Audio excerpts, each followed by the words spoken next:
This good-looking kid is our main character, Leo Plov. 500 years ago, he went by another name, Kai, the one who defeated Erebos, the source of all evil. But after 500 years, he found out that for some bizarre reason, none of his heroic deeds were ever recorded. Not a single one. Meanwhile, his old comrades are praised to the high heavens. And now, Leo is stuck in one place, forced to listen to some lame teacher lecture about fairy tales from the dinosaur age. Our story begins at the Royal Academy. Inside a certain classroom, a teacher was enthusiastically lecturing the students below. Everyone, this is truly an age of heroes. 500 years have passed since the Heroic Chronicles appeared in our world. During that time, the mortal realm has undergone many changes. Just like how the Dan Royal Academy was chosen to host this year's Lumen entrance exam. Among you, some will surely pass this exam and have their names recorded in the Heroic Chronicles. I believe that future heroes are right here among us. To achieve that, you must, the teacher lectured enthusiastically. But just then, a loud noise cut him off, much to his annoyance.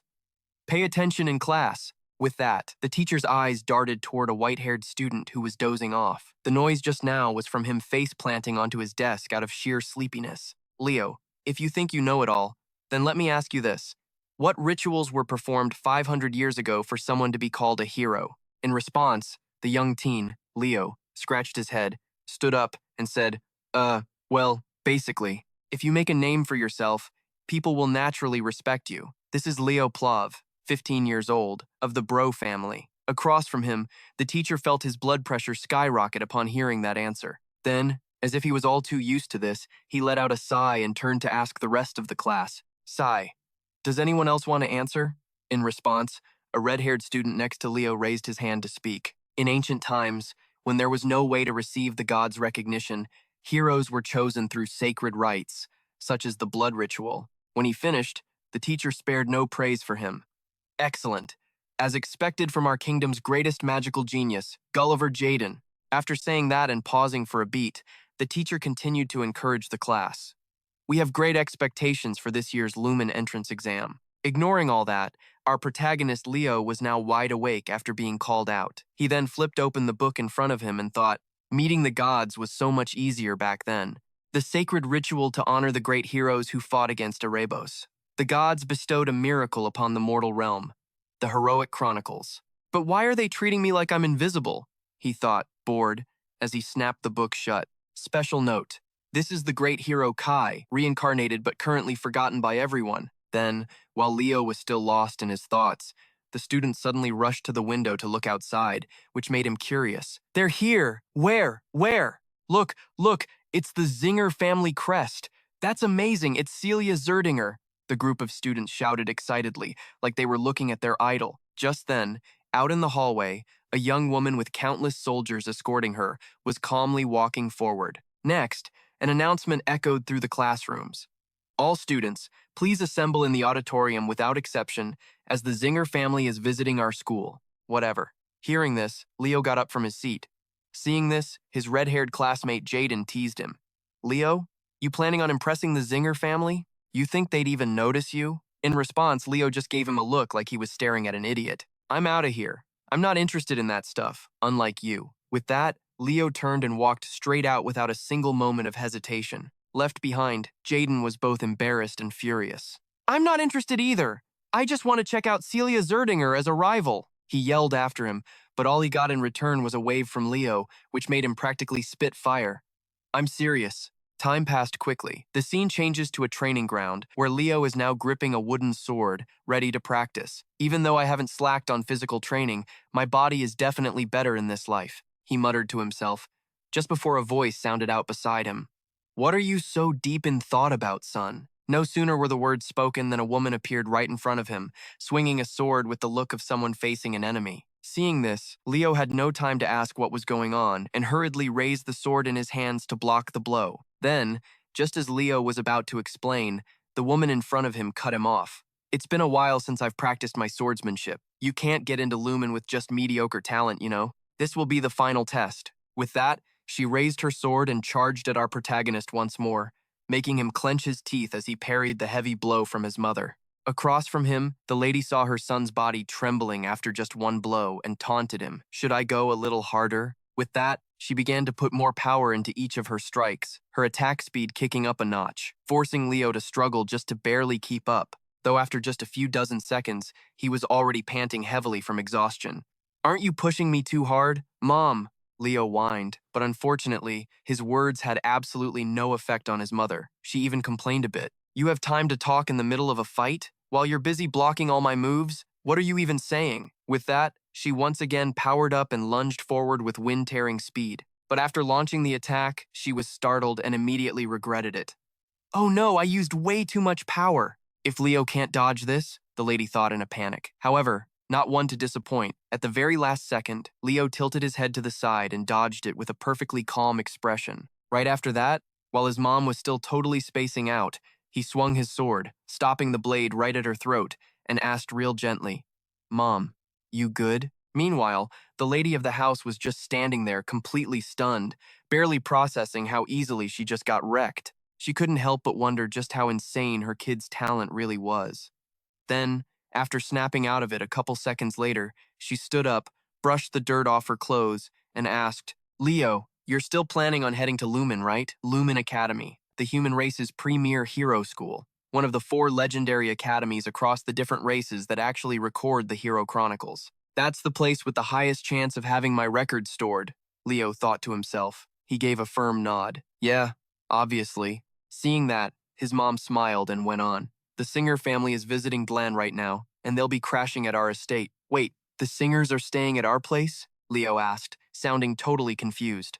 "Yep, I'm not exactly thrilled about it either, but I'm gonna ask Viscount Zerdinger for a favor. I'm gonna demand they teach you the Singer Aura arts. With a technique like that under your belt, you'll be more than strong enough to crush the Lumen entrance exam next year." She grinned and ruffled her son's hair, totally clueless that Leo was just laughing to himself. "Sorry, Mom, but I'm planning on taking it this year." Time flew by. Cut to the front of the estate. Just like Leo's mom said, the Singer family had just rolled up. A girl named Celia stepped gracefully out of a super flashy black carriage, though right now, she was seriously questioning why the hell she even had to be here. Why did Uncle have to pick a dump like this? Why couldn't we just book an entire hotel? I just want to focus on the Lumen entrance exams. Why are we staying with some minor family? Celia complained internally. Right next to her, her Uncle Jay suddenly spoke up. "Aren't you even a little curious about Leo? The kid who said he couldn't care less about the Singer family." Hearing that, Celia just haughtily flipped her hair and scoffed. "Oh, please. A wannabe knight who can't even use aura? Probably not even worth looking at, right? Well, my take on it is a little different," Jay muttered under his breath. After that, the two of them went up to greet the owners of the estate. "An honor to meet you," they both said with a bow. "Welcome, Singers." The lady of the house replied warmly. That was Leo Plov, the matriarch, and the man standing next to her was Zade Plov, the head of the family. "Say hello, Celia. This is the Marquis." Jay prompted her. Taking the cue, she smoothly placed a hand over her heart and introduced herself. "I am Celia Zinger. I look forward to being in your care." "It's lovely to meet you, dear," Rena said with a bright smile, secretly thinking about how much this girl took after her father and uncle. On the flip side, as Celia got a really good look at the lady's face, she froze for a split second. "Wait a minute, black hair, red eyes? Don't tell me she's from our family too?" she thought to herself in shock. As if reading her mind, her Uncle Jay gave a little nod and explained, "Rena Plov, she's your aunt." Cut to the drawing room, where siblings Rena and Jay were catching up over some tea. Jay brought up how he'd recently dropped by Leo's school. "We actually swung by Daft Royal Academy a while ago. The place was absolutely packed with students. But I heard Leo said he didn't give a crap about us and just went straight home." Hearing that, Rena just threw her head back and laughed out loud. My, the big bad reputation of the Singer family. How disappointing. If that rubbed you the wrong way, I apologize for him. That boy only cares about his training. That definitely piqued Jay's curiosity, and he asked what kind of kid Leo actually was. In response, the lady of the house stated flat out that Leo had a level of talent that was just completely unbelievable. Hearing that, the Viscount's expression shifted. He asked in a dead serious tone, "Do you honestly believe Leo has the right to inherit the Singer's flame? Not just because he's my son. I believe he's more than worthy." Rena doubled down with total confidence. Seeing her so sure of it, Jay cracked a smile. "Well, if you're hyping him up that much, I'm definitely looking forward to it. Still, I'm gonna have to test the kid's potential myself." Cut over to Leo. Right now, he was sitting cross-legged, clearly in the zone and deep in his training. His right wrist started pulsing with this soft, glowing light.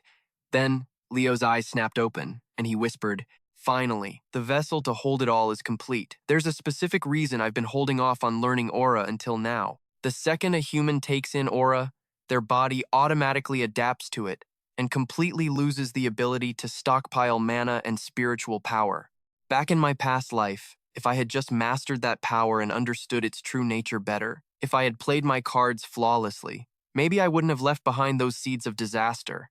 But in this life, I'm gonna master it perfectly. First up, let's start with aura." Leo pumped himself up, but right then a voice called out from behind him. "Hey, you're Leo Plov, right? Hey, you there." Hearing that, Leo looked over his shoulder, totally confused. Turned out it was that girl, Celia. Seeing that she finally had his attention, she randomly threw out this super generous offer. "From what I can tell, your basics are actually pretty solid. So I'll do you a massive favor and personally teach you some swordplay. How about it?" Celia said with a big smile, but her real motive? She just wanted to score some serious brownie points with her aunt, aka Leo's mom. But our guy didn't just blindly agree. Instead, he deadpanned, "And who are you exactly?" At that, Celia puffed out her chest and proudly declared, "I am Celia Zinger, also known to the world as the Sword Maiden." "Oh, right."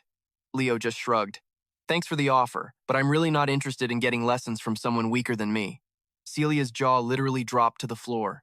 "Are you seriously saying that you're stronger than me?" she snapped, looking absolutely flabbergasted.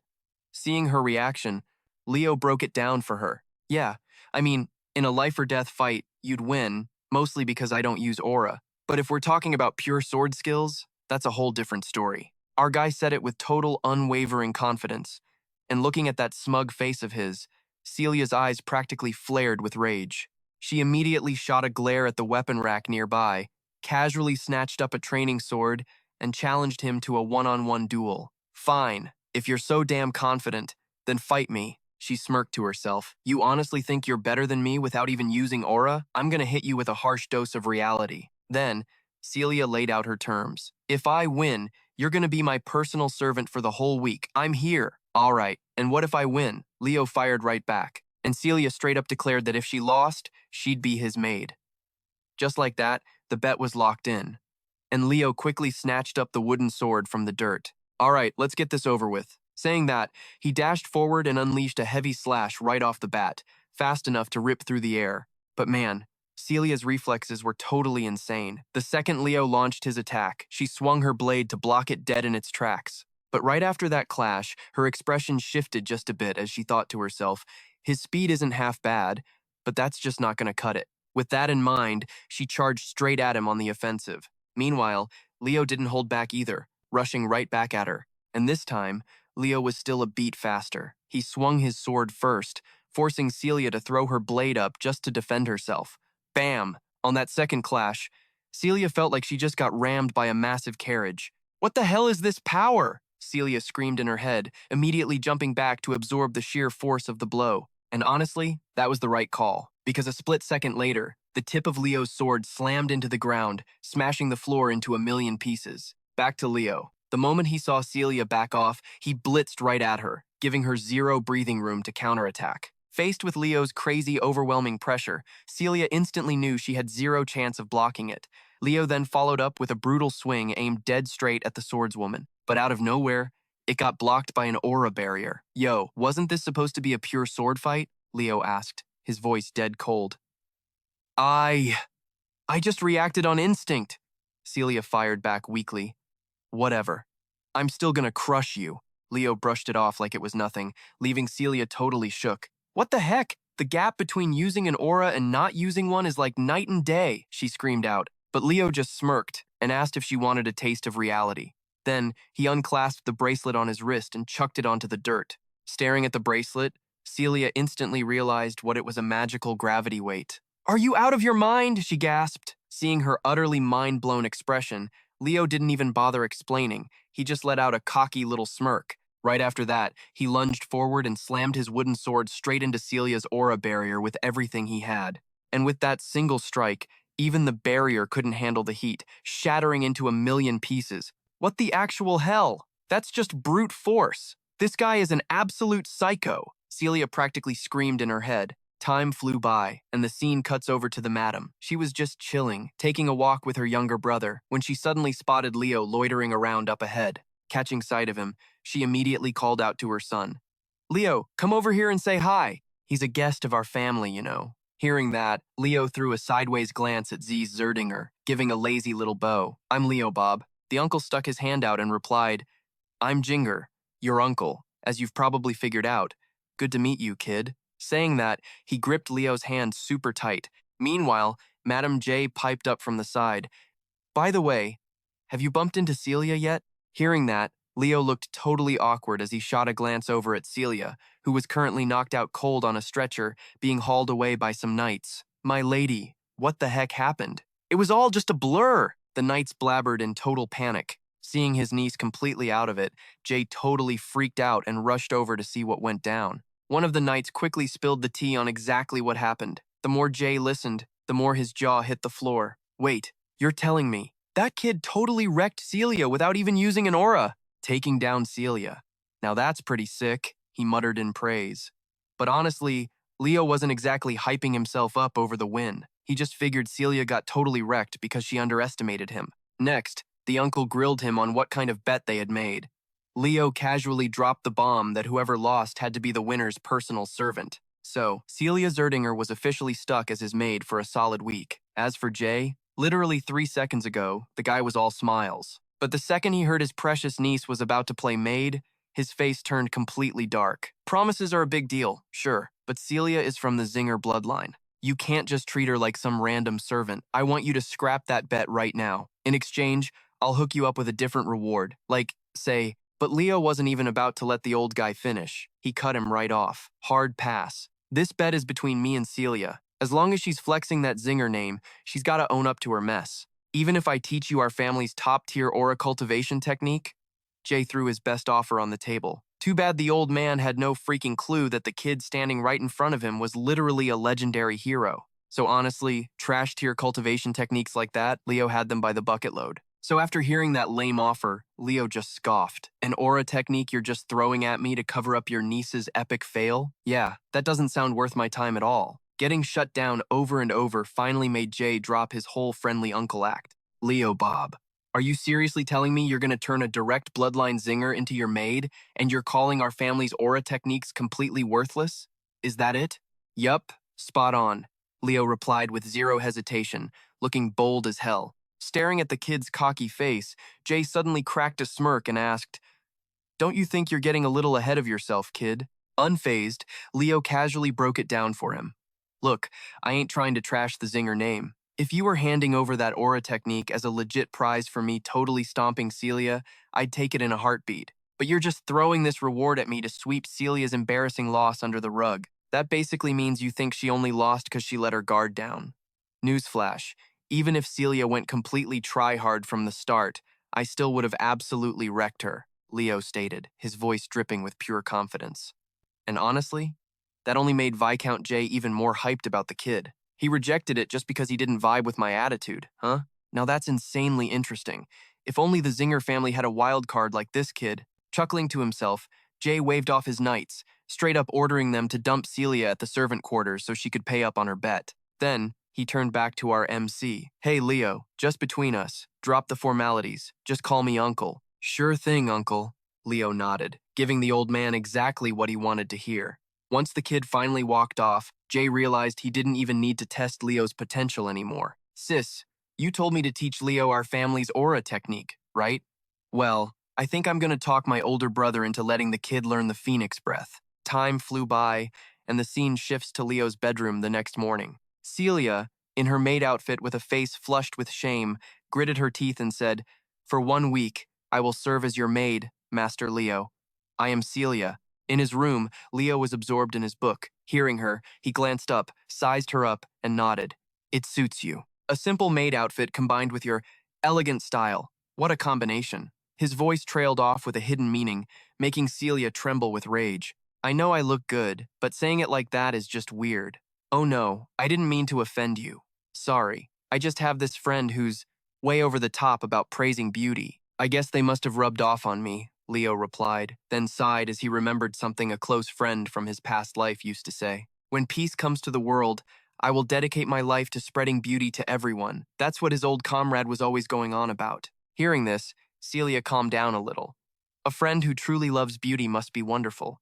The problem is they're just so sincere about it. Leo groaned internally, remembering an incident in the past when this beauty-loving comrade asked two of the girls in their party to be his models. Rizenat, you may be strict, but your form is more beautiful than anyone's. And Luna, for the sake of art, would you consider posing nude for me? I even brought my sketchbook, he said enthusiastically. The response to that was a severe beating from the two girls in the party. Anyway, back to Celia. Seeing Leo clutching the book in his hand, she got a little curious.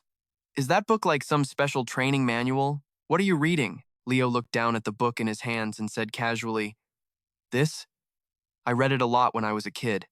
It's the first hero. Hearing that, Celia was shocked, because she knew it was a children's fairy tale, and Leo was already 15 years old. Celia then started walking over, looking at all the books on his shelves and commented, You really seem to like the first hero. Not even scholars who study the great heroes could compare to you, she said, amazed by the sheer number of books Leo had collected. He, however, just said that he'd collected them by chance. In response, Celia reached out, picked up a book, and mumbled, But there are an awful lot of books about a guy named Kai. Answering her, Leo's face grew nostalgic as he said, Among all the great heroes' feats, the ones where it's unclear who did them, I think they might have been his. Contrary to what he thought, Celia shook her head, dismissing the idea. He was probably just some fraud, trying to take credit for what the real heroes did. Honestly, that's what everyone thinks. Of course, I think so too. After saying her piece, she put the book back on the chair. So that's what you think of me, huh? Leo muttered, almost too quiet to hear. What was that? Celia asked, not quite catching it. But Leo wasn't stupid enough to repeat himself. He just changed the subject. So, shall we start training after breakfast? Turning to Celia, her eyes lit up when she heard that. She asked tentatively, Master, if it's all right, could I train with you? As she spoke, she snickered to herself, I want to find out the secret to your strength.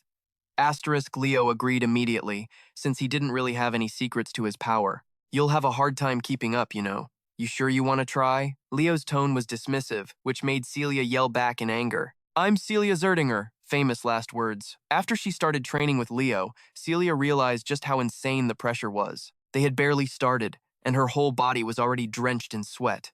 She was sitting on the ground, panting like she'd run a marathon. Looking at her state, the protagonist commented casually, When your stamina hits its limit, your reflexes slow down and your movements get sloppy. Then you leave your back wide open, just like this.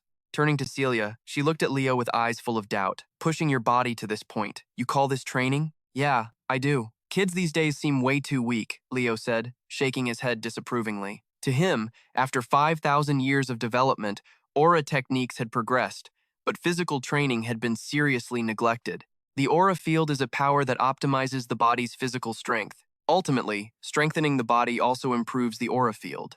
But somehow, they ended up not taking physical training seriously. Back to Celia. After a short rest, she forced her body up to attack again. Don't you underestimate me, you damn white-haired freak. She charged at Leo again, but to him, her attack was as slow as a snail. He simply swung his sword once and easily sent Celia flying into the distance. At this point, she was on the verge of tears. Why? Why can't I win? She said, her voice filled with frustration. Seeing this, the protagonist calmly walked over to her and replied, It sucks, doesn't it? Here, take this. As he spoke, he handed Celia a weighted bracelet. The moment she touched it, its weight slammed both of her hands to the ground. It's a bracelet enchanted with gravity magic. Starting tomorrow, you wear it during training. Leo gave a sly little smile, happy to have someone suffering alongside him. Time passed quickly, and the scene shifts to an open field. While the two youngsters were training, Zerdinger was secretly observing them from behind. He believed this would be a good experience for Celia before she entered Lumen. Challenging her pride a little isn't a bad thing. Thinking this, he called out to Leo, Leo, I plan to ask the head of the family to let you inherit the phoenix breathing technique. The protagonist was startled to hear that because he had heard of this technique before. The phoenix breathing, the origin of all aura techniques in the Zinger family. I heard only those recognized by the family can inherit it, Leo thought to himself. Meanwhile, when Celia heard this, she immediately turned around to argue. Father would never agree to that so easily. Jay nodded in agreement and explained. True, that's why there's a condition. You have to pass the Lumen entrance exam this year, he said calmly. But when Celia heard the attached conditions, she totally freaked out on Leo's behalf. Wait, what? The Lumen entrance exam is a literal combat test? Zerdinger, you know damn well that for someone who can't even use aura like Leo, joining this is way too dangerous, right? But speaking of Leo, for facing this condition, not only was he not scared, he actually felt a crazy rush of excitement inside. Real combat, huh? Well, guess I don't have a choice. Up ahead, seeing him deep in thought, Zerdinger asked, "What do you think about it, kid?" In response, Leo just gave the old man a confident nod. My mom and dad said they'd respect whatever I choose, so I'm in. Leo's answer didn't exactly shock Viscount J. Just as expected, the kid was dead set on taking this year's entrance exam. And just like that, fueled by a new wave of motivation, Leo threw himself headfirst into training. We took a little breather. Now, let's keep going. Saying that, he got right back to his run. Who says I can't keep up? Celia yelled out. Time flew by, and a week later, the scene shifted to Dlan's school. Today was the entrance exam day for Lumen Academy. Bright and early, a massive crowd had already gathered, waiting for the test. And of course, Celia's arrival instantly grabbed everyone's attention. Wait, isn't that Celia Zerdinger? So awesome getting to see the Sword Maiden in person. Who's that guy next to her, though? Curious whispers started echoing all around. Meanwhile, Celia shot Leo a sideways glance. Getting nervous, young master? Not even a little, Leo replied smoothly, before turning to the small girl with a teasing look to remind her. But shouldn't you be fixing the way you talk to me by now? The sudden reminder made Celia jump a bit in surprise. Right after that, a voice called out from behind them, "Lady Celia!" Hearing that, they both turned toward the sound, only to find the red-haired guy, Jaden, standing there. Seeing Leo right beside Celia left him totally stunned. "Leo? What the hell are you doing here when you can't even use aura?" Jaden blurted out, before quickly turning to greet Celia. "Lady Celia, so great to see you. Have you been well?" Opposite him, the two of them just stared at Jaden like they were looking at an absolute idiot, making him totally awkward and at a loss for words. Finally, he just had to introduce himself. "I'm, Gulliver Jaden. I said hi when you visited the school last time." The greatest magic genius of Dlan, back to Celia. She didn't even wait for the red-haired dude to finish his sentence before cutting him off. "Sorry, but I literally have no idea who you are. So, bye." As she said that, she grabbed Leo's arm and dragged him away. But right at that moment, another voice rang out. "Celia! Long time no see." The voice was so loud it made every single person in the hall turn to look. The owners of this voice were a young guy and girl, both rocking a very distinct silver hair color. The older brother was Abad Llewellyn, 16 years old, and the younger sister was Chelsea Llewellyn, 14. Both of them hailed from the Llewellyn family. Who were they? Leo asked out of curiosity. Seeing the two of them, Celia instinctively clenched her fists and explained, "Those are the Llewellyn siblings from the hero noble family of the G Empire. They're members of the Llewellyn family. These guys are taking the exam too, so there's no way in hell we can lose. Leo, the Zerdingers losing to the Llewellyns is straight up unacceptable." She said that with her eyes glaring as bright as car headlights. "But I'm from the Blob family, though," Leo replied innocently. Next, the siblings walked right up to Celia and greeted her again. "It's been a while, Celia." In response, the Sword Maiden just gave a stiff nod. "Yeah, it's been a while, Abad Llewellyn. And who's the guy next to you?" Abad asked, sizing up Leo. Answering him, the Sword Maiden raised her voice. "He's a member of the Marquis family from the Del Rot Kingdom. Leo Blob, of the Blob family." Opposite them, the little sister Chelsea immediately lost all interest after hearing that. "Just a nobody," she said coldly. Meanwhile, her brother Abad had the exact same snobby attitude. After the greetings, they quickly walked off, but not before dropping a little reminder for Celia. "Celia, the top spot is definitely going to be mine. Let's go, Chelsea." "Yes, brother," she replied. Staring at their arrogant attitudes, the Sword Maiden complained in pure annoyance. "Ugh, what a pain. I'm absolutely going to crush them." Just as she finished speaking, a loud boom suddenly echoed out, grabbing everyone's attention. Following their gazes up to the high platform, a young teacher had appeared up there. "Looks like everyone's gathered up. My name is Anne." This guy was Anne Giron, a professor at Lumen Academy. Down below, just hearing that name made Celia's expression instantly drop as she muttered her guess. Could it be Enbai, the mage of the evil eye? Beside her, Leo noticed her shocked face and asked curiously, "Who's that guy?" Hearing that, Celia was even more mind-blown that Leo didn't know the professor. "Are you serious? You really don't know him? He's literally a hero recorded in the Hero Chronicles. Her voice was dripping with so much admiration that Leo couldn't help but take the guy a lot more seriously. A guy called a hero of this era. The insane amount of mana in that left eye, that's gotta be the evil eye. Leo thought to himself as, through his eyes, he could see massive waves of energy constantly pouring out from Anbi's left eye, completely unaware of Leo's thoughts. Professor Anbi started explaining the exam. The tests involve fighting each other and wiping out monsters. Everyone will take turns doing both of these sections. But honestly, I think that method is a huge pain in the ass. As he spoke, he bluntly burned the stack of papers in his hand to a crisp. Right after, he pulled a book out from his pocket and started channeling his power, opening the Heroic Chronicles. Anbi's world. Prologue, the Beast Forest. At that moment, a massive magic circle appeared right under everyone's feet, radiating insane energy. From above, Professor Anbi told the crowd coldly, "I absolutely do not tolerate dragging things out, so I'm combining everything and running it all at once." Back to Leo, he was quickly digging through his memories, trying to remember what these Hero Chronicles were all about. The Hero Chronicles wasn't just some dusty archive. Its true value lay in storing the exact trials past heroes went through, literally recreating the hero's world. What's more, if you managed to conquer a hero's world, you could actually inherit the powers of those past heroes. This is pretty much a hero training system. Back in the real world, by the time they reappeared, they had discovered they were inside a gloomy forest. Then, Anbi's voice echoed from the sky above. "This is the Beast Forest, and the test is about survival. You all can team up or eliminate each other. Feel free to do whatever it takes to survive. If you want to quit, just break the orb you're holding and you can return." And that's it. After he spoke, his voice vanished completely. And while everyone was still freaking out about the forest, Leo felt a sense of familiarity. This place is just as it was before it was corrupted by the Beast Queen, Silatona. This used to be the Elven Forest. Around him, a few of the weaker-willed students had started to panic. "I want to go home," someone cried out. "It's just an illusion."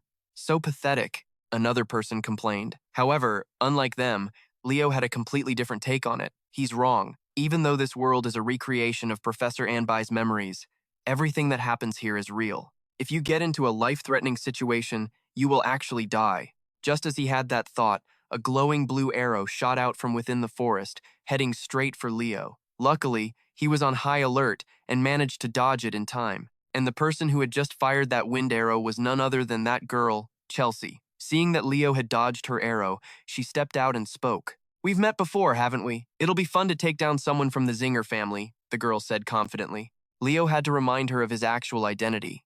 "I'm from the Brogger family, but you were with Celia earlier." Chelsea shouted and immediately used her wind-slicing magic, forming an energy scythe in her hand. And given Leo's experience, he was a little surprised by this skill. That's a spell that didn't exist in the past, but the fundamentals haven't changed. As he thought, he tightened his grip on his sword, ready for anything. Meanwhile, Chelsea seemed a bit annoyed to see Leo still standing calmly before her and sighed. You're still so calm, even with me standing in front of you." With that, she spun her scythe and hurled it straight forward, like a saw blade. However, this attack wasn't enough to give Leo any trouble. With just a simple swing of his sword, he easily knocked the scythe back. Seeing him do it so effortlessly, Chelsea's expression changed slightly. "He blocked it? But I didn't sense any aura being used. Is it a hard-to-detect aura attribute?" she wondered to herself. Meanwhile, Leo made a suggestion. That attack was way too simple. Instead, why don't we team up? This test usually gives higher scores to those who survive the longest. As a mage, wouldn't it be useful to have a swordsman by your side? He tried to persuade her with a smile. It's a shame his words went in one ear and out the other for Chelsea. Too bad. "I'm a combat mage. More importantly, you said my attack was simple, did you?" Her voice was tinged with anger, but it's unclear if Leo picked up on her mood, as he just casually admitted it. "You heard me, right? For a wind spell, that attack was way too one-dimensional. In terms of power, that is." Across from him, hearing Leo lecture her, the girl's eyes went wide. "Are you lecturing me about magic, a direct descendant of the Llewellyn family? So what? Let's see how you handle this simple attack. Wind blade. Wind arrow." As she spoke, she waved her staff, firing several blades and arrows straight at Leo. But the moment she attacked, she realized Leo had already vanished from his spot. "He's gone. I can't sense a single trace of mana." But how? She was thinking in a panic before she realized Leo's figure had suddenly appeared in front of her, landing a punch to her stomach hard enough to make her keel over. "So, should I politely ask for your cooperation now?" After that, Leo tied the girl to a post and started a fire with a very wicked look on his face. Time passed quickly, and by evening, Chelsea was groggily waking up from her stupor, only to find herself tied to a wooden post. Below her was a roaring fire. The scene made it look as if she were about to be offered as a sacrifice. "What the hell is this?" Chelsea said in a panic. Seeing that she was awake, Leo continued with his offer. "Are you going to cooperate with me?" In response, Chelsea gritted her teeth with a look of defiance. "Never. I don't need anyone but my brother." "Windblade!" she screamed, trying to activate her magic to cut the ropes. However, at that moment, a small, red magic circle appeared on her wrist, preventing her magic from activating at all. "This is a magic sealing formation," Leo reminded her quietly. But since he didn't have much mana, he couldn't maintain it for long. In response to his words, Chelsea said she could easily break that kind of magic. However, Leo just let out a cold laugh. "You think I'm gonna let you concentrate?" As he spoke, the flames began to lick at Chelsea's body, causing part of her dress to catch fire. "Wait, stop it, it's hot," she screamed, but Leo just kept demanding her cooperation. Left with no other choice, Chelsea had to accept his offer. "Fine, I'll do it." But Leo wasn't stupid enough to release her right away. Instead, he made the girl swear on her family's honor. "All right, I swear on the honor of the Llewellyn family that I'll cooperate. Just stop." As she said this, the corners of the girl's eyes were wet with tears, while Leo was laughing like a maniac on the inside. Too easy.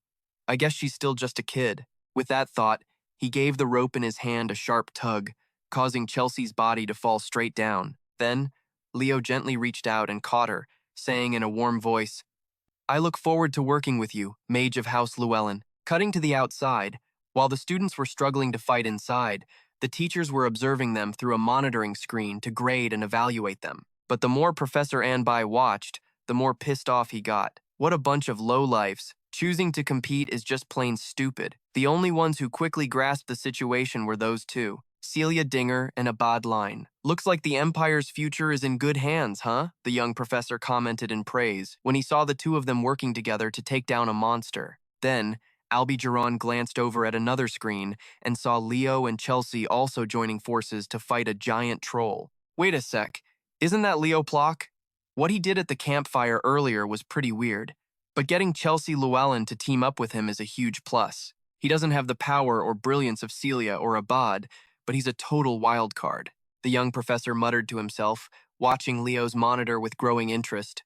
Back with our main characters. Even though she was forced into teaming up with Leo, Chelsea couldn't help but be impressed after seeing his skills. Having a knight around is pretty damn convenient. "Let me ask you one thing. What exactly is that aura you're using? I haven't sensed a single drop of mana from you this whole time," she asked, curious. The main character didn't bother hiding it and answered bluntly, "I don't know how to use an aura." Hearing that, Chelsea felt like her brain was short-circuiting. "What?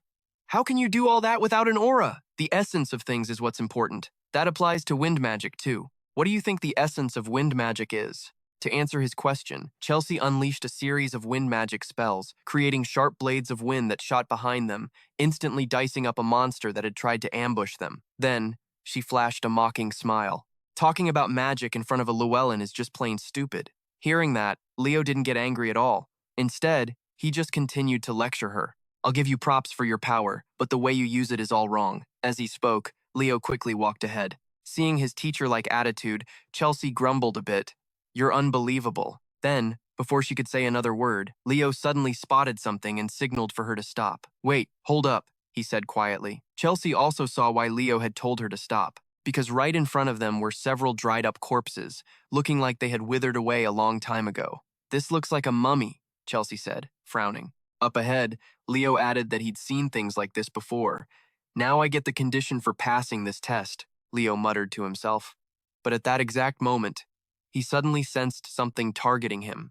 With no time to think, Leo lunged forward, grabbing Chelsea's body and yanking her to the side. His decisive action saved them both from an unknown attack. A moment later, a few people walked out from the distance. Too bad. I wanted to take out Chelsea Llewellyn first. Once she's gone, the guy next to her is a total nobody. The owner of the voice was the red-haired punk, Jaden. It seemed he had teamed up with another group of students to eliminate strong potential candidates. "All right, let's get him," he yelled, giving the order. The group of students around him charged forward like a pack of rabid dogs, ready to bite. But these guys really shouldn't have tried to fight Leo up close. I mean, How could they possibly take him on in a one-on-one fight? Instantly, Leo planted his fist in the face of a guy who charged at him, leaving him lying on the ground like a dead dog. Seeing their buddy get taken down so easily, the others around them freaked out, no longer daring to attack recklessly. "Back me up," Leo called out. "Oh, right," Chelsea replied, her body still shaking uncontrollably from the dangerous situation just moments ago. As for Jadden's group, after a few seconds of shock, they quickly snapped out of it and yelled at each other. "What are you doing? Hurry up and attack!" At their words, the group once again charged in recklessly, unaware that their ringleader, Jadden, was already ditching them while they were busy fighting Leo's group. "I can't go down like this. I'll just find another team," he reminded himself, dashing forward. At the same time, Celia, who wasn't far away, spotted him and headed in the opposite direction. And so, Celia and Abadline came across Leo and Chelsea, along with the group of students they had defeated, who were now sprawled all over the ground. Seeing her older brother, Chelsea cried out happily. "Brother!" she said, running to throw her arms around Abad. Abad patted her comfortingly and asked, "Chelsea, are you okay?" Beside them, the swordswoman Celia asked with amusement, "How did you two end up together?" "Oh, I was the one who suggested we team up. This stubborn girl wouldn't cooperate, so I had to be pretty." "Persuasive," Leo said with a wicked grin, making Celia feel like there was more to the story. "What are you plotting this time?" Celia said with a wary look. Then, for some reason, Leo started helping up the people he had just knocked down, which made Chelsea ask curiously, why is he helping them? To that question, Leo explained that there was no need to compete anymore. "Because we're going to conquer this place together. The beast forest is in an abnormal state right now. See those corpses? It's like all the moisture in their bodies was sucked right out. And that's not the only weird thing here. Aren't there way too few monsters in this beast forest?" Leo shrugged. Only after hearing him say that did Celia realize the problem and exclaimed, "Now that you mention it, it's like they've been preyed on by something. There must be a high-level monster that appeared, making the other monsters scared and go into hiding." Hearing this, the white-haired Abad Lion nodded in agreement. "I get it. The first achievement of the hero Albi Jaran was defeating a high-level monster." Just as he finished speaking, the entire group suddenly felt a terrifying killing intent focused on them, causing their faces to break out in a cold sweat. "Looks like it's here," Leo muttered. Back with Jadden, he was currently using some kind of light spell to find his way. "One way or another, I'm taking you down, Leo," he said through gritted teeth, before noticing a dark figure blocking his path. Seeing it, the mage brought his magic staff closer to get a better look at the dark figure. Then, when he realized it was a corpse, he stumbled backward in shock. "What the heck?" he yelled out. Right at that moment, some weird slime dripped down from above and splattered straight onto his staff, making our mage guy curious enough to look up and see what it was. And man, he totally should have just kept his eyes down, because what he saw scared the absolute crap out of him. Hanging right over his head was this massive freaking spider, staring down at him like he was a walking snack. Cut to outside the main hall. A bunch of students who had to bail on the exam early because it got too sketchy were busy flexing to each other. "I took down like 15 or 16 of those things." The brown-haired dude bragged, super hyped. "Yeah, same here." The guy across from him nodded. Meanwhile, Professor Anby was watching them, his face just screaming total disappointment. "That's like 500 of them so far, all totally failing." Hearing him say that, another professor started low-key panicking and rushed in to talk him down. "Come on, Professor Anby, no matter what, you still gotta pick around 100 candidates just like the other zones. We've only got 50 students left taking the test." But getting hit with that logic didn't faze our handsome teacher one bit. "If they can't even hit my bare minimum, I'm more than happy to flunk every single one of them. Principal Callie put me in charge of this exam because he totally gets that." Dropping that mic, he glued his eyes back to the monitor. It was showing Leo right then, and the professor thought to himself, "A real hero only steps up when things hit rock bottom." Leo Bob, that kid definitely sniffed out that something is messed up with this forest, but can he actually clear this insane world? The teacher wondered to himself. As the camera cut back to Leo's squad, right now, they were all grouped up and rushing forward as fast as they could. "Damn it, it's pitch freaking black in here," a long-haired dude in the squad complained. Right after that, the swordswoman, Celia, who was leading the pack, suddenly slammed on the brakes and signaled the crew. "Hold up, there's something up ahead. Get ready to scrap, guys." Saying that, she started channeling her mana straight into the tip of her blade, making it glow with this sick, soft red aura. And in a flash, they spotted that jerk Jaden's body totally pinned down by something. "What the hell is that?" The thing behind him is the real deal. Our guy Abad yelled out a warning. He was just about to blast it with his magic, but before the spell could even pop off, Leo threw his hand out to stop him and yelled at Jaden, "Jaden, snap out of it! Break the crystal now!" Hearing Leo scream that, Jaden gritted his teeth and crushed the glass crystal right in his hand. And just like that, his body burst into a flash of light and teleported straight out of this crazy world, leaving that giant spider super pissed off since its meal totally dipped right out of its mouth. But hey, now that Jaden wasn't in the way messing things up, Abad could finally let loose and blast his magic however he wanted. You just see him chant a quick wind fang, and boom, a massive barrage of razor-sharp wind blades shot forward, slashing the giant spider up until it was dripping with blood. But get this, even though it was bleeding like crazy, its wounds were literally healing back up fast enough for you to see it happen in real time. Seeing that insane healing factor, the whole squad's faces totally dropped. "That wasn't enough?"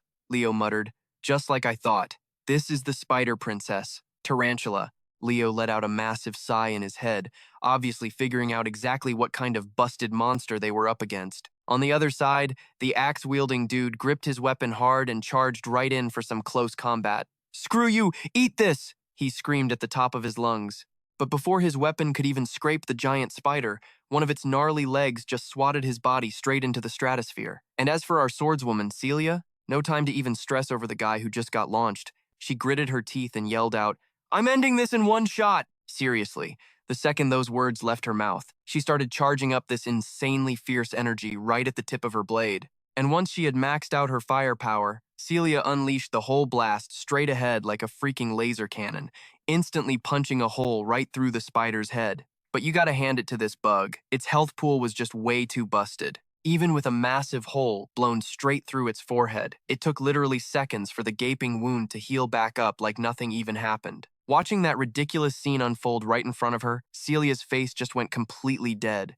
"No freaking way," Celia whispered, totally tripping out. And seeing her nuke do absolutely zero damage, our mage buddy Abad stepped up to flex how the destructive power of a mage is worlds apart from a knight. Looking cocky as hell, he cast a spell called Bombardment, firing off wave after wave of terrifying wind blades that drilled straight into the giant spider's body. But against the Spider Queen, that DPS was still nowhere near enough. All it actually did was piss the spider off even more. I mean, up until now, Abad was the one dishing out the highest damage and putting it through a world of hurt. So naturally, it hard-swapped all its aggro right onto him. Seeing that, his little sister Chelsea in the back frantically cast her own magic to attack, bailing her big bro out by the skin of his teeth. In the end, he only got a little scratched up on his arm.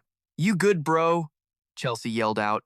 "Thanks, Chelsea," Abad answered back. And man, seeing that even heavy hitters like Celia and Abad couldn't put a dent in this monster, our axe-wielding dude's face just completely sank into despair. "What the hell even is this thing?" he panicked. And tapping into his massive brain, Leo finally stepped up to drop some lore for the whole squad. That's a freakish level of regeneration. That right there is the daughter of Siatna, the queen of Tartarus, a monster from the Erebos army that totally wiped out the fairy forest. Hearing him drop all that, the whole crew whipped their heads around to stare at Leo like he was some kind of alien. Meanwhile, our main character was just busy taking a trip down memory lane in his own head. The mana inside Anbai's left eye is definitely the Fairy King's mana, and this tarantula rules over the cursed wild forest. It wrecked the Fairy Clan's forest and actually ate the Fairy King's arm during their fight. I totally thought Luna had wiped this tarantula out, but it looks like having the Fairy King's right arm sitting in its gut saved its life. Or more like, the infinite life energy pumping out of that hand did. The Ring of Life. Anyway, cutting back to the squad. Right now, they were totally fired up and ready to throw down again. "If this ugly bug is the key to passing the exam, then I'm gonna smash it," Abad yelled out. Who decided that?" Celia snapped back. And with that, the two of them started spamming their skills, nuking the giant spider over and over again. But honestly, just watching them go off, Leo already knew they were completely wasting their time. "It'll just keep respawning until your mana runs out," Leo warned coldly. "So, what's your bright idea?" Celia asked. Leo then said that they needed 2 people to team up. Hearing this, that idiot Abot shot him down flat.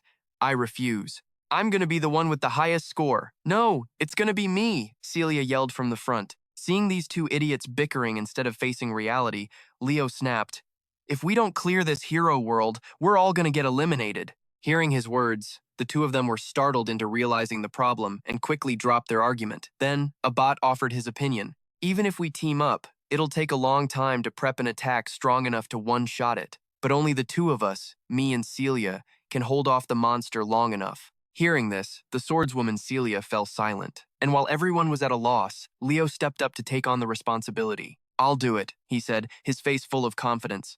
However, Celia wasn't buying it for a second. "What? That's basically suicide. You don't even know how to use an aura." "I know, but I can still hold it off for 5 minutes." Leo said it calmly, as if it were no big deal. Behind them, the mage Abbat asked worriedly, "What if the attack fails?" Hearing that, Leo said he didn't think that would happen. Because fire and wind are always good friends, they have great synergy. His words made Celia and Abbat look at each other, as if sharing a thought. Then, while they were still thinking, Leo had already charged in to attack the spider. He gripped the axe in his hand and smashed it right into the creature's mouth, making the spider let out a pained shriek. Back to Leo, watching the monster recover in no time, he thought to himself. Just as I thought. Is this the limit without using an aura? Thinking this, Leo called out to the mage Chelsea behind him to find a better way to stall for time. "Chelsea, use your wind magic to blow all the weapons around here towards me." As he spoke, he jumped aside to dodge a giant spider leg that had just stabbed at his position. Hearing his request, the female mage warned in a panic, "If you move that fast, you'll get hurt." "No time to explain," Leo insisted. "I'll catch them, so don't worry. Just hurry up." "Which weapons?" Chelsea asked again. "Any of them," Leo replied. Following his request, the mage quickly used her wind magic to blow some weapon or other towards him. Up ahead, Leo could vaguely guess what it was based on the sound of the weapon moving through the air. Judging by the sound, it's either a curved short sword or a two-edged long sword. With that thought, he channeled strength into his legs and launched himself high into the air, reaching out with both hands to grab the two weapons sent to him. Next, using the momentum from his fall, Leo executed a series of sword moves, slicing the giant spider's legs into pieces. However, under the destructive force of his attacks, the sword only lasted a few hits before completely shattering. Seeing this, Leo immediately told Chelsea to send more weapons. "Next!" he yelled, and without him needing to say more, the mage coordinated perfectly, sending weapon after weapon flying his way. Just like that, our hero began to show off his superhuman weapon skills, pummeling the spider so relentlessly it couldn't react, while Chelsea could only watch in awe. "He looks our age, but it's like watching a war god," Chelsea thought to herself. Meanwhile, the mage Abbat, witnessing the scene, couldn't look down on Leo anymore. "So he's not just some worthless bug after all," he muttered, turning back to Leo. While he was beating the crap out of that giant spider, it managed to give him a small cut on his face. Feeling the warm blood trickling down his cheek, Leo broke into a thrilled smile. "I've still got the touch. If I can't even take down a bug like this, those guys will laugh their asses off at me in the afterlife." With that thought, he gripped the sword in his hand and swung with all his might right into the monster's body. As usual, the sword shattered into pieces after the attack, and Leo called for the next one. But in response, Chelsea's face was filled with panic as she explained that it was the last sword. The unexpected news made Leo's excited expression go blank. But luckily, at that same moment, the swordswoman Celia had finished prepping her skill. A powerful energy was surging from her entire body, and she shouted to tell Leo to get out of the way. "How do you like this, you damned insect monster?" Celia roared, swinging her sword forward with all her strength. She unleashed a terrifying pillar of hot flames, and the spider didn't even have time to make a sound before it was turned into a roasted crisp. After it bit the dust, everyone received a notification. Hero World opening chapter, Wilderness Forest, has been cleared. Hearing this, Celia seemed to lose all her strength and collapsed onto the ground. "It's over." She let out a sigh of relief, then turned to look at Leo and exclaimed in amazement, "He really held that monster off for 5 minutes." "Leo, nice one," the swordswoman praised, but before she could finish, the little mage Chelsea cut in. "That was amazing. So cool. You were just like a hero from the stories." "You think so?" Leo asked with a sigh. Because, after all, he wasn't times like times one. He times was times a real hero. In response, Chelsea looked at him as if she were looking at her idol. "Yeah, I want to be a battle mage, so I really want to learn more about close combat, my biggest weakness. Please teach me." Over here, seeing Chelsea proactively ask Leo to train her, the swordswoman Celia started to snicker, thinking about these little lambs who have no idea what his hellish training is like. "I really hope you all get to experience Leo's training at least once," she said with a wicked expression, leaving the female mage behind her completely confused. Back to Leo. Ignoring their chatter, he reached down and picked up a ring that had dropped on the ground and wondered, this ring is the item drop? Then, a stream of light flew out from inside the ring, and from within that light, a tiny figure with a pair of wings on its back appeared in front of him. Looking at the face of the person opposite him, Leo immediately recognized him as Prince Silit. Silit, you remember me, right? I'm Kai, Leo asked quietly. In response, the prince offered a faint smile, as if in agreement. Then, he transformed back into a stream of light and went inside the ring. Back to Leo's perspective, seeing his friend return to the ring, he thought to himself, it looks like he became the fairy king thanks to the treasure Albie found. He received the mana eye. Just as he thought that, the space around everyone began to collapse. Along with it, a strange voice rang out, starting the countdown to return from the trial zone. 5, 4, 3, 2, 1. The reward for clearing this is the Fairy King's Oath. A mysterious shadow suddenly appeared in front of Leo and whispered to him. The shadow's face was hidden by the author. However, upon seeing this face, Leo's eyes went blank, as if he recognized who it was. Time passed quickly, and the scene shifted to some bustling town. There, an old man was looking at a report in his hands and muttering, it seems the exam in the Western Territory has concluded. This old man's name is Alien Badan, a swordmaster and the headmaster of Lumen Academy. Beside him, a young woman who looked like a secretary was stressing out over the news. It's already over, but the other regions still have so many people. So how many did Professor Albie pass? She asked, troubled. Hearing this, Alien glanced back at the report and exclaimed in surprise, oh, if it's Albie, the number should be pretty decent. You think passing 40 people is a lot? The secretary let out a sigh. However, the old headmaster already had a way to handle it. Don't be so stressed. I was only expecting about 10 to get through, you know?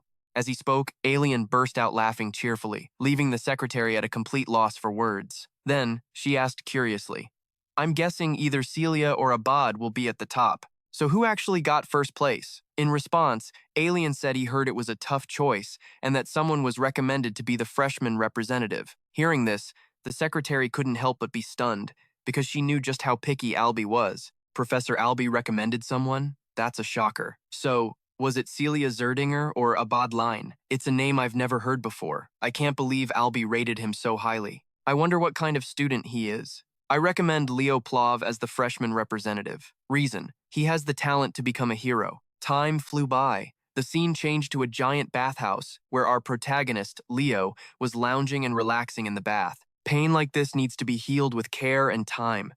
This is awesome, Leo said softly, leaning back. And just then, the voice of the mysterious shadow echoed in his head again. The reward for clearing this is the Fairy King's Oath. When you clear a living hero's world, you normally don't get a reward. So how did I end up being the only one to get something? Just me, and no one else, Leo asked himself. However, before he could think of anything, Lady Jaina suddenly walked into the bathroom, startling him for a second. Mom, what's up? He asked. In response, Jaina's expression was extremely serious. Leo, do you know why I was exiled from the Zinger family? It's because in order to save a comrade, I lost the Zinger flame. However, I have never once regretted my decision. Leo, I want you to use your strength and talent for the right things. And congratulations on getting into Lumen Academy. After saying this, the lady flashed a refreshing smile. Time passed quickly, and the scene shifted to a luxurious city. This is Lumeria City, where Lumen Academy is located, and at that moment, Leo's group had just arrived through a teleportation gate. Welcome to Lumeria City. Please make sure you have all your luggage before leaving the gate, someone's voice announced. Over here, Leo immediately looked towards a complex of buildings on the other side of the river and whispered, this place is the center of the Lumeria world, and that's Lumen Academy. Just then, from up ahead, his Uncle Jay's voice called out, Leo, how has your past month been? Congrats on passing the entrance exam. As he spoke, he held out his hand for a greeting, and Leo quickly returned it. Thanks, Uncle, but what are you doing here? In response, instead of answering directly, Jay posed a question. Our family has been caught in a never-ending debate for the past month. Do you know why? Hearing that, Leo figured it out and said, have they reached a decision about inheriting the Phoenix's breath? Exactly. Even though my sister is no longer a member of the family, you are still her son. Not to mention, the elders are very impressed that you passed the notoriously difficult exam in the Western region. With that, he took a golden key from his pocket and gave it to Leo, instructing him, "This is a subspace key. Open it." Hearing this, Leo held the key out in front of him and twisted it in the air, like he was unlocking a door. Then, a mysterious grimoire appeared before his eyes, emitting an unusually noble aura. Seeing it, Jay told Leo to put a drop of his blood on the page. Following his words, Leo quickly bit his fingertip and let a few drops of blood fall onto it. Immediately after, the book emitted a brilliant light. Then, strange, incomprehensible characters appeared on the page. Now, only you can read this book. Learning the Zinger family's secret techniques is no easy task, but I have a feeling you'll master it in no time. Congratulations on becoming a member of the Zinger family. As he spoke, he gave the protagonist a reassuring pat on the shoulder. Next, the scene changed to a roadside drink stall. This was where Leo and Celia had agreed to meet, and while he was still looking around for her, he suddenly bumped into a girl about his age, causing the stack of books she was carrying to scatter everywhere. "My bad. I wasn't watching where I was going," the girl stammered, scrambling to pick up her books before bolting. But because she was in such a mad rush, while grabbing her stuff, she completely forgot her student ID, and Leo spotted it. "Chloe Muller, a freshman at Lumen Academy," Leo murmured, looking at the card, shaking it off. He then quickly ducked into a store. Inside, the swordswoman Celia had already been waiting for a while. When Leo finally showed up, she couldn't help but complain, "Leo, you're so late." Uniforms, textbooks, and a ton of other crap to buy. "Sorry, I had to see Mr. J," Leo said apologetically. Hearing this, Celia's face lit up and she asked, "So, does that mean they've decided? What's the verdict?" In response, Leo didn't keep her wondering for long. He immediately showed her what he could do. Just then, a pair of fiery wings suddenly erupted from his back, glowing with a brilliant light. "Is this how you use it?" Leo asked calmly. Meanwhile, the swordswoman Celia was so shocked by the sight that she dropped everything she was holding. "No way. It took me 3 whole weeks just to get the hang of this secret technique." "Leo, who the hell are you?" she thought, completely dazed. But you couldn't really blame her, because Leo was a legendary hero. With his experience, he could easily master any kind of technique without spending a lot of time learning it. Time flew by, and the scene changed to a harbor. And, surprisingly, it looked like some kind of modern engine-powered ship. At this time, all the new students were also there, getting ready to depart. Staring at the massive ship in front of them, the group couldn't help but gawk in amazement. "Whoa, this thing is huge!" Murmurs of awe spread through the crowd until a professor approached and addressed the entire group. "Welcome, freshmen. I am Professor Ainandie, and I'm in charge of the freshman night class. We will be departing for Lumen now. Everyone, get on board," he said, gesturing to the ship behind him. And just like that, the whole crowd of freshmen scrambled onto the ship. Up on deck, a full-on dessert party was already waiting for the students to enjoy. While everyone was happily eating and drinking, a voice suddenly called out toward Leo and Celia. "Hey, you two, the happy couple, got a minute? The name's K. Thomas. I'm from the Moira Kingdom. From medicine to weapons, I sell it all. Hit me up if you need anything while we're at school." As he spoke, he handed them both one of his business cards. As a side note, Kay is an alchemist, which is why he has so much merchandise. Across from them, Celia was still pissed off about being called a couple, so Leo answered for her. "Nice to meet you. I'm Leo Plov, from the Delod Kingdom." Hearing that, Kay's eyes lit up with surprise. "Whoa, so you passed the Western Regional exam. Damn, that's impressive." Moving on, Leo glanced around and got a feeling that something wasn't right. Anyway, is it just me, or does this whole situation feel weird? Everything's too peaceful. It feels like something's wrong. In response to his words, the swordswoman Celia just let out a sigh and shot him down. It's a warm welcome for the freshman who passed the exam. Isn't this totally normal? Hearing that, their new buddy Kay nodded along while eating his cake. "Yeah, there's no reason for them to get rough with us before school even starts. We're definitely fine," he said with total conviction. But I don't know if the guy was just jinxing it or what, because right after he said that, the entire ship began to shake violently, signaling that something bad was about to go down. Next, from the depths of the sea, a giant tentacle shot up and slammed into the ship, causing huge cracks to splinter across the deck. After that, panicked screams started to erupt. "Professor Ain, help us!" In another corner, Professor Ain watched the students panic while calmly sipping his wine as if nothing was happening. "Help you? You're all students of Lumen Academy.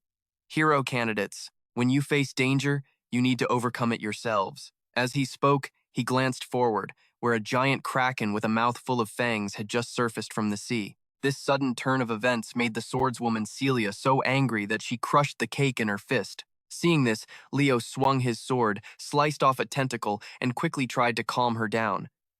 Celia, keep a cool head. In response, the swordswoman basically told Leo he should worry about his own damn self. As she spoke, she started to attack it with her glowing sword. But right after that, for whatever reason, the giant kraken opened its mouth and blasted a huge column of water straight at Celia, leaving her completely soaked. Seeing this, Leo didn't even know what to say to her. That's just natural behavior for a kraken. It reacts to heat by spraying water. That's, like, basic knowledge, he pointed out wearily, which only made Celia's glare even more furious. On the other side of the deck, some random student had his leg snatched by one of the kraken's tentacles and was about to become its lunch. "This damn kraken!" Leo snarled and rushed in to the rescue. The next moment, the two of them each landed a single strike, easily slicing the tentacle in two. At the same time, their buddy Kay, who was hiding under a table, could barely believe his eyes watching the two of them fight so powerfully in sync. That's definitely the power of Celia, the top scorer from the Western region. But this Leo guy, what's his deal? He said with a look of complete bewilderment, but before he could say another word, a frozen tentacle was thrown straight at him, and the guy almost got caught in the crossfire. "Hey, watch it!" he yelled irritably at the person who had just frozen the tentacle, which made Leo look over. Turns out, it was the same girl he'd bumped into earlier, and watching the way she used her ice magic to attack, her power was obviously no joke. In response to what Kay just said, she shot back, "Then why don't you stay back if you can't defend yourself?" Hearing her words, he could only complain about his own weakness. Geez, powerful people never give a damn if the rest of us get caught up in their fights. And then, as if his luck couldn't get any worse, another giant tentacle came flying right at him. It was like he'd become a magnet for severed tentacles. This time, the ones who did it were the siblings, Abad and Chelsea. The competition wasn't over yet. "Celia Stinger," Abad called out as a reminder. "Feelings mutual over here," Celia shot back, annoyed. And while the students were struggling to attack the monster, Professor Ain was over here, happily enjoying his glass of wine. As he poured another, he whispered, "There are tons of monsters in the lake leading to Lumen Academy. One is just perfect for a welcoming party." With that, the young professor's eyes narrowed slightly as he observed the standout individuals. Just as expected, the top-tier captains, Chelsea from the east, Celia Stinger and Abad Line from the west, Chloe Muller from the north, Wand Thyden from the south, Duran from the central. This year's freshmen are seriously impressive, but the one who impressed me the most is that unknown freshman. His sword skills have zero wasted movements. He moves as if he can predict the Kraken's every move. I'll be seeing him in the night class. Thinking about this, a small smile of anticipation formed on Ain's face, and just like that, with the combined power of the most outstanding individuals, even a Kraken couldn't withstand the onslaught from so many people and had to accept its defeat. Not long after, the ship that brought them to Lumen Academy finally docked. The moment they stepped off the ship, the whole crowd started puking their guts out, their faces pale as ghosts. "I think I'm completely out of every kind of medicine," Carl muttered. And next, Professor Ain lightly leaped from the bow of the ship and told everyone, "You'll all be crossing that lake many times, so get used to it, and fast. Now, we'll be moving to the entrance hall." Scene changed to inside Lumen Academy at the Electra training ground. At this moment, the freshmen were gathered here, and all around them, a few people were observing the new group, as if looking for the exceptional ones among them. "See? Told you. None of them were going to be normal. I hope there are some interesting people this year." The sound of whispers started to spread. Ignoring the chatter, Professor Ain announced, "We will now begin the entrance ceremony. Line up by region. Those with the highest scores line up at the front of each row. The headmaster will say a few words first." Following the instructions, the students quickly fell into neat lines. And after the formation was set, the old man, Callie, stepped forward to speak. "You've all come here hoping to become heroes. I only have a few words for you. If you dream of becoming a hero, then always put yourself first and shatter your own limits. Anyone who can't do that doesn't belong here." With that said, maybe out of sheer excitement, he raised his hand and smashed the podium in front of him, shattering it into pieces. This rather violent act of his made the students below go dead silent, not daring to utter a word. There wasn't even a single clap. Back to Callie. Seeing no reaction after his speech, the old man got a little embarrassed. "Did I say too much?" Hearing that, the students snapped out of it and roared in a massive cheer, making the old man's face light up. However, as if the cheers were still a bit too quiet, the headmaster casually said, I can't hear you. Hearing this, the professors standing behind him were completely stunned. The longer you teach at Lumen, the more your grand image of the swordmaster gets shattered. Ignoring the headmaster's goofy personality, the MC then continued, and now we will have the speech from the freshman representative. The freshman representative is Leo Plov. Please come to the stage. Down below, Leo was surprised to find he was the representative and immediately turned to look at Professor Ain. Catching his eye, the handsome professor just smiled and gave a slight nod. With no other choice, Leo had to go up to give the speech.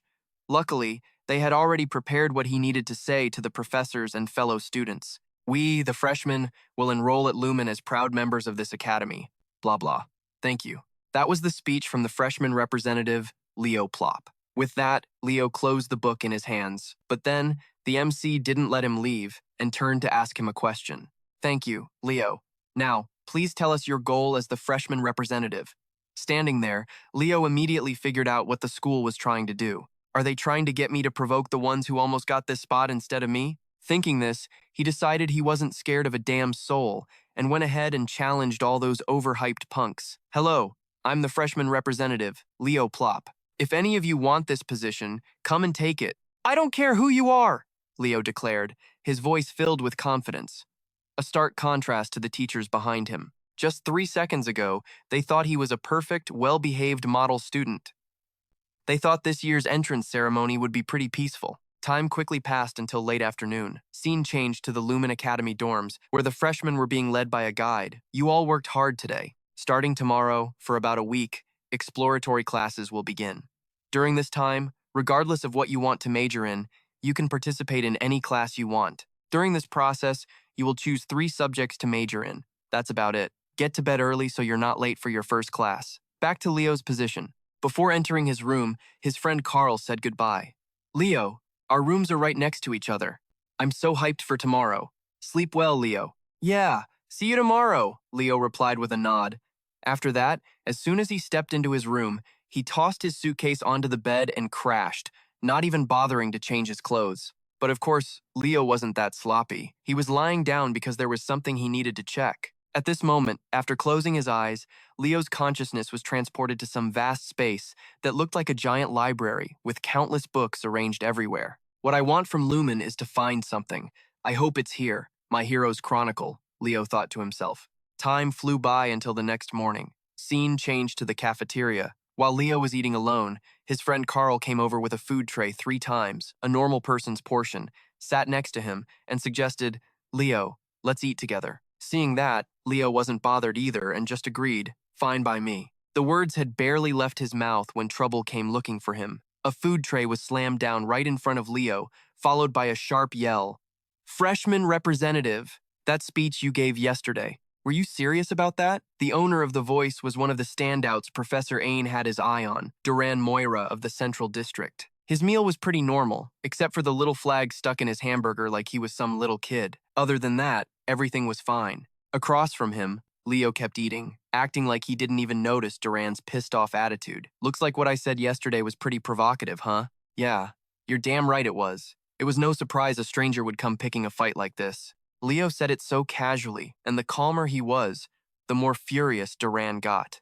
Seeing that Leo clearly didn't take his words seriously, his eyes bulged as he snapped a reminder. Don't you know who I am? I'm the captain of the Central District. Across from him, the 2 starving ghouls just kept ignoring him, happily chowing down. It felt like Duran was just some clown trying to get attention while everyone else completely ignored him. Finally, unable to hold back his rage any longer, his entire body erupted with a current of lightning as he kicked the whole table, sending the food flying. Along with it, Leo's food tray was also launched into the air. But that wasn't nearly enough to faze our protagonist. With incredible dexterity, his arms moved like a machine, catching all the food back on the plate without losing a single piece. He even had time to help his buddy Carl next to him catch his food, too. Not only that, Leo even stuffed a bit more food into the hamburger in front of him. A hamburger made with the finest ingredients, the king of double cheeseburgers. To waste such a precious meal, truly unforgivable. Leo let out a faint smirk. Across from him, seeing his provocation had no effect on Leo, Duran went completely berserk. I'll drag you off that throne myself. I can't stand seeing someone weaker than me act so damn arrogant, he declared through gritted teeth. However, Before the two of them could start tearing into each other, a massive arm draped over both their shoulders, stopping them. It was Professor Ain. Regarding their disturbance in the cafeteria, the professor spoke in a cold voice. Well, let's see here. One is the captain of the Central District. The other is the freshman representative, fighting on the very first day at Lumen. I suppose you're both ready for what comes next, then. The professor's voice dripped with menace, making the two young hotshots gulp nervously. Time passed quickly. The scene changes to the introductory class for the night division. The students interested in the course had already been waiting here for a while. However, Professor Ein hadn't started lecturing or mentioned anything at all. This made a brown-haired student in the class raise his hand, unable to hold back his question. Excuse me, Professor, but isn't class about to start? Beside him, the swordswoman Celia was also wondering why Leo wasn't there yet. At that moment, as if to answer their questions, Leo and Duran walked into the classroom, looking like they had just run 10 laps around the school grounds. Seeing his sweat-drenched body, Celia rushed over to ask, Leo, what happened? Did you get into a fight? In response, Leo didn't explain much, just glancing over at Duran with a slightly amused look. Then, after waiting for everyone to arrive, the young professor officially began the class. All right, now that everyone's here, let's begin. Welcome, new students. My name is Einan Da, and I'll be in charge of the first-year night course. Up front, the blonde-haired guy was apparently still pissed about what happened with Leo, so, while listening to the lecture, he kept shooting daggers at him. And this made Carl feel like something fun was about to go down in this class. Whoa, they're already starting a full-on psychological war? He thought to himself, turning his attention back to the professor. The man paid no mind to the little squabbles in his class and continued with the lesson. The three powers derived from mana are magic energy, soul energy, and the key field. Among them, the key field is the most difficult to control. Does anyone know why? In the back, the swordswoman Celia quickly answered, because the key field sacrifices mana's flexibility during the conversion process. Hearing this, Professor Ein gave her an appreciative look and nodded, continuing, That's right. While magic energy and soul energy use mana in its natural state, the key field absorbs mana and processes it to suit the body. Now, can anyone explain how we use the key field accumulated in our bodies? As he spoke, an aura began to radiate from his body. And as for the question, even Celia wasn't entirely sure. Don't you just use a bit of force to get it out? She wondered silently. In the end, when no one else stood up, it was Leo who answered for the whole group. Because we use the power of the key field by burning mana. Seeing this, a hint of surprise appeared on Professor Ain's face as he nodded. Correct. Then, do you know what the most important thing is when burning mana? It's endurance, Leo explained once more. Turning back to Ain, his expression slowly changed as he saw Leo correctly answer his questions one after another. Impressive. Leoplav, have you ever studied the key field before? No. Leo shook his head, which made the professor's opinion of him rise even higher. For someone who hadn't properly studied the key field to grasp its essence, at that thought, a small smile appeared on his face as he continued, Well then, let's put theory aside for a moment. Why don't we try moving our bodies a little, shall we? As he spoke, he began to focus energy into the soles of his feet. And then, to the utter amazement of all the students, the professor's foot stepped onto the air as if it were solid ground. This is the key step. The basic principle is to focus the power of the key field into your feet, and its potential applications are limitless. Time flew by. The students started to group up to try and practice this incredible skill. However, it was far from easy, so for the most part, none of them could truly master it. The exception was the swordswoman, Celia. Being a genius, she learned the skill with relative ease and turned to brag to Leo. Heh, I'll show you how it's done, if you call me Big Sis. As for Leo, he was too embarrassed to learn such a kindergarten-level principle from Celia. No thanks. The principles of operating an aura field aren't all that different anyway, he said nonchalantly. Meanwhile, Professor Ain had noticed Duran's eyes constantly staring in one direction. He cracked a smile, as if he'd just thought of something fun. He then clapped his hands to get everyone's attention. All right, listen up. As you all know, there was a bit of a commotion this morning. Hearing this, the mage Chelsea, who was out of the loop, asked curiously, What's he talking about? Back with Professor Ain, he called both Leo and Duran up to the front and turned to question the blonde. Duran Moira, what has you so worked up? I'm not worked up, he replied, but he wouldn't even meet the professor's gaze. Seeing this, Ain didn't really need to ask to figure out the reason, so he decided to give them a chance to compete. All right, to the field. Central District Captain Duran Moira and freshman representative Leo Plov will have a one-on-one race to decide who will represent the class. In this match, you may use your aura fields without any restrictions. The professor's words made the blonde flinch. At that, their merchant friend Carl seized the opportunity, pulling out a sign to get everyone in on the action. All right, place your bets. The genius of the Moira family and a descendant of heroes, Duran Moira, master of the lightning aura field, and the dark horse from the outskirts, the mystery man who took down all the district captains to become the freshman rep, Leo Plov. In another corner, students were watching the two of them and gossiping. I mean, he's the freshman rep, so he's got to show us something, right? But from what I saw when he was talking to Celia Zerdinger, it looks like he can't even use aura steps. For real? And did you guys hear what he did yesterday? I can't stand that guy. Becoming the Central District Captain is a huge deal, but this freshman rep hasn't proven jack. Murmurs of doubt began to spread. Ignoring the chatter, Professor Ain saw that both were in position and announced, "All right, first one to the finish line wins. Whoever wins, you must both accept the result with grace. That is the spirit of chivalry. Ready, set." As for the swordswoman Celia, although her logic told her Leo couldn't possibly win, for some reason, her gut was telling her something different. Honestly, there's no way Leo can win. But that kid always finds a way to exceed everyone's expectations. "Go," Ain shouted, and the second the word was out, both Leo and Duran shot forward with all their might. Unsurprisingly, Duran, with his advantage in using an aura field, immediately rocketed ahead.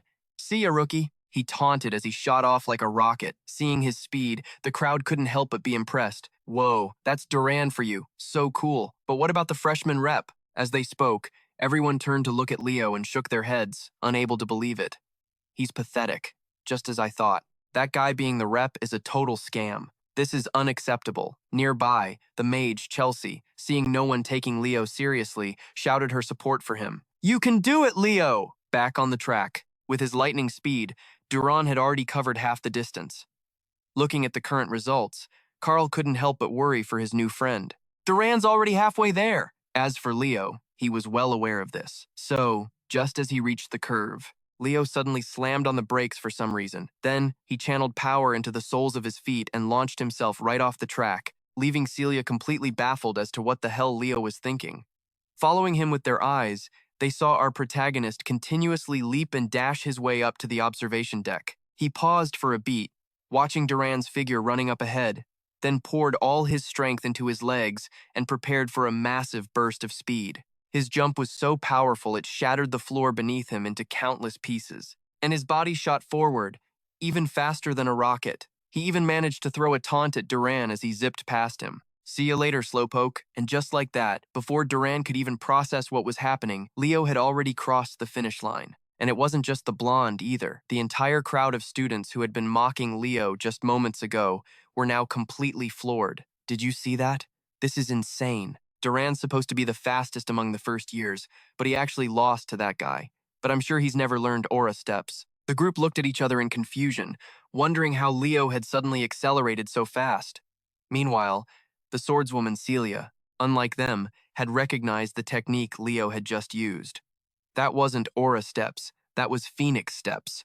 In a corner, the simple-minded duo of Chelsea and Carl weren't overthinking it. They just saw that Leo won and were ecstatic for him. As for Professor Ein, with his experience, he was the one who saw the most. Duran used his signature lightning aura field to increase his speed. I expected as much, but that speed was still incredible. Meanwhile, although Leoplav was slower, his control was better. He focused his entire fire aura field into his feet to create a formidable aura step. That's a brilliant application. "Perhaps a true hero will finally emerge in this generation," he said with a smile full of anticipation. Meanwhile, after his victory, Leo went over to greet his opponent. "Good race, Duran." "If it had been a longer race, the outcome might have been different," he said, extending his hand. Too bad Duran was too pissed off to put on a good face for Leo. "Get lost," the arrogant loser snapped, swatting Leo's hand away. Ignoring Duran's nasty words, the mage Chelsea ran over to Leo, her eyes filled with admiration. "Leo, you're amazing.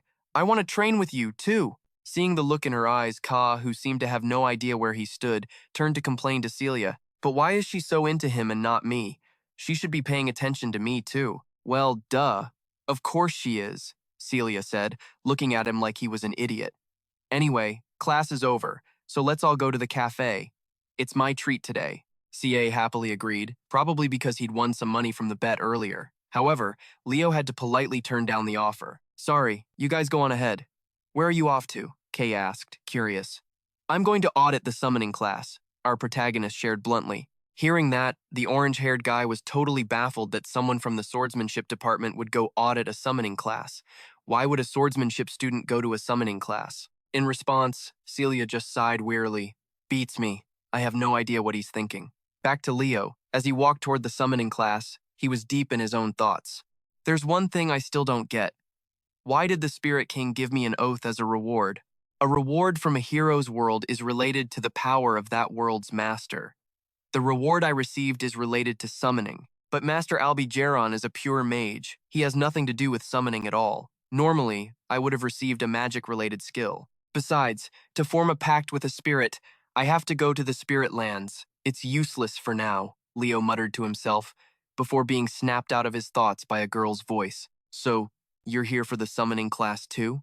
Hearing that, our protagonist turned around and realized the person calling him was the captain of the East House. 17-year-old Chen Xia saw that Leo had noticed her and nodded a greeting. Nice to meet you. Leo smiled in return and said, Nice to meet you too.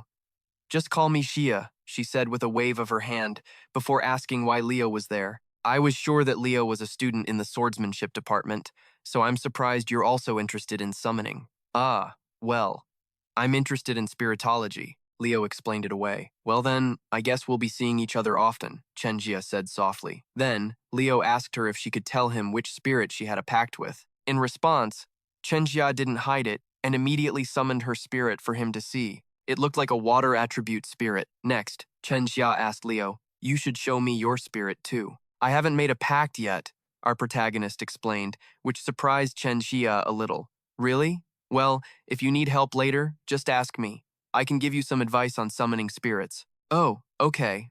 I'll take you up on that. But how old are you? Leo asked, curious. I'm 17. Leo, you're 15, right? I saw you talking to Celia. Back to Leo. Upon hearing the age of the girl in front of him, he screamed in his head, Asterisk 17? She looks so much younger. Asterisk. She looks even younger than Celia. As he thought this, he noticed Chen Xia staring at him with a suspicious look. Then, as if her woman's intuition was kicking in, Chen Xia said suspiciously, You were just thinking something rude, weren't you? Not at all, Leo said, glancing away. Moving on, she gave a small smile and offered, Anyway, Leo, I was really impressed with your match against Duran. Someday, please accept my challenge. In response, our protagonist never backs down from a fight, so he accepted with a bright smile. Of course, cut to the summoning class. After arriving, Leo was a bit surprised by how few students there were in the class. This is everyone? From behind him, Chen Xia replied with an awkward look on her face. Yeah, well, summoning isn't a popular choice, and this is just an exploratory class. But it's still pretty surprising that the class is being held out here, the protagonist remarked, as the lesson was taking place in a meadow. Just then, a huge shadow appeared over everyone, startling the entire group. A black dragon! Where did it come from? Get away! A terrified student yelled when he saw the dragon staring right at him. Seeing their cowardly display, a woman's voice rang out to explain. He's doing that because he likes you, kiddo. It's a pleasure to meet you first years. My name is Yura Marine. I'm the summoning teacher who will be guiding you for the coming school year. All around, the male students stared at the professor's beautiful face and vibrant body, their hearts pounding. I want to be the teacher's summoned beast, too, the group said wistfully. It wasn't just them. Even Leo had to admit she was beautiful. If Weno were here, he would definitely go crazy. Leo muttered to himself, thinking of his womanizing friend from his past life. Turning back to Professor Yura, after waiting for the group to settle down a bit, she began the lesson. All right, rookies. The fact that you're here means you have some talent for summoning, right? Yes! The group shouted in unison, which made her very pleased. Good. That was a loud and clear answer. We'll head straight to the practical training area. With that, Yura turned to her assistant, Kalo. Kalo was a white-haired young man with glasses, leading a griffin over to assist everyone. He was the teaching assistant for the first-year summoning class. Seeing that their transportation had arrived, Yura continued, You'll go in pairs of 2. Come on, get on the griffins. Hearing her, a student in the class spoke up hesitantly. Professor, This is our first time riding a griffin. He said it with a look that pleaded for help, but unfortunately for him, his request was completely shot down. All he got back was a glare filled with anger from Yura. So, are you saying you don't want to listen to my lesson? If you think you can't do it, then go back. With that, she quickly climbed onto her black dragon's back and immediately flew off, leaving the students below still dazed and confused. In the end, it was the TA, Callow, who stepped up to advise everyone. Come on, everyone, we have to follow the professor. After that, riding the griffins turned out to be easier than the students thought, and Chen Xia proactively went to pair up with Leo. Leo, can I hold the griffin's reins? Seeing that, although the guy's eyes showed a bit of surprise, he agreed anyway. Hold on for as long as you want. And just like that, after getting a little more comfortable with each other, the group quickly chased after the professor. It was only when they felt the cool sea breeze hitting their faces that they realized just how amazing it was to have a mount. Whoa, he gets to ride a griffin. That's Lumen class for you. Hey, trade spots with me. I want to try flying too. Hey, just wait a little longer! The sounds of them squabbling began to ring out. Meanwhile, Chen Xia was just as excited. I was a little worried too, but it's tamer than I thought. Hearing that, Leo, who was behind her, didn't forget to give her a reminder. But you should still be careful. Griffins are summons that are hard for beginners to control. Hearing this, Chen Xia couldn't contain her own curiosity. Huh? But it's so gentle though. That's because, Leo started to explain. However, before he could even finish his sentence, Professor Yura up ahead suddenly took out some kind of whistle and puffed out her cheeks to blow it. Its sound was so loud it made everyone uncomfortable. And as soon as they heard it, the griffins' attitudes did a complete 180, becoming more ferocious and uncontrollable than ever. This is bad. They're not listening to us anymore. Why is this suddenly happening? Professor, save us. The group panicked and cried for help, but Yura had no intention of lifting a finger. Instead, she demanded that these coddled students handle the problem themselves, and fast.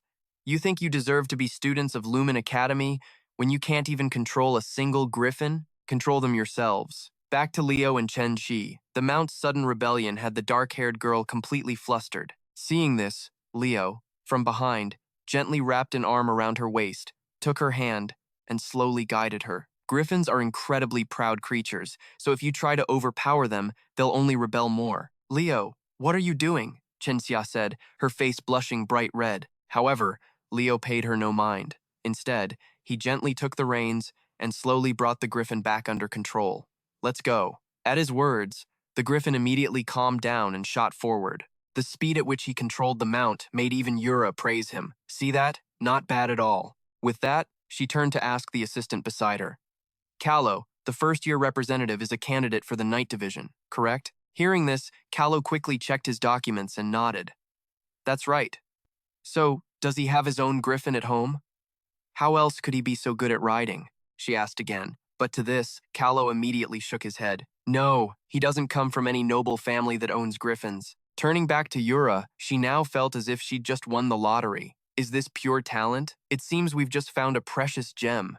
Yura stroked her chin with great interest as she spoke. Cut to the Summoning Island, the practical training area for the Summoning Department. Right now, most of the students were sprawled out on the sand, completely airsick from trying to control the griffins to get here. And while they were still dazed from the motion sickness, Leo took the opportunity to walk around and see if there was anything interesting. Then, he noticed some kind of fruit nearby and reached out to pick it. To be precise, what caught his attention was the feather stuck to the fruit. A feather? Leo muttered to himself. Seeing the slightly strange look on his face, Chen Jia asked, "What's wrong, Leo?" "Oh, it's nothing," Leo said, shaking his head. Elsewhere, before her students had even finished resting, Yura roared, "Stop your whining and focus. Starting now, you'll be taking a practical exam." Hearing the command, the whole group's jaws dropped and they began to complain. What? A practical exam on the very first day? But this is just the trial period. Why do we have to take a test? The student with the center-parted hair asked, confused. To answer his question, Yura began to set them straight. Compared to the other two divisions, the path we must walk is much farther. Is there anyone here who doesn't know that? For the Summoner Division, just knowing how to control mana isn't enough. To form a contract with a spirit, you need harmony with them, and to control summons, you need the ability to tame. This is why the number of heroes from the Summoning Department is lower than the other departments. However, summoners who reach the pinnacle achieve far greater feats than other heroes. Didn't you all come here because you want to become that kind of hero? In response, A white-haired girl took a step forward and acknowledged it. That's right. So, what's the test? This girl's name is Eliza Hen, from the renowned hero summoner family of the North, the family of Count Hen. Professor Yura glanced at her for a moment and explained, "This island is called Summoning Island, just as its name suggests. It's teeming with summoned creatures. Since a summon is a weapon for a summoner, the test will evaluate your taming abilities. The content of the test is very simple. Tame a summoned creature in this forest and bring it back. After you tame it and sign a contract, that creature will belong to you," she said with a bright smile. The students, realizing they could get a new little minion on this island, were so excited they were going crazy. "Whoa, this is Lumen Academy for you." With that, the group rushed to explore the forest to find the most suitable pet. And just as Leo was about to move to find a suitable summon for himself, Eliza suddenly spoke to him. "So you're the first-year representative. The rumor that you beat Duran is already spreading. Can I expect anything from you in the summoning class?" "I'm just trying my best," he replied coolly and walked ahead. Behind him, Eliza stared at his back, her eyebrows furrowed as if she were slightly angry. Meanwhile, Professor Yura observed the scene and chuckled to herself. "Looks like these ones will be the key players among the first years." Time passed quickly, and a few students had already started to get acquainted with and tame their own summons. Meanwhile, Leo was still wandering around without a suitable target. "I tamed it." "Oh, that's the first-year rep, but isn't he going way too deep into the forest?" someone commented, and another person next to them just shrugged and waved a hand. "Whatever, if he fails to tame one and gets a 0, he'll totally crawl back to the night department." What, does he think summoning is some kind of walk in the park? Ignoring all the chatter, Leo pushed deeper into the forest. Only when he was absolutely sure no one was around did Leo take out the feather he'd found on the island and use his fire aura to set it ablaze.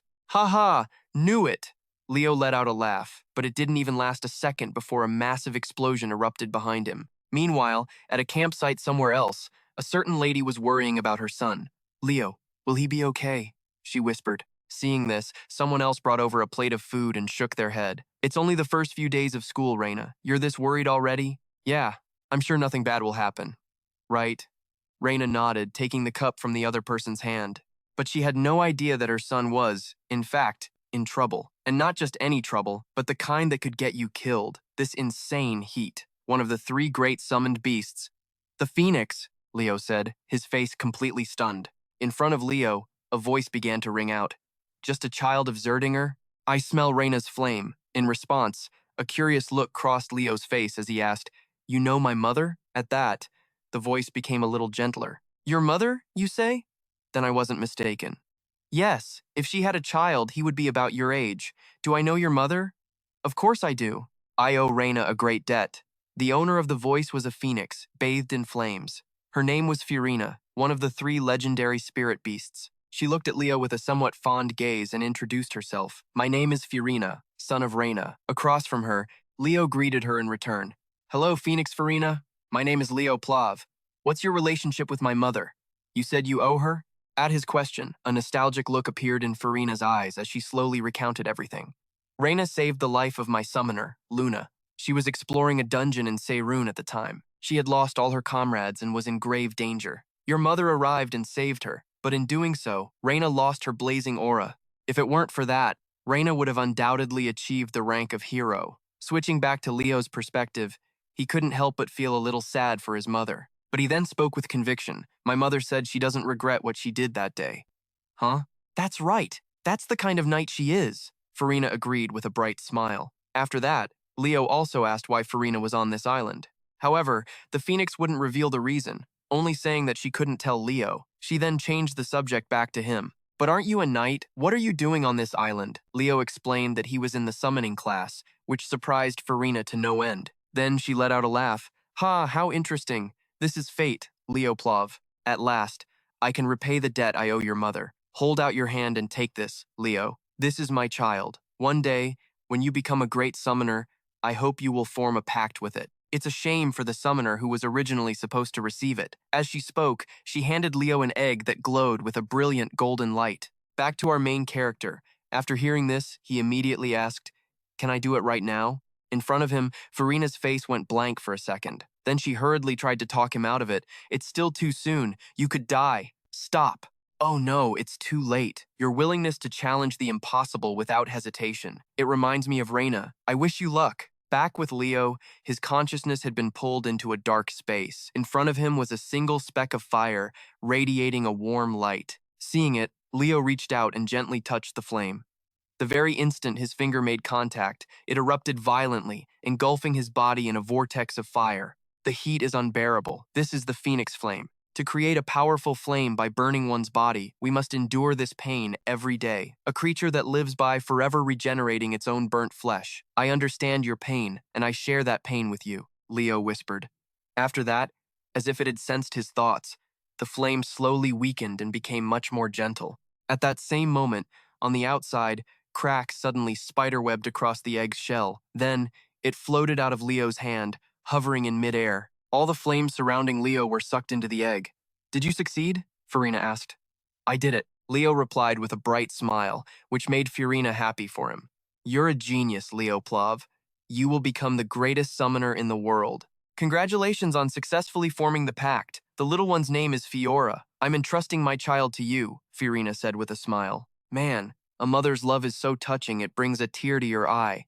The kid wasn't even out for 3 seconds to feel its mother's warmth before it got tossed to someone else. Across from him, Leo looked at the phoenix's form with a bit of skepticism. Is this really a phoenix? Why does it look so much like a chick? He wondered. Right after, the little chick let out 2 naive cheeps and stared at him curiously, which only confirmed Leo's suspicion. Yep, this is definitely a chick. Scene change, over to Professor Yura. By this point, the students had all found a suitable summoning medium and had returned to report to her. After a quick scan of the students, the professor turned to her assistant. Callow, what's the time? Hearing her, the assistant immediately knew what she meant and replied, 5 minutes left. Only those 4 are left. The words had barely left his mouth when the sound of heavy footsteps from afar caught her attention. A massive black bear was charging toward them. It was Chen Xia's summon. Professor, you're not done yet, are you? She asked, looking a bit ragged. It looked like she'd been through one hell of a fight to tame that bear. The result wasn't half bad, though. Even Professor Yura offered her praise. You tamed a baby water bear as a knight in training? Impressive. At the same time, the big guy Wanden was landing on the ground, clinging to the leg of a giant bird. A shadow raven? Damn. Even the famous summoner clans have a hard time taming one of those. Yura praised him. But I haven't made a contract with it yet, Wanden explained. That's good enough. More than good enough, actually. The professor waved her hand dismissively. Right after, Elisa returned to the group, riding on the head of a giant white serpent, making everyone around her gasp in awe. I went ahead and made a contract since my family doesn't have one of these yet, the girl said casually. Meanwhile, Yura recognized the summoned beast and didn't hold back her praise. Is that a gorgon snake? Awesome. Beside her, the teaching assistant, Carl, chimed in. Professor, is time up? Just as the last student is arriving. Hearing this, everyone turned their eyes and saw Leo strolling out from inside the forest. What was even weirder was the little chick on his head. Seeing it, the other students couldn't help but burst out laughing. Haha, what the hell is that? Did he tame a chicken? What an idiot. He must have given up when he realized he wasn't good enough to summon anything. Unlike what those students thought, the moment Professor Yura sensed the aura coming from that little chick, her eyes went wide. Holy shit, you idiots. That's a phoenix. Time passed quickly, and the scene changes to Professor Yura's office. Leo had been called up by her for a private meeting. Outside the door, after straightening his clothes, Leo reached out and knocked lightly. From inside, Yura knew he had arrived and called out, Come in. I heard you were looking for me, Leo asked, curious. Here, have a seat. You know, to be honest, this is the first time I've ever seen a phoenix. I didn't even know there were phoenixes on the summoning island, and a freshman made a contract with one? This has never happened in the history of the Academy. I know who you really are, Leo, the professor said, looking straight into the main character's eyes with a dead serious expression. Across from her, Leo couldn't help but gulp nervously, worried his identity had been exposed. Even though he hadn't done anything wrong, a hero being reborn after 5,000 years would definitely attract a lot of unwanted attention. However, Leo was worrying for nothing, because right after that, Professor Yura threw her arms around him and showered him with praise. You're a summoning genius, a prodigy like we've never seen before. I want to praise you for what you've achieved, but I think the fact you've contracted a phoenix should be kept secret. If this gets out now, it'll cause an unnecessary uproar. When the trial classes are over, Make sure you choose the summoning class as your major. You have the talent to become a hero summoner who'll be remembered for ages, she said, patting Leo's shoulder gently with complete confidence. Time flew by, and it was the next day. The ice attribute mage, Chloe, was walking down the hall, yawning her head off, when she was spotted by Leo and Carl. You're gonna split your face with that yawn. Chloe! Ha, you look wiped out. Hearing them, Chloe turned around and explained that she had stayed up late reading a magic book. At the same time, Leo remembered her student ID and spoke up. You're Chloe Mueller, right? Here. As he spoke, Leo handed her back the card. Seeing the card, Chloe finally remembered where she'd seen Leo before. Oh, so it's you. Thanks, freshman representative. With that, the three of them cheerfully walked into class together. Today was the trial class for magic. So, Leo, looks like you're taking the magic class too? Carl asked curiously. Since we're still in the trial period, I want to take as many classes as I can, Leo replied calmly, making Carl jealous of his studious nature. That's amazing. I'm only interested in magic, so I'm only taking the magic class. At this point, Carl suddenly lowered his voice and whispered into the main character's ear. That ice queen over there is aiming to be the top dog in the magic department. Her name's Chloe Mueller. As he spoke, he glanced over at the icy girl, only to find she was staring right back at him. Seeing that, Carl felt a chill run down his spine and quickly tried to escape. It's kinda cold over here, right? I think I'll move to the back, he said cheerfully, turning to leave. However, before he could even take a step, a sharp pillar of ice shot up from the ground, blocking his path. And the one who did it was, of course, Chloe. Carl, you're sitting with me. Up front. Since you're so interested in the class, I'll help you out. With that, she grabbed Carl by the collar and dragged him away like a puppy, leaving him to cry silently. Leo, watching this scene, found it pretty amusing. At the same time, the mage siblings Albert and Chelsea, who were behind them, greeted Leo. A few minutes later, the professor for the course walked through the door. His appearance truly made the female students go wild. Oh my god, he's so hot! Everyone started whispering to each other. Ignoring the chatter, the handsome professor spoke in a loud voice. I will be teaching you magic for the next year. My name is Lenhos. He paused for a beat, then tapped a stack of test papers beside him and announced, before we begin today's trial class, you will all take a magic theory test. And with a snap of his fingers, all the test papers automatically flew towards the students. Being hit with a test before they'd even learned a thing basically short-circuited every student's brain. What is this? A test on the very first day of the trial class? Someone shouted. In response to the shocked comments, Lenhos confirmed it again. That's right. If you don't meet a certain standard, you cannot participate in my class. If you're students of Lumen, this level should be standard. When you're finished with the test, hand it to my assistant, Miss Anna. Off to the side, Anna, the first-year magic department TA, waved hello. Please turn your tests in to me, everyone. Back to Leo. Looking at the questions on the test, his whole body grew heavy and started to tremble. This was the first time in the entire series he'd ever had an expression like this. Is this really the current trend in magic? Why are the formulas so damn complicated? The poor guy whined to himself. Time passed quickly. Everyone was buried in their tests, and after finishing, they realized the test wasn't as hard as they thought.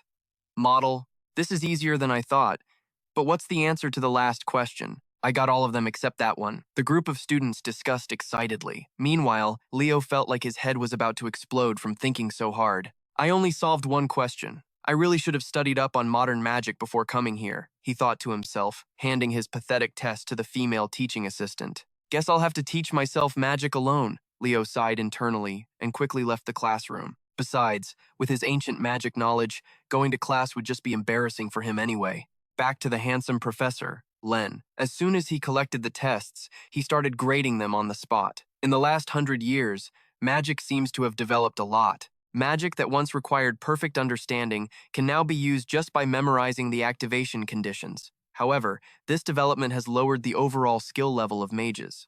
As he spoke, a beam of light shot out from Len's palm, flying into the air. The scenery in the classroom then changed, becoming a vast and mystical cosmic space. Staring at the scene before them, the students' jaws dropped. Seeing this, Len didn't keep them in suspense any longer and explained, this is the essence of magic that I created. I created it from the end to the beginning. I want you all to become people capable of researching and creating your own magic. That's why I gave you this test. 49 questions, 1 point each, based on simple memorization. And the final question, worth 51 points, analyzes the true nature of magic. I hope everyone here will become a mage capable of solving it. Turning to the mage Chloe. Looking at her test, her face also showed a look of confusion. It's no surprise that was the only question I couldn't solve. Did Leo already give up? I really wanted to take the magic class with him. What a shame, Chelsea thought regretfully. At the same time, the teaching assistant, Anna, seemed to have discovered something and rushed over to Len's side, whispering in his ear, "Professor, a student solved question 50. Hearing this, the handsome man's eyes widened in amazement. Then, he burst out laughing with immense joy. Ha ha ha, who is it? For the first time in history, one of you has achieved a perfect score. Please, stand up. Who could it be? At this point, Len's face was flushed with excitement. However, Anna, who was standing beside him, quickly reminded him, "That student didn't get a perfect score, Professor." Hearing that, Len was no less excited, and even felt it was to be expected. Really? It seems they skipped a few other questions because they spent too much time on the last one. That's a bit of a shame, but it's fine. Come on up. Wait, that's not it. He only solved the last question. Anna reminded him in a low voice, causing the smile on Len's face to vanish completely. "What's his name?" he asked again. "It's the student, Leo Plov," Anna replied. "Well then, would student Leo Plov please stand up?" Len said as his eyes scanned all the students. However, Leo had bailed ages ago after turning in his test. In the end, it was the mage Chelsea who spoke up and explained student Leo left after he finished the test. The scene changes to Leo's location. Right now, he was happily eating ice cream with Celia, telling her about the magic class test, which made the swordswoman laugh her head off. "Ha ha, so you left after only solving one question? First, a baby chick in summoning class, and now you only solve one question in magic class. Leo, do you realize you're doing something wrong here? If you're a knight major, you should be focusing on your swordsmanship." Hearing this, Leo got a little ticked off and shot back. "So, you want to go a few rounds and test our stamina?" Well, that's a bit. Celia's voice faltered when Leo made the suggestion. But just then, their conversation was interrupted by Professor Len. "So, you're a student from the Night Major? Are you Leo Plov? Were you looking down on my class? Why did you leave after only solving one question? Were they so easy you thought they weren't worth answering?" He spoke with his eyes wide with anger. Across from him, Leo, not wanting to get on this professor's bad side, immediately explained, "Professor, it seems there's been a misunderstanding. I thought I failed the test. Every question except the last one was too difficult, so I couldn't solve any of them. I taught myself magic by reading ancient magic books, so I wasn't sure about any of the modern questions." Back to Professor Len. His expression changed more and more as he listened.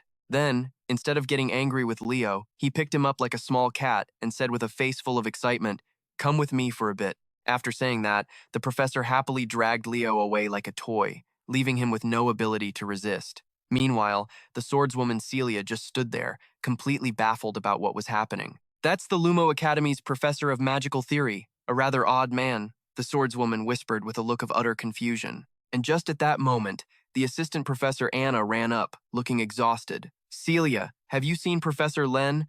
Or did something strange happen?" she said, panting from exhaustion, probably from having to chase after that professor. Hearing this, Celia turned and recounted everything she had just witnessed. "He was just here a moment ago, but then he suddenly grabbed Leo and dragged him away." Hearing this, Anna's face turned to panic as she rushed after them. "Oh my God, what is that madman planning to do this time?" she screamed internally. Back to Professor Len's location. He had now dragged Leo to some conference room and was writing a series of questions on the board, demanding, "Solve these, student Leo." Hearing this, although our protagonist didn't quite understand why, he quickly got to work. And for Professor Len, this was also a test for Leo to assess his talent. If he didn't solve the last question by sheer luck, then he must have his own system of magic in his head. "Now, show me. Let me understand the true nature of magic." Before the thought was even finished, Leo stopped what he was doing and turned to say, "I've solved them all." Seeing this, sweat poured down the handsome professor's head. "You solved all these questions in your head?" "Yeah, something like that." Leo shrugged, his answer making Professor Len practically drool. He finally muttered to himself. Meanwhile, as Professor Anbai was walking down the hall, he suddenly spotted Professor Len sprinting towards him, looking like he'd just won the lottery. Seeing the look on his colleague's face, Anbai got a bad feeling for some reason and immediately turned to bail. But Len wasn't about to let him get away that easily. A second later, he lunged forward, grabbing Anbai's ankle with both hands and said with eyes full of gratitude, "Thank you, Professor Anbai. Thank you so much." In response, Anbai immediately used his magic to lift Len into the air and warned him, "This isn't the first time you've acted this unhinged, but you've really crossed the line today." In response, Len, still with that shameless grin on his face, excitedly shared, "He's a magical genius. Leo, the student you nominated as the freshman rep, he's a true genius." At this, it was Anbai's turn to be totally confused. Magic? Isn't he supposed to be a knight? No way. Leo has to become a mage, no matter what. I'm not gonna let his talent go to waste just waving around some hunks of metal. Sending him to the knight division is an insult to the art of magic, Len yelled furiously. Just then, his assistant Anna rushed over. Seeing this, Anbai released his spell, letting the mage freefall towards the ground. Luckily, his assistant saw it coming, put on a burst of speed at the last second, and managed to catch her boss. "Thanks, Anna," Len said, beaming. "We really need to get back to class," the assistant growled, a vein pulsing on her forehead. One of these days, she thought, I'm going to kill this idiot. Just then, Leo casually strolled up from behind. Hearing his footsteps, Professor Anbai turned and nodded, which threw Leo off a bit. Mages never change. They're all freaking nuts. And just like that, a week flew by. The trial classes were over, and our protagonist was chilling on the roof of some building, completely engrossed in a book. The book was titled Kai. Was the first hero a total fraud? Closing the book, Leo let out a heavy sigh. He hadn't learned a single useful thing from it. Elsewhere, in Headmaster C's office, while he was busy working, the homeroom teachers for the magic, night, and summoning classes suddenly burst into his office, each holding out a form for him to see.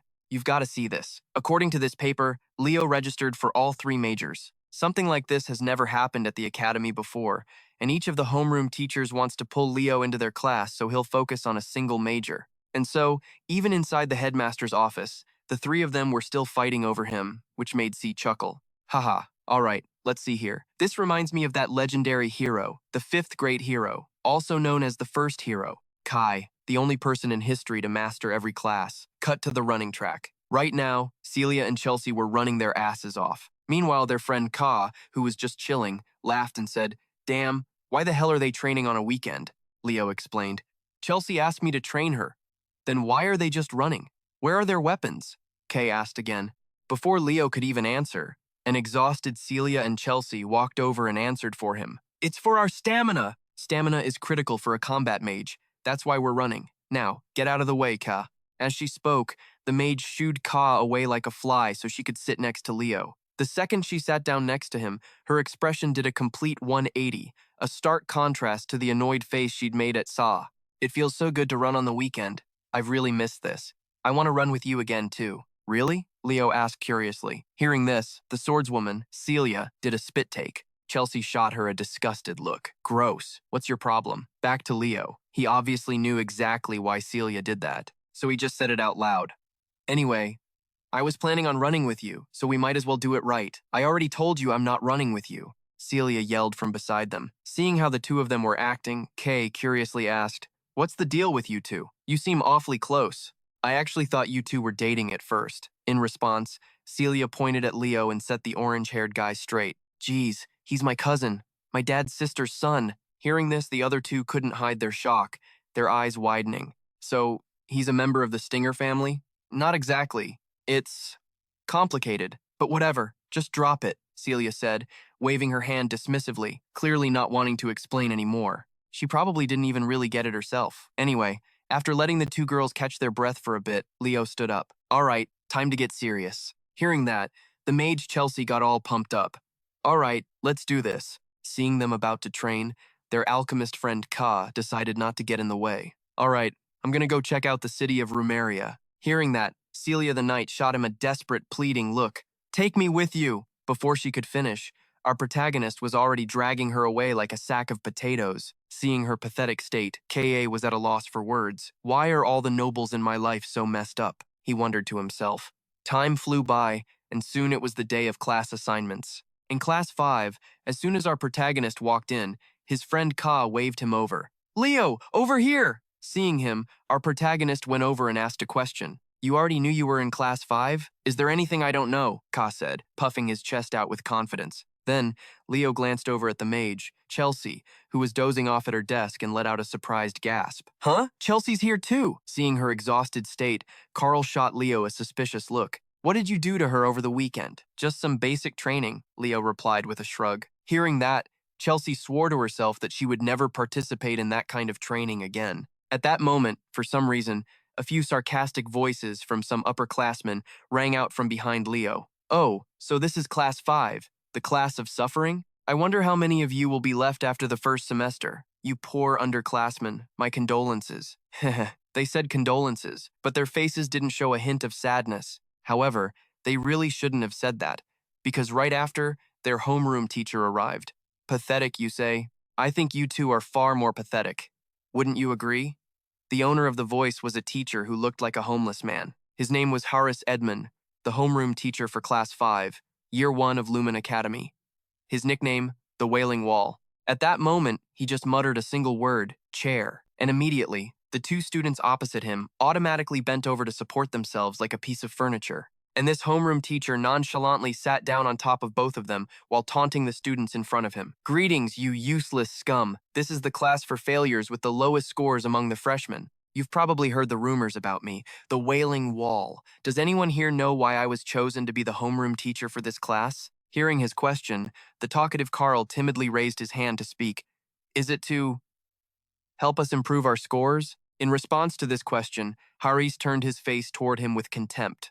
Carl Thomas, a typical answer from someone at the bottom. Does no one in this pathetic class understand the mission of a Lumen Academy student? Hearing that, the mage Chelsea also raised her hand to voice her opinion. It's to conquer the hero world through practical missions. Hearing her speak, Harris gave a satisfied nod. Correct, that's exactly it. But all I see is a bunch of kids who'll die the second they step into the hero world. It's better to just expel these pitiful creatures who only hold back their comrades and die prematurely. That is the reason I decided to take charge of Class 5, and the reason I'm called the Wailing Wall. As he spoke, he observed Leo's incredibly calm expression and thought to himself, that guy, he might just survive. Then, to teach these factory farm chicks what a cruel world it is, Harris ordered all of them to change into their gym clothes and head to the training grounds, because it was time for combat class. Time passed quickly, and the scene shifted to the training grounds. Soon enough, everyone had finished changing and was present. Meanwhile, Harris was relaxing off to the side, looking like he was on vacation. Let's begin this class, the one that will fix the rotten mindset you've all developed since entering Lumen Academy. What do you think will save you in the real world, where lives come and go so easily? In response to the question, a pink-haired girl spoke up timidly. Isn't it our comrades protecting us? Her name was Nella Caven, a night major. Special note, healing attribute aura. To this answer of hers, Harris shook his head and said, No, it's your own abilities.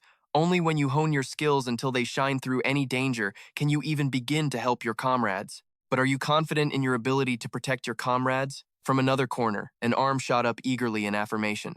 I'm confident, Professor. From behind, when Harris heard this, the homeless-looking teacher let out a surprised, Oh? Then let's test your ability as a magic knight. Create a fireball. Hearing the request, Eliana confidently created a fireball in the palm of her hand. But Harris, seeing it, was a bit disappointed and scoffed. Is that all? With that fireball, I doubt you could even kill an ant. On the other side, of course, Eliana wasn't that simple. What if I add more mana to it, like this? With that, she increased the mana she was feeding into the fireball and pulled it to both sides. And then, to everyone's astonishment, it formed into two giant fireballs, radiating such immense heat that the surrounding students scrambled backwards. Looking at this, the students couldn't help but murmur in admiration. Not only did it split into two fireballs, but they also doubled in size. From the front, even Harris had to acknowledge it.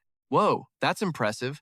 Why don't you try hitting this tiny creature with your amazing fireball? With that, he used his magic to summon a spirit with a human-like appearance, but tiny in size. Next, the little spirit shot straight towards Eliana at lightning speed, and for some reason, he lightly tapped the tip of the mage's nose before clutching his stomach, roaring with laughter. And although she didn't understand why this tiny creature was laughing at her, the fire mage Eliana couldn't hold back her anger. Immediately, she began flinging the two fireballs in her hands to attack. However, she couldn't even touch the hem of the little spirit's clothes. After that, The spirit flew back to Horace's side and covered its mouth, giggling at Eliana.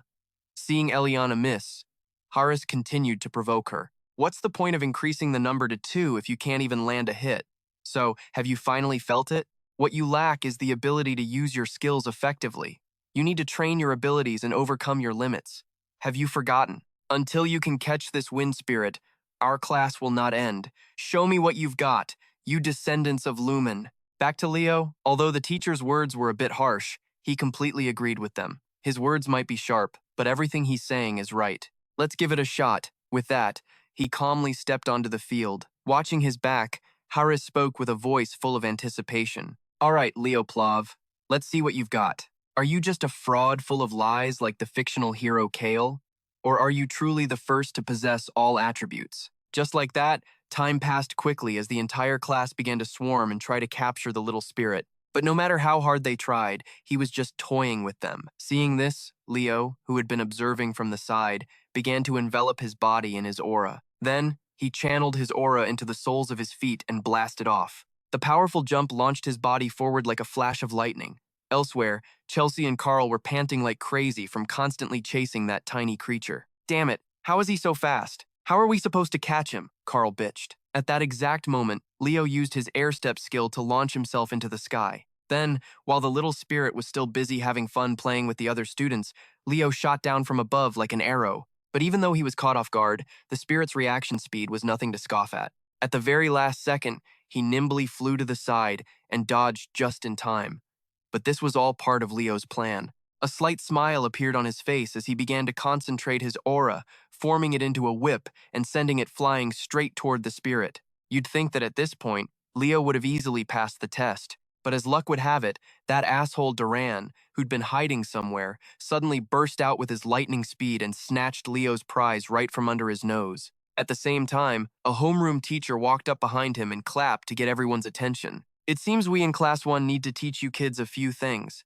This white-haired guy with a smug look on his face is named Seton. He's the homeroom teacher for Class 1 at Lumen Academy. Side note, he came in second in the graduation poll. Meanwhile, Mr. Harris came in first, so it seems the two of them don't exactly get along. Hearing Seton's voice, Mr. Harris just kept sipping his milk and replied nonchalantly, "Oh, really? Then are you going to teach for me?" In response, Seton looked at him like he was a piece of trash. At the same time, Carl, sensing the Cold War between the two, excitedly said, "This is the clash of the two pillars of Lumen Academy. Both of them have been working at Lumen for over 20 years. From what I've heard, Professors Ain, Yura, and Len were all their students." Hearing this information from him, Nenla turned to him in surprise and asked, "Whoa, for real? How do you know that?" Opposite them, Carl's face flushed as he eagerly shared, "I've just got a nose for this kind of info." Haha. Seeing this, the mage Chelsea, who was standing in front, looked like she was about to puke. Anyway, back to the teacher, Seton. He let out a loud laugh. "Ha, Harris, I don't know what you're scheming by taking charge of the failure class, but I'll find out soon enough. I propose a competition between Class 1 and Class 5. As for the event, it'll be Lumen's historic sport, Bastera."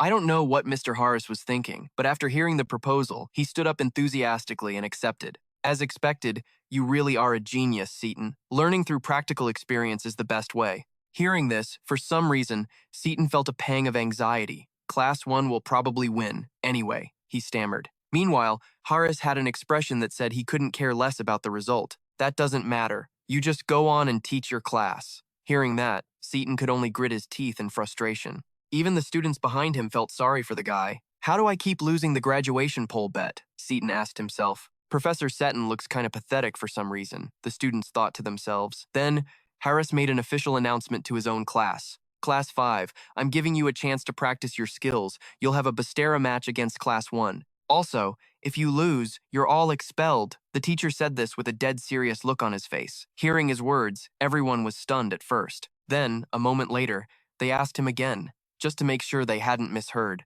"Sir, are you serious? This is our first match, and their class has 3 captains." In response, Mr. Harris seemed completely unconcerned about the massive gap in their abilities.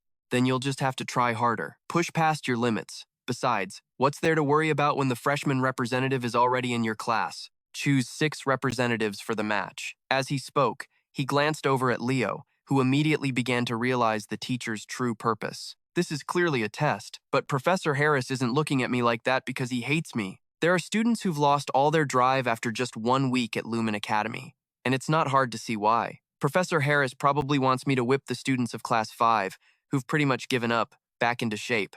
So, there has to be a way in this Bastara match to boost Class 5's morale, Leo told himself. Soon enough, both classes had begun to choose their representatives, and as expected, Class 1 chose all their strongest players, the captains. Looking at the strength of the opposing team, the mage Chelsea was already trying to figure out how she was going to explain getting expelled to her family. Seeing the panicked look on her face, Leo couldn't help but ask, "Why do you look so scared?" In response, the mage filled Leo in on the situation. "It seems you've never heard of Bastara. Must be because you're from the sticks. But Bastara is a combat sport and a long-standing tradition at Lumen Academy." Hearing this, Leo couldn't help but look at her curiously. "Isn't it just a ball game?" he asked naively. And at that moment, Carl also chimed in to explain, "It's not just some simple ball game. The problem is, it's an insanely dangerous ball game." Anyway, back to Celia up front. Seeing the bewildered looks on Leo's group's faces, she covered her mouth and cracked up laughing. "Hey Chelsea, why do you look so scared?" "Haha, have you already accepted your impending failure?" Celia's voice was dripping with provocation, making Chelsea's eyes go wide with rage. "Who's scared of who? You think I'm gonna lose to someone from the Zinger family?" she yelled furiously. To rally the group's spirits, Leo slung his arm around their shoulders and declared, "Don't worry, our class isn't going to lose." Hearing that, Celia clicked her tongue in annoyance and issued a warning. "Leo, and that goes for you too. I'm gonna show you the results of my special training. I'm not losing to you this time." Leo Plov then spoke to Professor Seaton. After letting the two sides trash talk for a bit, he stepped forward and announced, "Contestants from each class, please enter the arena." Hearing this, Leo turned to his classmates and asked, "All right, who's coming with me?" At his words, the crowd just shrank back in fear. Luckily, not everyone in class was a coward. Two mages, Chelsea and Eliana, immediately stepped up to fight. "I'm gonna teach them a lesson," Chelsea said, cracking her knuckles. Meanwhile, Eliana just wanted to prove herself to Harris. If she lost, she'd be expelled. "Then I'll use all this resentment to win. I'll show Professor Harris what I'm capable of." On the other side, a mage named Nenla and a friend of hers also timidly came forward. Finally, it was the alchemist, Carl, who was hiding way in the back, that got dragged out by Leo. "Carl, you know that last spot is yours, right?" "But why?" Carl cried out, but Leo had already made up his mind. So after gathering everyone, Leo turned to report to the professor. "Class 5 is ready, Professor." Hearing that, Seton nodded. "Good, then let the match begin." With that, he tossed the ball in his hand into the air, and everyone from both sides immediately fixed their eyes on it. Then, without any warning, both Leo and Duran shot forward at top speed, rushing to snatch the ball. And in the end, it was Duran, with his lightning aura, who was a step faster, successfully grabbing the ball right from under Leo's nose. "All right then, my class will go first," he said coldly. Meanwhile, as soon as Leo landed, he hurriedly asked the blonde-haired guy next to him, "Tai, quick, explain the rules to me." In response, Tai, knowing there wasn't much time, started to summarize everything. "Oh, the rules of Bastara are simpler than you think. You just have to channel your energy into the ball and shoot it into the goal without using your hands or feet. First team to score 11 points wins." Some extra info. This blonde guy is Tai Makwa from the summoning department. On the other side, Duran began to focus his aura, preparing to attack. Seeing this, someone in the group yelled, "Here it comes! Get ready!" The words had barely left their mouth when Duran poured all his strength into his fist and punched the ball right in front of him, causing it to deform and shoot forward at a blinding speed. Seeing this, Leo, who was standing in the ball's path, was startled by its speed and quickly jumped aside to dodge. The rubber ball then slammed into the ground and flew straight towards the goal, much to the bewilderment of a clueless Carl. Seeing that, the students of Class 1 cheered excitedly. "Duran Moira, nice one." On the opposite side, the Class 5 students were already getting worried, their faces pale. Even Tai had lost all his confidence. "Looks like Professor Harris is planning on expelling all of us." Beside them, Leo heard this, but didn't lose his confidence. Instead, he turned and asked how to gain control of the ball. Answering his question, Tai began to explain that there are 3 ways. First, when the opponent forces the ball out of bounds. Second is when we catch the ball. And finally. At this point, before Tai could finish explaining, Nenla's panicked voice rang out, "Dodge!" Hearing the shout, Both Leo and Tai whipped their heads around to see the rubber ball slam straight into the mage, Eliana, causing her to cry out in pain. And the one who had just struck was none other than the swordswoman, Celia. "Hey, what are you guys whispering about over there? Can't focus on the match?" Celia said with a giggle. Seeing this, Leo and Tai rushed over to check on their teammate, and at that moment, Tai finished his explanation. Third, you can't directly attack or block an opponent. What just happened was the third way. When a member is knocked out after being hit by the ball, the only way to attack them is with the ball itself. Hearing that, Leo completely understood the rules. He then gently reached out, took the ball, and nodded. "Thanks for the explanation. Now, it's our turn." Meanwhile, speaking of Professor Seaton, even though the situation was unfolding favorably for his class, for some reason, he felt a vague sense of unease. In Bastara, teams with fire attribute users have an overwhelming advantage due to their high destructive power. And among all the clans, the flames of the Zinger family are the strongest. Thinking this, he spoke to the lazy professor beside him. "You still accepted the challenge, even knowing Celia Zerdinger was in my class. I don't know what you're plotting, but it's going to be damn hard for your class to win." Beside him, Harris just yawned without replying. This only annoyed Seaton more. "Can you at least act serious?" he snapped. Only then did Harris finally open his mouth. "Hey Seaton, you remember your first student, don't you? The kid from the Zinger family." Hearing this, an image immediately flashed in Seaton's mind, and he nodded.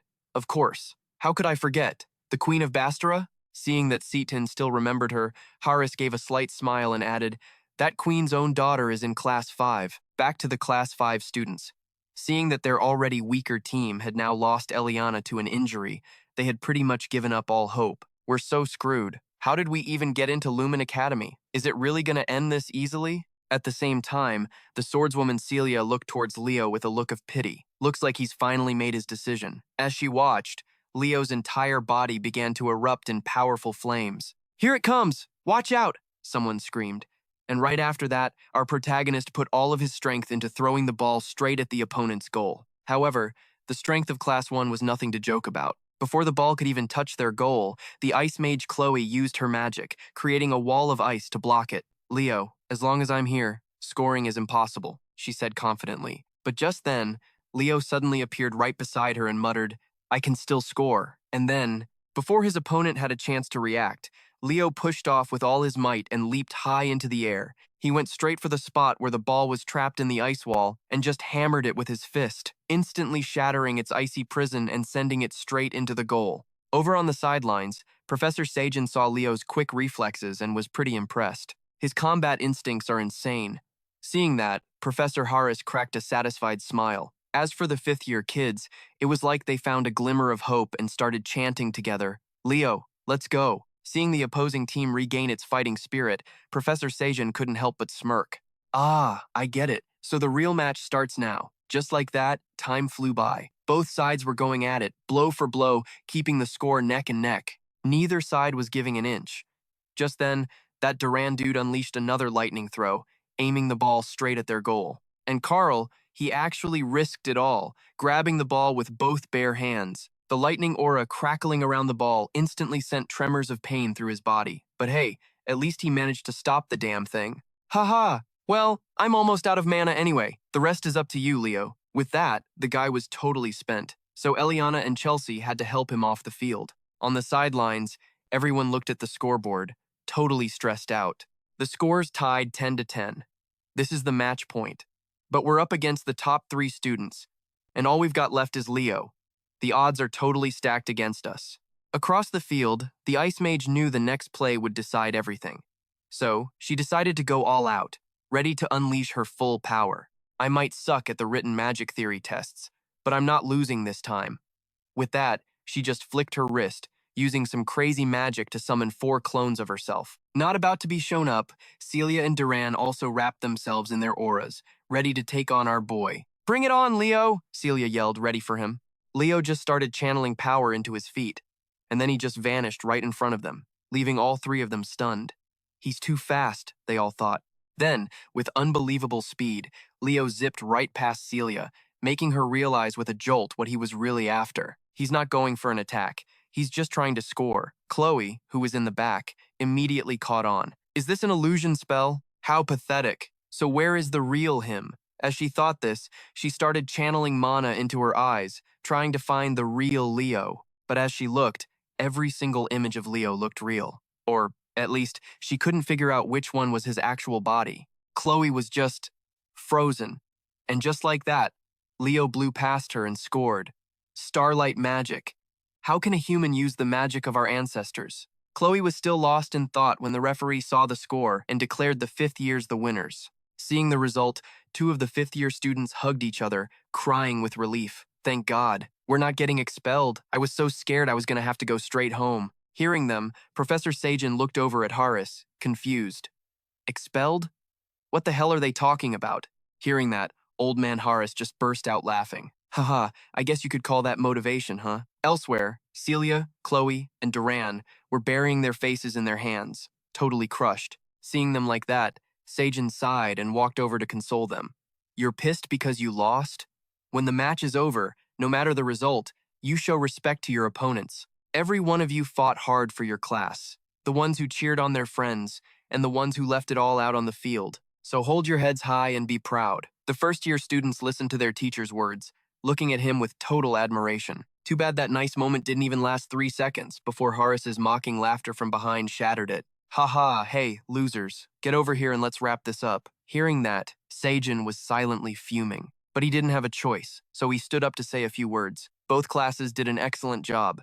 The first years demonstrated their talent and skill, while the fifth years refused to give up until the very end and overcame every challenge. They recognized their own limits and managed to pull through a tough situation. I hope you'll all continue to work together and compete in good faith. Now, everyone shake hands. At his word, students from both sides reached out to each other. You dragged that match out longer than I expected, Celia said with a laugh. I thought you'd be toast way earlier. I was about to say the same thing to you. You're as stubborn as a mule, Chelsea shot back. Nearby, Carl grinned at Duran. But we won this time. Across from him, Duran didn't say anything, just stared him down, which made Carl a little uneasy. Meanwhile, Chloe the mage was still so salty about losing she looked like she was about to cry. Just then, Leo reached out his hand to her. You were awesome, Chloe. With a little more experience, you're going to be something else entirely. Hearing that, she looked him right in the eye. Are you making fun of me? One day, I swear I'm going to beat you. She silently vowed to herself and took Leo's hand. And just like that, time flew by again.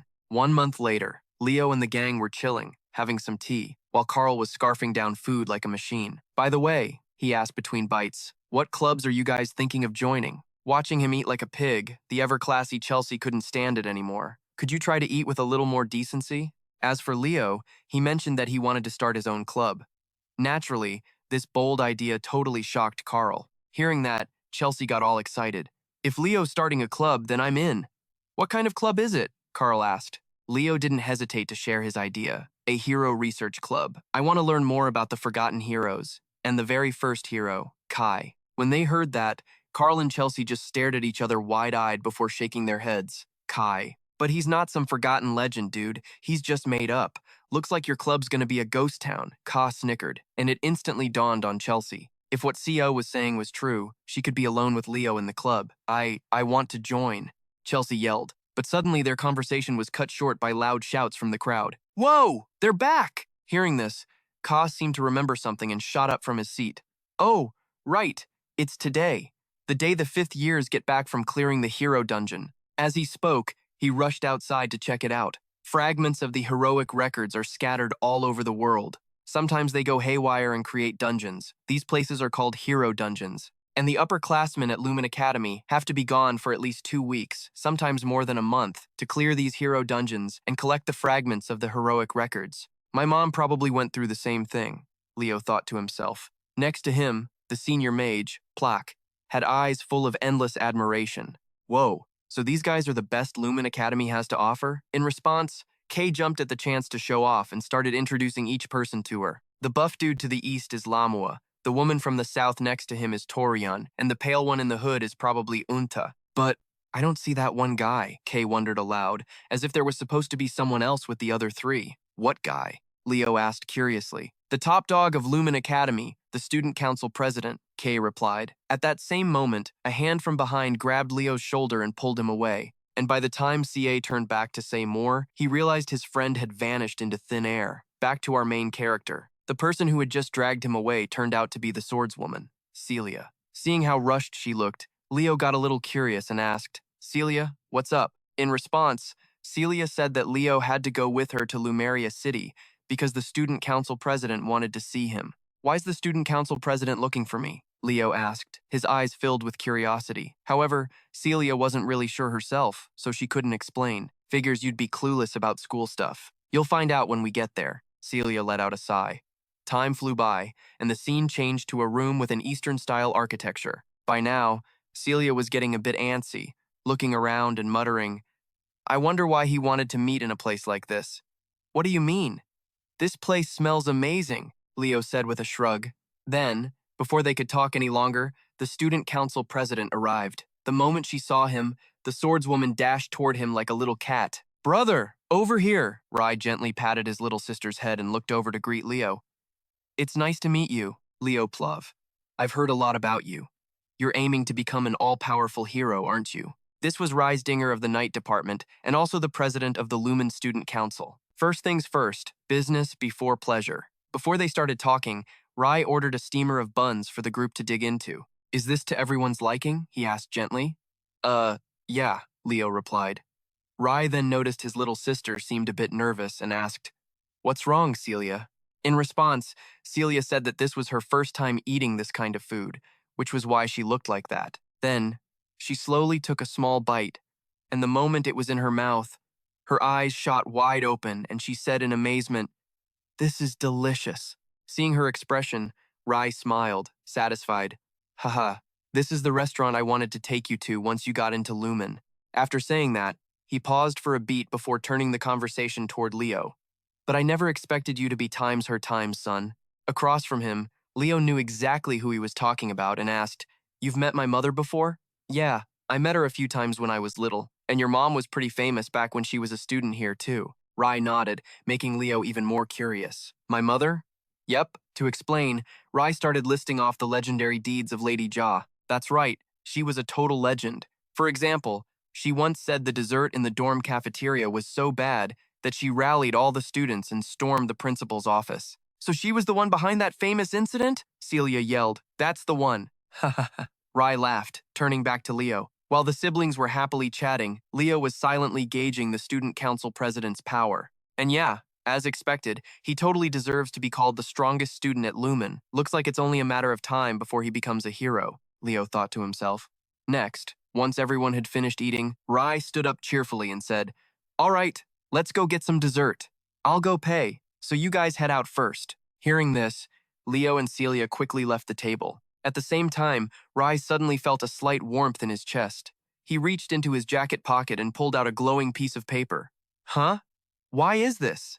Rai whispered. Time passed quickly, and the scene changed to Leo's classroom. Just then, the mage Eliana spoke up and asked, "Professor, I have a question." In response, the intimidating professor propped his feet on his desk and asked smugly, "Eliana Loden, let's hear this useless question of yours." Unfazed, Eliana raised her hand and said loudly, "Why haven't we picked a class rep yet? I heard all the other classes have already chosen theirs." "Oh, that's right." Her friend Tai nodded in agreement, and it was only when she mentioned it that the professor remembered. "Class rep? Ah, right. I forgot about that." With that, he immediately turned and pointed to Leo. "Leo, you do it." Before Leo could even agree, the other two immediately complained. "What gives, Professor? Aren't we supposed to choose the class representative democratically, with a vote?" In response, Harita slammed a stack of papers half a meter high onto the teacher's desk and ordered, "The class rep can take this and organize it." Seeing the mountain of work, Eliana shrank back, not daring to utter another word. Just then, the announcement speaker on the wall crackled to life. "Model. In just a moment, we'll begin the joint lecture on swarm studies. All first-year students, please prepare to head to the main hall." Hearing this, Leo glanced at the professor and asked, "Professor, should we get going now?" Spoken like a true class president. Haris nodded in agreement as the scene shifted to the hall. According to the announcement, students were slowly gathering, and it was there that Leo and Haris spotted the mage, Chloe. But the state she was in made them both a little curious. "Hey, Chloe, you look wiped out." Hearing the greeting, Chloe's eyes lit up a bit as she immediately asked, "Do you have any recovery potions left? Could you sell one to me?" Seeing this, Carl didn't hesitate, immediately tossing her 2 recovery potions and telling her that was all he had. Beside them, Leo's voice was tinged with worry. It's only the start of the year, and you're already pushing yourself this hard?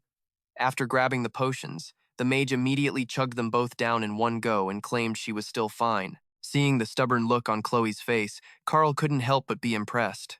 Whoa, that's seriously respectable. She's #1 in magic theory. Beside her, the mage Chelsea added, but I guess Chloe has no choice but to be anxious. The moment Leo learns the latest magic trends, he could totally pass her in the magic theory exam. Huh? What's the big deal about being #2? Carl asked, confused, which made Chelsea look at him like he was an idiot. Are you actually brain dead? Seriously? She's a tower mage. We're combat mages, so falling a little behind in theory is no big deal. But investigating new magic is the entire point of the mage's tower. Her honor is on the line. Are you even a real mage? In response, our alchemist friend nonchalantly replied, first off, of course I use magic to survive. Survival magic is my pride and joy. Elsewhere, as soon as the student council president, Rai, realized the piece of paper in his hand was glowing, he immediately went to see Headmaster Sen about it. And after hearing the story, the headmaster's expression changed, turning serious. A damaged Heroic Chronicle has reacted. Are you certain this hero fragment reacted? He asked again, and Rai nodded, completely sure of it.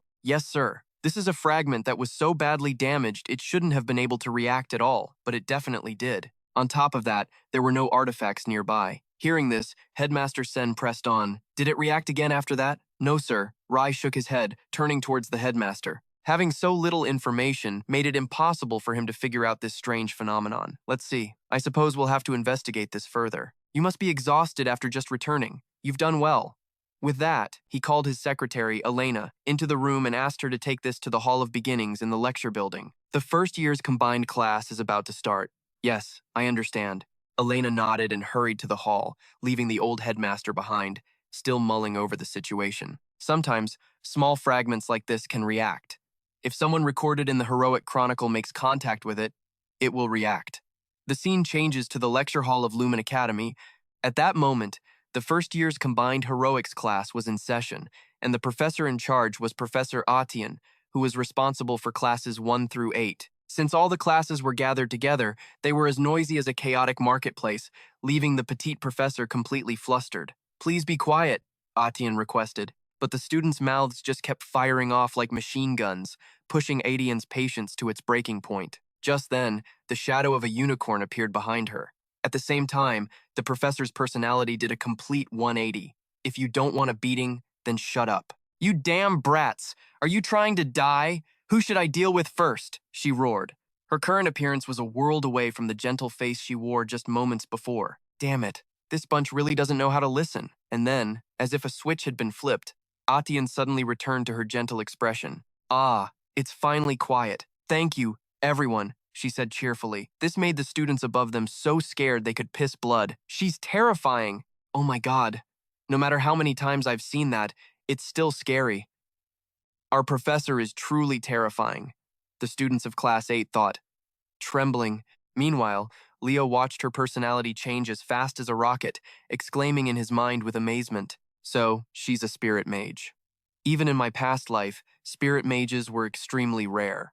Back with Atian, seeing that the class was finally quiet, she took out a dagger and began her lecture. We will now begin the first year's joint lecture on heroics. After the appearance of the Heroic Chronicles, the reason heroic families came into existence is this. To open a hero's world, you need an item that is deeply connected or closely related to that hero. Therefore, the descendants of heroes can open a hero's world more easily. This is why Lumen Academy, which safeguards the Heroic Chronicles, and these families have such a deep relationship.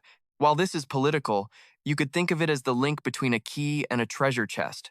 Now, does everyone understand why heroics is so important? Heroics is important because it helps us find clues to conquer a hero's world or to understand them better. When you reach your final year, you will each choose a hero to inherit their power and try your hand at the pages of their heroic chronicle. At that moment, the secretary Elena entered the lecture hall and handed Professor Atian the fragment from before, and, as if she had already been briefed, the professor cheerfully shared the news with everyone. Everyone, this is a fragment of a heroic chronicle brought back by the fifth-year students of Lumen Academy. Hearing her words, everyone gasped in amazement. Not wanting to keep the students curious for too long, Etienne gently began to open the box. At the front, the students held their breath and swallowed nervously, their eyes glued to the small box. However, before she could open it all the way, Etienne abruptly shut it again. All right, before we experience this heroic chronicle fragment, let's talk about the goals you want to achieve as a hero. Across from her, the students' faces fell with disappointment. Following that, the swordswoman Celia raised her hand to speak. I want to become a knight who surpasses all the previous generations of my family. Oh, that's a wonderful goal, Adian said with praise. On the other side, the mage Chloe also shared her thoughts. I want to write a grimoire that only contains my original spells. I want to become a support for the heroes, Kai declared, and this dream of his also earned praise from the female professor. It seems Kai wants to become someone who can support heroes. How wonderful.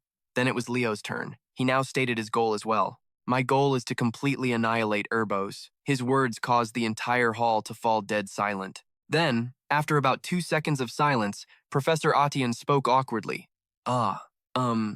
That's certainly an astonishing goal. All right, next. Ignoring the strange stares from those around him, Leo calmly sat back down in his seat.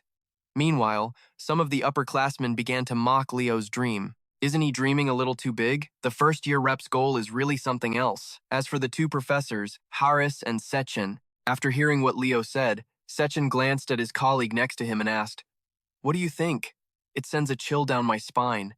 He doesn't seem like the type to spout nonsense. Haris frankly shared his feelings, while pondering our protagonist's recent words. It has been millennia since Erebos was split into many fragments and sealed, yet he has been reborn many times over the years. The rebirth of just one of his fragments is enough to bring about a catastrophe.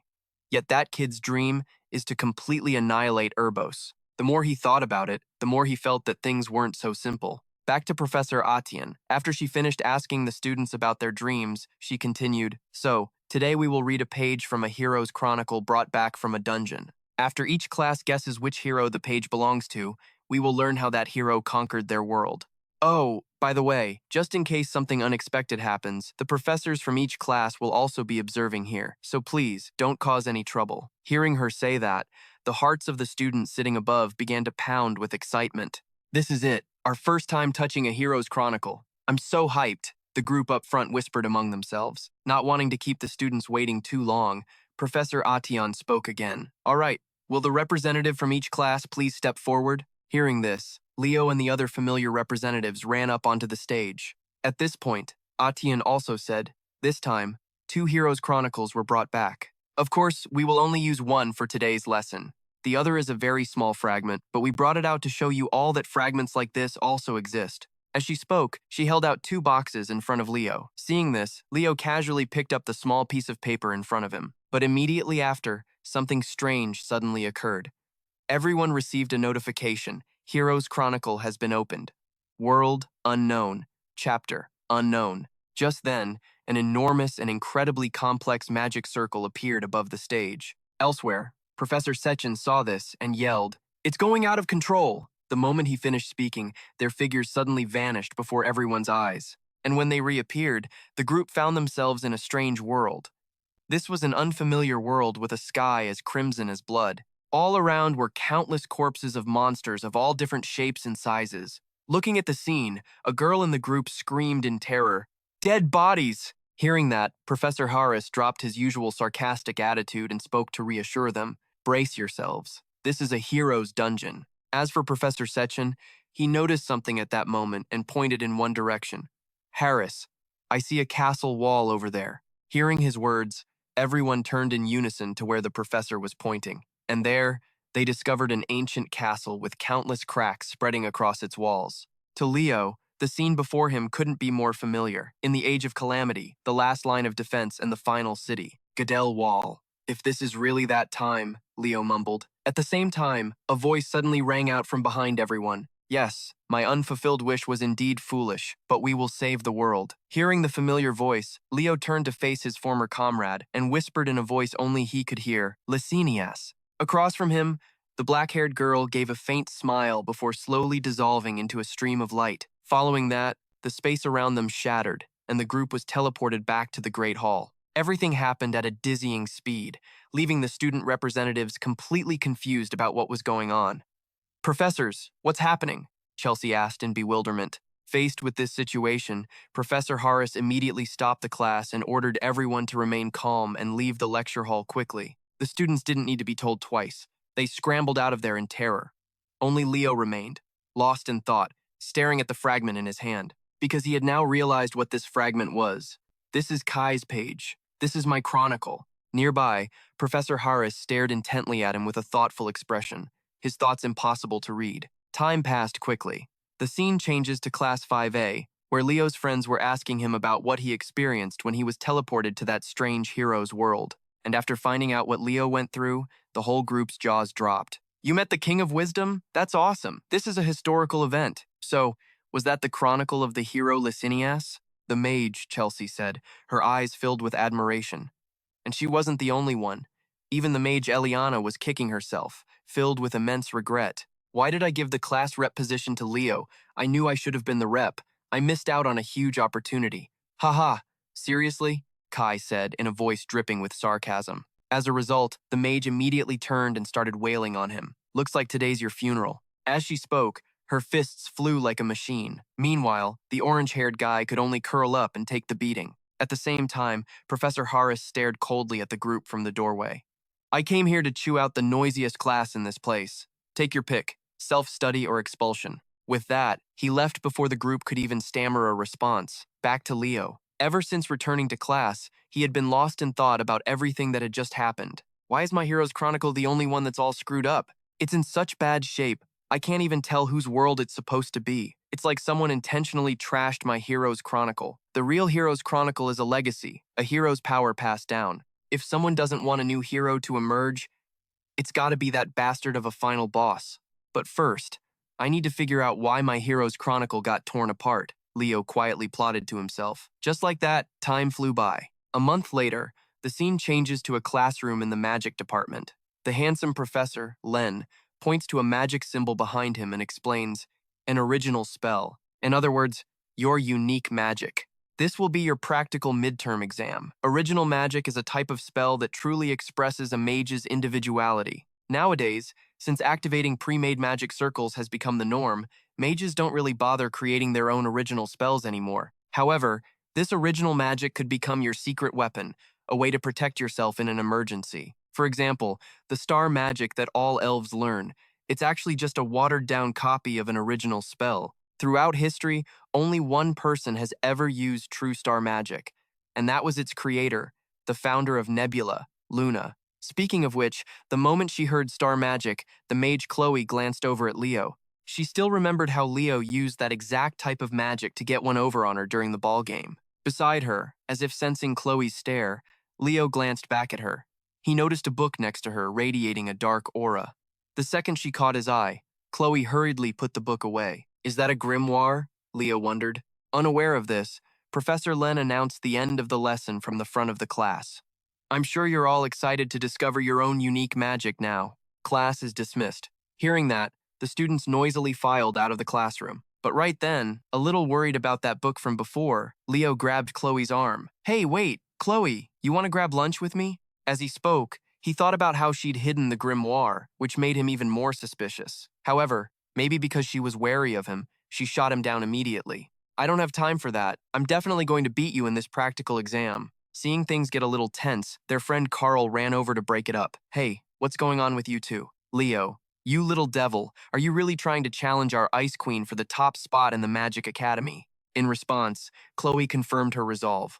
I already lost to Leo when it comes to technique. However, when it comes to magic theory, I can't let anyone surpass me. So, this time, no matter what, I will win. Chloe's eyes burned with determination as she spoke. Seeing this, Leo smiled and asked, if I back down now, that'd be pretty disrespectful, wouldn't it? Across from him, Chloe nodded in agreement. Seeing this, our protagonist held out his hand and made a promise. All right then, let's both give it our all. As for their friend Carl, watching them shake hands like that filled him with admiration. Whoa, that was such a smooth handshake. Time flew by until late afternoon, and the scene changes to the hero's tower. Leo was there, looking for more clues about his hero's chronicle. Lumen's forbidden library should be around here somewhere. If I can get in there, I might find some clues about my lost hero's chronicle. He calmly walked up the stairs as he thought. Just then, a few female students saw him and started whispering, their faces a little red. Oh, isn't he a first year? What's he doing here? He's so cute. At that moment, a voice spoke up in front of Leo Plov. I've heard a lot about you from Professor Len. It's nice to meet you. The owner of the voice was Toru Yan. She was a fifth-year student in the magic department. Realizing she was his upperclassman, our protagonist bowed his head in greeting. Hello. What's a first year doing in the hero's tower? As she spoke, Toru stuck her leg out to block his path. Seeing this, he conveniently made up an excuse. I came to see the student council president. You'll get your chance if you join the magic department. I've already joined the magic department, Leo replied calmly. Hearing that, Toru stepped aside to let him pass. Thanks, Leo said with a nod. Then, before he could go up, Toru called out a warning. Leo, I want you to declare your major as the magic department before the end of this semester. Got it? In response, our protagonist gave a slight nod. Next, to go up, he stepped into an elevator. However, after he pressed the button for his floor, the elevator didn't budge an inch for some reason. What the? Why isn't it working? Leo muttered, pressing the button repeatedly. Then, a voice answered, clearing things up for him. You have to channel mana into it. That's how you activate it. Nice to meet you, Leo Plov. So you're the first-year representative everyone's been talking about, huh? The owner of this voice was the big guy, Lee Gamma, a fifth year from the night department. Knowing he was an upperclassman, Leo bowed respectfully. The upperclassman, Lee Gamma, was a bit curious about why Leo was here and asked, So, what brings you to the hero's tower? Our protagonist answered frankly, I have some business with the student council president. Leo's attitude was so relaxed that the older student couldn't help but laugh, stroking his chin as he commented, Humph, a freshman who's not scared of me at all. Bold enough to waltz right into the student council president's office all by yourself. I wouldn't call it waltzing in, Leo pointed out, but it seemed the big guy didn't hear him, so he just made an offer. You should seriously consider joining the night department. What do you say? At this offer, all Leo could do was flash a strained smile. One after another, people kept trying to recruit him into their departments. Am I going to be exhausted before we even get to the main point? Leo groaned inwardly. The scene changes to the front of the student council president's office. Arriving at the door, Leo stopped, raised his hand to knock, and said, President Guy, it's Leo Plov. Can I come in? In reply, the guy's warm voice rang out, Come in. Now that he had permission, Leo quickly opened the door and stepped inside. And the moment he saw him, the handsome guy asked bluntly, What is it? Leo replied, hesitating for a few seconds before stating his purpose. I want access to the Forbidden Library. His request immediately made the student council president's expression change. Then, with a stern face, he said to Leo, Leo, I know you're not the type to mess around, but there are only two ways for a regular student to get into the Forbidden Library. The first is to conquer the hero's dungeon. By tradition, the conqueror of the dungeon personally returns the pages they found to the hero's chronicle. As for the second way, I'll tell you once you join the student council, Ree said with a grin. Seems like everyone on this student council wants to pull Leo over to their side. Time passed quickly, and the scene changed to the familiar training grounds. Today was the practical exam day for the night department, and even though it wasn't their department's event, tons of students from other departments came to watch. And of course, the guy who's always sticking his nose in everything, Carl, had to be there. The day is finally here. The night department's first practical exam. So many people are here to watch. You can't watch a match like this without some popcorn. He enthusiastically advertised his products to the students watching, which just made the mage, Chelsea, let out a sigh when she saw him. Looks like Carl is really passionate about his business stuff, huh? In response, Eliana burst into a carefree laugh. Ha ha, that's so Carl. He'd make a ton of money even if he wasn't at Lumen. In another corner, Leo was scanning his surroundings and realized the mage, Chloe, didn't seem to be here. Then, not to keep everyone waiting any longer, Professor Ain stepped forward and announced, First sparring match, Halen Snaff of Class 1 and Leo Plov of Class 5. Step forward. Hearing the call, both of them stepped forward at the same time. Meanwhile, our resident merchant Carl spotted a potential customer and immediately ran over to make a pitch. Professor Set, want to buy some popcorn and a soda today? He said cheerfully, holding out the popcorn and soda. However, in response to his offer, the teacher just sneered dismissively. Humph, you think I'd buy that junk? Go ask Halen.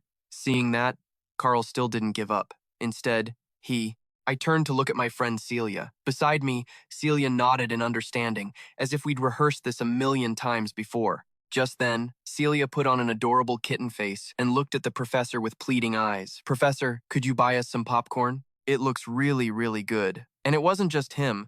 The whole class started chanting Satan's name, making everyone cheer like crazy. Since the students had begged like that, he had to protect his reputation. Whether he wanted to or not, Seton had to agree. "Go on, pass one out to everyone," he said calmly, while our merchant buddy was ecstatic because he had just sold another whole batch.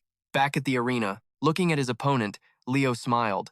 "Congratulations. Good luck." The first thing that met Leo's friendly face was a totally wicked smirk. This guy was Hareen, from the Night Department. He's also a heroic descendant of the Snaff family. "Looks like you don't care about me. You're gonna regret that," Hareen said, licking his lips. "For your information, the basic Lumen info came from Sia. The Night Department's midterm practical exam is passed by winning 5 one-on-one matches." Up in the stands, a lot of students were starting to look at Leo, curious about his real strength. "I wonder what kind of skills the Class 5 freshman has," some girl asked, and the guy next to her, who sounded like he'd heard some gossip, answered back. "Since Leo is majoring in 3 subjects, there's definitely going to be a skill gap compared to people who only focus on one. Don't forget that Hareen is ranked 3rd in Class 1, right behind Celia and Duran."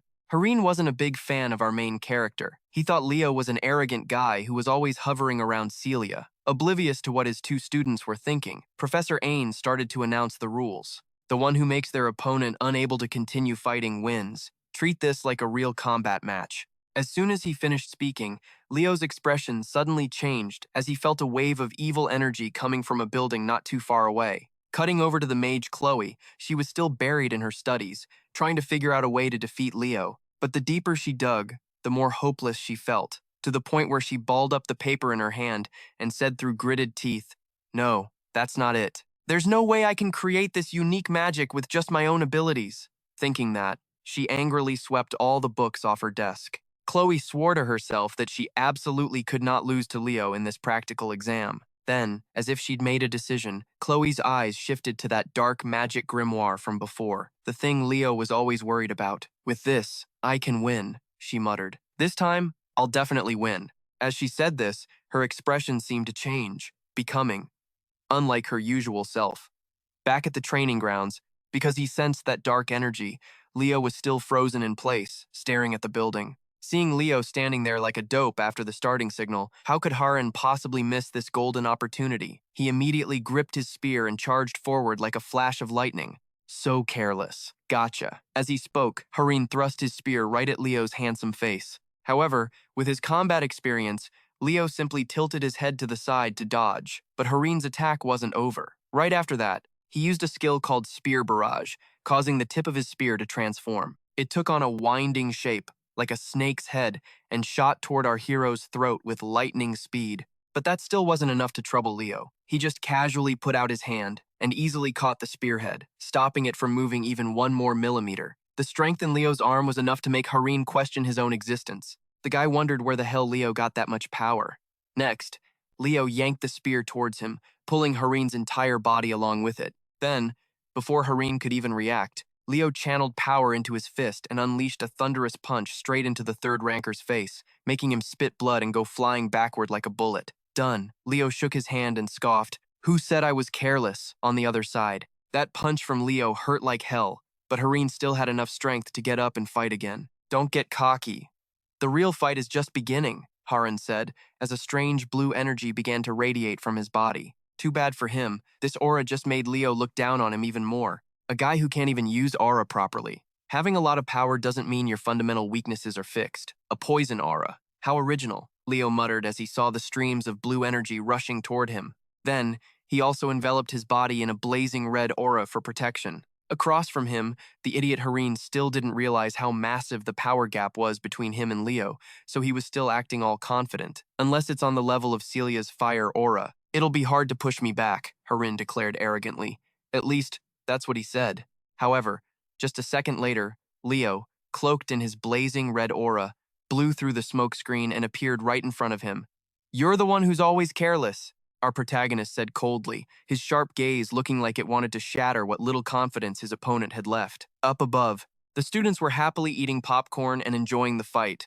like they were watching a real action movie. In a corner, that Duran guy, who had lost to Leo once before, narrowed his eyes at Leo's performance. Meanwhile, Zinger herself was filled with questions. Leo, when did you power up your fire aura to this level? She thought to herself, her eyes unable to hide her mix of shock and curiosity. Back to Hareen's perspective. No matter how clueless he was, he finally realized that Leo's power was no joke. Looking at the red aura surrounding our main character, he couldn't help but scream internally. What is this?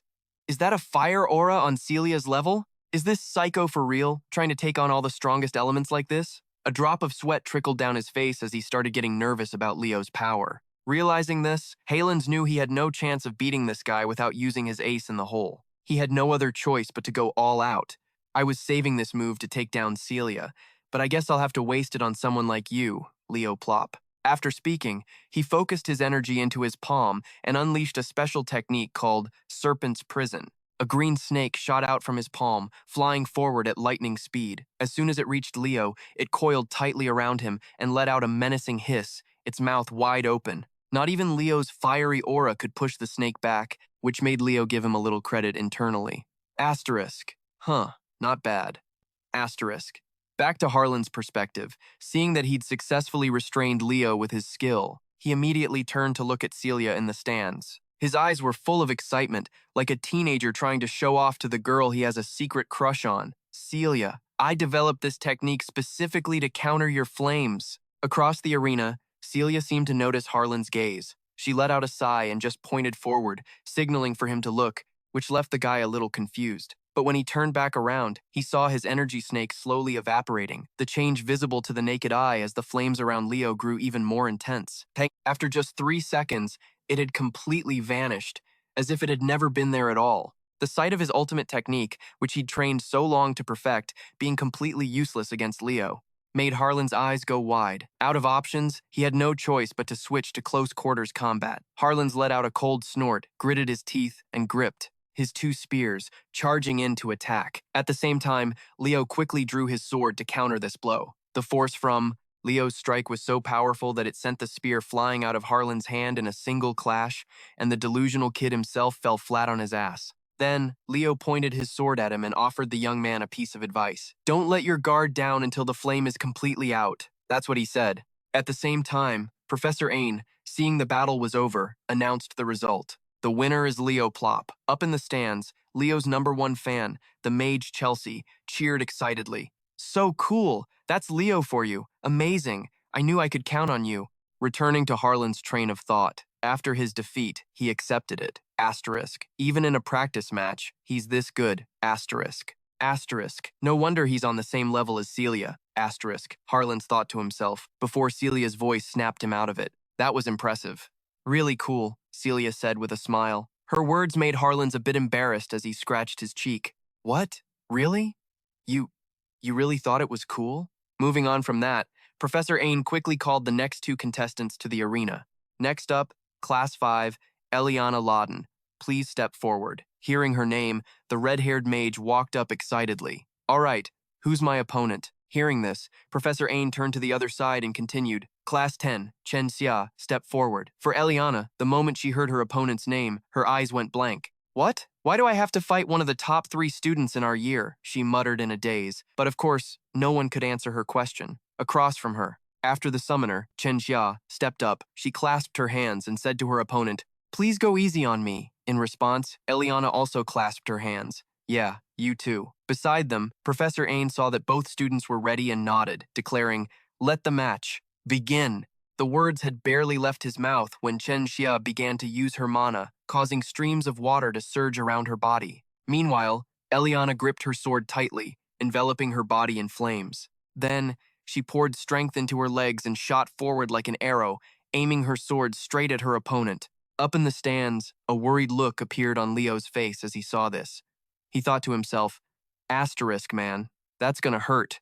Asterisk. And just as he predicted, the moment Eliana's sword reached Chen Xia, it was blocked by an energy barrier. As a result, she was sent flying by the barrier like a rag doll, immediately losing consciousness and unable to get back up. Seeing this, Chen Xia clasped her hands and bowed to the audience, while Professor Ain made the usual announcement. The winner is Chen Xia. Down in front, Eliana had come to and could only wave her hand in resignation. But I still didn't back down from Chenjia, she said casually, while Leo felt it was a bit of a shame that Eliana lost so quickly. It was an uphill battle from the start, but if she'd been calmer, she could have done better, Leo muttered. Next up was the match between Celia of Class 1 and Duran, also of Class 1. Facing you should be fun, Celia said. Duran just remained silent and didn't say a word. Up in the stands, Leo grabbed some popcorn from the friend next to him and had to admit, now this match looks interesting. Cut to the arena, where both Celia and Duran had drawn their weapons, their bodies enveloped in powerful auras that captured everyone's attention. Now, let's see who the strongest knight in Class 1 really is, Celia said excitedly. Without another word, they both simultaneously unleashed a flurry of powerful, lightning-fast sword strikes, filling the air with the fierce clash of metal on metal. The sheer wind pressure they generated was strong enough to be felt all the way up in the stands. Whoa, is this the skill of the top-ranked students? One student said, stunned. Meanwhile, his friend covered his mouth and asked Leo, who was sitting next to him, "Who do you think will win, Leo?" Hearing the question, Leo casually tossed a few kernels of popcorn into his mouth and shared his thoughts. Let's see. Based on how things are going, it looks like Celia's going to lose. His calm tone made Kai's jaw drop. Damn, you're cold, he muttered, completely ignoring the remark. When Leo looked into Celia's completely calm eyes, he started to think differently. That look she had, it was like she had an ace up her sleeve to turn the tables. Back in the fight, that Duran guy used the advantage of his aura to dash forward with lightning speed. He immediately unleashed a flash attack, grazing Celia's face and leaving a bloody cut on her cheek. Right after that, he unleashed a relentless barrage of fierce attacks, forcing Celia to stumble back a few steps. Then, after being pushed back, the swordswoman seized the opportunity to use her special move. She raised her sword high above her head, and a fierce flame erupted from the blade, shooting straight up into the sky. Sensing the power radiating from her, all the students were on the edge of their seats. Whoa, this is no joke. The whole group gasped, wondering what kind of special move Celia was about to pull. Only the main character seemed to realize what was going on, and he praised her in his head. Celia's using her head. The first-year training room is pretty small. Celia realized she couldn't keep up with Duran's speed, so she turned the training room into her own stage. Now, inside that blazing dome of fire, Duran's movements would be restricted. The intense heat would mess with his vision, too. She was already amazing, but now she's gotten even stronger. Leo praised her inwardly. And sure enough, just as Leo had predicted, inside the fiery domain Celia created, that Duran guy's vision was obstructed, making him hesitant to charge in recklessly. He faced the swordswoman, Celia. She took advantage of the fact that Duran couldn't pinpoint her location and was still trying to figure out how to deal with this fiery domain. Her figure zipped behind him as she launched a surprise attack. It was a damn shame, though. Duran's instincts warned him, allowing him to sense the danger and immediately duck, dodging the blow by a hair's breadth. Then, gritting his teeth, he shrouded his sword in lightning and thrust it straight up. But what Celia did next was something he never could have expected. She reached out and grabbed the blade, stopping it dead in its tracks. Seeing this, a victorious smirk spread across Celia's face. Gotcha. With that, she delivered a headbutt, slamming her forehead right into Duran's. The result was that right after taking that surprise hit, his eyes rolled back in his head like he was about to die, and he was completely stunned. He collapsed to the ground. As for Professor Ain, after confirming that Duran was no longer able to fight, the teacher announced, "The winner is Celia Zerdinger." His words made their group of friends erupt in cheers, congratulating her on the win. Back to Celia. After seeing Duran come to his senses beside her, she offered him some advice. "Why don't you try working on your stamina a bit?" Saying that, she held out a hand to help the blonde-haired guy up. In front of her, this Duran guy swallowed his pride, took Celia's small hand, and got to his feet. Seeing this amazing display of sportsmanship, some students couldn't even hold back their tears. "That last move was so awesome. I've got to record this." A male student said this while continuously snapping pictures. As for Leo, seeing his close friend win made him happy for her too. "All that training paid off! Celia, you were awesome!" Kai shouted. Then, suddenly, Professor Set reached over, grabbed a handful of Kai's popcorn, and said nonchalantly, "Celia really did win. Thanks for the explanation." And just like that, the night department's practical exam ended with these results. Celia Dinger with 4 wins and 1 loss. Duran with 4 wins and 1 loss. Chelsea with 4 wins and 1 loss. And our main character, Leo, was the only one to achieve a perfect record of 5 straight wins, without a single loss. Time flew by, and 1 week later, the linguistics theory test had just ended. Looking at the stack of tests in his hands, and after double-checking the count, Professor Harris straightened them into a neat pile, nodded at the students before him, and said, "You all did well. Don't slip up and get expelled. Make sure you study hard." With that, he slammed the door shut, making a huge noise echo through the hall. The second that teacher was out of the classroom, Eliana started freaking out in frustration. "Oh my God, it's always expelled this, expelled that with him," she whined. It seemed like she didn't do so well on her test. Meanwhile, in another corner of the class, two guys went up to the class brainiac, Chelsea, to ask her something. "Chelsea, let me see your answers." "Heh, who should I show first?" she said arrogantly, making the two suck-ups' eyes go wide. "Show me first, come on," the two guys begged. The scene shifts to another corner of the classroom, where our main character, Leo, was sprawled out on his desk like a lazy cat. Suddenly, his pink-haired friend Nenla turned around and asked, "How was the test?" Hearing someone call him, the class prez, Leo, lifted his head, scratched it, and answered, "I think it wasn't too bad." His answer made Nenla burst out laughing happily. "Heh, the class prez always looks like he's got everything under control, but you can make a face like that too, huh?" In response, Leo's face went blank, like he wasn't fully awake yet. Did I really do that? Across from him, seeing that dumb look on his face, Nenla found it even funnier, to the point where she even offered Leo a free therapy session. "If you feel any pain anywhere, just let me know, okay? I'll heal it with my magic." At the same time, who knows where he popped out from, but their merchant buddy Kai came over and started whining. "Oh, Nenla, my shoulders and back are so stiff. Help me out." He had barely finished his sentence, not even giving Nenla a chance to reply, when their mage friend Chelsea started pounding on his back like a machine, making the orange-haired guy spit his water out in pain. "Doesn't hurt anymore, right?"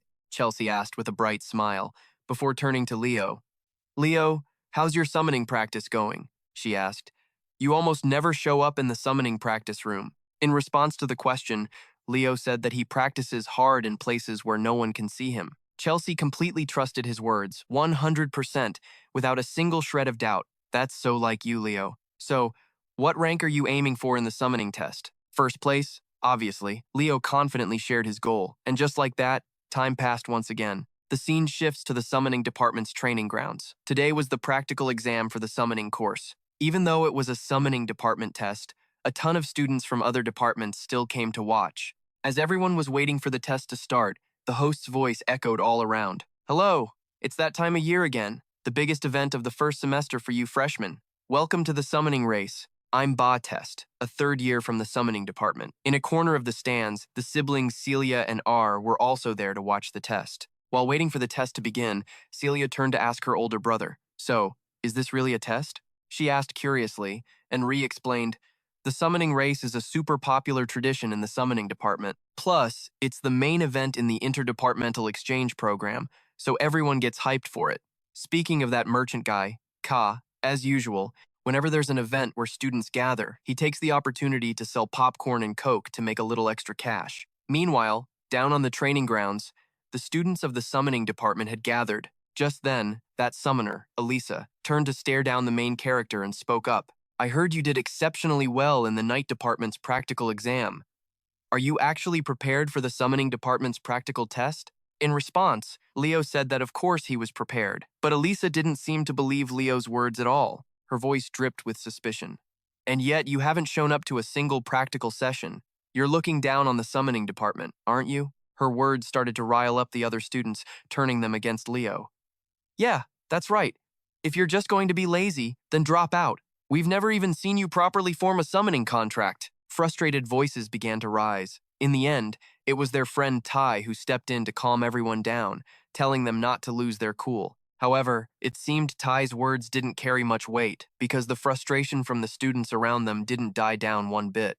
A blonde-haired student stepped forward to challenge Ty. "Don't defend him just because you're in the same class. This guy has zero respect for our department." Hearing this, Chenxia frowned and warned, "This atmosphere is getting really bad." Before she could finish her sentence, a student with black, middle-parted hair spoke up sarcastically. "Chenxia, you also got outstanding marks in the night department, so you don't really need to care about summoning, right?" His name was Sen Liu, and he was also from the Eastern Continent, just like Chenxia. And hearing his words, Chenxia's voice faltered. "That's not." Before she could finish, The big guy, Warrington, stepped in to complain. You guys are so damn loud. If you're going to argue and form cliques just because you're a little better at summoning, please don't do it in front of me. Take it somewhere else. In response to his words, I don't know what got into Sen Liu, but he started snarling like a rabid dog, showing his rage. What the hell did you just say? Warrington shot back, his face full of contempt. I said it's annoying as hell to hear people act like being slightly better at riding a summoned beast is some huge accomplishment. Back to Sen Liu's point of view, he suddenly remembered something and pointed at Warrington. Huh? Feeling guilty, are we? You barely show up to the Taming practicals either. That's because I don't think it's worth practicing. I'm not an idiot like you who can't even tame a single griffin, the big guy said with a smirk. And at that moment, the moron Sen Liu could no longer contain his anger. He balled up his fist and threw a punch straight at Warrington, completely forgetting that Warrington was the top student from the southern region. Also, Sen Liu only came up to Warrington's chest. Luckily for him, before his fist could connect with the big white-haired guy, Leo grabbed his arm and warned him, if you fight before the exam, this won't just end with a warning. You'll lose your right to even take the test. Leo's warning was like a bucket of cold water thrown right in Sen Liu's face. But he wasn't grateful to Leo for stopping him. He just snorted coldly in frustration. At the same time, their friend also walked over to the main character and whispered a warning. The atmosphere in our year's summoning department is pretty bad right now. Hearing that, Leo looked surprised and asked, why is that? In response, Ty's expression turned a bit sad as he explained, summoning is a field where the skill gap between majors and non-majors is huge. But because you and that friend of yours, Ty, who aren't even summoning students, are at the top of the class, the second years in the summoning department are really pissed at us. Plus, you rarely show up to practice. Hearing this, Leo finally understood the whole situation. Why the rest of the students in the class were so hostile towards him, and he wasn't too surprised by it. Sure, to other people it might look like I'm slacking, but I have no intention of messing around, Leo said to himself. At that same moment, in another corner of the stands, a mysterious figure in a black cloak was watching Sen Liu down below and whispered, it's starting. After speaking, he created a spatial gate beside him and disappeared into it. Back to Sen Liu. For some reason, a fire of rage was burning hotter and hotter inside him with no outlet. Just you wait, you arrogant bastard. I'll definitely crush you, he muttered to himself, his eyes glowing red, looking not quite normal. Time flew by, and as the test was about to start, the voice of that host, Ba, rang out once more. Before we begin, I will explain the rules of the event. First-year students of the summoning department may only use summoning magic during the test. Even students with dual majors are forbidden from using aura fields or any other kind of magic. When the event starts, you're to tame the griffin right in front of you, cross the summoning island, then loop around Silent Lake to come back. Who will be the star of the summoning department's midterm practical exam? We're about to find out. As his voice echoed, all the first-year male students of the summoning department stood at the starting line, staring ahead with anxious faces. And not wanting to make them any more tense, Professor Yura raised her voice. All right, rookies, don't stress. Just do it like we practiced. Anyone who chokes is staying after class. Hearing that, the students only got even more tense. They told themselves not to be nervous, but their bodies, ignoring their own commands, wouldn't stop shaking. Yura then announced, the competition begins. Immediately after, a few of the guys in the class, as if they'd planned it beforehand, turned to each other and nodded. Then, while a few other students scrambled towards the griffins, those scumbags from Xianlu's crew started using magic, aiming straight for Leo and Warrington. This made the announcer shout in surprise. Whoa, what's this? It's like they planned it. They're all targeting class president Leo Plov and the top student from the south, Warrington. Elsewhere, Ty, who was already on his griffin's back, saw Leo being targeted and got worried, wanting to go help him. However, Leo immediately stopped him. Don't worry about me, just go. This is an exam. Hearing that, Ty could only apologize and quickly guide his griffin into the air. Up in the stands, the audience saw Xianlu's dogs playing dirty and immediately started yelling and cursing them out. If they'd had rotten eggs, they would have thrown them. How pathetic. Summoning department losers, give up. Fight fair, you cowards. Back to Leo, getting ganged up on like this really started to piss him off. I knew they hated me, but I never thought they'd all team up to stop me like this. Meanwhile, the announcer, being a summoning student himself, had to step in and defend his juniors. Haha, even though the boos from the senior class are loud, this is its own kind of strategy. Oh, just as I was speaking, Warrington instantly broke through the magic attacking him. Back with Warrington, he had stabilized his griffin and turned to ask Leo, you good? Need my help? In response, Leo just waved him off. Nah, I can handle this myself. Seeing this, Warrenden didn't waste any more time and immediately commanded his griffin to shoot into the sky like an arrow. Meanwhile, Leo was still stuck in that mess of magic spells, making Chelsea in the stands worry endlessly. In another corner of the arena, Professor Yura also witnessed this, unable to hide the concern in her eyes. The rift between the first years is deeper than I thought. Are they openly ganging up on Leo? Leo's specialty isn't spirits, it's summoning. This test is going to be tough for that kid. That's what the summoning professor thought. However, a moment later, every single one of those thoughts was completely shattered by the scene before her. Right now, our protagonist Leo was muttering some kind of incantation. Oh, spirits, release my chains and open the path before me. Grant me the great mercy of nature. Oh, spirits, release my chains and open the path before me. The moment the incantation was spoken, two beams of light suddenly appeared in front of Leo. From within, two tiny spirits emerged, one red and one green. Looking at their forms, it seemed they were spirits representing the fire and wind attributes. As for Professor Yura, when she heard Leo's words, she was completely stunned because she knew exactly what he was saying. The spirit tongue, and he's even fluent. But how is that possible? She asked herself. At the same time, Leo, across the field, looked over at her with a slightly teasing expression. Seeing that, all of Yura's worries vanished. She let out a long sigh and told herself, I guess I need to go back and relearn summoning. Time passed quickly, and the scene shifted to the rest of the students. They were now riding their griffins across a vast grassland. While flying, one of the idiots from Xian Lu's group laughed loudly. Ha ha, serves him right. And he's supposed to be the freshman representative and the top student from the South? He can't even get off the starting line. He's definitely going to get a B rank. Next to him, Xian Lu nodded and added, How's it feel, Eliza? Pretty satisfying, right? In response, the white-haired girl, Eliza, suddenly sped up her griffin, flew parallel to him, and shot him a look of pure contempt. I don't like this. I can totally crush Leo Plov, Warrenden, or anyone else without having to resort to crap like this. Her words seemed to startle Xian Liu. Then, to spell it out for the moron, Eliza bluntly stated the problem. What do you think other people are going to think about the summoning class after this? In response to this, Xian Liu didn't show a single ounce of guilt or worry. He even laughed out loud. Who gives a damn?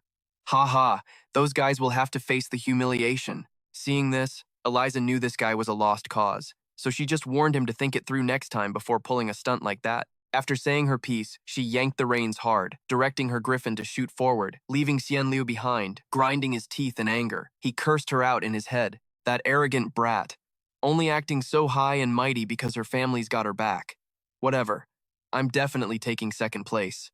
Besides Eliza, I'm the best at handling flying beasts. I'm gonna get the best rank this time, he fantasized to himself. However, before he could even enjoy that delusion for more than a few seconds, a girl's scream came from behind. Xian Lu, look behind you. Hearing the shout, Xian Liu turned his head and saw Chen Xia standing on her griffin's back. The way she was riding it looked no different than if she were surfing. Her face looked like she was just out for a joyride, not like she was in the middle of a test at all. What the hell is with that pose? Someone muttered in confusion. All the confidence Xian Lu had just moments ago was blown away by the wind. She's not even using spirit power to enhance her beast. This speed is insane. That guy screamed and went right back to his usual dirty tricks. Come on, everyone, let's take her down together. Jumping on that idea, an orange-haired girl chimed in excitedly. All right, eat this. As she spoke, the girl summoned a wind spirit, gearing up for an attack. But Chen Xia had already figured out this group played dirty, so of course she was on her guard. The second that wind spirit was summoned, she immediately steered her mount into a sharp arc, looping back around. This left the orange-haired girl completely stunned, unable to react. What the? She yelled. Then, Chen Xia leaped directly off the griffin's back and launched a kick straight at the girl with pigtails. It was a clean, powerful hit. Before the girl could even scream, she was sent flying off her mount. That's cheating, she screamed in a panic. Meanwhile, Chen Xia quickly grabbed the griffin's reins, shrugged and said, Yeah, well, I didn't even need to use my aura. Next, she directed the griffin to shoot forward, flying parallel to that guy Sen Lu, and said with a grin, Hey there, Sen Lu. Her cheerful greeting was met with pure annoyance from the idiot. He warned her, You made a mistake making an enemy out of us. Hearing this, Chen Xia nodded in agreement, but didn't forget to remind him, I have to admit, I'm not great at fighting in the air, but I'm not the only opponent you've got. Someone is pretty pissed off because of your cheap tricks. She had barely finished her sentence, Before Senlu could even process what she meant, a deafening explosion roared from behind them, grabbing everyone's attention. And that wasn't the end of it. Countless more explosions erupted right next to the mounts, sending them into a total panic. Seeing this, Chen Xia wasn't too surprised. Looks like War Randon is the type of guy who always gets his revenge. As she thought this, she glanced over at the muscular guy as he went full speed and caught up with the first group of contestants. After spotting Senlu up ahead, War Randon's face filled with rage. "You piece of trash, take your payback." With that, he used his magic again, throwing countless fireballs forward. The resulting explosions made Senlu's group struggle just to get their mounts stabilized and back on the course. Just then, Leo also managed to break free from the spells blocking his path. At the same time, the voice of the announcer, Danba, rang out. First-year representative Leo is famous throughout Lumen for his ambition to join the Academy's elite. But today, he seems to be trying hard to steal the spotlight in this competition. But could it be that summoning is Leo's fatal weakness? As his voice echoed, the entire audience turned to watch the main character, eager to see what he would do next. After all, Leo had started far behind everyone else. Switching back to Leo's point of view, he immediately noticed a thorn stuck in the griffin's wing. It seems blocking him with magic wasn't their only prank. This couldn't help but anger Leo, especially as a hero candidate. To resort to pranks like this, it's truly shameful. With that, he reached for the reins on the griffin's neck. However, the mount's reaction was incredibly fierce. It started screeching its head off. "Leo is trying to tame the griffin. My advice is, you shouldn't try to ride a griffin when it's this on edge." Our friend Danba commented enthusiastically. At the same time, up in the stands, the swordswoman Celia said worriedly, "Oh no, why is Leo pushing himself so hard?" "He must have his reasons," the upperclassman added. Back with Leo. Although the griffin's resistance gave him some trouble, he quickly put all his strength into his arms and pulled hard on the reins to bring it under control. "I know how you feel, but right now, you must listen to me." "Kneel," Leo said with an icy gaze, making even the griffin shudder. It sensed that if it continued to struggle, it would face a terrible disaster. So, very quickly, it became obedient. As for Leo, seeing that the mount had calmed down, he quickly got on its back and officially took off. Oh, Leo's griffin has joined the race, the most difficult start, and still piled high with risks. "It seems last place is unavoidable for him now," the announcer Danba shouted. Paying no mind to his words, Leo looked at the wound on the griffin's wing and reassured it. "This will probably hurt a lot, but you've endured it well. You're very brave. In the name of the contractor, I order you, appear before me."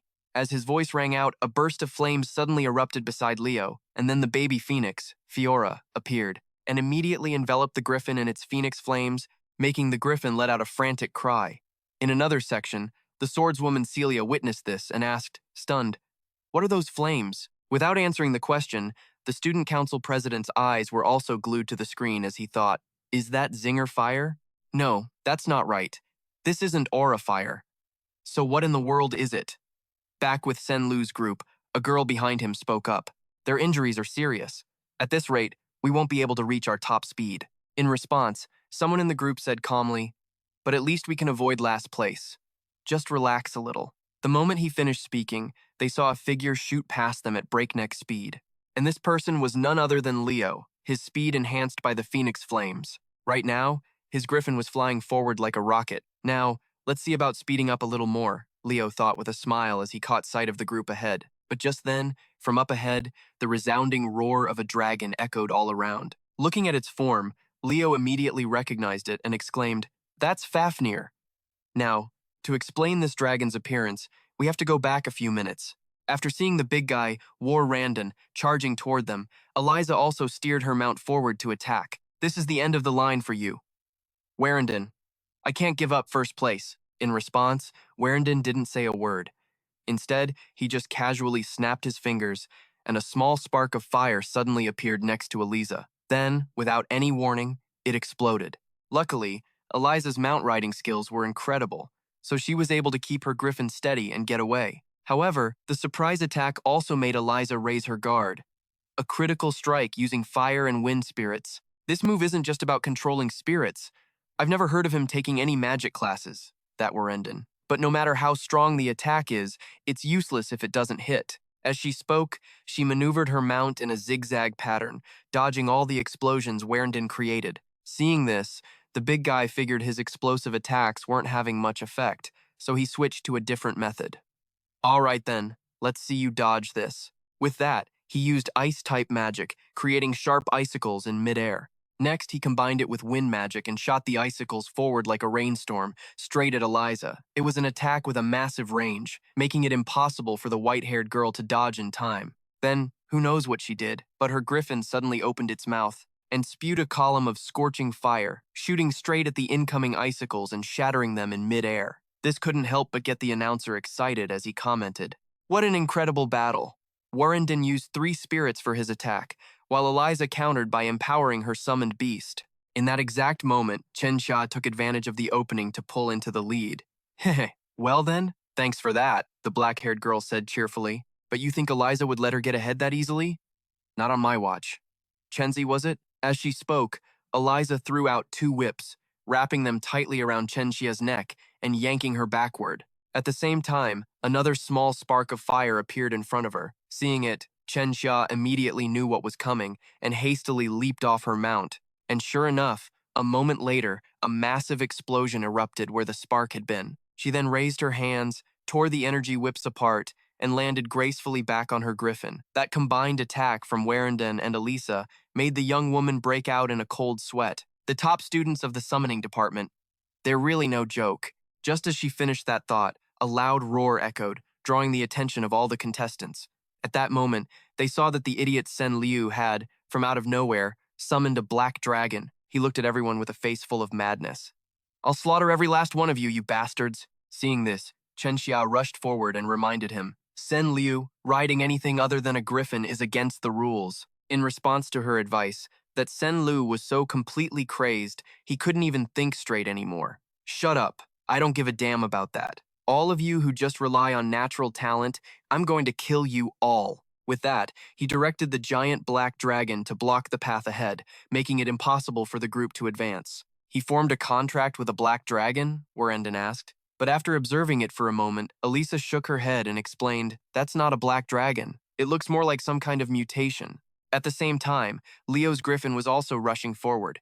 His appearance startled Sen Liu a little. "Leo, why did you follow me here? Whatever, I'll just take you down too." Before the fool could finish his sentence, the main character stared right at him with an icy gaze and demanded, "Hey, where did you get that lizard?" Below, Sen Liu didn't even catch the strange tone in Leo's voice, so he started to brag. "Haha, jealous? This is my power. I registered the contract using my own summoning magic. Looks like you're jealous of my summoned beast, huh?" Hearing this, Leo knew this guy was a lost cause. Mistaking that thing for a summoned beast?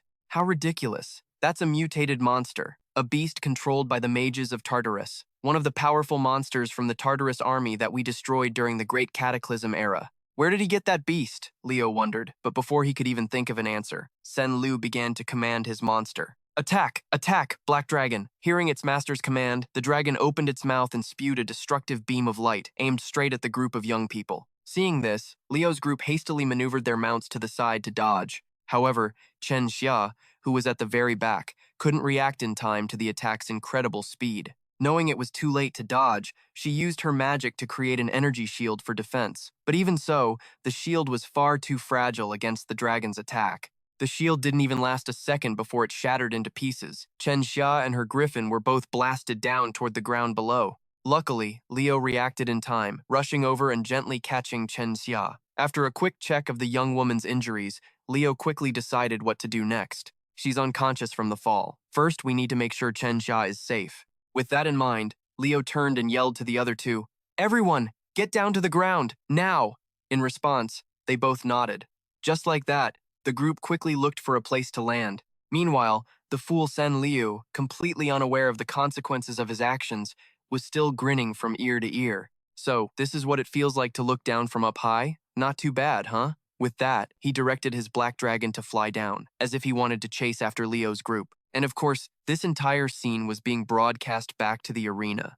"Oh, the contestants have gone off course and are out of the broadcast range. So much is happening at once. Sen Liu has summoned a black dragon and is attacking the other leaders," the announcer said excitedly. But before he could get another few words out, Professor Yura rushed over, gave the clueless guy a swift kick, and yelled, "Hey, you idiot. Is this really the time to be commentating?" With that, she snatched the microphone and announced to the entire audience, summoning department assistants, deploy flying beasts to that location immediately. The match is put on hold. At the same time, Professors Set, Jen, and Len sensed something was wrong and rushed into the commentary room to ask, "What's going on?" Professor Yura answered, her face grave. "It seems Senlu has contracted a high-level demonic beast instead of a normal summon. He won't be able to withstand its influence for much longer." Her words made Professor Seen a little suspicious. Is Senlu really controlling that high-level fiend all by himself? He asked again to confirm. Just then, the lazy Professor Sechin appeared at the door. "Are you saying someone else is controlling it?" "I'm not sure, but it's a strong possibility," Seen said with a nod. Hearing this, the lazy professor, being the head of their department, quickly started giving orders. "All right, you take the summoning department's assistants and stop Senlu. If you have to, subdue him and destroy the fiend. The rest of the instructors spread out and protect the students. Seaton, you're with me." Hearing that, Seaton nodded as if he'd already guessed where they were headed. Back with Leo, the group had just landed safely, but Senlu was hot on their heels. "He's coming." The big guy, Warrington, warned everyone. Immediately after, the massive silhouette of the black dragon dove down right in front of them. From its back, Senlu spoke in a cold voice. "If you were gonna run, you should have hidden better, don't you think? Why are you all gathered out in the open like this?" In response, Leo just shook his head slightly. "I wasn't hiding. Besides, the creature you're riding isn't a summoned beast, and it's not a black dragon either." Leo's confident words made the fool burst out laughing. "Ha ha, I'm from the summoning department. If I say it's a black dragon, it's a black dragon. Why are you acting like you know better than me?" Before he could finish, Leo stunned everyone with his next words. "That's a fiend." "I was waiting here to destroy that disgusting fiend," Leo said, walking forward. For a split second, he felt like he was back on the old battlefield. As for Senlu, maybe it was the drugs, but after hearing Leo call his mount a fiend, he laughed like a complete psycho having a meltdown. Even Eliza, standing behind everyone, had to shake her head and remark, "Oh God, he's completely lost it." And just as Eliza said, Senlu's eyes were bloodshot, his madness on full display. "What did you say? Do I look like I give a damn about what you think? Die." At his command, the black dragon opened its mouth and spat out a column of red-hot fire, which shot forward at terrifying speed. But the big guy, Warrington, reacted fast. He immediately used his magic, slamming both hands on the ground and summoning a giant stone golem to block the pillar of fire. "He's clearly lost his mind," he said. "I'm with you on getting rid of something that disgusting, Leo." Across from them, Senlu saw his attack had no effect against Warrington's golem technique. He clenched his jaw, his face dripping with sweat from the strain. Meanwhile, the white-haired Eliza, not to be outdone, took a step forward. You guys trying to be all cool without me? I'm in too. First, we need to drag that idiot away from the enemy's grasp." "The golem's about to break. Get ready," Warrington warned. "You're seriously useless, Warrington," Eliza complained. Standing nearby, Leo heard their banter and let out a small smile, just like how his old comrades used to bicker. Back to the fight. As time passed, just as Warrington had said, countless cracks began to appear on the giant stone golem's hands under the black dragon's incredible firepower. Seeing this, all of Senlu's confidence came flooding back, and he couldn't stop grinning. "Ha ha, just as I thought. My summoned beast is too awesome. Where'd you go? Did you little rats run away?" As soon as he finished speaking, the golem was blasted into pieces. The moron Senlu scanned the area, searching for his next prey, but before he could find them, Elisa took the initiative and attacked. In her hand was an energy whip that lashed out straight towards Senlu. The strike was so powerful it made the air whistle. Unfortunately, this Senlu must have been born under a lucky star, because he managed to dodge it by a hair's breadth, but her attack still pissed him off. "How dare you attack me, you bitch!" he yelled, ordering the black dragon to gather its firepower for another blast. But Warrington wasn't about to let that happen. Before the black dragon could finish charging, he snapped his fingers, summoning a flame right above the dragon's head and making it detonate instantly. "Now," he muttered. Leo seized the opportunity, channeling power into his legs, and launched himself forward, shooting straight towards Senlu's position. It was a perfectly coordinated attack from all three of them. Before the idiot could even react, he saw the main character appear right in front of him. Without holding back, Leo planted a kick right across his face. But afterward, Senlu's body began to shake uncontrollably, twisting in a bizarre way, as if he were possessed. Then, Senlu looked at Leo with crazed eyes, and his voice sounded strangely different. Nice try pulling this kid away from the enemy, but that's as far as you go, you little brats. Right now, it seemed like someone else was controlling Senlu. Down below, Eliza watched, stunned, as the black dragon carried Leo and Senlu soaring into the sky. Wait, why did he go alone? Leo? Her voice was filled with worry. Cut to the scene on the black dragon's back. Senlu sneered.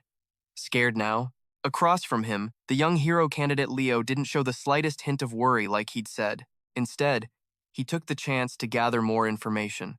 You're the beast mage Tat Terrace. Where's your real body? It can't be far. His words made Senlu's eyes flash with surprise, but he quickly hid it. You figured out who I really am? Interesting.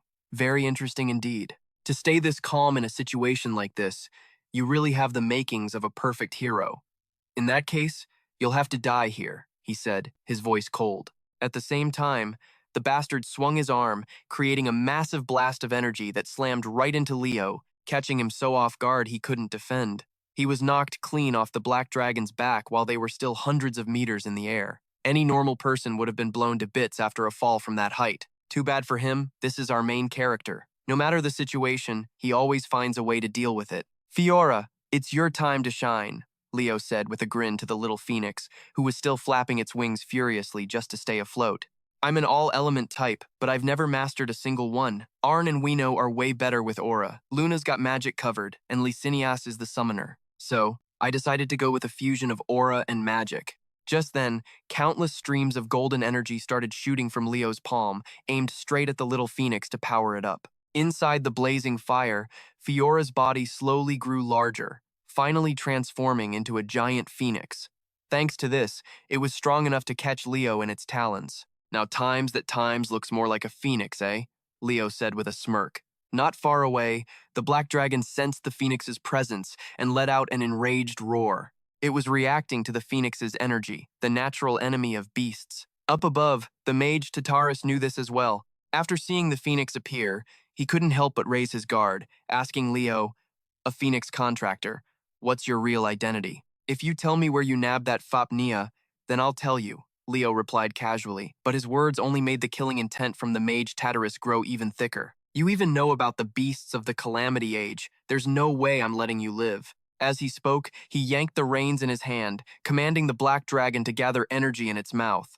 Seeing this, Leo also focused flames onto the tip of his sword, preparing to counter. Fiora, as he said that, Zinger's secret sword art, Phoenix's breath, secret technique, flashpoint. Then, in the same instant, they both unleashed their skills at each other. The two terrifying energies collided, causing a deafening explosion to rip through the air. This was a battle of endurance. But it looked like Leo was at a disadvantage, sweat pouring down his face from the massive energy drain.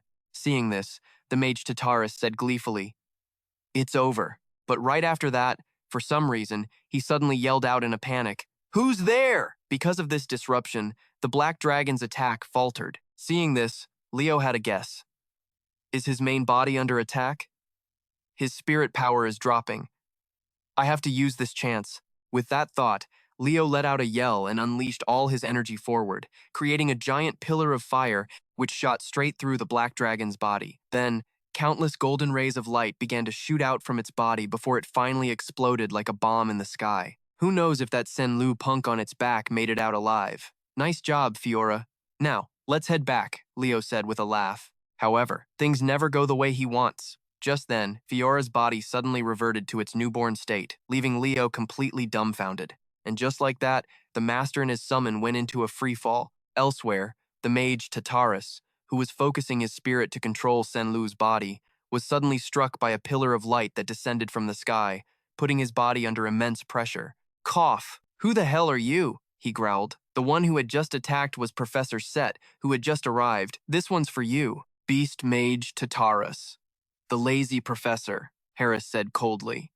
As if recognizing who they were, the mage replied, Heh, so it's the two pillars of Lumen. Before he could finish, Professor Harris clenched his fist, causing the pressure from above to become even heavier. It felt like every bone in the mage's body was screaming, begging to clock out early. Then, as everyone watched, a dark spatial gate suddenly appeared on the ground. At the same time, a cloud of smoke filled with countless fangs and eyes began to emerge from behind the mage. Too bad, but we'll have to do this another time. With that, This fanged monster used its jaw to crush the body it was controlling into pieces, then slipped into the spatial gate to escape. Seeing this, Professor Set also stopped his magic, shaking his head with regret. Looks like he got away. Seems they're starting to get active again, Harris said. Set nodded. Exactly. Lumen isn't safe anymore. Back to Leo's position. He was still in freefall, about to hit the ground. At this speed, even Leo couldn't be sure if he would survive. So he urged the little phoenix, Fiora, return to the summoned beast world. Hearing this, Fiora held out its two small wings, as if wanting to hold on to Leo. But before the two of them could get any more emotional, Leo's body suddenly stopped in midair. The reason was that Leo's shirt had been caught by a giant mouth. Along with it came the voice of Professor Yura. Haha, you all right, Leo? Thank goodness we weren't too late. Time passed quickly, and the scene changed to some nameless cave. Right now, the mage Tataros was absorbing streams of red energy from the wounds of the monsters in front of him. In front of him stood a stranger in a cloak who spoke up, "This wasn't easy at all. I can't believe I was held up by a mere hero candidate." His voice was mocking, forcing Tataros to try and explain, "That was no ordinary hero candidate. He has a pact with a phoenix. What's more, he saw through the true nature of the Fapnia." These words made the strange mage's eyes widen in surprise. Then, he licked his lips with excitement. Oh? Doesn't this just make things unexpectedly interesting? Time flew by, and we're back with Leo. He was now walking down a deserted hallway. As Leo walked, he replayed everything that had happened in his head. In the end, the summoning department's practical midterm was cancelled, and that bastard Senlu was dead. This whole incident really drove home how dangerous dungeons were for the freshmen. Everyone was dying to know the true nature of the familiar that Senlu had made a pact with. But the four of us, under Professor Yura's orders, kept our mouths shut after figuring out it was a subspecies of the black dragon. Time flew by, and soon it was the day of the magic department's practical exam. The door suddenly swung open, making Chelsea and the others whip their heads around to look. And then they saw her, Chloe, dragging herself in with exhausted eyes. They couldn't help but feel a little worried. "Chloe, your hair. Did you pull an all-nighter or something? You look like crap."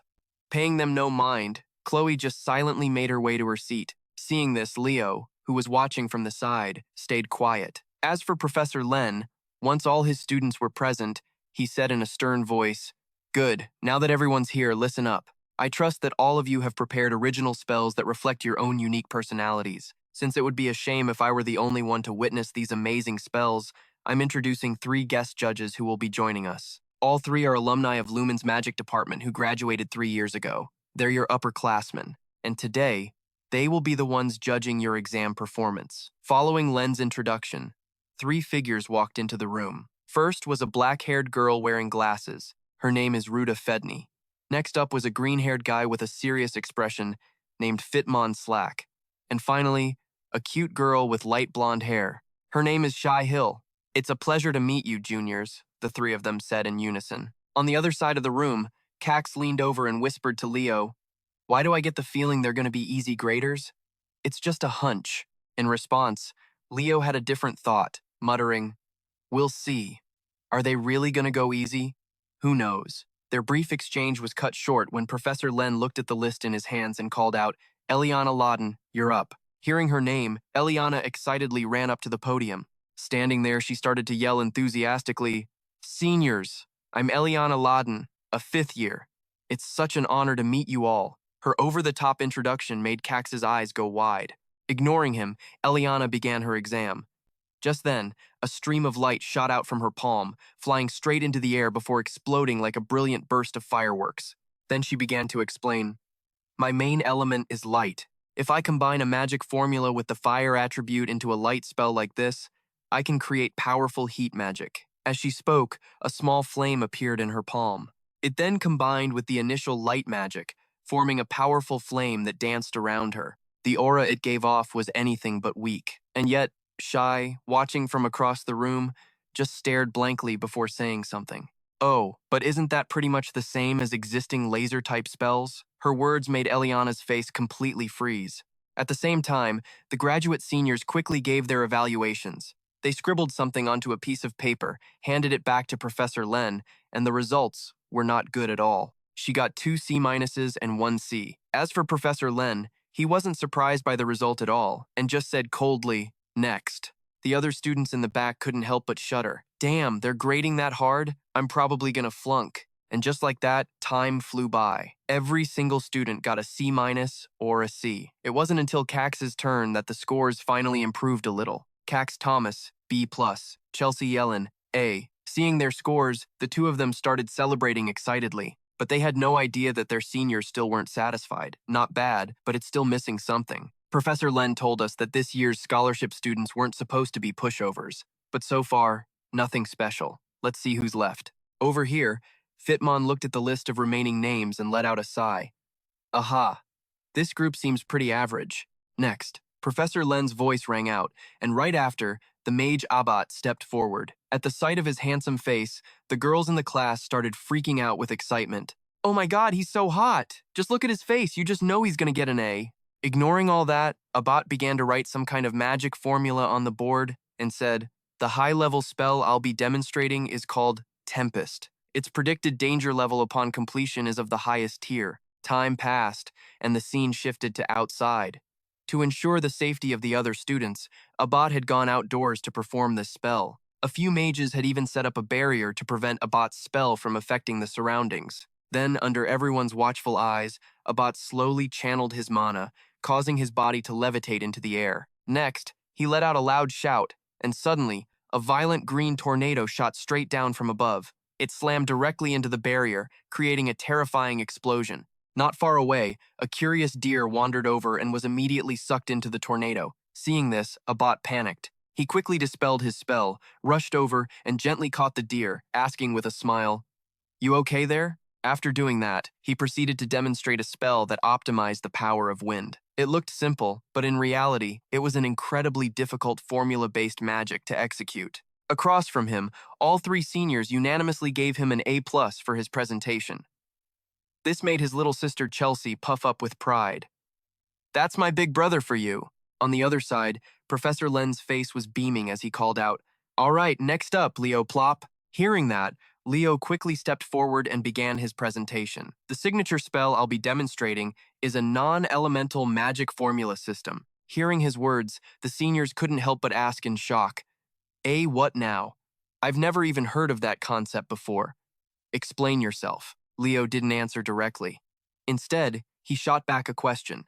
Everyone knows that basic spells have a core elemental property, right? Replying to him, the senior, Shin, was like, "Well, duh, that's a basic requirement for any spell." Hearing that, Leo cracked a smile and shared, "My advanced magic system streamlines the entire incantation process." Across from him, even an idiot could get what Leo was hinting at, but that's exactly why they couldn't believe it. Whispers started breaking out. This green-haired dude, though, just thought Leo had to be insane to say something like that. Is this kid completely delusional? Next to him, Shin had to ask again just to be sure. "You mean you're going to create a completely new chant system?" "That's right." Leo nodded, having no idea that Professor Len was now staring at him, his face bright red with excitement. His words came out in a rush as he muttered to himself, "All right, this kid, he's got to become a mage." Back to Pimon, who flat out said he still didn't buy what Leo was saying, shaking his head with a sneer. What a letdown. "Leo, we're not here to listen to your fairy tale bullshit." Before he could finish, Professor Len jumped in, all excited. "I want to see it. Write that spell out." Hearing that, the sharp-witted senior Faye also chimed in, urging him on. "Yeah, show us what you got." Back to Leo. To blow everyone's minds, he snatched a piece of chalk and started scribbling something on the board. As he wrote, Senior Rai spoke up. "Listen, kid, only one mage in all of history has ever used a completely different chant system for their advanced magic." In response, the chalk in Leo's hand stopped for a beat. "Yeah," he said. "You mean Luna, the poet of the stars?" Behind him, Rai got a little pissed that Leo knew this and was still going through with it, while Shin sized him up with a glare. "Are you seriously trying to put yourself on her level? You really think you can stand shoulder to shoulder with the poet of the stars?" "Of course not. I could never compare myself to Luna," Leo replied quietly. Shin, on the other hand, scoffed as she mentioned Archmage Luna again. Kids these days, so damn disrespectful. Her words reminded Leo of his place, and he replied, Yeah, Archmage Luna is a legend, but you don't have to be a genius like her to create a new chant system." With that, Leo finished writing and turned to face them.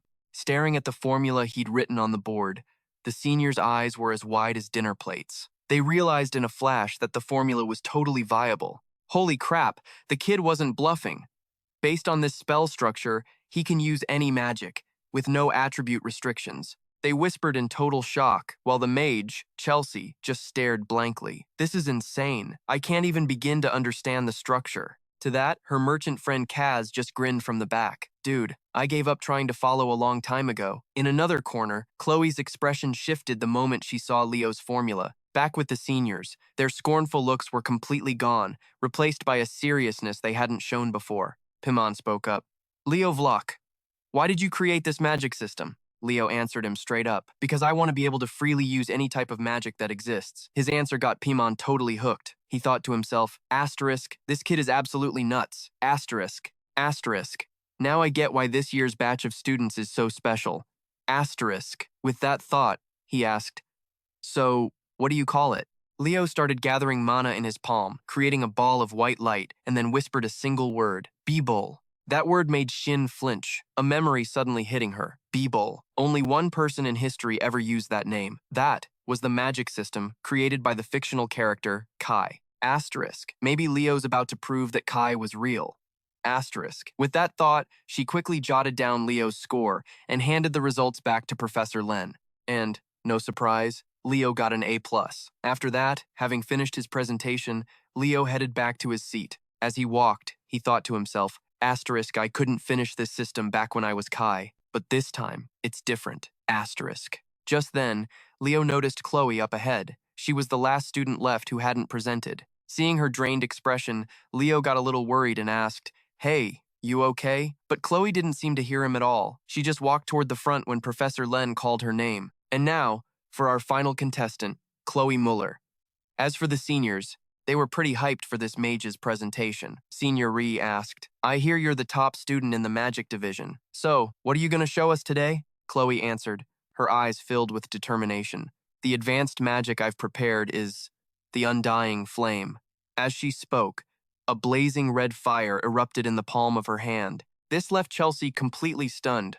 The undying flame? But Chloe's an ice attribute user. Why the hell would she choose the total opposite element for her advanced magic? Elsewhere, the seniors frowned as they watched the flame Chloe had created. They couldn't see anything special about it.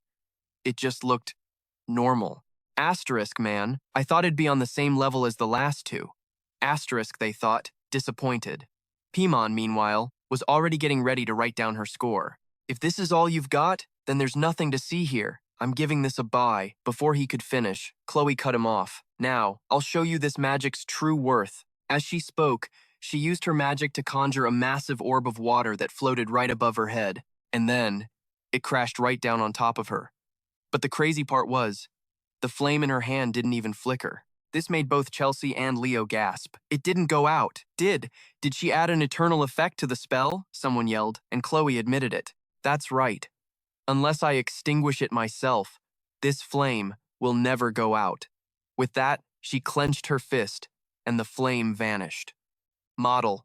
Back in Senior Fitmon's head, the magic Chloe just pulled off felt even more insane than whatever Leo did on his exam. All spells follow one basic rule. Any magic will just vanish if it's not being directly fed with mana. But Chloe created a spell that shattered that rule.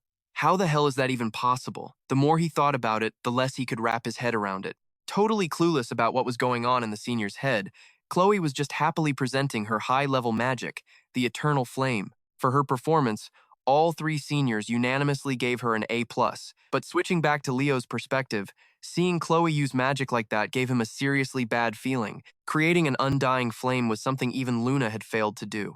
In all of history, only one entity had ever used a flame like that, the Erebos. Time flew by, and Leo started flashing back to a memory from a little while ago, when he went looking for Chloe to ask her what was up. Get Chloe out here. In response, the swordswoman, Celia, just shook her head. She's probably asleep. She said she couldn't get any sleep while studying, so she was gonna crash early today. Hearing that, Leo just turned to leave. Well, that's a damn shame. I'll take off then. From behind him, Celia seemed to sense something and called out, something's going on with Chloe lately, isn't it?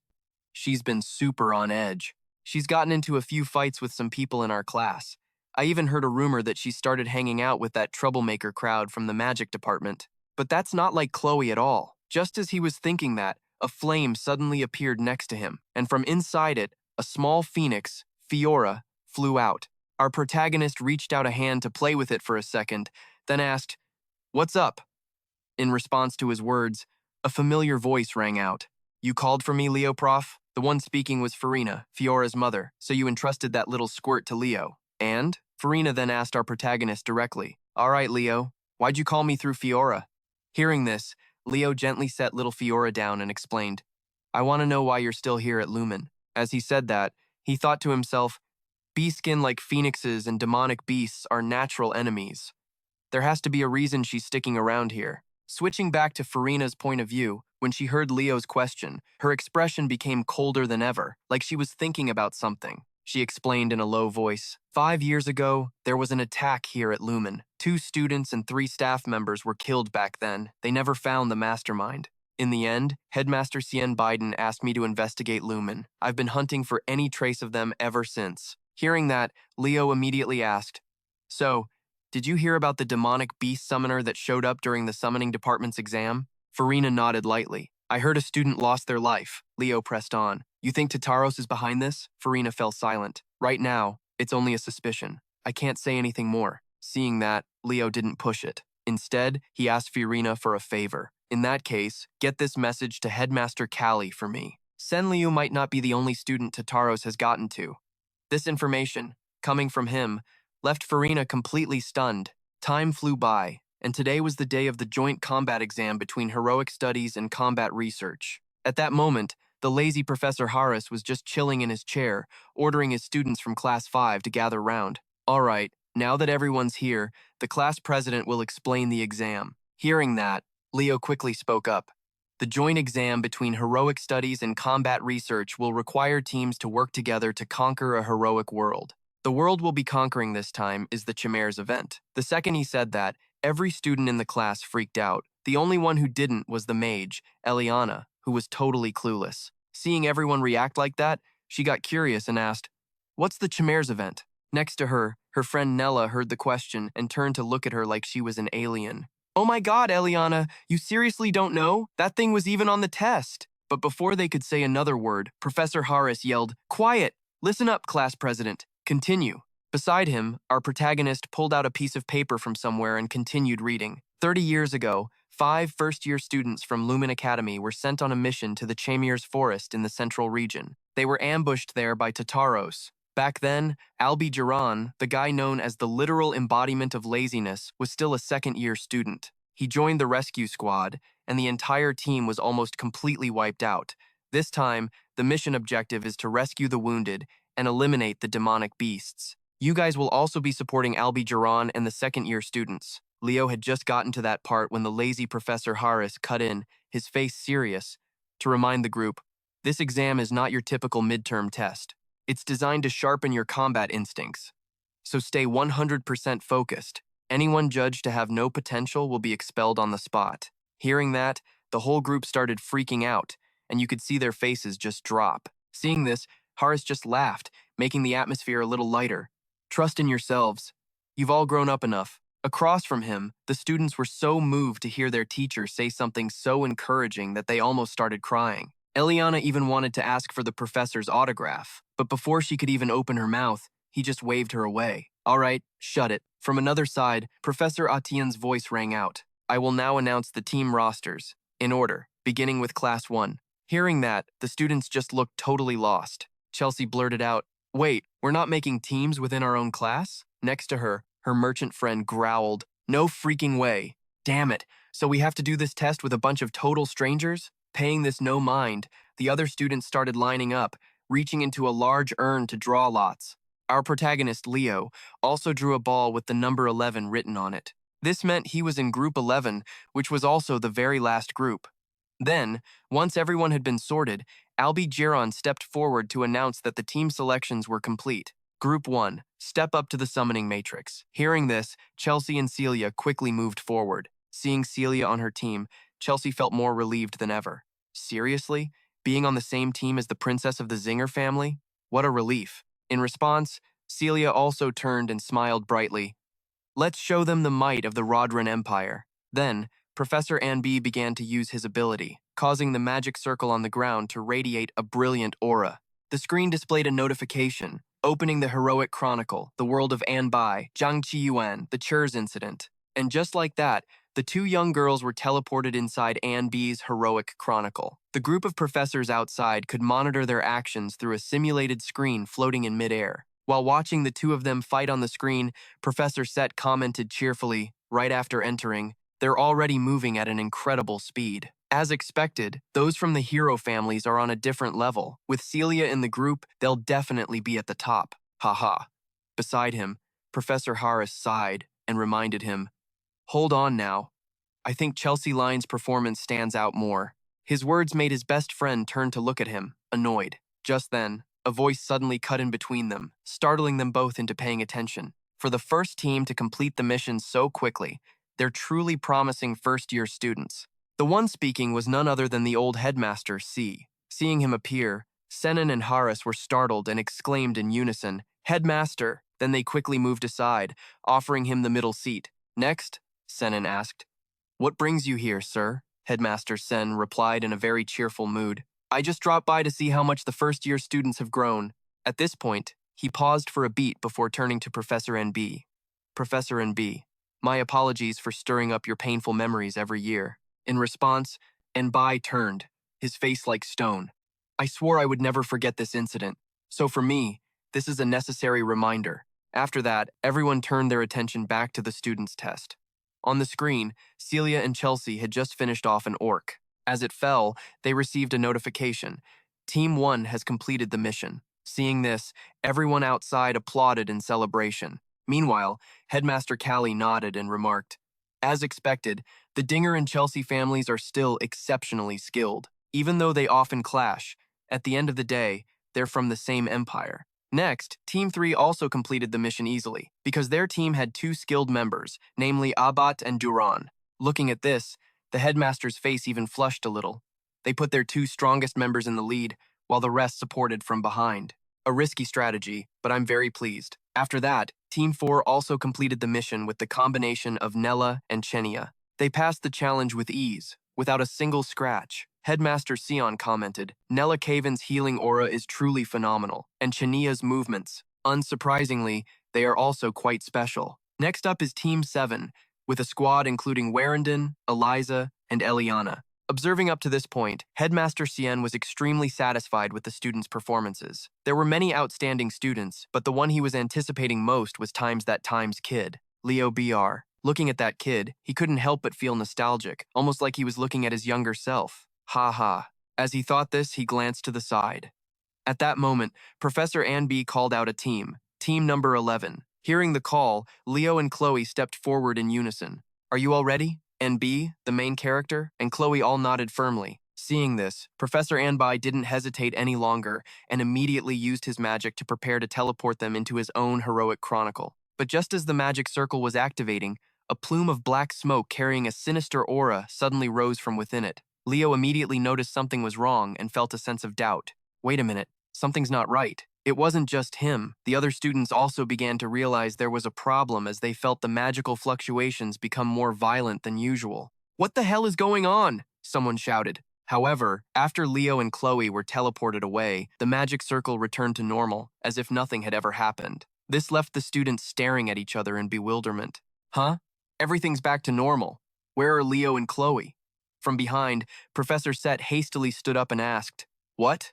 Beside him, Headmaster Sen also spoke up. "Professor Ann B, what is happening?" Answering the question, Ann B turned back, his face a bit tense. He opened his book for everyone to see and said gravely, "Headmaster, we need to stop the exam immediately." Inside his book was the image of a skull with a tree rooted on top of it. Looking at the image, Callian's face immediately darkened. He asked with difficulty, "Don't tell me that." Before he could finish, Anbai nodded. "That's right. This is a heroic dungeon." Back with Leo and Chloe, after they entered the dungeon, they also received a crimson-red notification screen. However, it didn't give them a specific objective to complete. This made our protagonist's suspicion grow even stronger. "Usually, a mission alert would have popped up," he whispered. Meanwhile, the mage Chloe hastily cried out, "Wait a second, this is a heroic dungeon? How is that possible? This isn't a lost page. I've never heard of any page in the Heroic Chronicles going out of control." Over here, Leo immediately began to contact the teachers outside. Professor, I can't see the other team members. What should we do? His words were transmitted. However, no reply came back. After a few seconds, Leo shook his head slightly. No one's answering. Hearing this, Chloe started to freak out. She raised a hand to bite her nails and said, "No way. I'm sure they'll just finish the test and get us out of here soon." Contrary to her naive thinking, Leo shook his head and set her straight. If they could, they would have already paused the test. This happened because a heroic grade dungeon formed. Looks like the two of us have no choice but to raid this dungeon. Hearing that, Chloe jumped and hurriedly refused. Are you kidding me? It's hard enough to clear this dungeon with a full team. Don't you remember how many people died here 30 years ago? Leo replied. If we want to get out of this dungeon, there's no other way. Of course, Chloe knew that about herself, but thinking about the enemies they were about to face, she just felt completely hopeless. Tataros was behind that whole dream of death incident. From the start, that thing has been picking off hero cadets like us, right out of the academy. This whole damn forest is a trap. The more she thought about it, the more she started to freak out. Her knees buckled and she collapsed, burying her face in her hands, sweat just pouring off her. Just then, Leo crouched down in front of her and tried to calm her down. Chloe, you're the strongest first year here, right? We can totally crush this thing if we just work together. As he said it, he held out his hand, his face oozing with confidence. Chloe couldn't help but be curious. She bit her lip, thinking, how can he be so damn calm? And here I thought I'd finally caught up to him. At that thought, a spark of defiance ignited inside the young mage. She refused to look weak in front of Leo, so she got to her feet and asked, So, you got a plan or what? In response, Leo laid out exactly what he was thinking. To get through this dream of death bullshit, we need to do two things. First, we have to rescue the other first years. Second, we have to make sure they all stay safe. To pull that off, we need backup first, Leo said, tracing a diagram in the dirt with his finger. Chloe just shrugged at his drawing. And how are we supposed to do that? No one from the outside can get into this dungeon. Leo just smirked, pointed to a circle in the dirt, and said slowly, Don't forget, we're not the only Lumen students in this forest. It clicked for Chloe instantly. She nodded. You mean the ones who were killed earlier? Right. They have to still be alive. She trailed off, pausing for a second. Looking at Leo, who had his back to her, she asked, What are you planning on doing? Leo answered, Get on my back. Now, at that, the young mage's face turned beet red. She stammered, completely flustered. Why? Leo glanced back over his shoulder and said, We can't let that other girl run into Tataros before we get to her. You're a mage. You're too slow. Let's go. Chloe's face scrunched up at his blunt explanation, but she reluctantly climbed onto his back. Meanwhile, somewhere else, a demon with two horns sticking out of his head was watching the Lumen students on a bunch of screens. This was a Tataros demon, named Chuban. He muttered under his breath. It's starting. As he spoke, his eyes widened in surprise, looking at one screen. Seeing Leo running like a bat out of hell with Chloe on his back, he instantly figured they were the rescue team. But since there were only two of them, Chuban wasn't too worried. A rescue team, huh? Whatever. Our only targets are the hero cadets who'll be a threat in the future. The rest don't matter. Or so he thought. But a second later, his attitude completely shifted when he saw Leo use his skill to wipe out a mob of monsters in their way. A terrifying murderous aura exploded from Chuban as he remembered something. He roared, All elemental? Back with Leo, he had no idea the demon Chuban now had his eyes locked on him. Leo glanced around, thinking, It's getting darker the closer we get to the center. Should I borrow Aaron's skill? I'll fine-tune and control my aura to push my senses to their absolute limit. Supersensory perception. With that thought, Leo started focusing his aura, channeling it into his eyes. Suddenly, everything around him became sharper and clearer than ever. Then, he spotted something. Chloe, get ready. There's a pack of orcs up ahead. Leo's words shocked the young mage. She hadn't sensed a thing, but she quickly nodded. Huh? Got it. Sure enough, just like Leo said, they ran for less than a minute before coming face to face with a mob of orcs. Seeing them, Leo yelled out the signal. Chloe heard him and reacted instantly. She started focusing mana into her staff and swung it forward, unleashing sharp shards of ice that shot toward the monsters like bullets, instantly riddling their bodies until they looked like pincushions. The result? That whole mob of orcs got a one-way ticket to the afterlife the second they laid eyes on the pair. But one of them wasn't quite dead yet. As it was kicking the bucket, it managed to lift a horn to its mouth, trying to sound the alarm. Chloe started to panic. No, if it blows that thing, every orc around will be on top of us. She wasn't the only one who thought of that. To stop it, Leo's sword flashed out, instantly slicing the green-skinned monster clean in two. The horn in its hand shattered into pieces. Leo's insane speed left Chloe completely stunned. She thought to herself, how is the gap between us this huge? Am I never going to be able to beat him? Shaking off that thought, it wasn't long before the two of them reached the other Lumen students. Right now, they were surrounded by a couple of demons. A bizarre aura was radiating off them, leaving Chloe stunned. Are those demons? She muttered. But Leo didn't have time to answer. He was already charging in. Back me up! Hearing that, Chloe snapped out of it and instantly used her magic, creating a magic circle under Leo's feet, which he used as a launch pad. He planted his feet, kicked off the magic circle hard, and launched himself forward. At the same time, a girl in the trapped group yelled a warning to the others.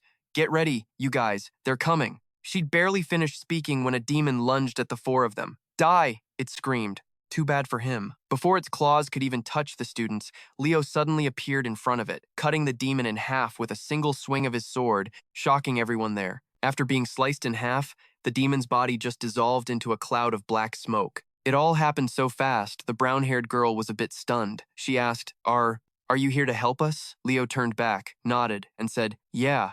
Up ahead, another demon saw his comrade get wiped out just like that and ground his teeth in rage as he prepared his own magic. He created a magic circle, black as ink and impossibly complex. Die, death god, as he shouted. Giant leeches with razor-sharp teeth shot out from the magic circle like bullets. But that still wasn't enough to give our hero any trouble. He instantly coated his sword in a fiery aura and slashed forward, creating a wave of fire that swept everything away. That's insane, some male student said in awe. Meanwhile, the brown-haired girl seized the opportunity. Now's my chance. With that, she began muttering obscure incantations to cast a spell called Arcane Ray, shooting beams of light toward the demons. The moment the beams hit, the demons were extinguished like red-hot coals doused with water. All they could do was let out one last, agonizing shriek before turning to dust. As Chloe witnessed the girl's magic, she froze, thinking to herself, Starlight magic. Could this girl be? A suspicion started to form in Chloe's mind. After things settled down, the brown-haired girl didn't forget to turn and thank Leo. Thank you so much for helping us. We were totally freaking out after that horde of demons showed up, but I was so relieved when the rescue team arrived to help. Across from them, Chloe cut her off before she could say another word. Sorry, but I need to talk to my partner alone for a second. After saying that, she quickly pulled Leo to a corner and whispered, Hey Leo, that girl is Iron. She's Professor Ann Bai's sister. Chubin killed her in this very forest 30 years ago. I'm sure you realized it too. But we can't save Alia Zaren's party in the Death Mares incident. Of all the people we could have run into, it had to be Alia's squad. Chuban. He's a night-class demon rider from Tartarus. Their party is famous for being his first victims. Tartarus started the Death Mares event from the very beginning with the goal of eliminating the genius mage, Alia Zaron, a promising hero candidate. That's why their names were recorded in the Heroic Chronicle. At our current level, there's no way we can save them. To meet the necessary conditions, we have to find another party, and fast. Chloe stroked her chin thoughtfully, while Leo frowned and asked, Are you saying we should just leave them? In response, the female mage turned and snapped, It's not that I don't want to save them, but Leo, this is the world of heroes. The reality is, they already died 30 years ago. As she said this, Chloe's voice faltered, her face filled with sadness. In response to her words, Leo shared his own thoughts. You're right, they're already dead, but that doesn't mean we can just abandon them. Hearing this, the mage Chloe really couldn't hold back her anger anymore. She gritted her teeth and yelled, Get a grip. You're amazing. You're brilliant. I admit it, but even so, this isn't the time to be reckless. Stop trying to play the hero. With that, as if feeling she'd been too harsh, Chloe's voice died down. The corners of her eyes began to well up with tears. Seeing this, Leo just quietly stepped forward. He reached out and patted her small head, whispering, Play the hero? Chloe, you shouldn't just throw words like that around, because you're a hero candidate. We aren't just pretending to be heroes. This is also part of the process of becoming a hero. Hearing that, it was as if Chloe had been snapped out of a trance. She lifted her teary red eyes to look at Leo, as if waiting for his answer. Leo then looked around and said, History has already been changed. What do you mean? Chloe asked in astonishment. Answering her question, our hero gave his assessment. Look around, Chloe. When we met Alia's team, the forest was already dark. Normally, they should have been killed by Chuban a long time ago. Hearing this, Chloe was startled and quickly realized something was off about this hero dungeon. I knew something felt wrong. She muttered to herself, then said, "I'll let you decide." In response, Leo nodded and proposed, "All right, let's retreat with Alia's team." From behind, Chloe watched Leo's strong back and mumbled to herself, "You're going up there alone again, without me, aren't you? I'm still. Can you see it?" Unseen, the dark grimoire Chloe carried in her bag was emitting a sinister aura that she was completely unaware of. Cutting to Alia's group, Tay, at a first-year mage, spoke softly to the others. "Doesn't this feel a little weird? There are only 2 people on the rescue team?" In response, Dina, a first-year knight, nodded in agreement. "Yeah, and they look like they're our age. You think this could be a trap set by Tatarus?" Bellis voiced his suspicion, but Alia shut it all down. "What are you guys talking about? If they were enemies, they wouldn't have fought those demons with us. Besides, he's pretty cool, don't you think?" As she said this, Alia's face flushed a little. It made the other 3 members' eyes go wide, as if they couldn't believe what they had just heard. Dina yelled, "Are you kidding me? Alia, seriously? Of all the things to say right now?" Hearing that, Alia complained back. "What? Did I say something wrong?" No, it's just, I thought Senior Anbai was your type," Dina said, scratching her head. Then, before their conversation could continue, Leo walked over to get everyone's attention. "Listen up, we're getting out of this forest as fast as we can." In response to Leo's suggestion, Tayat stood up and asked, "Do we really have to do that? Since we have reinforcements, let's just take our time and wipe out the monsters along the way." But before he could say more, Leo cut straight to the point. "We can't do that. There's a Knight-class demon targeting you guys." Hearing that, the group's faces went pale with fear, because they knew that a Knight-class demon was as strong as an entire army, someone whispered, and Leo nodded in confirmation. "Exactly. That's why we're going to avoid a direct confrontation with it. Our goal is still to get back safely. Are you all ready? All right, let's move out." And just like that, the group started hauling ass before that hulking beast, Chu Ban, could find them. But as they ran, Alia snuck a glance back at Leo and caught the incredibly complicated look on Chloe's face. This made Alia a little suspicious. Time flew by, and the scene changes to the library at Lumen Academy. Right now, the entire library was in total chaos because of the whole hero dungeon incident. The staff were scrambling everywhere, trying to find all sorts of documents, while Professor Set Jen hurriedly ordered, "Find every single case of a dungeon turning into a hero dungeon. Time is of the essence. People, hurry up!" Elsewhere, Headmaster CN turned to Professor Anbai and asked, This is considered a positive sign, right?" In response, the handsome professor gave a firm nod. "That's right. You can't enter a hero dungeon while the previous party is still inside. That means those 2 are still alive. But it's been 3 hours since those 2 students went in. Night has already fallen in that hero world." Hearing that, the old headmaster asked, "Anbai, what time was it when you defeated Chuban 30 years ago?" NB replied that it was around midnight. Hearing this, Headmaster C let out a frustrated sigh. Don't tell me all we can do is rely on our past selves." The moment he finished speaking, a female staff member rushed into the library from outside and announced, "Headmaster, we've found the person who sold the demonic beast summoning catalyst to student Sen Liu." As for the connection to Tartarus, she stopped mid-sentence, because at that moment, Professor Anby's expression had become absolutely terrifying.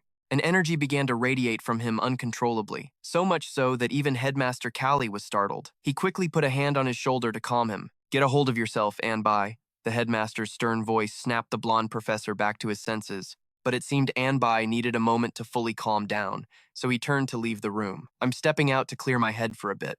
And just like that, he left. Only after he was completely gone did the staff member let out a sigh of relief and turn to the old headmaster. That's to be expected from someone who became a hero fueled by his hatred for the demon race. In front of her, Callie replied with a sad expression, "Well, it's understandable. During the incident 30 years ago, they couldn't even find his sister's remains, let alone her body." All right, so who was it that sold the summoning catalyst to Sen Liu? In response to the question, the staff member said it was a black market dealer who had set up shop in the alleys of Lumen City. He's actually gotten pretty popular among the first years this year. As she spoke, she handed C a notebook. While flipping through it, Sion asked, "Are you implying that a spy from Tartarus has infiltrated Lumen City?" The staff member shook her head. "They don't work for Tartarus, but it's clear Tartarus has been supplying them with certain items." Hearing this, Callie began to stroke his chin and think, what the hell are they after? he wondered. Then, after flipping a page to look at the specific items listed inside, Callie's eyes suddenly landed on a line. Chloe Mueller, Black Magic. Seeing this, the headmaster quickly snapped the book shut and turned to the staff member. Elena, go get Professor Lenny. Yes, I'm on it. Elena replied and hurried off, leaving the old headmaster behind. He looked down at his scarred hands, thinking, my instincts, honed by countless brushes with death, are screaming at me. It's telling me that danger is right around the corner. School time passes, and we cut back to Leo's group. By now, night had fallen inside the hero dungeon, and they were facing wave after wave of attacks from countless monsters. Over here, Leo casually swung his sword and killed a goblin, then glanced at the others in the group. I've been using super sense for too long, he thought. Everyone's hitting their limit. Thinking this, Leo called out, let's take a break and get our strength back. On the other side, his two buddies, Sia and B, stared at Leo in disbelief. They muttered to themselves, but how is he not even tired? Seriously, he's a total beast. After that, they found an open area to rest for a bit. During the break, Chloe, the mage, took the opportunity to read her magic book. Then, suddenly, Aaliyah's voice cut in. Hey, Chloe! Startled, Chloe slammed the book shut, shoved it into her bag, and stammered, Aaliyah, what's up? Hearing this, Aaliyah just smiled and asked, I have a question. What's the deal between you and Leo? Chloe, are you two, dating or something? Her blunt question made Chloe's face flush. The mage quickly shot back, of course not. Seeing her fierce denial, Aaliyah just nodded. All right. Judging by your reaction, it's definitely a no. From Chloe's point of view, having Aaliyah come over just to ask that made her let out a frustrated sigh. Then she looked at Aaliyah, and a thought crossed her mind. I get a strange, familiar feeling from her. Even though she's a senior who enrolled 30 years ago, she's still just a first year now. Maybe she's just like the other kids in my class. With that thought, Chloe blurted out, but why do you ask? Are you into Leo? Hearing this, Aaliyah glanced over at Leo resting by the tree. A faint blush appeared on her face as she admitted, well, my heart keeps pounding like crazy. So, is this love at first sight? Chloe asked again. Right now, she was starting to feel a little bit of admiration for the guy. Aaliyah, the genius mage they're still talking about after 30 years. In her eyes, Leo is that amazing? Unaware of Chloe's thoughts, Aaliyah gently tucked a strand of hair back and shared, to be honest, I'm not sure if it's love or not. It's just that my heart is racing. It feels the same as when my brother does something really stupid, or when I've just accomplished something. Hearing this, Chloe's eyes went wide as she exclaimed, is that mage with the evil eye really that pathetic in your eyes? Overhearing her, Chloe's words made Aaliyah ask with a bit of curiosity, what? What eye? No, I meant an bi. Chloe rushed to correct herself when she realized she'd said too much. Then Aaliyah explained that it was because he's the kind of person who always challenges the impossible. After hearing that, a flash of understanding appeared in Chloe's eyes as she said, challenging the impossible. Huh? Leo is just like that. Leo and I were just friends at first, but now I'm starting to get jealous of him. Across from her, the genius mage Aaliyah cracked a small smile. See? We really are the same. Chloe, truth is, I used to be insanely jealous of my older brother. It sounds stupid, but I just thought that no matter how hard he tried, he was totally useless. This is a secret, okay? But the foundation for all my magic. My brother was actually the one who created it. I'm good at using magic that already exists, but I suck at creating anything new. I actually failed the Lumen Academy entrance exam twice. There was a time I really hated my brother. I felt like I was the one who deserved the power. But eventually, that jealousy turned into admiration. Listening beside her, Chloe's eyes grew wider and wider, realizing Aaliyah had gone through the exact same thing she had. But their chat was cut short.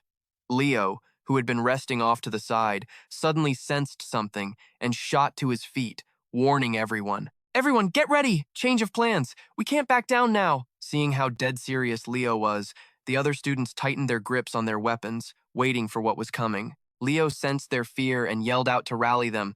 Don't be scared! Remember, you all have the potential to be heroes. The main character's words started to calm the group down a bit. They gritted their teeth and turned their eyes toward the source of the non-stop roaring. And they didn't have to wait long. The brute Juban had found them. His foot slammed into the ground, causing it to shatter into pieces. Found you, the one who is despised, the seed of a great hero. As he spoke, he raised his weapon high and swung it straight at Leo. The moment the attack hit the ground, It created a deafening explosion in the air, while our main character himself quickly leaped into the air to dodge it. But what that Juban guy just said made Leo a little confused. He wondered. During the demon massacre, the order Juban received was to eliminate all potential heroes. So why was this guy so hostile specifically towards him, and calling him the seed of a great hero? The more he thought about it, the less sense it made. But Leo didn't get a chance to figure it out. An insane killing intent erupted from Juban. Seeing this, a few beads of sweat ran down Leo's face. He yelled, "Hey everyone, it's coming right for us." Without needing a second warning from Leo, Chloe unleashed her magic, creating a massive blue magic circle that spread across the ground. At the same time, the huge brute Juban hurled the axe in his hand forward, but it was stopped dead by a giant pillar of ice created by Chloe. Elsewhere, our protagonist enveloped his sword in his own fiery aura. Then, he poured strength into his legs and launched himself high into the air, aiming for the demon. It looked like he was going to come down from above, but from below, Leo quickly swung his sword right at the creature's throat, sending a spray of hot blood into the air. Seeing this, everyone shouted with joy. He cut him! But a second later, everyone's expressions froze in shock, because right before their eyes, Juban's neck, which Leo had nearly sliced clean off, was slowly regenerating at a speed visible to the naked eye. In moments, it healed completely without even leaving a scar. Watching this, someone stammered, "His neck. It just healed itself?" Up ahead, Leo screamed, "Everyone focus! Keep your distance from Juban.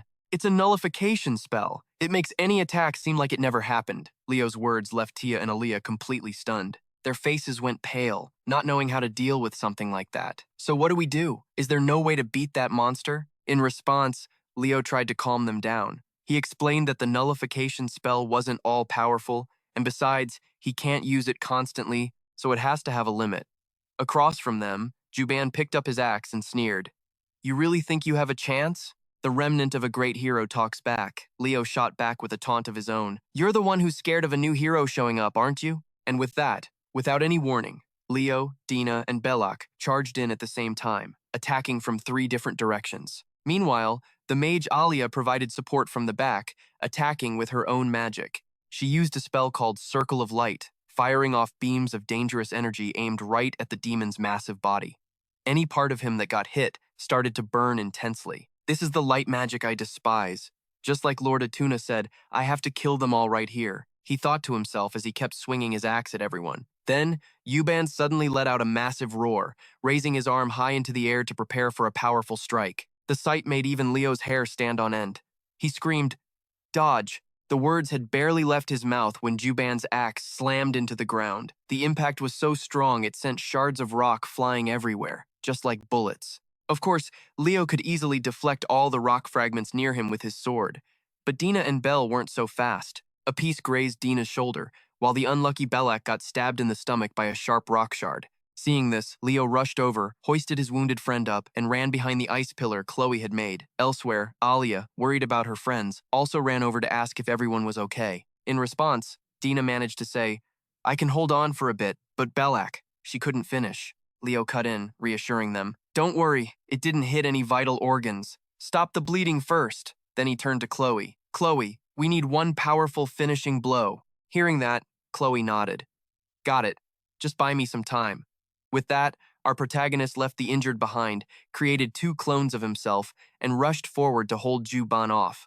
Chloe's mind raced, desperately searching for the right spell. "Leo's buying me time. I have to hurry. I need an attack strong enough to break this nullification spell." With that, she pulled the dark grimoire from her hip and flipped it open. In a flash, she seemed to find a spell and muttered, "If I use this, I can get back in the fight." Meanwhile, the fight between Leo and that bastard Juban was getting more and more intense. The ground itself seemed to shake from their attacks, stunning the onlookers. Leo was commanding his clones, relentlessly attacking the demon Juban from all sides. However, thanks to his nullification skill, none of Leo's attacks were leaving a single scratch on him. He even ignored the clone's attacks, charging at Leo like a total psycho, but there was no way he could land a hit on Leo that easily. Just then, Leo's small figure flashed and reappeared at his side. He swung his sword hard, leaving a deep gash on Juban's flank, making the demon roar in agony. Not far away, their friend Teot couldn't hide his surprise as he spoke to Dina. "You think we'll ever be able to do something like that?" In response, Dina could only shake her head bitterly.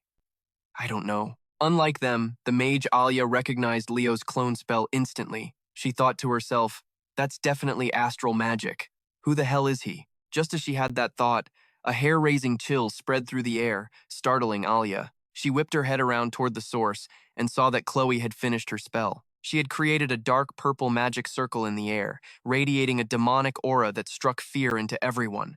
I will kill you, you filthy demons, Chloe said with a strange smile on her face. Then, she screamed at the hero in front of her. Hey, Leo! This is dangerous! Get back! If you get caught in this and die, it's got nothing to do with me. Die! After speaking, the mage unleashed her magic forward, creating a pillar of destructive fire that shot toward Chuban. The ground exploded on impact. Over here, Leo watched Chloe's attack, his brows knitting together tightly. He couldn't understand why Chloe, an ice mage, was using a fire-based attack. Unaware of Leo's thoughts, Chuban started screaming his head off as the pillar of fire engulfed him. And Chloe, watching this, laughed like she was totally high. This is the eternal flame that can't be extinguished. Die in the agony of the everlasting fire. As everyone watched, the flames engulfing the huge demon began to turn black.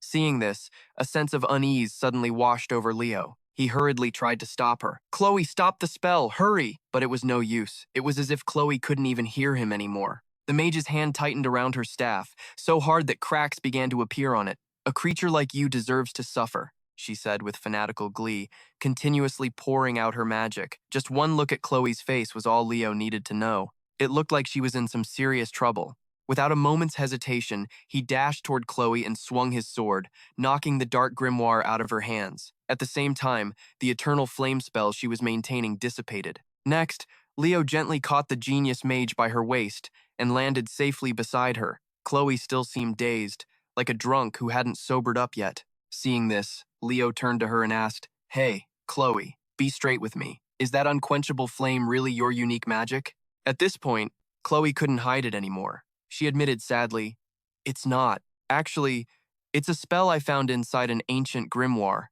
Hearing that, Leo sighed internally. So, it really is the flame of Erebos. He then told her his thoughts directly. Listen carefully, Chloe. That spell you just used was dark magic. Leo's words left Chloe stunned. Her voice stammered as she asked, What? Dark magic? Leo nodded and explained further. That's right. That grimoire is a demonic artifact. From the mage's point of view, only now did she realize just how dangerous her actions had been. What have I done? Leo. I'm not worthy of being a hero. The more she spoke, the more frantic she became. Having no other choice, Leo grabbed her firmly by the shoulder and shouted to snap her out of it. Get a grip! Listen up. There are no records of Chu Ban ever having an anti-magic curse. That means he must have used up all his magic resistance fighting Alia's group. Get it? 30 years ago, they were scared, but no one gave up. They fought to the very end in a battle that seemed impossible to win. What is the teaching of Lumen Academy? Leo asked, staring intently at Chloe. Chloe hesitated before answering. To overcome all limits. Hearing her answer, Leo gave a satisfied nod. At that moment, something seemed to click in the young mage's mind. She thought to herself, I get it now. I've been admiring him from afar. He's just so cool. I can't even feel jealous anymore. At the same time, the mage Alia walked up and offered Chloe her staff. Here, take it. Please, Chloe. Back to Leo's point of view, after calming down the blonde mage, he turned his gaze to the massive Chu Ban up ahead. Thanks to Chloe's spell, the anti-magic curse is gone anyway. Now's the time to end this. But before Leo could even charge forward, Chloe's chanting began to ring out beside him. I, Chloe Mueller, will also surpass my own limits, so I don't have to hang my head in shame before those who believed in me. She whispered the incantation in her mind, and as the words echoed, a magic circle rapidly formed in midair. A wicked smile spread across her face as she ascended. This is the pure, arcane language of a real mage. Why does it make me feel so damn calm? At that moment, images of fighting alongside his old teammate, Luna, flashed through Leo's mind. It was the same sense of security he felt back then. As for that monster, Chu Ban, he knew he couldn't just brush off attacks anymore, so he gripped his axe and charged, refusing to give Leo's crew a chance to finish their spell. As he closed in on Leo, he brought his axe down in a devastating vertical chop. It forced our hero to raise his sword to block, but Chu Ban was in a frenzy, completely fixated on Leo, like he wouldn't back down until he was dead. Die! He screamed, unleashing another attack. The blow was so strong that even though Leo blocked it, the ground beneath his feet spiderwebbed into pieces. It threw our hero off balance, making him stumble back a few steps. Seeing his chance, Chuban immediately seized it. He clenched his left fist and threw a punch that tore through the air. Leo scrambled to block it with his sword. Still, the immense pressure from the punch sent his small frame flying backward like a cannonball. He started coughing up blood from the damage. Seeing this, Chuban's mocking voice echoed, "Is that all you've got? Seed of the great hero." His cold voice rang out right in front of our hero. Leo struggled to his feet, but then, suddenly, a single snowflake drifted down before his eyes. An icy aura began to spread across the landscape, coating everything in a thin layer of frost. Just from that, Leo knew Chloe's spell was complete. He said confidently, "Past or present, you demons have never been a match for us. This is where it ends for you." Chuban. High above in the sky, a pentagram had formed inside the massive magic circle. Back in the mind of the mage Chloe, she thought, "Thanks to you, I've finally perfected my unison magic." Leo's glacial prison, she whispered the words, and instantly, countless sharp ice spikes erupted from the ground. And just like that, against the powerful ice magic of the mage Chloe, the demon Tataros's body was frozen solid into a statue. Seeing this, Leo calmly walked forward, raised his finger, and with a light touch to the massive block of ice, caused cracks to spiderweb across its surface until it completely shattered into pieces. Next, Leo sensed the dark aura radiating from Chloe's grimoire beneath the ground. Without a moment's hesitation, our hero shrouded his sword in a blazing red aura and plunged it straight into the book. And as soon as he did, a notification screen popped up for them. Achievement unlocked. Rescued first-year students in a critical situation. Multiple achievement rewards unlocked. Subjugated Chuban. Paying no mind to the notifications, Leo turned to the flustered mage Chloe beside him and praised her. "Your unique magic is seriously impressive. If I tried to use spells out in the field, I'd probably have to die and be resurrected just to pull it off." In response to his praise, Chloe couldn't seem to look him in the eye. She glanced away and said, "Leo, I'm planning to confess everything to the school. I might get expelled." As she said this, she couldn't hide the tension on her face, but Leo immediately reassured her. "No way. A hero candidate like you getting expelled? I'm sure you'll become a hero." On the other side, the genius Aaliyah's group, seeing that they had won, ran over. "You two were amazing. You look just like a real hero." In response, Leo just nodded and said, "You guys fought hard too. Over here." Leo started to hand the scepter back to Aaliyah. "We put it to good use. It's thanks to this that we beat them." In response, Aaliyah just smiled and refused. She pushed the staff towards Chloe and urged, "Chloe, you should keep it." Beside her, the black-haired guy nodded in agreement. "Yeah, for real. We only survived thanks to you. Leo, you should take this too." With that, he handed our hero his sword. And not only that, they also gave a necklace and a pair of gloves to Leo and Chloe. And right at that moment, from the distance, someone's panicked voice rang out. "Over here! We've got survivors over here!" The person who had just run up was none other than Albie Geron. Just one look at his sweat-drenched face was enough to tell how frantically he had rushed to get here. Seeing his youthful appearance, Chloe was startled. "That's Albie Geron? Why does he look like he's our age?" "Because this all happened 30 years ago," Leo explained. Meanwhile, Albie Geron rushed over and grabbed his sister's shoulders, asking, "Alia, are you hurt anywhere?" Aaliyah smiled and replied, "The rescue team's here, so I'm fine. Oh, right. I met someone who looks exactly like you." At the same time, Leo's group received a notification. Strategy complete. Albie Geron's world. Prelude to the Chet Mares event. Over here, Chloe felt a secondhand joy watching the siblings reunite. She whispered to herself, "Thank God everyone is still alive." After she said that, both of their bodies were teleported away in a flash of light, disappearing before Alia could even say goodbye. Back to Chloe's perspective, before their eyes, space itself began to crack and spiderweb in all directions, making her realize one thing. It looks like the hero's world is collapsing. Back with Leo, another notification screen suddenly appeared in front of him. Strategy reward, gift. After they left, the usually stoic Albie Geron couldn't hold back his tears, relieved to see his little sister was safe and sound. Time passed in a flash. When he opened his eyes again, Leo found himself resting in the infirmary. The moment he woke up, the handsome professor's voice rang out. "You're awake? Leo, thank you for saving my little sister.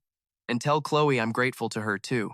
With those words, Anby coldly turned and left. At the same time, Headmaster Callie walked into the room. Seeing him, Leo scrambled out of bed to greet him, but the old man held up a hand to stop him. "Don't try to get up. Just rest for a bit. How are you feeling?" Leo just waved it off. "Me? I'm fine, really. No issues at all." Meanwhile, Headmaster Callie sat down and got straight to the point. "So, what happened in there? Was this whole thing related to that grimoire Chloe was carrying?" His question caught Leo off guard, and he asked back, "How did you know?" To which Callie explained, "Before we came here, we found the place that sold the summoning catalyst, which is also where Chloe bought that grimoire. So it seems my guess was right. That grimoire is a magic artifact." Hearing that, Leo silently pieced things together in his head.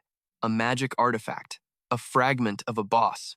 In other words, a physical piece of a boss's body. It becomes an insanely powerful weapon if it falls into the hands of demons. But if a normal person uses it, they'll slowly go insane. After that, Leo began to recount everything he'd experienced inside that hero's dungeon. After hearing the whole story, Headmaster Callie let out a long sigh. "So that's how it was. If what you're saying is true, Leo, then the magic artifact affected the hero's world, didn't it?" Leo responded with a firm nod. "After we got rid of that thing, the hero's dungeon immediately went back to normal. So yeah, that's very likely what happened." Just then, the mage, Chloe, suddenly woke up. Seeing the old man sitting beside her, she yelped, "Huh? Headmaster Callie?" Seeing her panicked look, the old man gently raised a hand to calm her.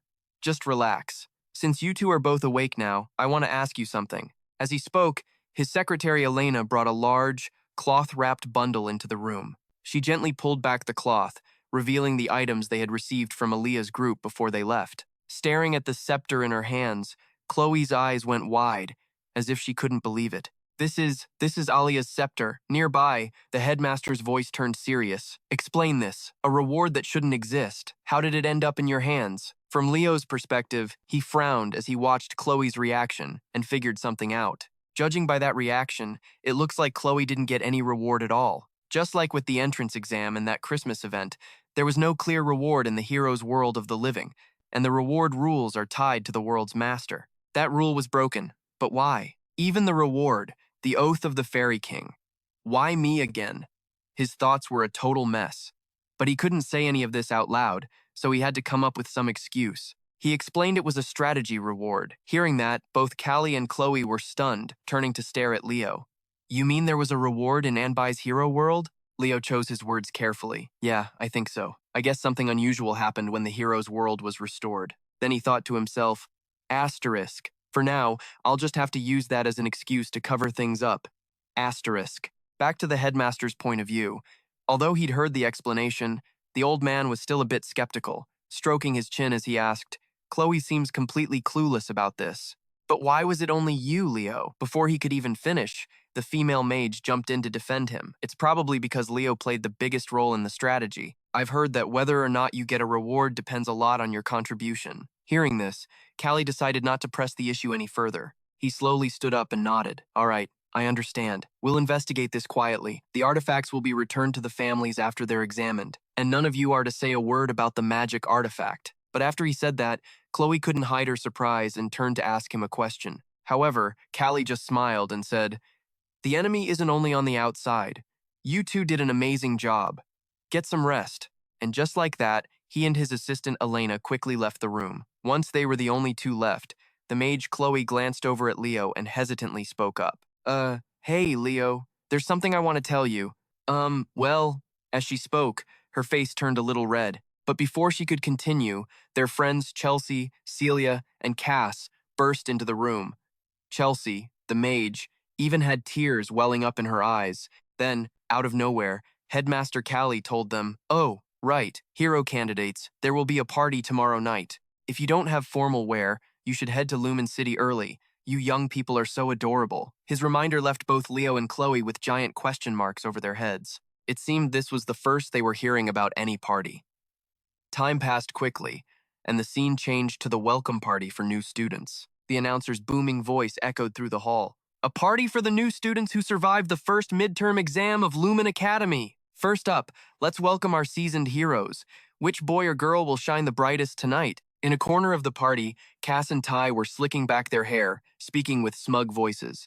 "Man, So this is our reward for surviving the brutal midterms at Lumen Academy. Heh, maybe it was a little times 2 times easy for us. The two of them then happily plopped down at a table, and as they ate, they didn't stop talking. Huh? Does it feel like our class is the only one missing people?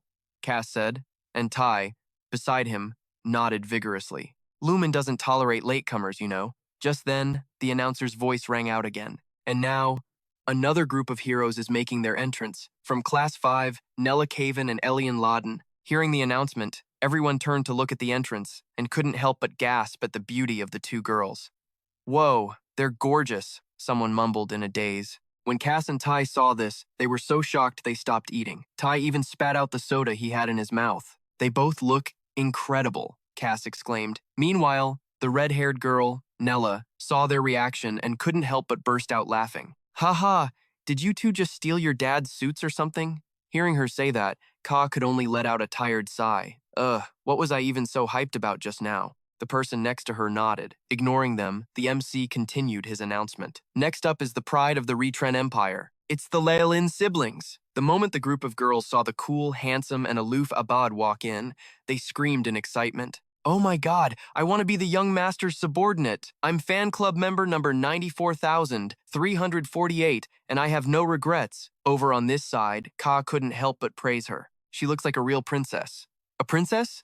Nayla chimed in. He's already surrounded by the best of the best from Ja. That guy is no joke. Up on the stage, the MC also shouted out, Ah, and finally, a real couple has entered the room. It's Celia from the Zerdinger family and Leo Plov making their entrance. Contrary to what everyone was thinking, the swordswoman Celia clicked her tongue, looking a bit annoyed. Seriously, why did my entrance get lumped in with yours? Leo. Leo shrugged and said nonchalantly, So what? Over here seeing Leo arrive, everyone cheered excitedly. It's the class rep. The class rep? The pride of the 5th-year class, Leo. Our rep is the best, the group of friends said enthusiastically, before the cheerful atmosphere was cut short by the announcement from the white-haired professor. At that moment, the illusion of an incredibly ferocious beast appeared above her head. Let's see, is everyone enjoying the party? In response, although all the students looked extremely reluctant, not a single one of them dared to not answer. We're having a great time. Ha. In their minds, they were all thinking, if we don't, she'll go crazy again. Switching back to the professor's point of view, seeing the students having so much fun made her happy too. I'm so glad everyone is still enjoying it. Then please continue to enjoy yourselves while you listen to the results of this midterm competition. The scene changes to Leo's group of friends. For some reason, everyone's mood suddenly dropped a little. How are we supposed to enjoy ourselves now? Ka whined, paying them no mind. The female professor continued with her speech. I anticipated all of your reactions. That's why we will only be announcing the top 3 students from each department. The remaining scores will be announced by your homeroom teachers the next day, so don't worry too much. The head professor of each course will announce the scores for you now. After she said this, the professor of the night department, N, stepped forward to prepare his speech. Seeing him appear, the fire mage, Nay, couldn't help but scream, as if she were seeing an idol. The Frost Knight, Enilan, she yelled. Meanwhile, the cold-hearted professor began his speech. All of you have completed your midterm exams very well. I will now announce the students with the top achievements in the night department, in order. At the same time, the lights in the main hall suddenly dimmed. A screen with a list appeared along with it. The person at the top was the swordswoman, Celia, second was Duran, and finally, Chania. The professor announced their names one by one, while Celia, witnessing this list, felt a bit confused. She thought to herself, Leo didn't make it to the top? Next, the handsome professor stepped forward. I will now announce the rankings for the magic department. In first place is Abad Leo Ellen, second is Treo Leo Ellen, and in third place is Amol Chan. At this point, the mage Treo couldn't hide her worried expression and turned to the main character to ask, Why isn't your name up there? Hearing this, Leo calmly replied, Things like that can happen. Besides them, Ka also said in confusion, I get Leo, but Chloe's name isn't there either.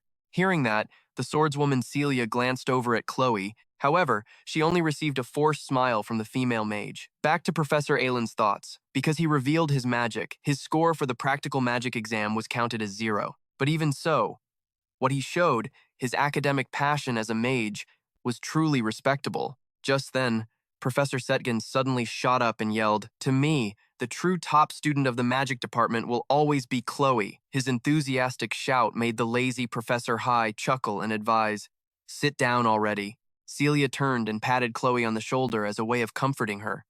While they were still laughing and talking, Professor Yuria also stepped forward to speak. "All right, you summoner babies better try harder next semester." According to her list, the top first year in the summoning department was Owainen, second was Elisa, and third was Jatong Yusen. Back to Leo's group. By now, they had also realized something was off, as several departments had announced their lists, but Leo's name had yet to appear on any of them. As if seeing their curious faces, the petite professor turned back to speak. "Everyone's having fun, right? Finally, we will announce the top student and the grade representative. The top student of the midterm exam and this year's representative is Leo Pro." Right after she said that, the entire group gasped in surprise.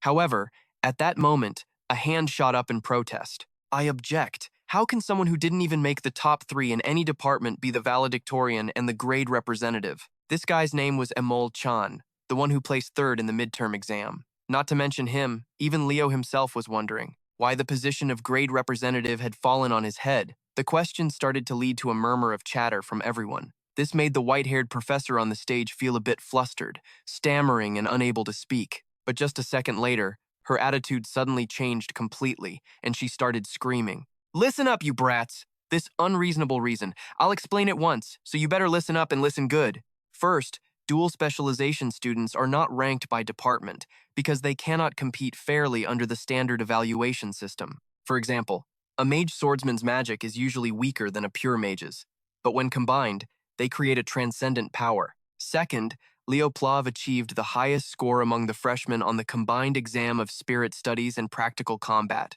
Down below, Emo started to get flustered hearing that but still tried to force out.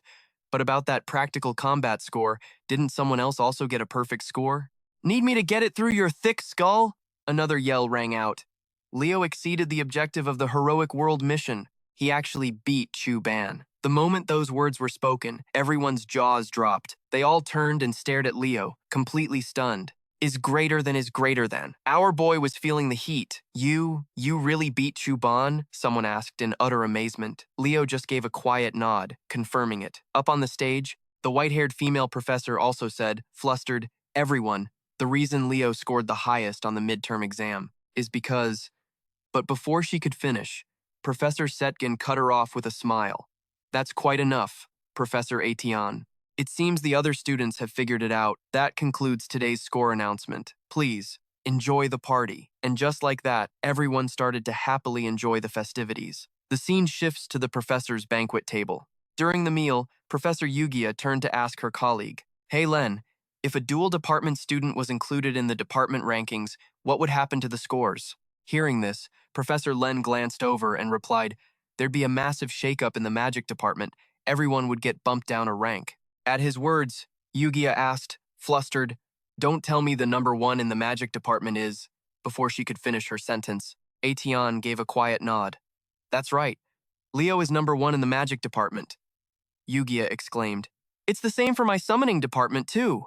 Beside her, Professor Yen of the night department added calmly, "The night department as well. Leo would be ranked first." Yugia couldn't contain her shock at his words. "Oh my god. That kid's aiming to top all the departments." Yen just shrugged. And it's not just some pipe dream either. Opposite them, 2 other professors suddenly got angry and slammed their fists on the table. "But Leo should be developed into a talented mage. His magical affinity is..." Before Yen could even finish, Yugia snapped in a cold voice, "Oh, give it a rest. You think a summoning talent like his is easy to find?" In response to their bickering, Yen remained perfectly calm and let out a sigh. "Look, Leo is best suited for the sword. Got it?" And just like that, the 3 professors ended up in a loud argument. Time flies, and the scene changes to a classroom where Kay is slumped over his desk, still feeling the effects of last night's party before the professor has even walked in. He groaned, "Ugh, man, I think I had way too much to drink yesterday." Seeing him, the ice mage Trehor, sitting next to him, chimed in, "You're the first person I've ever seen drink 2 liters of orange juice." The lazy Professor Hayes walked into the room and called out, "Quiet down. This is an announcement about the school field trip. As you all know, this time we're heading to the Elven territory." As he spoke, The professor tacked a map onto the board. Down in the classroom, the mere mention of a field trip got everyone hyped up, especially Eleanor and Ty. Yeah, we know. And I heard each class gets to pick their own spot. That's right, we were thinking the Duin Forest, also known as the Warm Forest. It's famous for having all kinds of fruit. Too bad for their little fantasy. Just then, Hayes pointed to a place on the map and announced, "We're going to El Sanbecchia." Hearing that, the fire mage girl looked completely lost. It looked like she'd never heard of the place. So, Ka quickly flipped open his book to explain. El Sanbecchia is a small country in the far north, a part of the elven territory that's freezing all year long. Hearing this, the two who had been so excited were now crying internally. What the hell are we supposed to do in a frozen wasteland like that? This feels so wrong. As if to explain, Professor Hyas casually cleaned out his ear and passed the buck to our main character. If you've got a problem, take it up with your class president. He's the one who picked it. Hearing this, everyone turned to stare at Leo, their faces full of questions. Leo, however, didn't offer an explanation. He just reminded them, "It'd be better if we buy everything we need here in Lumen beforehand." Got it? Eleanor, practically in tears, said she was starting her shopping list with gloves. Meanwhile, the ice mage Trehor shared enthusiastically. "Finally, a time to break out all the coats I own." Back to Leo's point of view. Of course, he wasn't some idiot who'd pick a location without a very specific reason. He thought to himself, Asterisk El Sanbecchia might seem like a useless place for humans, but it's a holy land for elves, a place where the fairy soil is hidden. Siu, I wonder if she's okay. Asterisk. Time flies by, and the scene shifts to a fountain. Leo says to the girl with him, "Neela, I'll take care of the food and supplies.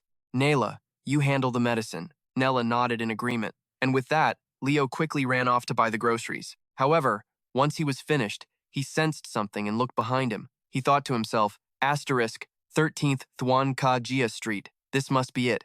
Asterisk. Next, Leo walked up to a shop tucked away in a dark corner with a sign reading, Luch. Asterisk. This is the place where those scumbags, Senlu and Clow, bought the demon artifact. Asterisk. Leo left his bag outside the door and went in. The inside was a total wreck, completely desolate, looking like it had been abandoned for ages. A sight like this didn't faze Leo in the slightest. Asterisk. The Lumen investigation team already swept through here, so there shouldn't be anything significant left. All that's remaining is a teddy bear. Asterisk.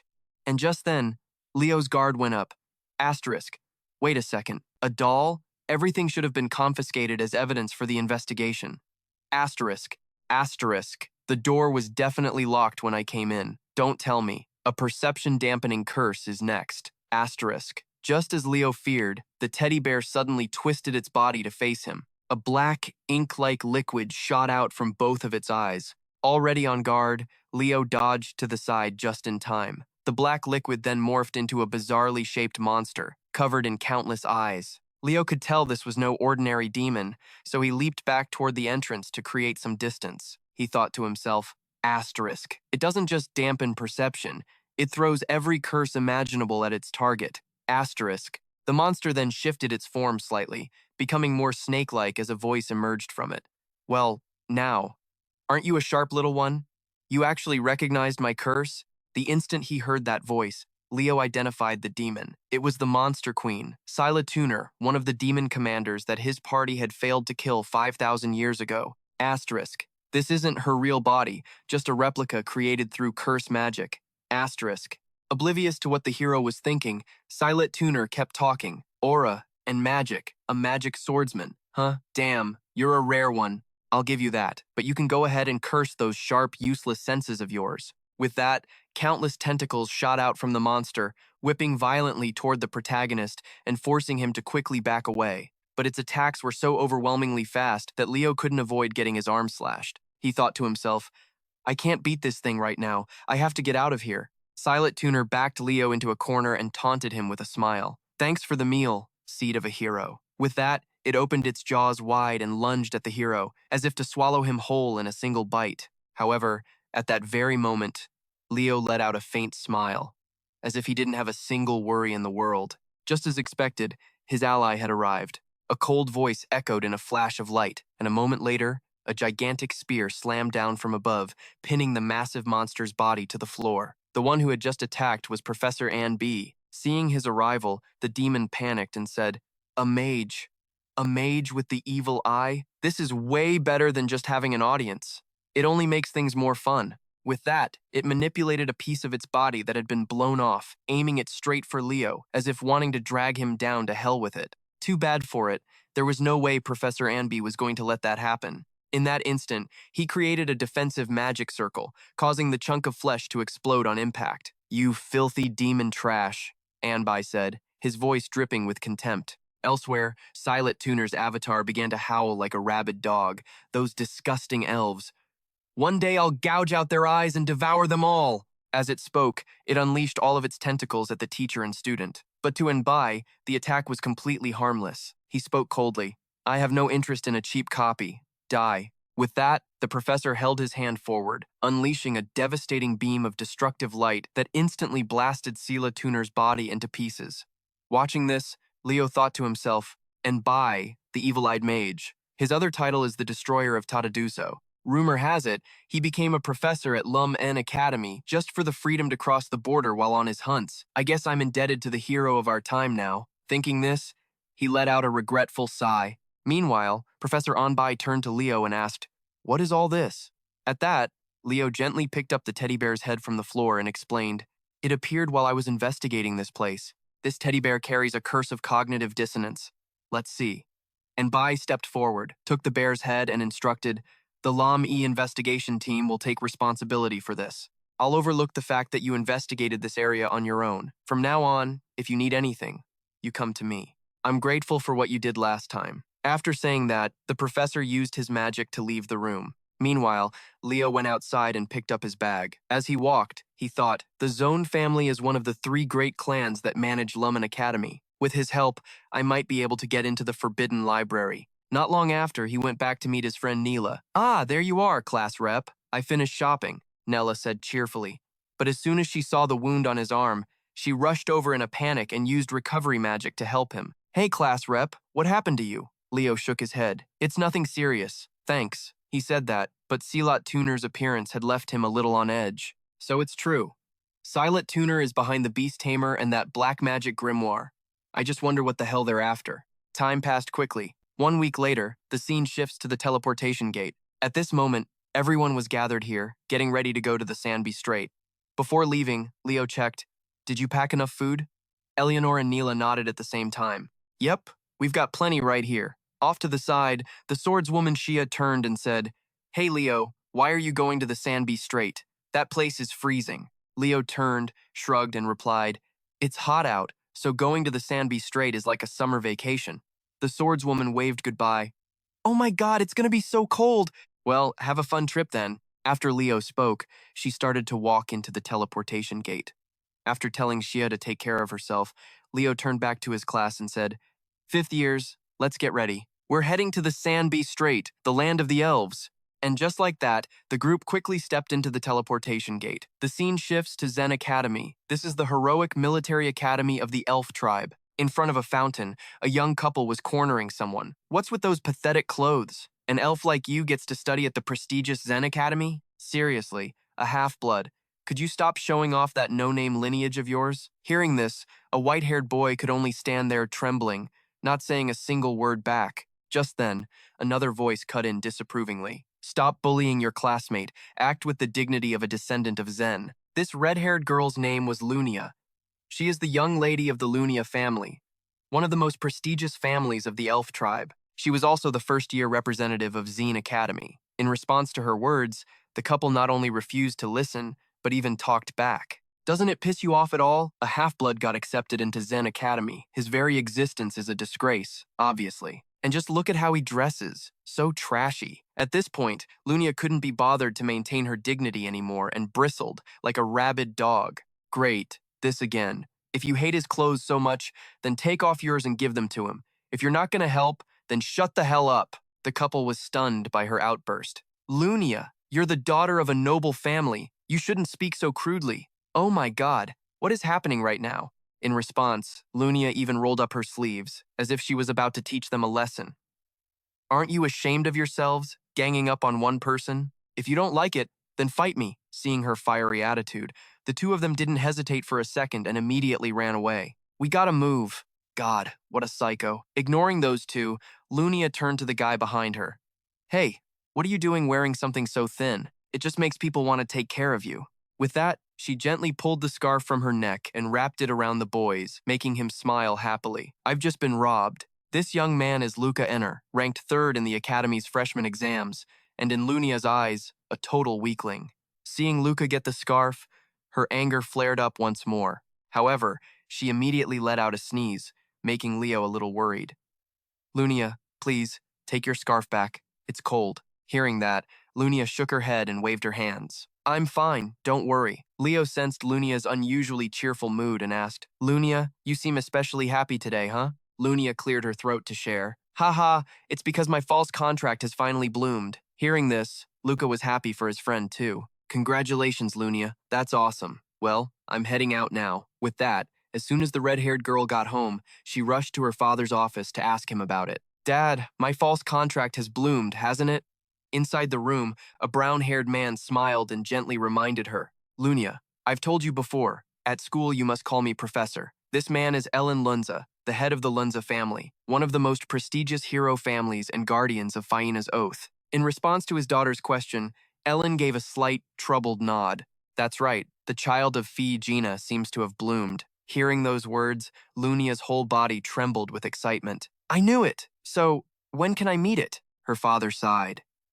There's a bit of a problem. Lunia, your false contract. It seems to have already bonded with someone else. I'll investigate the details further, according to Faina. But before her father could finish, his daughter's hot temper exploded. She slammed her hands on the table and yelled, Who the hell stole my false contract? The scene shifts to Velkia, the capital of Elsenbekia. At that moment, Leo's group had just arrived through the teleportation gate. The whole group gasped at the freezing air, especially Ka, who was shivering uncontrollably. Oh God, just kill me now, he whined. Meanwhile, Professor Haight, wrapped in a blanket, spoke up. Stop your whining and get in line. This is the capital of Elsenbekia. Does anyone know the history of this place? In response, the mage girl, Chwayer, eagerly raised her hand. Sharing her knowledge, she said, Velkia was founded and named after the elven knight, Velkia, one of the disciples of Luna, the god of the stars. Her words triggered a memory for Leo. More accurately, he was a disciple of both Luna and Ain. That damn provocative name. So he's called a knight of the elves now, huh? Back to Professor Haight, he nodded in agreement with Quar's words. Correct. And to add to that, the Yusa family, descendants of the elven knights, hold the highest positions here. Just then, the sound of footsteps echoed from ahead, making the group turn their attention to the snowy landscape to see. The snow made it impossible for the group to clearly see who the figures in front of them were. This made Ka a bit nervous. Are there thieves even in elf territory? Professor Haight shrugged and said, There are bad people everywhere. Hearing this, a voice rang out from the front. How have you been?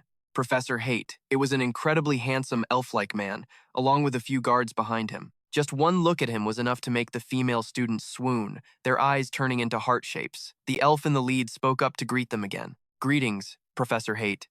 His name is Juna, the spokesperson for Elsanbekia and the head of the Usa family.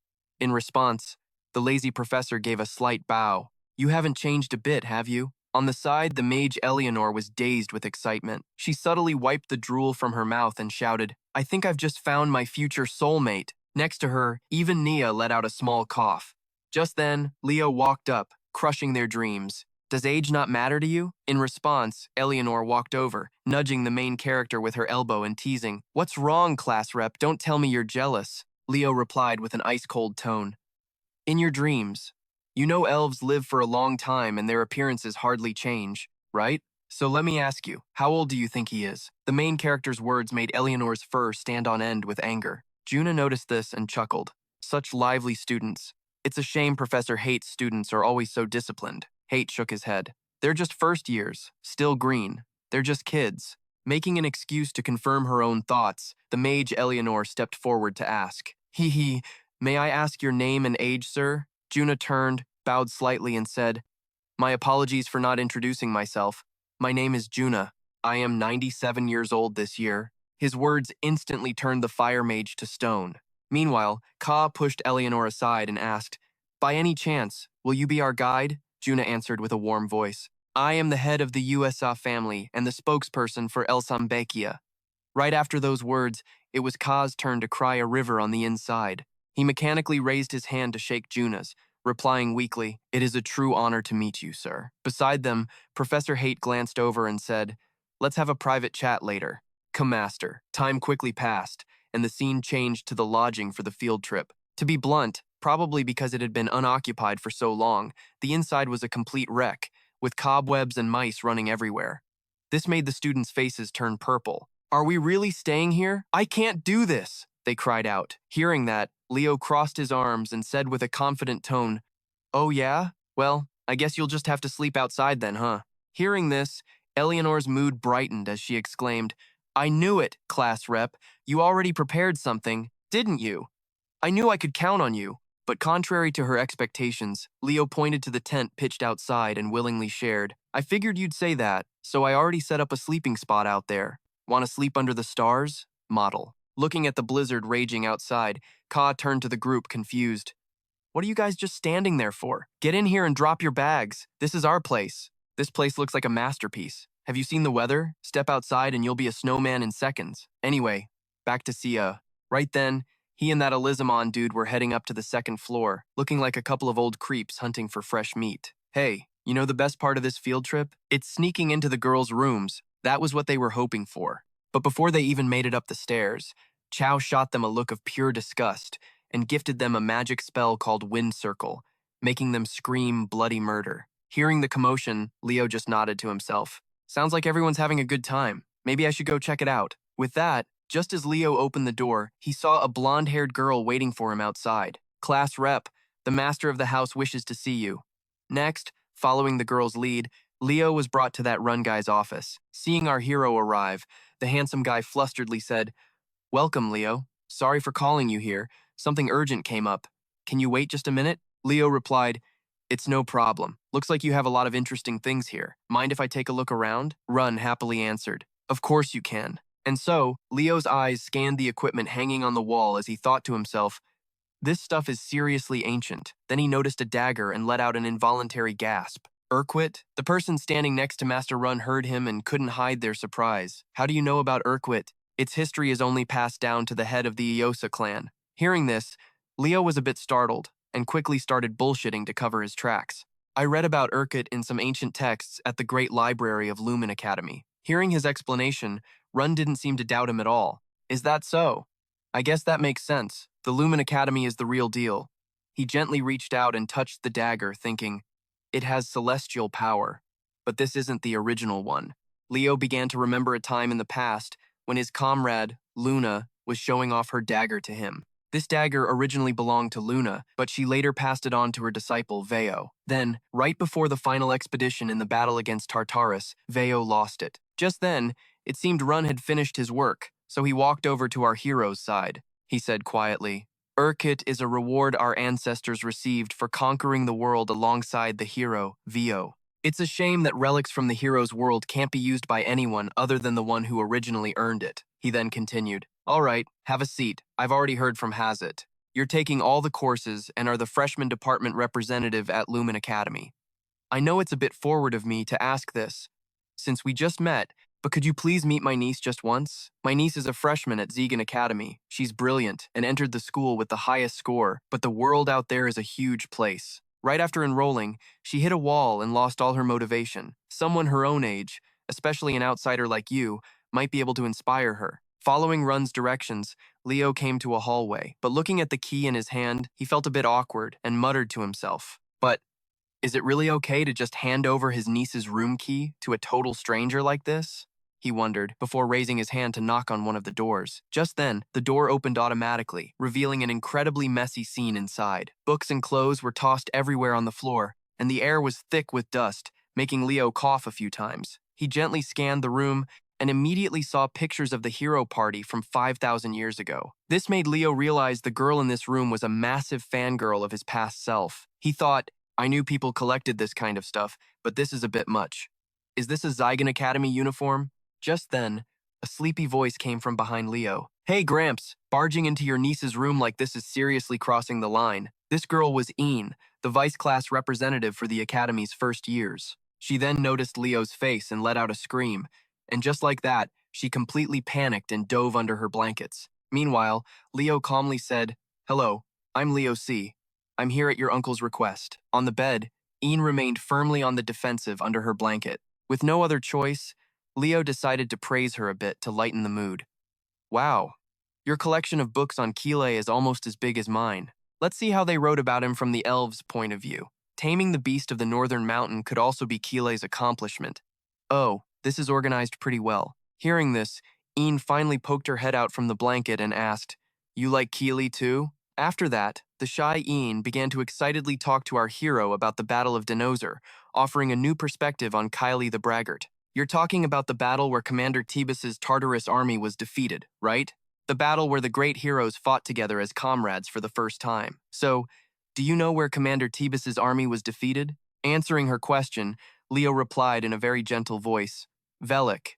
That's where Luna first tested her star magic." The more Leo spoke, the brighter Ian's eyes grew. She chimed in, "Yes, that's right. That's a part of the hero's history that very few people know about. Even in academic circles, it's just a minor subject." From the white-haired girl's perspective, our Leo was positively sparkling. A few seconds later, she realized she was getting carried away and quickly bowed her head in embarrassment. "I'm sorry for the late introduction. My name is Ian. I'm talking way too much even though we just met, aren't I?" Hearing that, Leo offered a faint smile and reassured her. "Not at all. For someone who's heard about the heroes, they'd be happy to know there's still someone so passionate about those stories." Leo's sincere voice seemed to put Ian more at ease. She spoke up, "This is just my personal opinion, but even though history only confirms 4 great heroes, I think there might have been a 5th. Leo shared his thoughts on the matter as well. "Kile. I believe he really existed, so when I get back, I'm planning to join a club to research any traces of him." Seeing someone who shared her opinion, Ian's face lit up with excitement. "That's awesome! For real!" But just a second later, her expression suddenly fell as she mumbled sadly, "The school, switcheroo." This whole thing left Leo a little confused and thoughtful. She's wary and reserved, but that's fine, right? Musing on it, he curiously asked Ian, "Why don't you go to school?" At the question, Ian kinda looked away, her voice full of disappointment in herself. I don't think soon is the right place for me. Everyone there is just way too intense. They're all dead serious about training to be heroes, and I'm just some dreamer with a hero fantasy." Contrary to what Ian was saying, when Leo saw the school uniform she had carefully stored in her closet, he immediately got the picture. But the way she's keeping it so safe, doesn't that mean she hasn't given up yet? Wanting to give the shy girl a bit more confidence, he stood up and said, "Ian, I'm not the only human around here right now. My whole class is here on a field trip. I think if my classmates heard your story, they'd really want to meet you.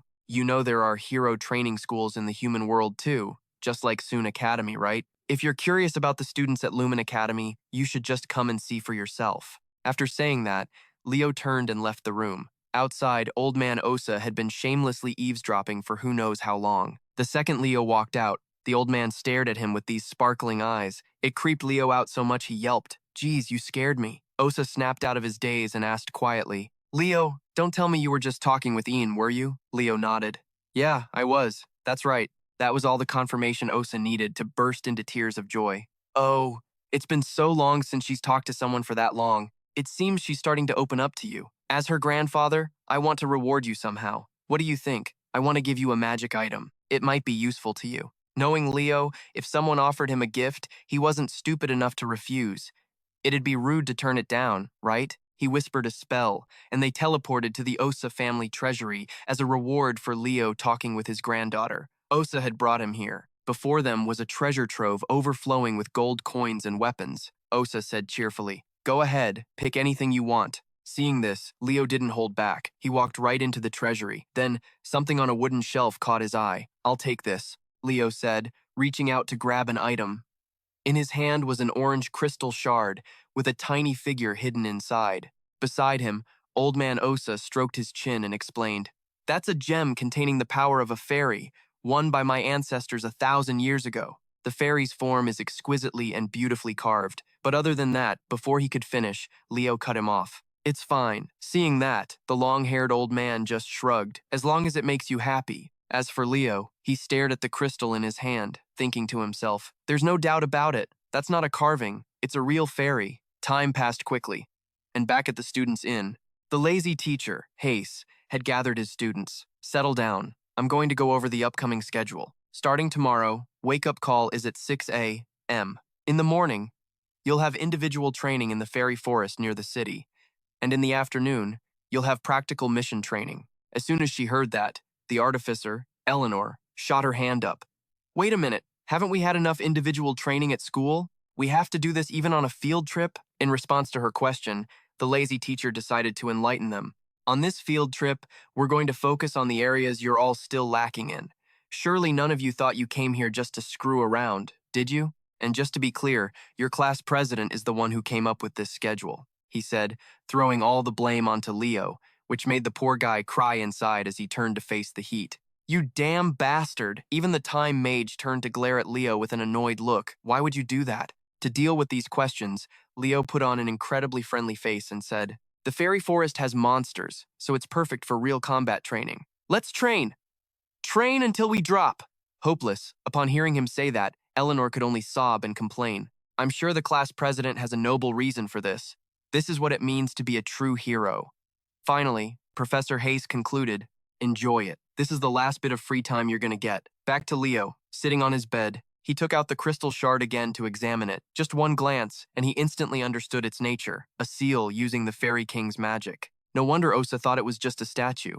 After the Great Cataclysm, the contractors of the Fairy King vanished, and no one in the elf tribe had seen that kind of magic since. But to me, this is all too familiar. This is Siad's magic. It's finally time to use the Fairy King's oath I received. And just like that, Leo began channeling his magic into the crystal shard to break the seal. Immediately, a brilliant golden light burst out from inside the crystal. When the light finally faded, a sleepy voice rang out. Ugh, man, is the seal finally broken? The voice belonged to a young male fairy. After a second of getting his bearings, he realized he was in Leo's hand, and his attitude instantly changed. Huh? Why is a human standing before me? How insolent! Leo didn't say much, just pulled the tiny punk closer to his face and said, "And who are you?" Opposite him, the little guy got visibly annoyed at Leo's attitude. You dare call me you? I am the son of the great fairy king Siad, the heir to the fairy throne. The one standing before you is Kian, the arrogant brat boasted, not realizing his words were already pissing Leo off. He flicked Kian hard on the forehead, sending him tumbling backward. How dare you? What was that for? In response, Leo's face turned dead serious, a complete change from his usual self. Listen up. Even your father knows to be polite to me. Who the hell do you think you are, you little punk? Faced with this, it seemed Kian still hadn't grasped his own situation, because he was still running his mouth. You insolent punk. You dare insult the great fairy king? Sudat? Leo didn't say much, just gave Kian another flick on the head, making a big lump swell up on his little noggin. Kian was about to yell, "You damn brat," but ended up getting another flick on the head instead. After a little more of this, the little punk finally started to act polite and well-behaved. No way! You're really the one who received my father's oath? Leo raised his hand threateningly, as if he was about to flick the little brat again. Let's just say I am. Your seal is broken. What's not to accept? Facing the intimidating aura Leo was giving off, Kian mumbled meekly. Come to think of it, making a pact with a lowly human like this might not be so bad. Back in Leo's perspective, he quickly figured out Kian's identity based on his own memories. Considering Sudat is so damn kind, for him to take all 6 of your wings and seal you away, you must have been one hell of a menace, huh? Prince Kian. Leo's voice was dripping with sarcasm. This made the little guy cough a few times in embarrassment. Ahem. You even know about that? I guess you really are the chosen one. Leo didn't want to waste any more time, so he made a demand. All right, fine. Then go to the fairy realm and get Sudat for me. To the hero's request, the little guy could only regretfully refuse. I can't. Only when I get all 6 of my wings back can I return to the fairy realm. So, if you want to meet my father, you'll have to help me get my 6 wings back first. I believe the first wing is in the fairy forest, which used to be our home. The little brat said this with an incredibly smug look on his face, as if he had Leo right where he wanted him. Seeing this, Leo just smiled to himself, guessing, Sudat must have fated his son to come to me. With that thought, to knock Kian's crappy attitude down a peg, Leo gave him another flick on the head, making the little punk cry out. Time flew by, and it was the next day. As planned, the lazy professor, Hai, led the group of students to a nearby forest for combat practice. The group of students stared with their jaws on the floor, completely speechless. Meanwhile, the mage, Chloe, was on her knees in the snow, her voice trembling. No way. They won using only wind magic? In front of her, Leo was smiling and holding out his hand. Looks like you've been practicing too. To explain the situation, we have to go back a few minutes. At that time, the red-haired mage was bristling at the class president. My swordsmanship and magic skills don't mesh well. Me? Is that why you're making me train separately today? She said, her voice full of irritation. But Eleanor wasn't the only one with a problem. Leo glanced to the side and saw two guys, Ka and Tai, getting all worked up like little dogs. I lack skill in controlling summoned creatures. Alchemy is the only thing I'm confident in. From another side, Chloe's voice cut in. I made it perfectly clear during the entrance exam, didn't I? It's true, I don't know much about magic, Leo. So, show me what you've got. The girl said this with a confident smirk. Seeing how these weak-ass students were just begging for a beating, Leo immediately accepted. All right, fine.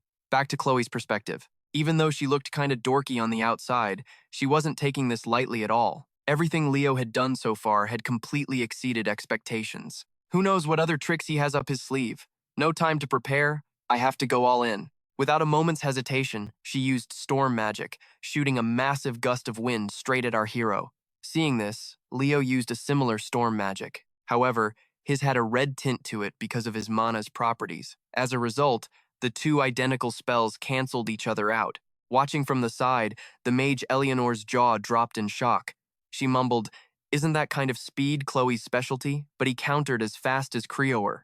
Paying no mind to this, Chloe stayed focused on her fight. She used wind chain magic, creating blue chains that shot forward to bind Leo. However, these chains were completely useless against our main character. Chloe, didn't I tell you the first time we met? That's not how you use wind magic. With a simple flick of his fingers, Leo released his mana, shattering the chains into countless pieces. Next, he pointed his finger forward, unleashing a brilliant golden arrow. It flew with lightning speed, so fast that the red-haired mage couldn't react in time and was knocked backward. By the time she looked up again, the tip of Leo's sword was right in front of her face. At this point, Chloe could only stare blankly and lament to herself. And you call this wind magic? It wasn't just her.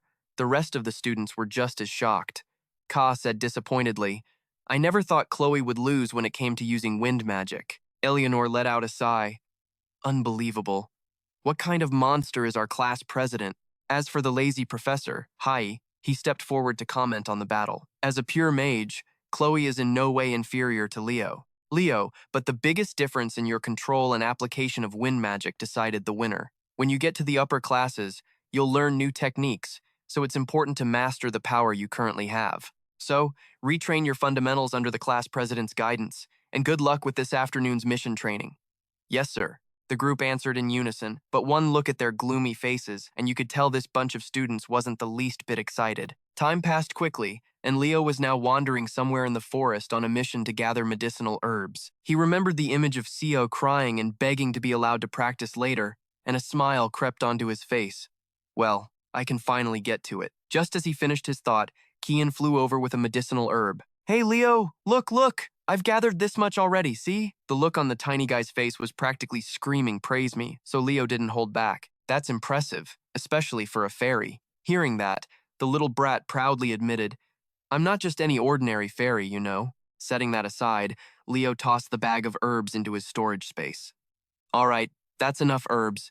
Should we start investigating the whole fairy forest now? All right, the journey to get my wings back is finally starting, Kian said excitedly. And just like that, they began to venture deeper into the fairy forest. However, they hadn't gone far when Leo's steps suddenly halted, making Kian ask curiously, Hey, why'd you stop? In response, Leo didn't answer but instead asked a question of his own. Hey Kian, when exactly were you exiled from the fairylands? Kian thought for a moment, then said, Let's see, about 100 years ago, I think. Right then, a faint, blue energy barrier appeared before them, blocking their path. Leo reached out a hand to feel it and said, Look closely, it's an illusion. Perched on Leo's shoulder, Kian was also a bit surprised. Is this the Fairy King's magic? But it doesn't seem like my old man's spell work. As for Leo, with his vast knowledge, he recognized this as the magic of Father Sieghart, the Fairy King from the Age of Ruin spells that had only been activated within the last 100 years. Based on when this spell was activated, it was a barrier created from ancient magic and the wings of the king's own son, Kian. That meant something incredibly important was sealed inside. That was what Leo deduced, but before he could figure out the answer, the sound of footsteps echoed from behind them. It was followed by an incredibly bizarre aura, forcing Kian to pinch his nose. A ripple of unease went through Leo's power. As they watched, a dark, cloaked figure approached from the distance and spoke in a chilling voice. "What is a human doing in the land of the elves?" Leo shot back.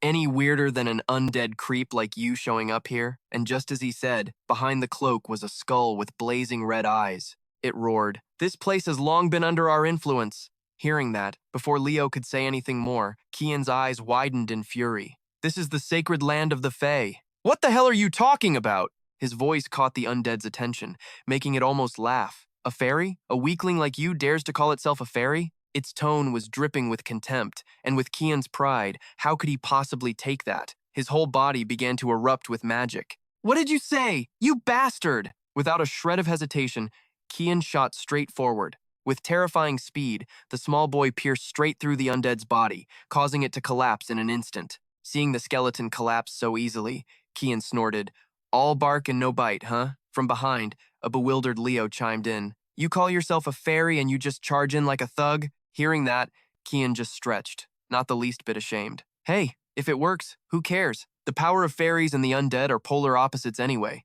The words had barely left his mouth when that dark aura suddenly reappeared, and the look in Kian's eyes changed. He whipped his head around to see the skeleton's figure standing there once again. It said, "I see now. Even a low-class fairy is still a fairy." Kian plugged his nose, his face turning purple as he bitched. "You reek and you're a pain in the ass. I'm gonna grind you to dust." Just like that, the tiny dude charged in again. But this time, Leo seemed to catch on to something and yelled, "Kian, get the hell out of the way." The words were barely out of his mouth when the bag of bones slammed his sword into the ground. Right after, tendrils of magic shot out like whips, lashing right at the little guy. Good thing he managed to swerve aside just in time, only to slam right into Leo. "Wait, what the hell is this?" He groaned, while Leo's face turned dead serious. He said, "This is my monster. I am Yuso. I have existed for eons." The Death Knight on the other side, that bag of bones, started his introduction. "My name is Sao, a knight of the Great Lich, and I'm the one who's going to send you to your grave." With that, the skeleton gripped his sword tighter and lunged. Seeing this, Leo didn't hesitate for a second, swinging his own sword to meet the attack. His blade sliced right through the guy's body, but what he hit was just an afterimage. Sao himself had already gotten behind him. Leo sensed a dangerous presence right behind him and whipped his head around. What he saw was a powerful slash coming from Kao. With a simple swing of his sword, he unleashed a blade of dark energy that shot straight at Leo. Fortunately, Leo reacted in time, throwing up an energy barrier to protect himself, but he was still sent flying back. Sao, seemingly confident that he had Leo dead to rights, calmly walked forward. His voice held a hint of praise. "You managed to cast Skylight Aura that fast? Not bad, huh?" With that, he didn't give Leo any chance to recover his footing. The skullface charged in again, forcing Leo to scramble and raise his sword to block the blow. As they were locked in a struggle, Kao was running his mouth like a mad dog. "All your struggles are useless, human." Meanwhile, Kian, seeing Leo struggling against that blockhead, rushed in to help. "Leo, I'll help you." Yeah, Kian's heart was in the right place. But the second his attack hit Cao-O's armor, he was sent flying and face-planted right into the snow. "Damn, am I already out of juice? If only I had wings." He hadn't even finished the sentence when his voice was drowned out by Leo's. "By the name of the contract holder, answer my summons." As his voice rang out, a brilliant red flame erupted from Leo's body. Seeing this, the skullface freaked out and leaped backward. Before their eyes, a mysterious magic circle appeared beneath Leo's feet, while a pair of fiery wings sprouted from his back, giving off an overwhelming aura. Seeing this, Kian's eyes lit up with glee. "What? Someone else besides me has a contract?" Ignoring Kian's dumbfounded look, Leo launched his attack. He swung his sword forward, unleashing his aura, which took the form of a phoenix's head and shot forward, tearing through the air. The force of the attack sent Sao-O's body flying. Then, the wings on Leo's back slowly faded, reforming into the small phoenix, Fizer. Seeing this form that looked like nothing more than a battery hen, our tiny friend Kian ran up to the phoenix. Kian gave it a few pats on the shoulder, which really pissed off the phoenix. As for Kao, he wasn't about to underestimate Leo anymore. A phoenix and a fae? There's no way I can let them live. The moment he finished speaking, an intense dark aura erupted from his body, like he was about to use some kind of ultimate move. The guy raised his sword high into the air and then plunged it violently into the ground. From the point of impact, a red puddle began to spread out in all directions. The skullface started mumbling some incantation. "Army of the dead, devour every living soul in this cursed land." As the chant ended, a horde of skeletons clawed their way up from inside that swamp of blood. Every last one of them was armed, their eyes glowing fiery red like a pack of rabid dogs. Leo instantly figured out it was a continuous summoning curse. Leo started to pull back the aura, enveloping his sword, making Kian totally freak out. "Huh? You're giving up already? No more aura?" In response, Leo just smirked confidently. "You wish." Crouching down slightly, Leo got into a starting stance, thinking to himself, "This is Kyle's magic. It's been a while since I've used this." With that, he unleashed his ground shock magic. A crater immediately formed in the ground beneath his feet. A shockwave shot out in all directions, stopping the undead horde in their tracks. Seizing the opportunity, our hero charged in to attack. He used his whirlwind slash skill, shattering the skeletons to pieces before they could even react. Actually, Leo was just targeting the weak-ass undead. This pissed Sao off completely. "Stop that! If you call yourself a knight, then face me with honor," he roared. But Leo wasn't stupid enough to fall for that. "You're the one who summoned a whole army of minions, and now you're talking to me about honor?" Knowing full well he had no intention of fighting this undead horde to the death, Leo channeled some power into his feet and shot high up into the air, leaving Kao screaming in helpless rage. "Damn it, he's getting away!" Time passed, and the scene shifted to a spot somewhere in the forest. Leo had finally stopped to catch his breath. This place should be safe enough. A death knight. Showing up in the elven forest? Is there something here that Yuso was looking for? Leo frowned.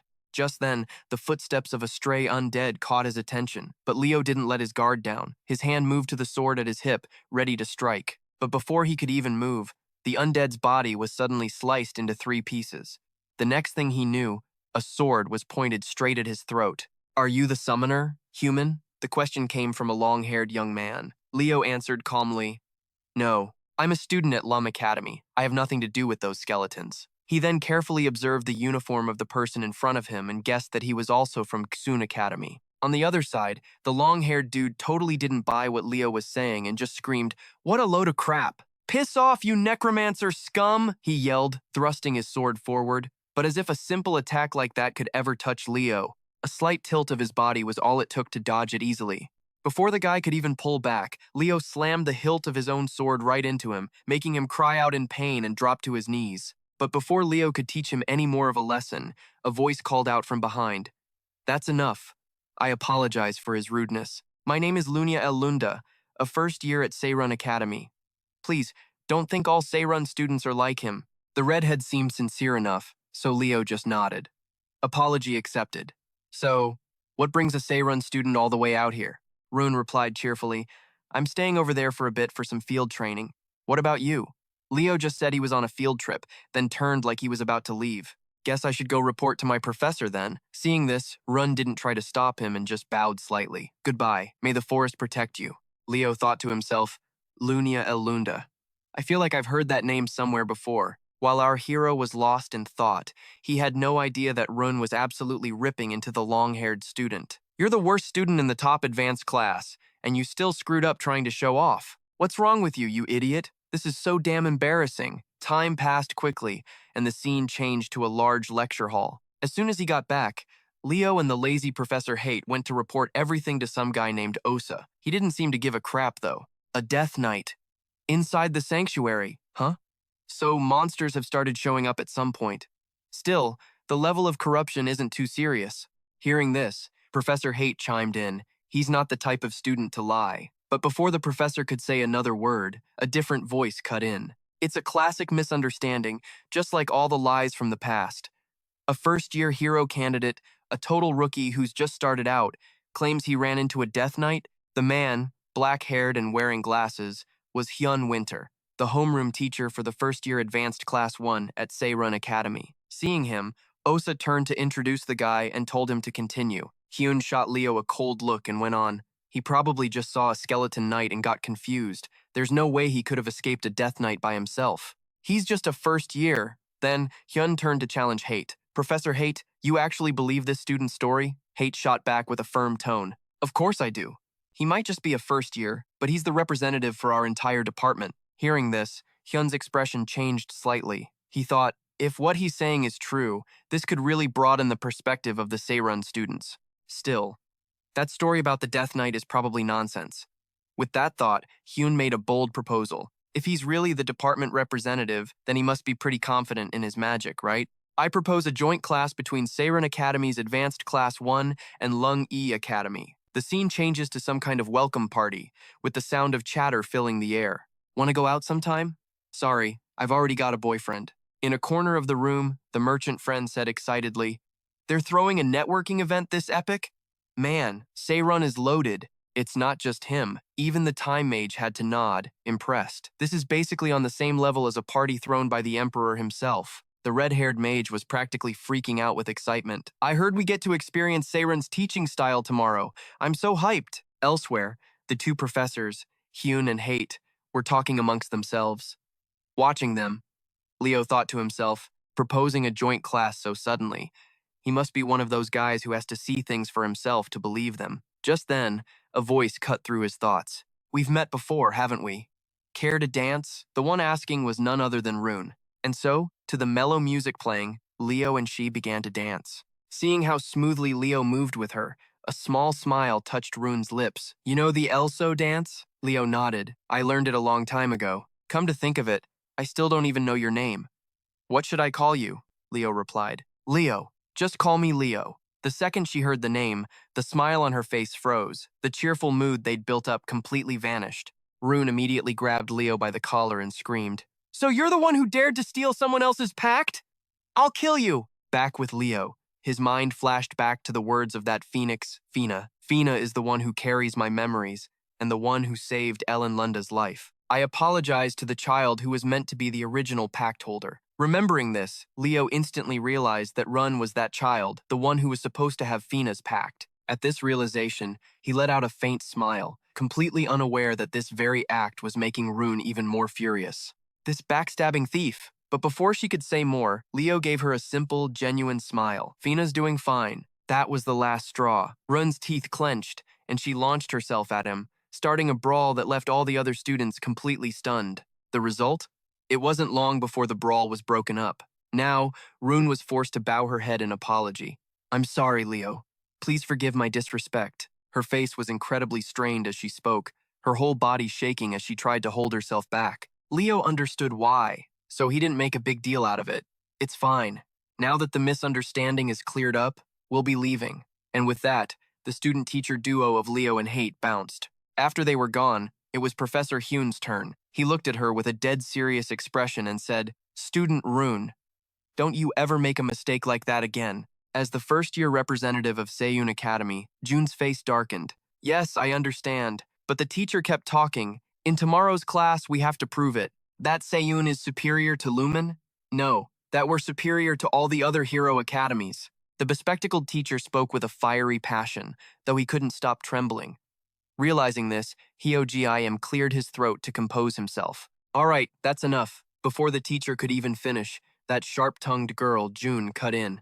I'll never lose to that bastard again. I'll crush him, so don't you worry. For the honor of... Seeing the look on her face, he suddenly felt a pang of worry in his heart. And so, the next day, the joint class between Lumen Academy and Seiyun Academy began. At the front of the lecture hall, Professor Hate's voice rang out. It's a pleasure to meet you, first-year students of Seiyun Academy.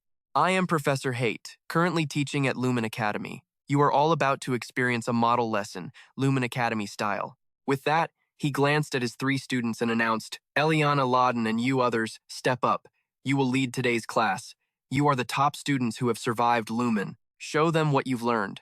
Across from them, the three prize chickens were so moved by their teacher's grand praise, they nearly burst into tears. Even Chloe, the mage girl, couldn't help but feel a little jealous. Ah, so that's why they only called one person from each department? Unlike her innocent mind, Leo immediately figured out Hate's real motive. Feels more like the professor's just too lazy and pawned the work off on them. And just like that, the class began with Eliana Loudon's group stepping forward to demonstrate their magic. Meanwhile, the Seiyun Academy students quickly took out their pens and paper to take notes. Off to one side, Professor Hihoji quietly observed everything, calculating silently in his head.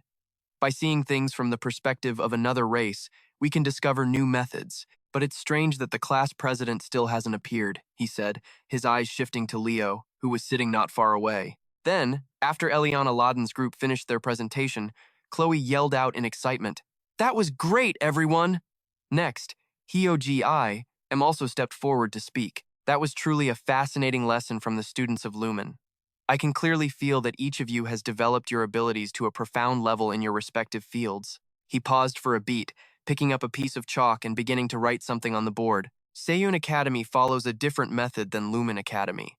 All students at Seiyun learn magic as a fundamental foundation, so we aim for a balanced training model, one that isn't overly biased towards magic. Back to Leo's perspective, hearing Professor Hyo-Ji-Im's words, he felt a surge of contempt. Balanced? My ass. What a joke. They teach a bit of everything, but the theory is all magic-based. It's nothing but a performance. Those damned elves and their eternal arrogance. Thinking this, Leo was so bored he started yawning right in the middle of class, making the other students feel embarrassed for him. Of course, Hyo-Ji-Im saw it too. His evaluation of Leo dropped even further, and they say this kid defeated the Death Knight? His attitude in class is total garbage, shaking these stray thoughts from his head. The professor concluded with a single sentence, "That's enough theory for now."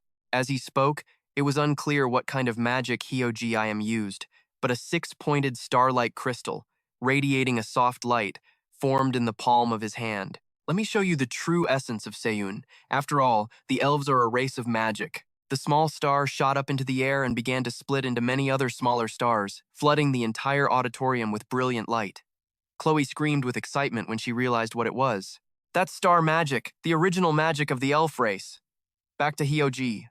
"I am seeing that he had piqued the students' interest," he continued. "This is our very essence. Ista, the star magic. The formula I am writing is the great legacy of our ancestor, the goddess Luna, and it is the foundation of the entire star magic system. The magic I just used is also just one branch of the countless variations derived from that formula. Isn't it beautiful?" he said, his face filled with arrogance. Then suddenly, Leo's arm shot up, as if he had an opinion. Hyo-Ji-Im turned and nodded at him. "Go ahead and ask, class president," he thought. "I'm not particularly interested in star magic, but..." Instead of asking a question, Leo made a statement that sent a panic through the room. "That explanation is wrong." The moment he said it, Jun's face filled with killing intent. Hate unconsciously wiped away a drop of sweat, while Hyo-Ji-Im struggled to suppress his rage as he demanded, "What did you just say?" Hearing this, Leo calmly repeated, "I said, that magic can't be activated." The air in the room suddenly became terrifyingly suffocating. After a second or two, Hyo-Ji-Im's scowling face admitted it. "Of course. It's an incomplete spell, so it cannot be cast. Our ancestors deciphered Luna's legacy and somehow restored it to its current form. It was only then that Leo understood everything." "So it's a lost spell?" "It makes sense he wouldn't know the answer then. That spell was created by Luna when she established the magic system, for the sole purpose of passing it on to me." Unaware of the thoughts in his head, Hyo-Ji-Im started to taunt him sarcastically. "It seems this student knows quite a bit about star magic. If our explanation is wrong, then perhaps you could show us your way of doing it?" The lazy professor seemed to want to raise his hand to stop it, but Leo was already walking down to the stage. As he walked, he thought, "The magic those elves are using is just a copy. I'm the one who inherited the entirety of Luna's essence, but I died before I could pass it on to another elf. Perhaps we were destined to meet.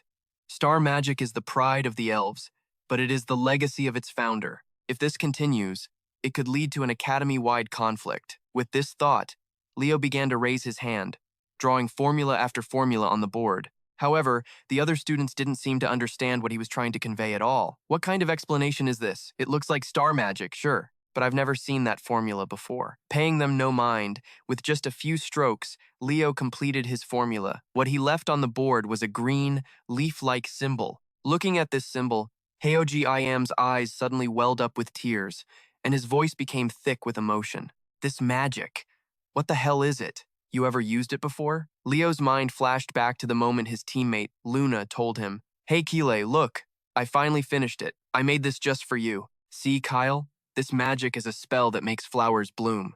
And right then, a flower blossomed in the protagonist's hand. From his palm, 5 pointed stars began to swirl everywhere, leaving the group of students staring, completely stunned. The red-haired girl spoke up. Our class prez just did something seriously cool, right? On the other side, Dung was even more skeptical. What the hell is this? What's with the professor's reaction? Did that bastard really get his hands on the ancestors' legacy? As she watched, Professor Ho Diem couldn't even stay on his feet and collapsed to his knees on the ground. Incredible. So much elemental magic is pouring out of it. Don't tell me this magic is just some chant to make flowers bloom. In response, Leo was more than happy to set them straight. It's not that simple. During the Age of Disaster, flowers were nearly extinct. To Nebula's founder, weren't flowers something special? Back then, Leo had complained that this magic was useless in a fight. What is this? What kind of useless magic is this? He'd said, reaching out to touch the flower. Meanwhile, the mage Luna was still yelling excitedly. Don't you get how beautiful flowers are? One day, I'm going to see a world full of them. Back in the present, Professor Paphania was looking at Leo with eyes full of adoration. It's true, the founder really did pass down the truth through it. But who is this student? How does he know this stuff? As for Leo, he obviously couldn't tell them the truth. Instead, he whispered into the black-haired guy's ear. The name's Leo Plov. I taught myself spirit magic from ancient texts. I'm a multi-elementalist and, yeah, a natural-born genius. The more he listened, the more startled Professor Hodiem got, asking, Are you perhaps related to the El clan? Leo just smiled and shook his head. Not at all. Just then, not letting their conversation drag on, the lazy teacher cut in. My student was out of line. My apologies. Let's just end the class here. For now, it's probably best not to take an official stance on this. Hearing him say that, him hurriedly grabbed Hate's hand and proposed, Professor Hate, this might be a bit bold of me, but could you possibly transfer student Leo Plov to our school? Hearing that, question marks popped up all over Hazard's head, while everyone else present gasped in total shock. Time flew by, and now the mage Ellen was cheerfully showing off her incredibly toxic-looking purple sausage. Ta-da! Ellen's special soup is ready. Next to her, the red-haired mage held out a plate with something so horrifying it made your vision blur just looking at it. And this is deadly Jiso. It's so good, only one person makes it out alive. Staring at all this stuff, the two guys felt like their souls were about to leave their bodies. The biggest crisis since joining Lumen. We have no choice, they whispered to each other. Seeing them hesitate, Ellen immediately shoved a spoonful of food into one guy's mouth with a bright smile. Try it. Go on, try it. Gritting his teeth, he summoned all his courage and swallowed the horrifying food down. And just a second later, the sound of him violently puking echoed, making the redhead furious. What the hell are you doing? That idiot. Watching from the side, Professor Hate could only facepalm and signal for Leo to go stop them. Meanwhile, Osa let out a hearty laugh. Ha ha, it's good to see the students having fun. Then his eyes shifted to Leo. Leo, wait a minute, you should know about this. The Grand Council of Espia has announced their decision regarding the Necro Knights. To put it simply, we've confirmed multiple necromancers and necro knights appearing in the Elven Forest, so we're requesting that both Lum and Soon Academies cooperate to investigate the unusual situation there. But it's too dangerous for a bunch of green first years. We've proposed to Sohn that once the mission begins, they'll investigate the anomaly alongside Sohn's upperclassmen. Thinking it over, Leo asked, did the head of the council really come all this way just for that request? In response, Osa shook his head. Nah. Actually, I came here myself. For you. Leo, my granddaughter wanted to see you. As he spoke, the white-haired girl, Aeon, peeked her head in from outside, shyly walking towards Leo. How have you been? I told you I'd come, so I got special permission. Leo nodded back in greeting. Thanks for coming. I'll introduce you to my class. Behind them, Ellen's eyes were sparkling like stars. She's so cute. What's your name? Why didn't you come to the exchange event? Class Prez, how do you know her? She's adorable. The barrage of questions kept coming, making Ayan's face flush red with embarrassment. Finally, unable to take it anymore, she bolted and ran up to the second floor, leaving the other two confused. Did we do something wrong? She's a really shy kid. Anyway, watching this happen, the handsome guy wasn't surprised at all and just put his faith in Leo. Leo, I'm counting on you. Anyway, Osa watched this happen, not surprised at all, and just put his faith in Leo. Leo, I'm counting on you. The white-haired girl curled up in a corner of the hallway, right before a jacket was tossed over her. The person who just arrived was none other than Leo. Eon asked hesitantly, but won't you be cold, Leo? Leo just smiled and shook his head. Don't worry about me, but why'd you run away from Soon? His question made the shy girl go quiet. She clutched the jacket tighter and said, Cause, I'm not cut out to be a hero. When life at Soon got to be too much, I met someone who was like the sun itself. That was... Dun. Dun is amazing. She can do anything. She's always confident and she's kind to everyone. She's a real hero. So I started to look up to her. I wanted to follow in her footsteps. I even clawed my way into the advanced first-year class. But during the main evaluation match, I screwed up big time. And I think she started to hate me after that. As she said this, her two pointed ears drooped down, looking utterly miserable. Seeing her like that, a memory seemed to stir in Leo's mind. She's not the type to be hated, and Dunn isn't the kind of person to hate someone over something so trivial. I should probably ask her about that sometime. For a couple of reasons. I keep seeing a glimpse of Bertia in her. With that, Leo started the conversation. So, you're a fan of the story of Bochia? For Eon, just hearing a conversation about the ancient heroes was enough to make her happy. Yeah, that's the story of my ancestor, you know. Leo glanced up at the sparkling stars and continued. Then you must know that Bochia looked up to the great heroes who guided her and followed in their footsteps. That's how she became a hero, right? Don't give a damn what other people think. Just walk the path you want to walk. Everything will be awesome then, and it'll be fun too, Leo said, holding out his hand to the shy girl. Time flew by until the next day. By now, both classes had gathered in the fairy forest. The red-haired girl, Run, still looking like she was about to explode, demanded, "How the hell did you convince Yan?" Leo shrugged and said nonchalantly, "I just told her there was no reason to be scared of you." This immediately caught Run by surprise. Yan's scared of me? Why? Leo explained. She said you were terrifying during the evaluation match, so she figured you must hate her. Hearing that, the red-haired girl looked a bit flustered. Wait a sec. That was only because Yan was so strong that I had to get serious for the match. Take care of her. She probably needs it, Leo advised. At the same time, the sound of hurried footsteps echoed from the distance. Recognizing who had just arrived, Professor Harem said with a bright smile, "Ah, you're here." Following their gaze, they saw it was a group of upperclassmen led by Jiaota Anjia, the third-year representative of Sion Academy. The purple-haired guy cheerfully waved at the professor, and Harem responded just as warmly, "Jiaota, your recent thesis was pretty interesting." Standing off to the side, observing, Leo seemed to notice the ring on his hand and turned to the red-haired girl. "Run, who's that?" Run explained. "That's Jiaota Sunbei. He's the rep for the third years. He was a total nobody until his second year, when he suddenly had a breakthrough and became the talk of the entire semester." This information made Leo's gaze flicker with something different. He hadn't known any of this. Once everyone was assembled, the two professors began to brief them on the mission.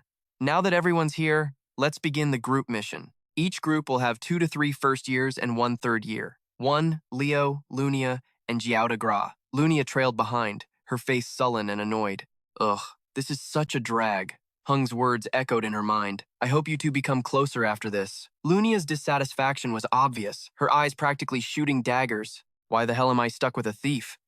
Leo seemed to notice the issue and asked coolly, "Still going on about that thief thing?" Lunia looked like steam was about to pour from her ears as she glared fiercely at him. "Of course I am. I still don't recognize you as Fiona's contractor. You hear me?" Leo just glanced back, replying calmly, "Suit yourself."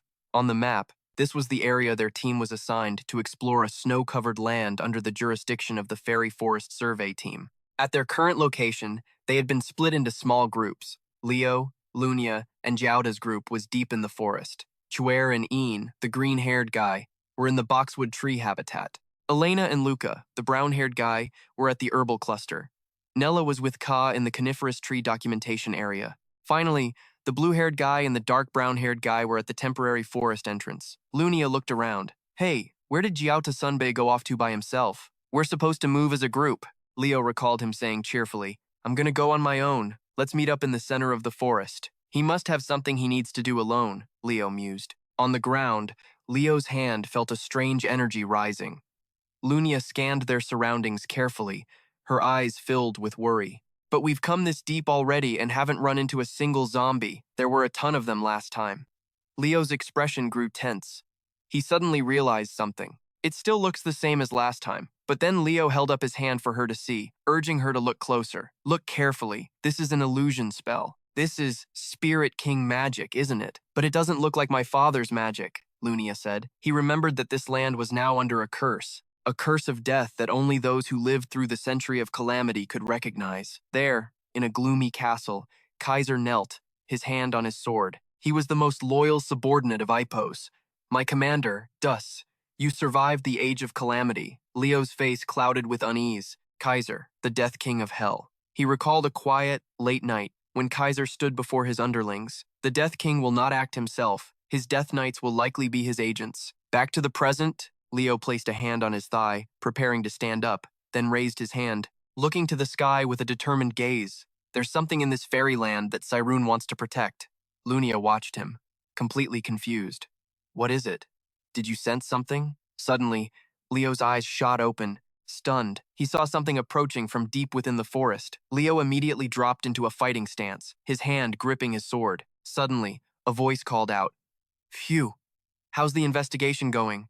Jouda stepped out with a radiant smile. From a distance, Lunia, one of the first-year representatives, yelled, "Jiao Ta Sunbei?" He walked up to the two of them, asking, "So, did you two run into any zombies?" Lunia closed her eyes in annoyance. "You scared the crap out of us!" "Humph. We haven't seen a single one." Jouda held out his hand, grinning. "You're the one who found the first Death Knight, right?" Leo politely shook his hand. "That's right," he thought to himself. "This black ring, it's just as I thought." Jouda looked at Leo with a pitying expression. "You might have been mistaken." He placed a hand on his shoulder and chuckled. "There are no zombies here, let alone a Death Knight. But it's okay. It's normal for first years to get a little overeager." Jouda raised a hand as if lecturing. "Did you know that high-level undead like Death Knights get unsummoned if their necromancer doesn't keep feeding them enough mana?" "No, that's exactly why demon summoners always stay close to their Death Knights," Leo retorted. Lunia clutched her chest, her face turning pale with horror. "Then that means there's a demon in this forest." In the city, the streets were bustling with people. Jouda continued, "But this is Ba-Kia, the capital of Elsha Akia." His face was full of confidence as he looked at Lunia. "If you're a student at Sejun, you should know, right? About the great constellation magic that's active all around Ba-Kia." A look of fear crossed Lunia's face. "It's a spell created by the great founder, Lady Luna. No demon can get in. That's a fact," Leo said, his voice like steel. "But there's no rule saying a necromancer has to be a demon." Leo's face was ice cold as he spoke. "Entities other than demons can use dark magic too." Suddenly, Gia Uta got all weird, letting out this creepy laugh. Like, say, elves. Now that's an interesting thought. He smirked at Leo and said, "Looks like you have no idea how damn proud the elves are." And then, Gia Uta turned to give them his final orders. "Finish up the investigation and meet me back at the forest entrance." Just from the way he was acting, the sharp-witted Leo knew he was looking for something. Lunia, standing next to him, caught the fear in his eyes too. Asterisk, this guy knows something. Asterisk, as the sun set, night fell. That night, in some house surrounded by endless white snow, a voice rang out.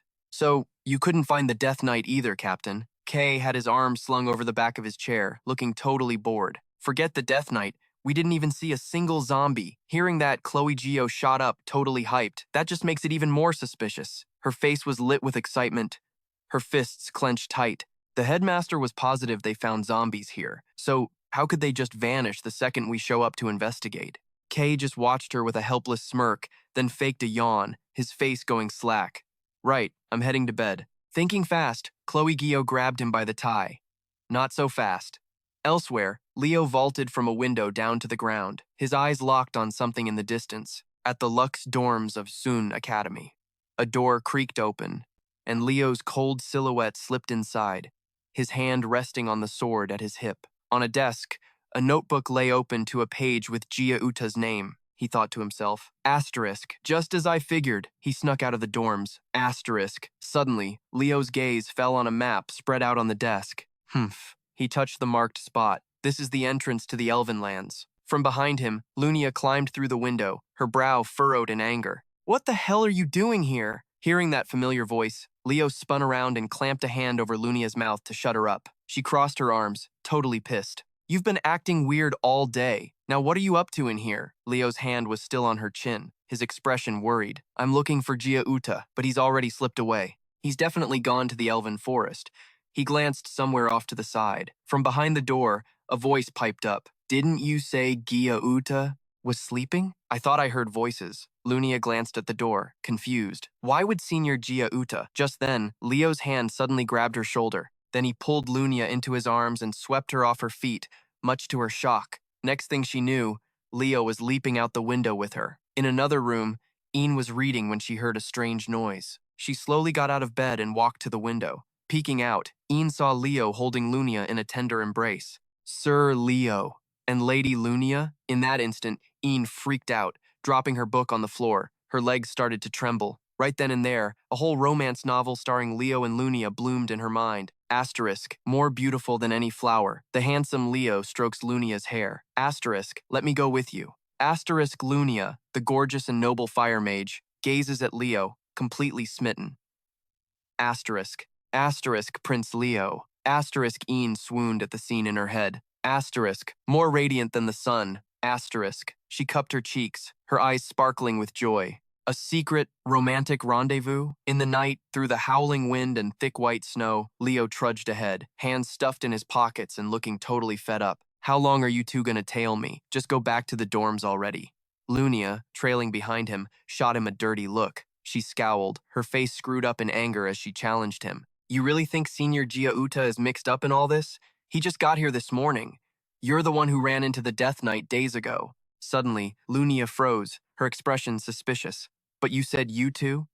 From behind them, Ian stumbled to a halt, hands on her knees, totally exhausted. Stop right there. You two have gone far enough. Lunia spun around, her face etched with worry. Ian, when did you get here? Leo didn't look surprised at all. She's been tailing us this whole time, he said coldly. Ian lifted her head, completely flustered, and blurted out, Oh my gosh! Students are forbidden from engaging in improper romantic relationships, and boys and girls are not to be left unchaperoned.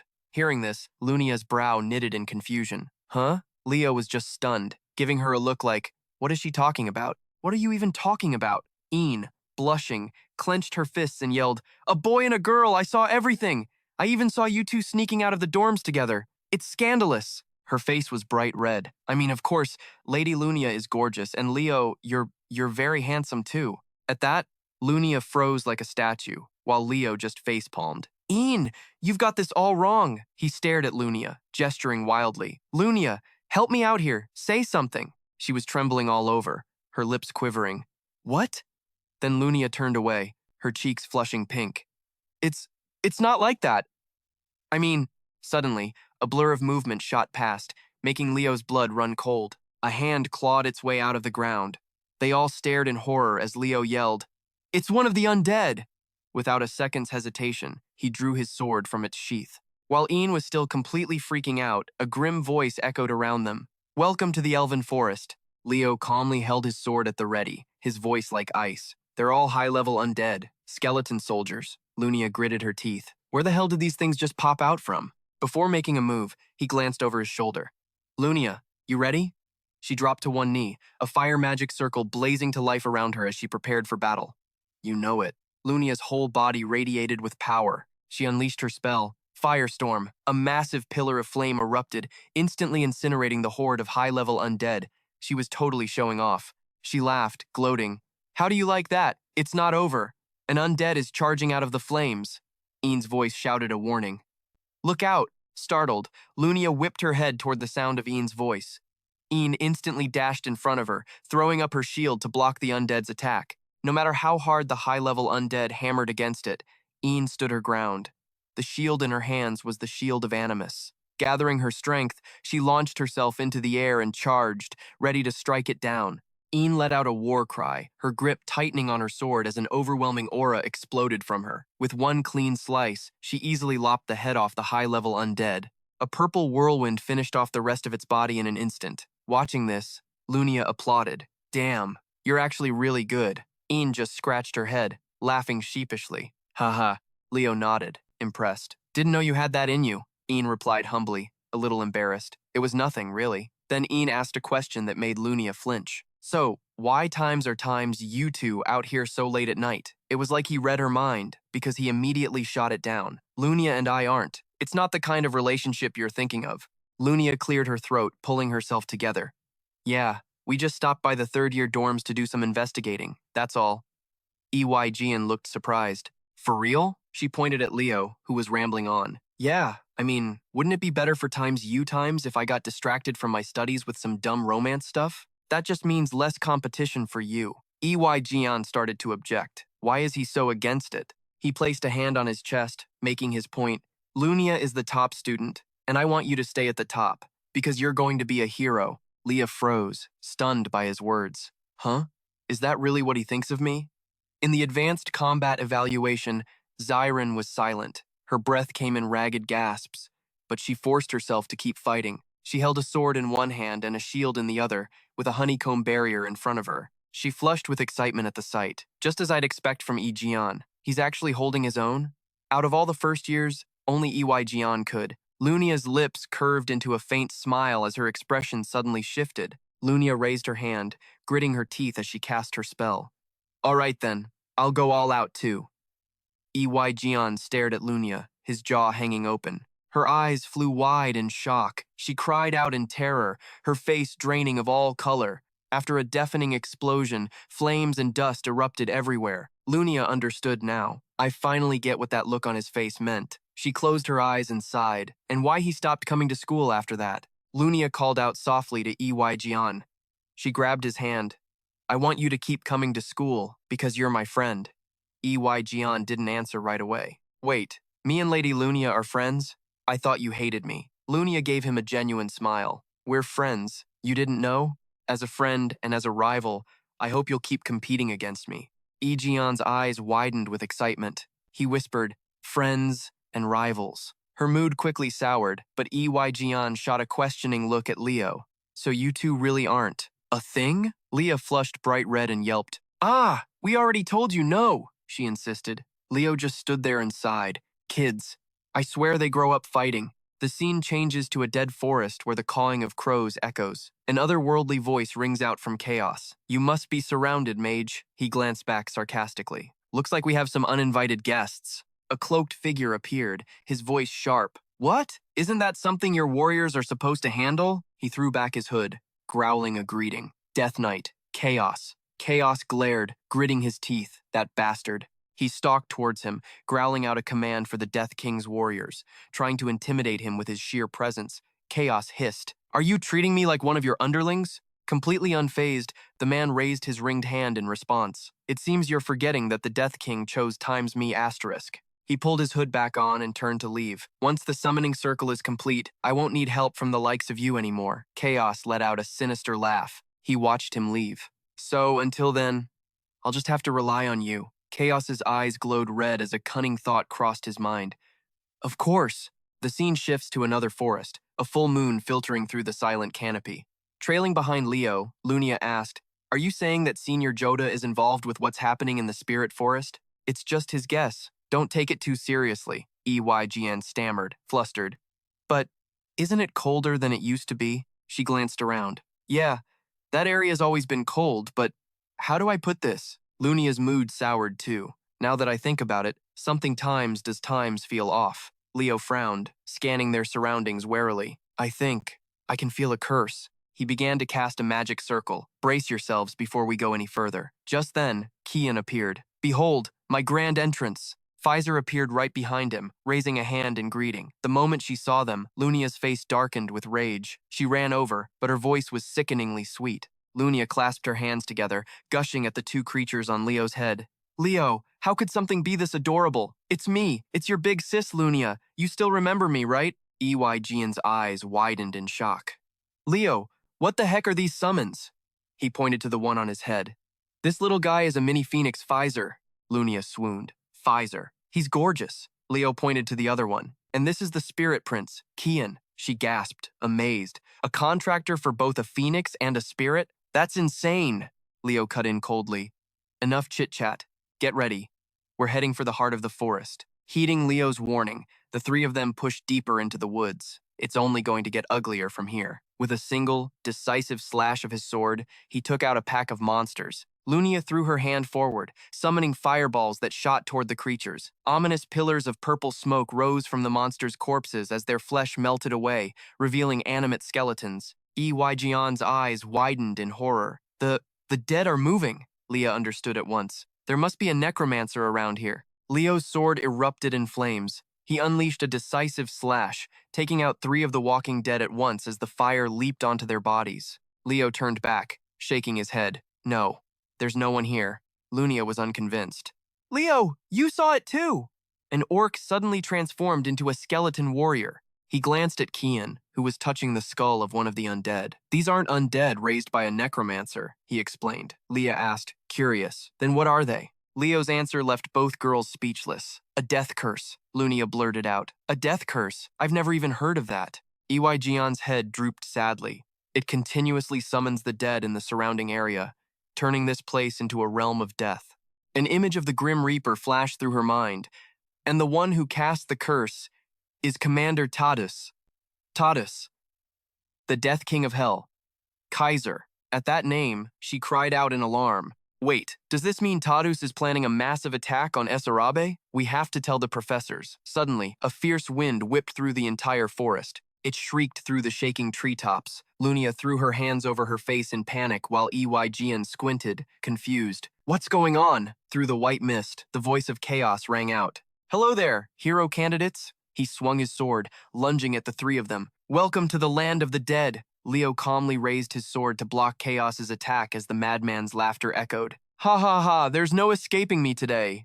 Chaos descended into madness, letting out a wild, crazed laugh. Now, despair and tremble in fear. I'll make you regret ever stepping foot in this forest. Meanwhile, Ian and Lunia worked together, fighting off the horde of zombies before them. Leo cleared his throat and gave an order. I'll handle this dark night. You guys split up the tasks. And be careful. Ian focused on clearing out the zombies, preparing the most powerful spell he could cast. The two girls answered in unison.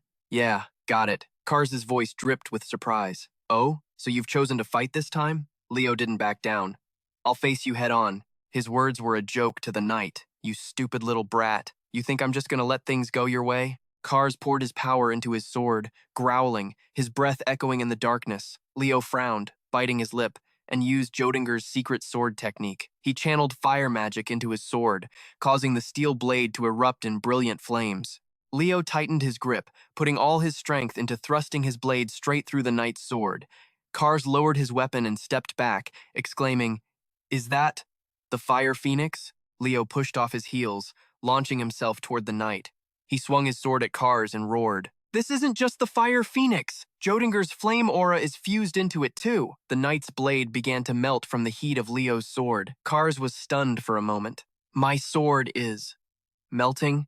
Leo swung at him again, but Kars vanished in a red whirlwind. Under the red moon, he read Leo's mind. He's overwhelming me with pure combat experience. In an instant, Kars reappeared with an army of zombies behind him. He stared into Leo's eyes, thinking to himself, how can a first-year brat possibly do this? For a second, he was terrified of the boy's eyes.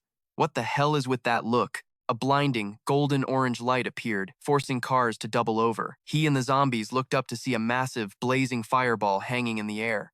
It was Lunia's handiwork. She grinned smugly, summoning her inferno. The gigantic fireball shot toward the ground, engulfing them all under Lunia's control. She didn't hide her disgust as she screamed, Die, you goddamn bag of bones! Lunia flipped her hair, looking refreshed. This is what you get for messing with me. Ian turned pale and started to stammer. In the forest, Ian grabbed onto Leo's hair to keep from getting swept up in the inferno. Is she really a spirit? Why is she so violent? He looked at the scorched patch of forest, muttering in awe. Leo sheathed his sword, urging them on. It's not over yet. Let's go after them. But the deeper they went, the more strange eyes appeared, making the two girls tremble in fear. What the hell is this? Ian grimaced, on the verge of tears as she looked around. Lunia's face went pale as she gasped in fear. Is this the curse of the dead? It's seriously strong. Guy Yulta's voice cut through, getting Leo's attention. First years, he stood with his hands on his hips, his tone condescending. Who gave you permission to investigate the forest at night on your own? Even Lumen's first-year representative is acting like this. What a disgrace to school discipline. Lunia quickly recognized him. Senior Gayulta, what are you doing here? He stepped out of a magic circle on the ground and answered, Zombies are appearing in this forest. I'm investigating the cause. Hearing that, she yelled, The cause is a curse, a really powerful ancient curse. Gayulta's face darkened. A curse? Are you saying there's a curse here, right now? His reaction made Lunia extremely worried. How can it be this serious and you can't feel a thing? Leo's voice brought everyone back to reality. A few of Lumen's first years accidentally touched some objects leaking from Tarsus. She pointed to a blinding light in the sky and explained, Those students accidentally used dark powers. The light felt like it was piercing right through your heart. It was so bright that Lunia and Ian had to cover their eyes. The two girls' faces went pale, horrified by the gruesome scene before them. A red magic circle became clearer, with zombie bones scattered inside. Under the glittering light, Leo watched Gaulta and explained in detail, "But you look like you're willingly cooperating with Tarsus. Only black magic or necromancy uses monster flesh and blood as a catalyst, right, Gael?" Gaulta clenched his bloody hand and laughed. "Cooperating? You're as annoying as you are shockingly stupid." Gaulta lost his cool, covering his face and grinding his teeth. "You first years over there, right here, right now." His next words made the two girls' jaws drop in shock. The heroic legacy of Lady Luna lies dormant. Gaulta grew even more shameless, his voice rising. "But that useless El Sap Council is so incompetent they don't even know it exists. What's so wrong with using Tarsus to reclaim our heritage?" Ian couldn't accept it and argued back fiercely. "That's an insult to a great hero, and you just want that legacy for yourself." Lunia rolled up her sleeves, ready to throw down with him. "Leo, take this guy out. Smash that disgusting face of his and drag him back to the instructors." Just as she charged forward, Leo called out, "Lunia!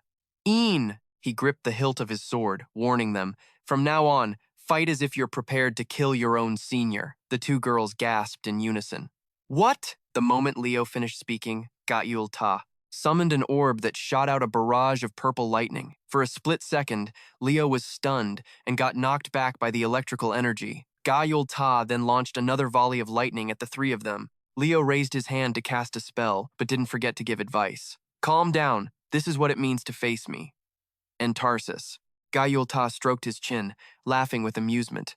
"A human using primordial magic? What the hell are you?" He seemed calm on the outside, but inside, his mind was racing. Did he really cast and then cancel a spell in that split second? His ability to immediately recognize me as an enemy and his combat instincts are both top tier. Gaulta also glanced at Ian and Lunia. If those two jump in, this is going to be a real pain in the ass. He flicked his ring finger and made his decision.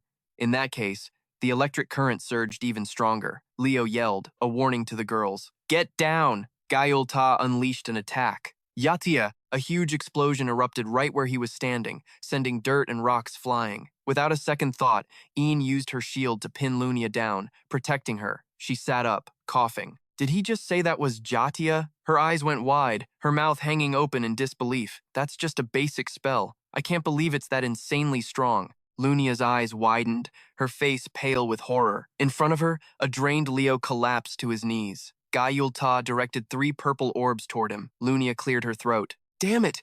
We have to help him!" Ian nodded in agreement. "Yeah." Just then, cars appeared out of nowhere in front of the two of them. He questioned them, his voice overwhelming the two girls. "This is the end of the line for you, O chosen heroes."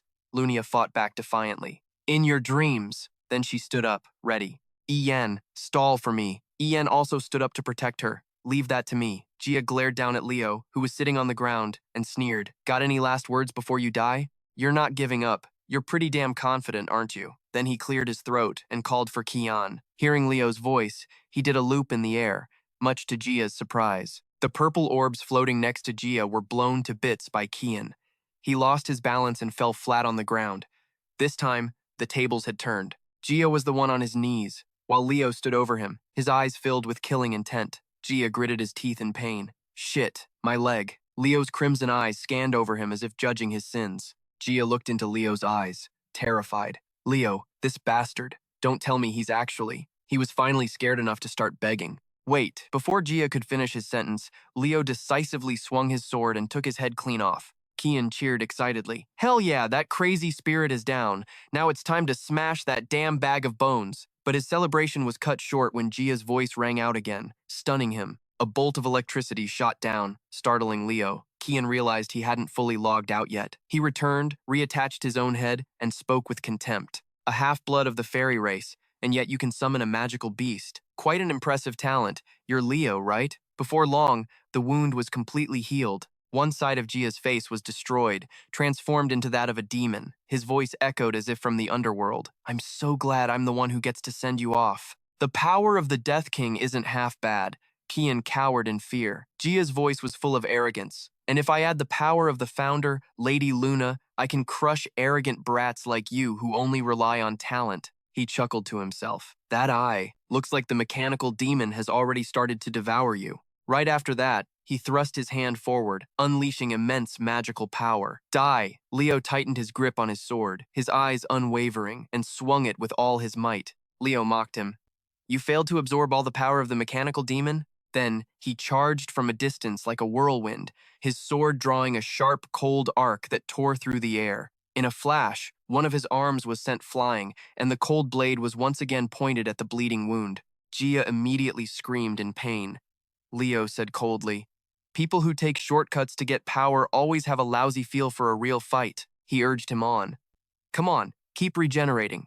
I'll just keep slicing you up until you run out of mana." Gia growled in pain. "Gah, are you having trouble?" "Mage," he looked forward. "Is the human before you your target? Hurry and complete the summoning circle and seek the power sealed in this land," Leo affirmed with determination. "That's right, if I can just absorb that power." He glanced at his two teammates below, thinking to himself, "Those two are holding up pretty well. Looks like I need to take this guy out before Kian gets here." Gia looked down at his arm. "Humph, why hasn't my arm regenerated yet?" Kian pointed ahead of Leo. They both looked in that direction. From the severed hand, crimson rays of light began to form, creating a bizarre magic circle. "Look!" Blood suddenly gushed from Gia's mouth, but he gritted his teeth and endured it. Gia suddenly threw his head back, a stream of dark red blood spraying from his mouth into the air. It's too late. Ian and Lunia were also stunned. The crimson magic circle was finally complete. Chaos just stood there silently, his solemn eyes watching the entire transformation. A purple aura gradually condensed behind him. The air suddenly stirred as strong gusts of wind swept by, kicking up dust. From the ground, large cracks began to appear, spreading out like a spider web. A giant hand rose up, shattering the rock and soil above it, creating a suffocating and deathly atmosphere. Kian's eyes widened. "Oh my god, what is that?" Leo calmly replied. "The Skeleton King," he explained. "One of the most powerful undead in existence." A thick cloud of smoke suddenly billowed up, swirling as if something was taking shape inside. Gia laughed manically as his arm slowly regenerated. "Ha ha, I'm overflowing with power. So this is the power of the founder?" Leo was furious. By completing the summoning circle, he's completely absorbed the dark magic. He suddenly charged forward, each powerful step smashing the ground and shattering the rock beneath. Leo gripped his sword tightly. That filthy power could never belong to Luna. Gia laughed. "Oh, is that so?" The giant hand suddenly shot out, lunging straight for Leo as if to crush him in its grip, while another pile of bones flew towards him like an arrow of death. He clicked his tongue. Tch. However, Leo was unfazed. He immediately took a defensive stance and observed every incoming movement. Gia sneered. "I have the power of the Death King, too," Kian shouted worriedly. "Leo, how about we retreat for now? That pile of bones is way too strong." Leo reassured him. "Look closely. That Skeleton King wasn't summoned properly." Kian was confused. "What?" he explained.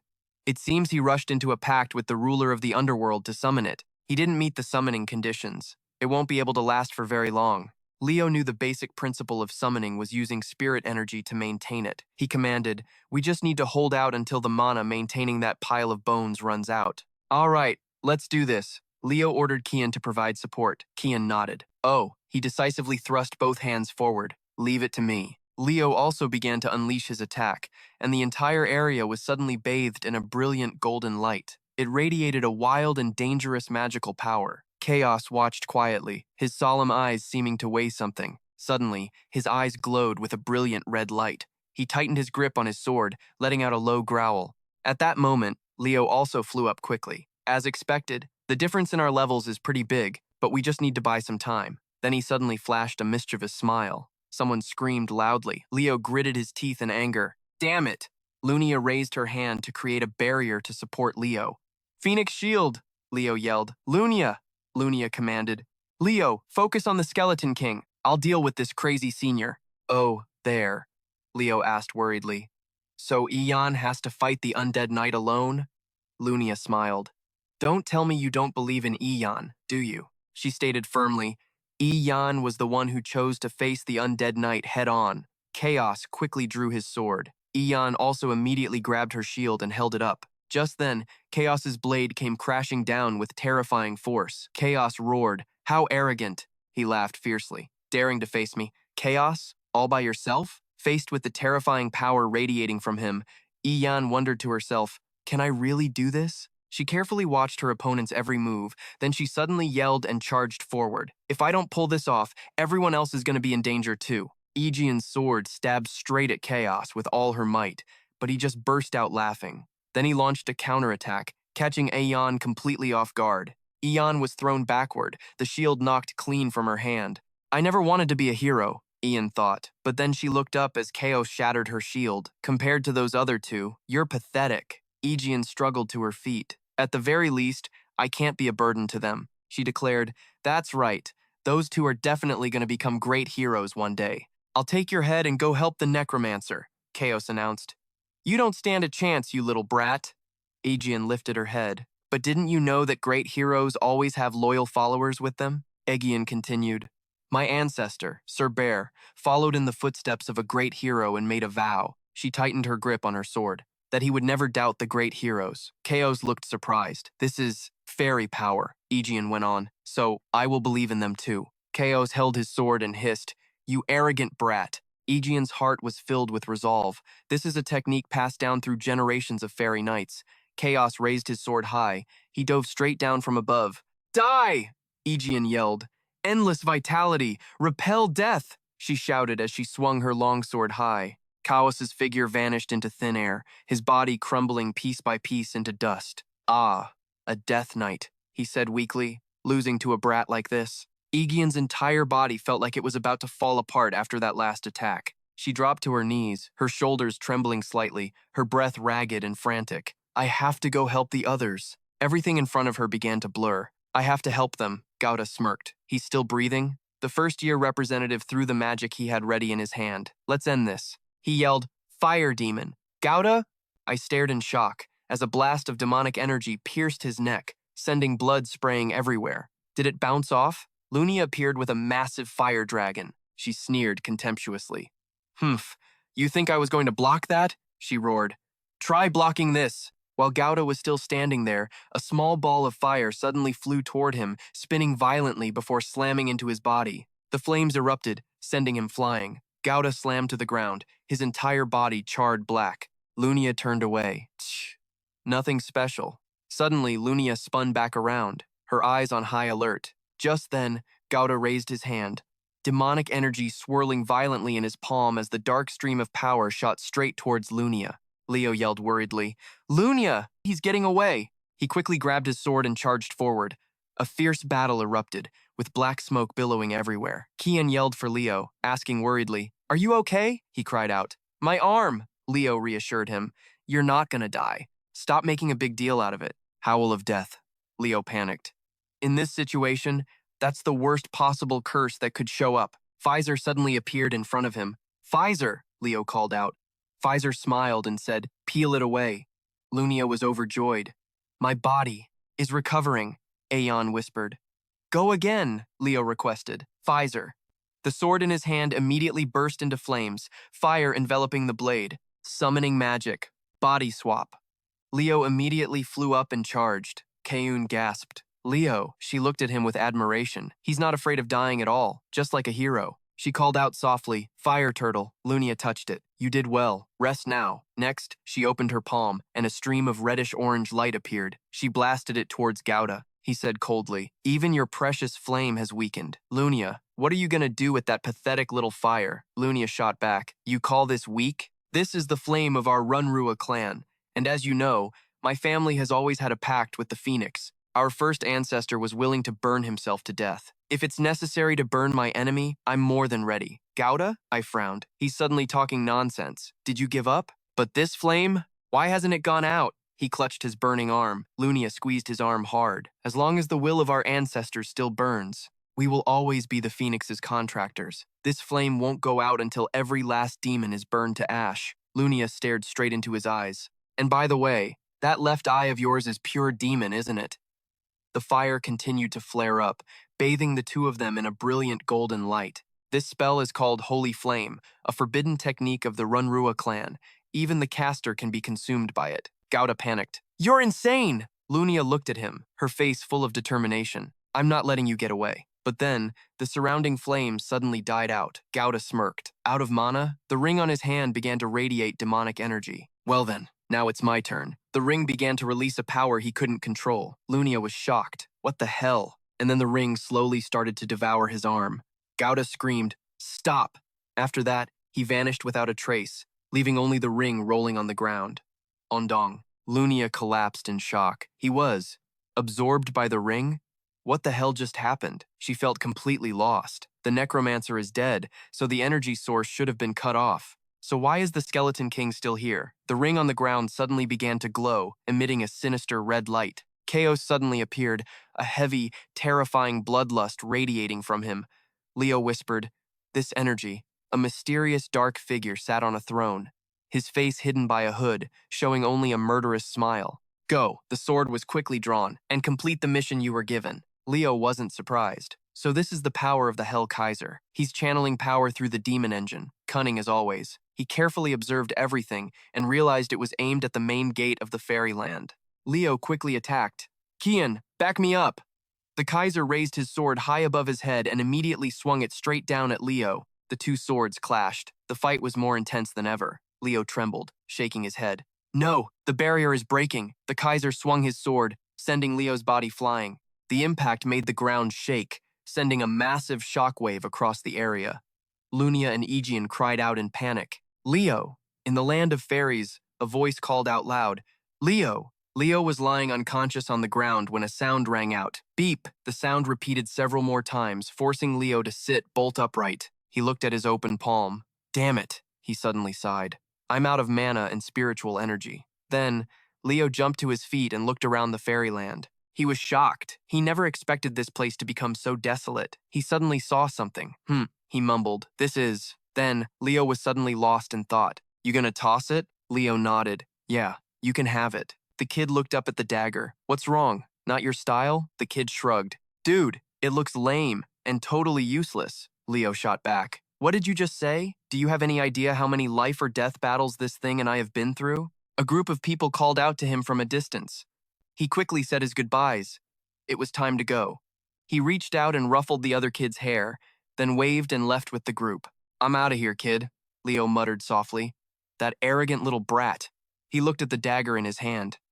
Back then, the kid himself had said he didn't want it. Then suddenly, the dagger started emitting a blue light. Leo looked up at it, completely shocked. The dagger continued to glow and activated its magic, a blue radiance spreading to envelop everything. His figure blurred as if dissolving into that stream of energy. Leo thought to himself, magic that's been sealed in this dagger for thousands of years. He couldn't help but feel thrilled. It has responded to me, its true master. Leo considered what he could do with this much magic. He remembered his confrontation with the Oz and muttered, "Which spell should I use?" He calculated the fastest way to annihilate his opponents. Leo gave a faint smile. Those brats. If this is how it's gonna be, then Lunia screamed.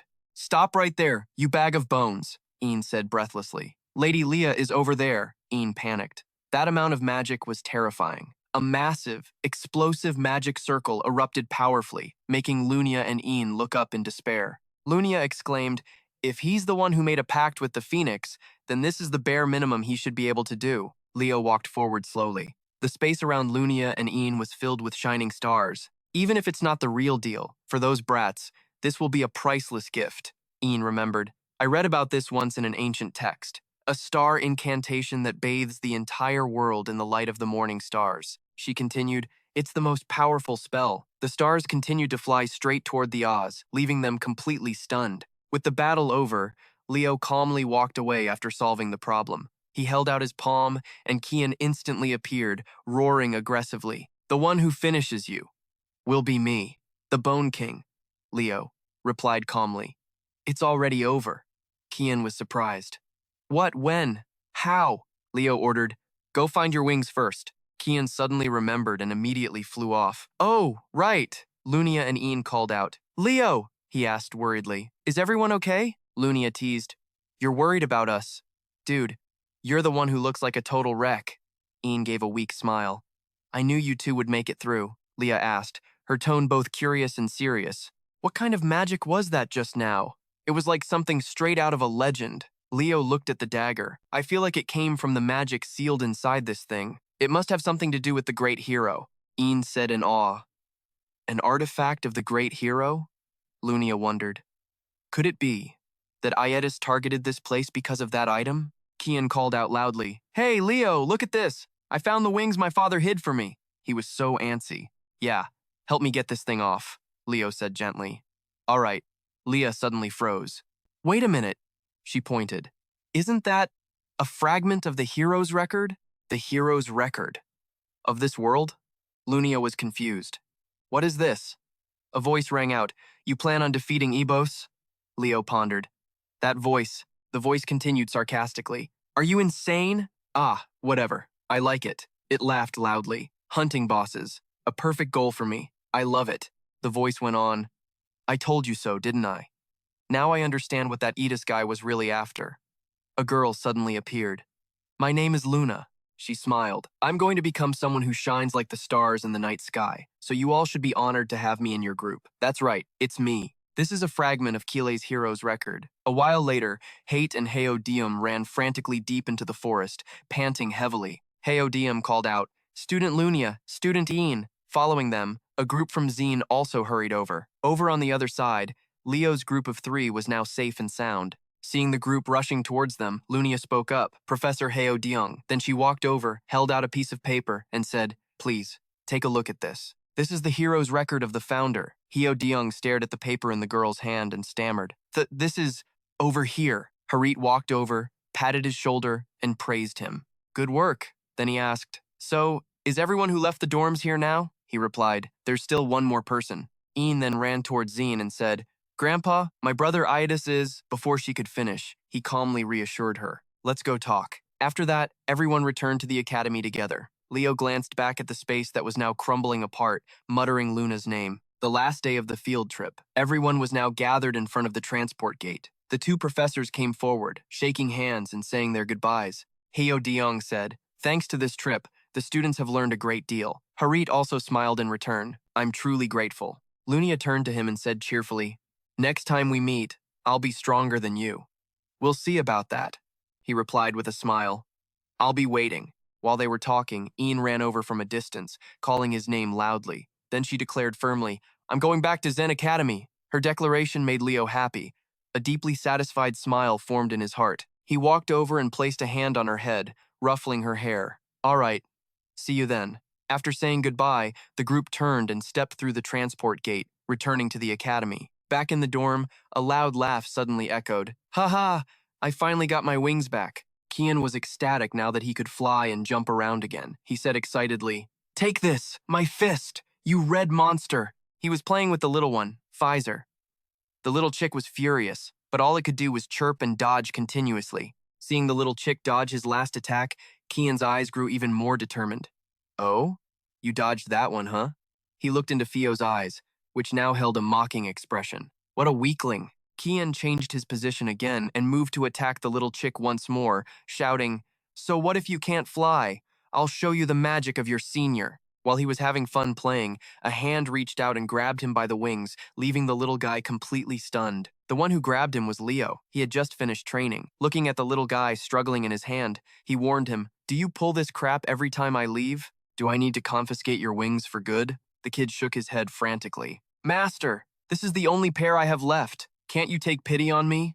Then suddenly, a voice called his name, catching his attention. He glanced over and saw that the little chick, Fizer, had transformed into a little girl about 5 or 6 years old. The little girl bowed and said, "It is an honor to meet you formally. I am the Phoenix Fizer." Seeing this all too familiar scene, he turned to Kian and asked, "Kian, was this your doing?" Kian replied confidently, "What do you think? Isn't my power totally sick?" He looked at the little girl and said, "You don't have to introduce yourself, Fizer," but she continued to speak formally. "My mother said I must be polite to those I am contracted with." Kian then lunged forward, grabbed the kid's hair, and yelled, "Haha, what now? How are you gonna dodge this time, huh? This time's different from the last." Fizer reached out and clamped a hand over the boy's mouth, silencing him, ignoring his struggles in her grip. The little girl turned to him and said, "Leo, please open a path to my mother's location." He immediately agreed to her request.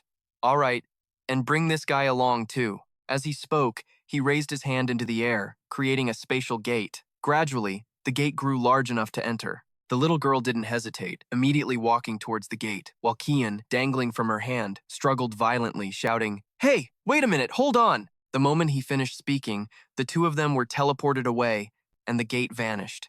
After getting the two kids out of his room, Leo let out a quiet sigh of relief. Finally, some peace and quiet. He walked over to his bed, sat down, and thought about everything that had happened. He had already given the Heroic Chronicle and the dagger he'd found to Zarin. In Lungen, there was the monster queen Silatuna, and in Zigen, the Hell-Lich King Kaiser was behind everything. With these revelations, it was clear that Tadadus had erased all records of the great heroes who had internal enemies. It was a dirty trick. It's always been this way. There are still Tadadus agents in Lungen who haven't been eliminated, and in Zigen, there are direct traitors like Gouda. There must be someone like that in Lungen too, and I have to find him as soon as possible. A traitor has infiltrated this place. The scene changes to the next day at Lungen Grand Academy's main auditorium, where students are standing in neat rows below. Up above, Professor Enelaine made an announcement. As previously announced, first-year students will line up by department. The headmaster will be here shortly. Down below, the students were buzzing, wondering why they were being gathered by department instead of by class. Inside, the headmaster walked out and asked, "Did everyone enjoy the field trip? The reason I've gathered all you first years today is to prepare for an upcoming event for all departments, the interdepartmental tournament." Hearing the headmaster's declaration, a girl named Chloe asked, "An interdepartmental tournament?" Chen Xia added, "So that's why we were called by department." Lungen info tip. At Lumen Academy, the best department for each year is selected annually. The interdepartmental tournament is where the honor of each department is put on the line. It's a massive event. The headmaster continued. To prepare for the tournament, your professors will guide you. But we have also invited special instructors for more intensive training. Down below, this made Chloe's eyes light up with excitement. Special instructors? In contrast to her excitement, Ka next to her let out a long, tired yawn. Am I the only one who's exhausted? Then, suddenly, someone approached from a distance and spoke up. I've read your report on alchemy using qualitative magic, Kato Master. The unexpected words directed at him made Ka shoot a glare at the person who had just spoken. A dark-skinned girl walked up and said mockingly, "That report was total garbage, you know." Faced with this criticism, Ka didn't try to avoid it, but immediately started trembling in fear, stammering, "Senior, Toa Jian." Toa Jian introduced herself. "Hello, first years. I'll be blunt. As mages, I find all of you pathetic. This girl is Toa Jian, a fifth year from the magic department at Lumen Academy. I've read all the magic essays you submitted for midterms.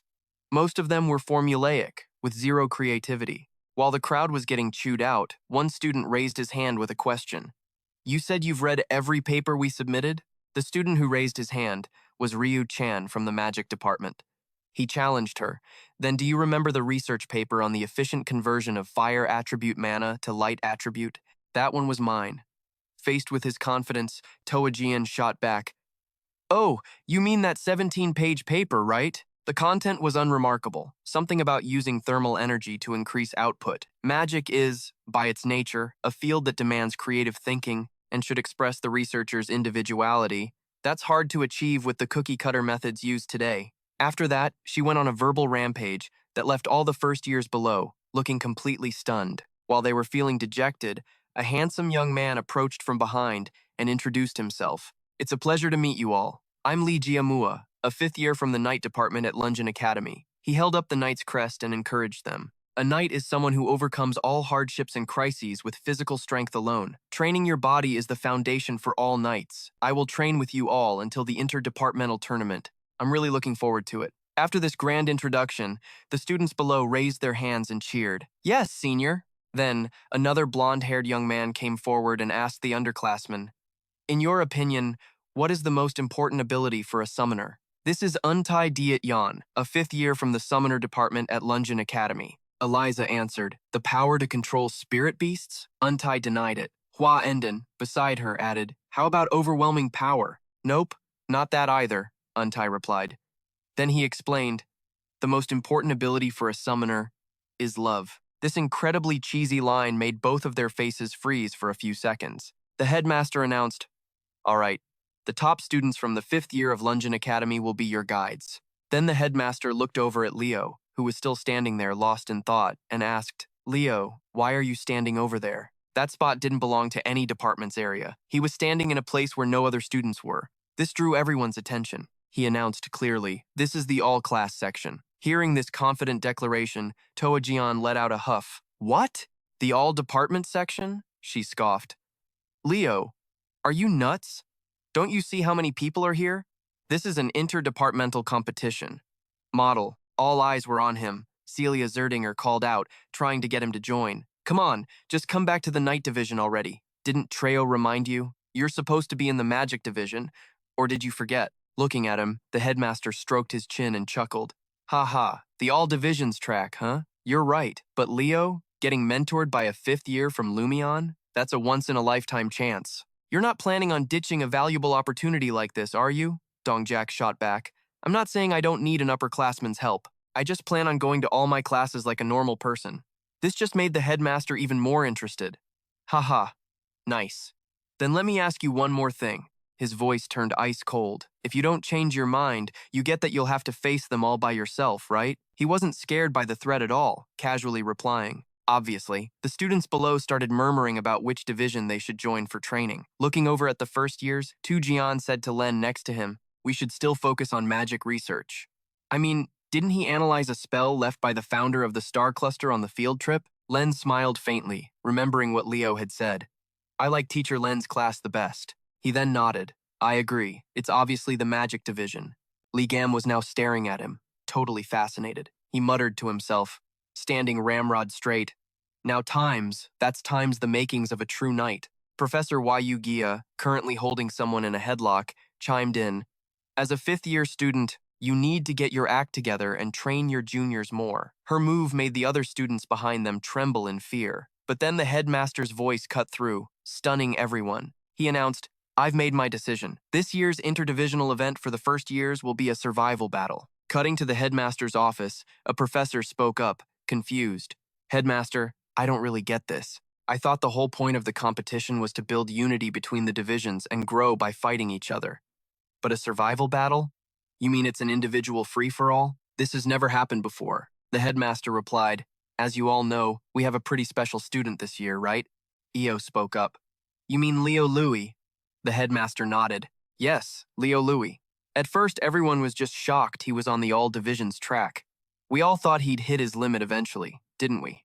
And yet, he's kept a near-top ranking in every single field. Because of that, the Academy Council is paying more and more attention to him. This revelation left the three of them speechless. Elan Eo spoke up. They want Leo's status as an all-division student to be officially recorded in the annals. The headmaster nodded. Exactly. The founding families of Lumen Academy, Gizon, Jigert, and Sia, are the ones backing Leo. Hearing this, Len clenched his fists and spoke with a rush of excitement. If that happens, it's totally possible for the next generation to inherit Leo's abilities and create a whole new breed of students. Seeing the three professors getting hyped up, the headmaster cut them off. Of course, he still has to pick a division in the end. The next day, at the Academy Stadium, 8 students stood before a massive block of ice, shivering like crazy. What the hell is this? It's like walking into a damn freezer. What is that thing up there? While the students were freaking out, Elan Eo clapped his hands, getting everyone's attention.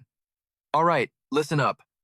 I made this ice wall to teach you key skills, which will help you in the interdivisional tournament and in world conquest.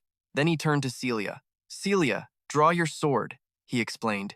You really think your little fire can break through that wall? She gripped her sword tight as a fiery aura started to flare up, wrapping around her sword and her body. Her voice was dripping with confidence. Piece of cake. She then launched a cross-shaped slash, aiming straight for the ice pillar. The massive impact set off a huge explosion, kicking up a cloud of smoke and dust. Leo watched her attack intently from the back, but to his surprise, the ice block was perfectly fine, without a single scratch on it. This pissed her off.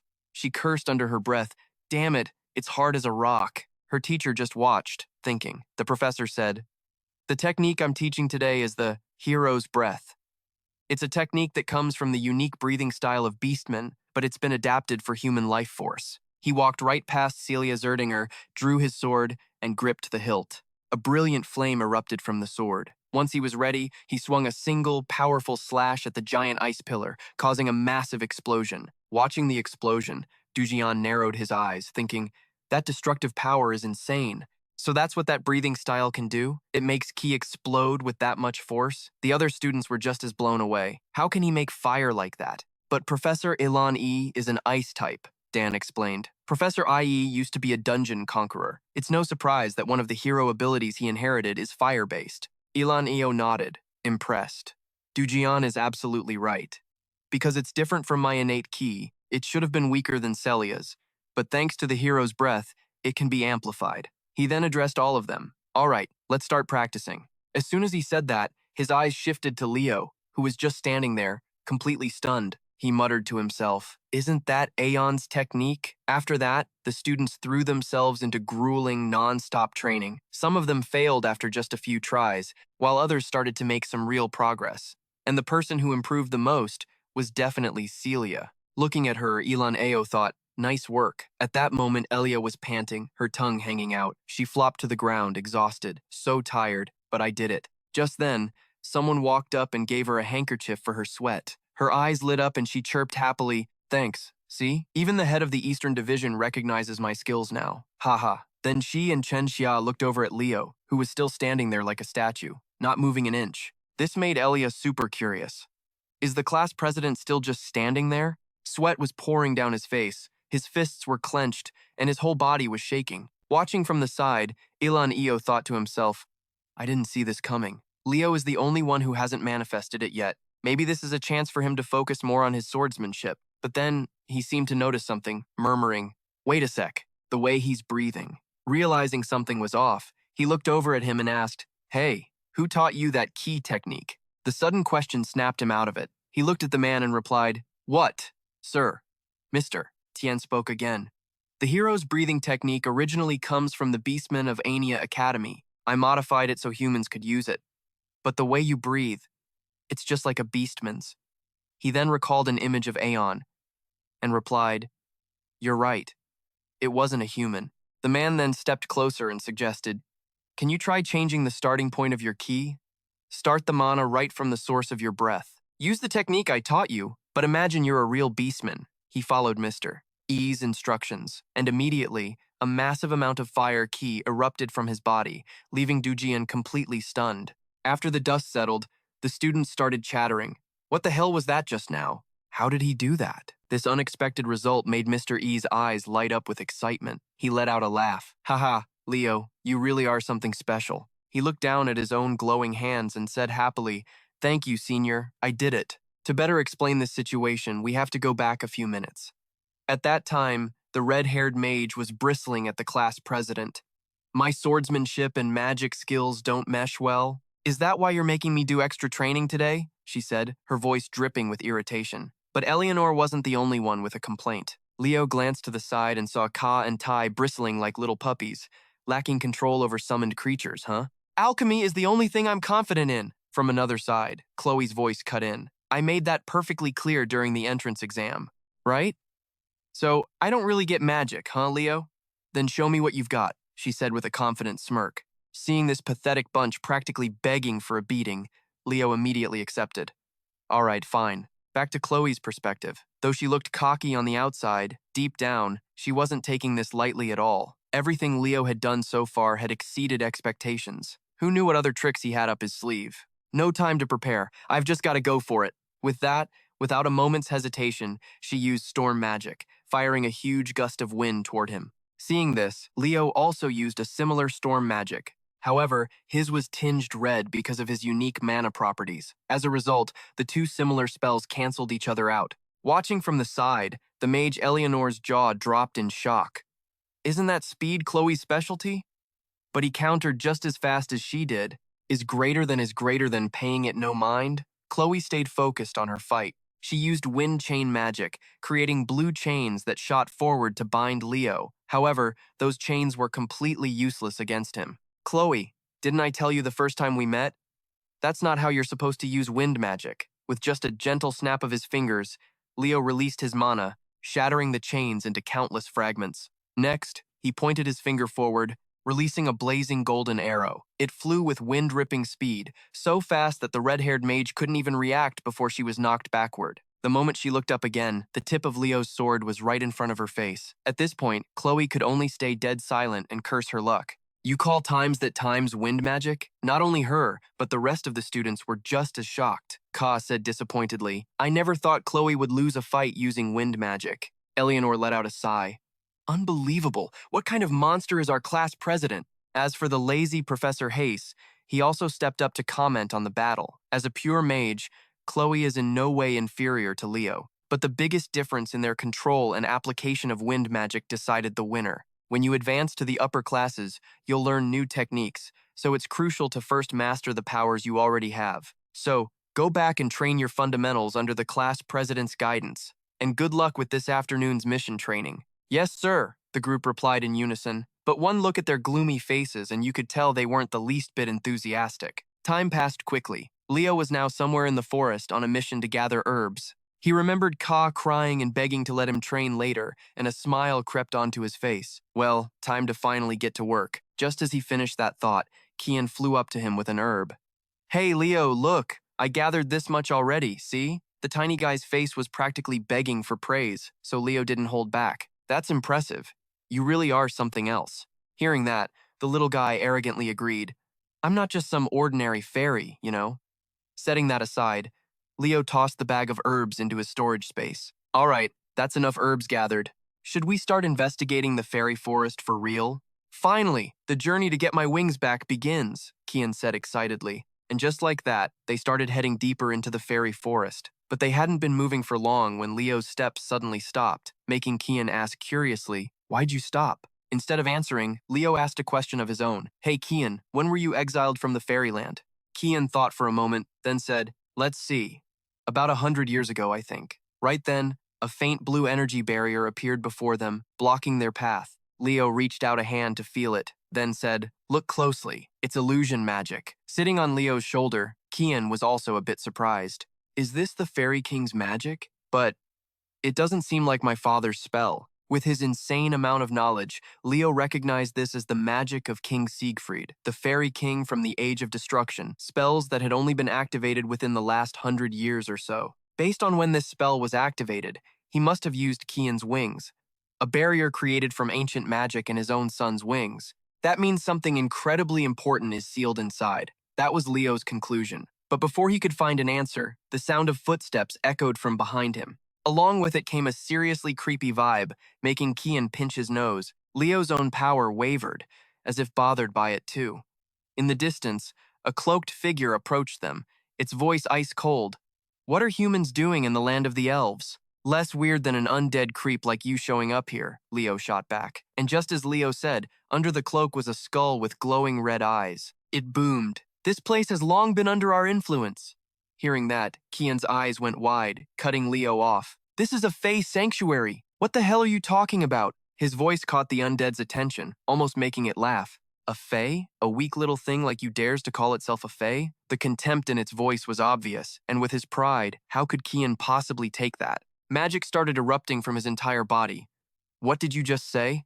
Without a shred of hesitation, the little bastard charged straight forward. With terrifying speed, the little guy pierced right through the undead's body, causing it to collapse in an instant. Seeing the bag of bones go down so easily, Kian snorted. All talk for someone so weak, huh? Behind him, Leo chided him, confused. You call yourself a Fae and you just charge in like a thug? Hearing that, Kian just stretched, not the least bit embarrassed. Who cares, as long as it works? The powers of Fae and undead are opposites, anyway. The words had barely left his mouth when that dark aura suddenly reappeared, and Kian's expression changed. He whipped his head around to see the skeleton's figure standing there once more. It said, I see. Even a low-level Fae is still a Fae. Kian covered his nose, his face turning purple with disgust as he yelled, You stink and you're stubborn. I'll crush you to dust. And with that, the little guy charged in once again. This time, however, Leo seemed to realize something and shouted, Kian, get out of the way! Just as he said it, the skeleton slammed the sword in its hand into the ground. Immediately, streams of magic lashed out like whips straight towards the little guy. Luckily, he managed to swerve to the side just in time, crashing right into Leo.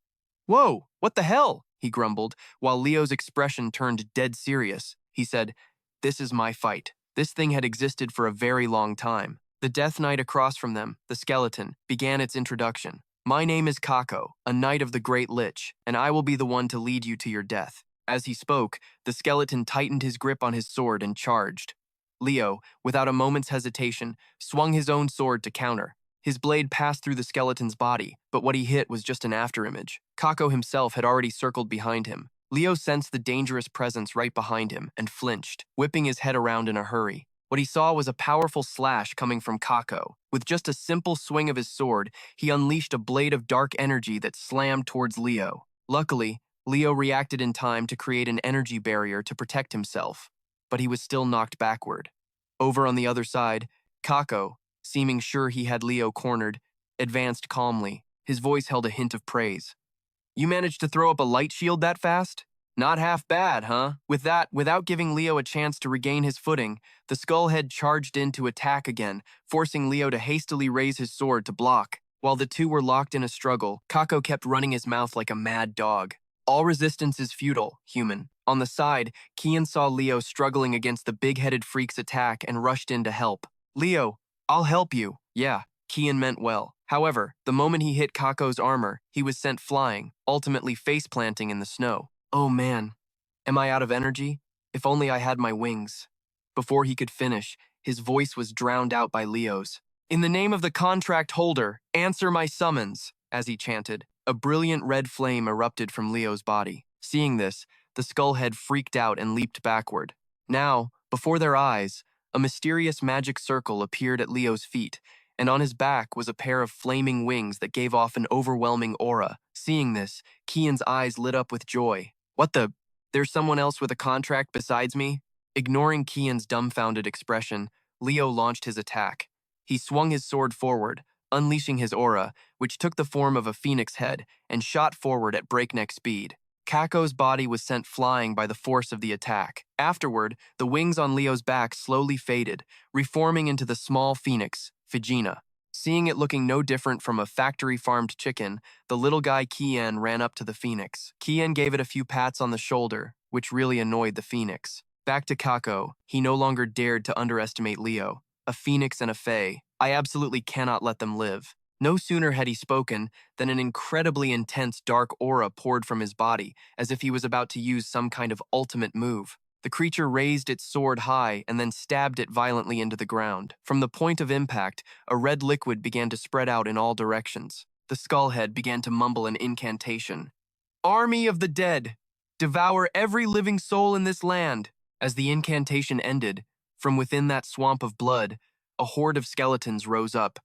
Every last one of them was armed, their eyes glowing red like a pack of rabid dogs. Leo immediately figured out it was a perpetual summoning curse. He let the aura covering his sword die down, which made Kian totally freak out. "Huh? You're giving up already? Where'd your aura go?" In response, Leo just cracked a confident smirk. "Like hell I am." Bending his knees slightly, Leo got into a ready stance, thinking to himself, "This is Kile's mana. It's been a while since I've had to use it." With that thought, he unleashed an electric shock spell, instantly creating a crater-like dent in the ground beneath his feet. The shockwave blasted outwards in all directions, forcing the advancing horde of undeads to pause for a beat. Seizing the opportunity, our hero lunged forward to attack. He used his whirlwind slash, shredding the skeletons to pieces before they could even react. Or more accurately, Leo was just picking off the weaker undeads. This drove their captain completely insane. "Stop! If you call yourself a knight, then face me with honor," he roared, but Leo wasn't stupid enough to fall for that.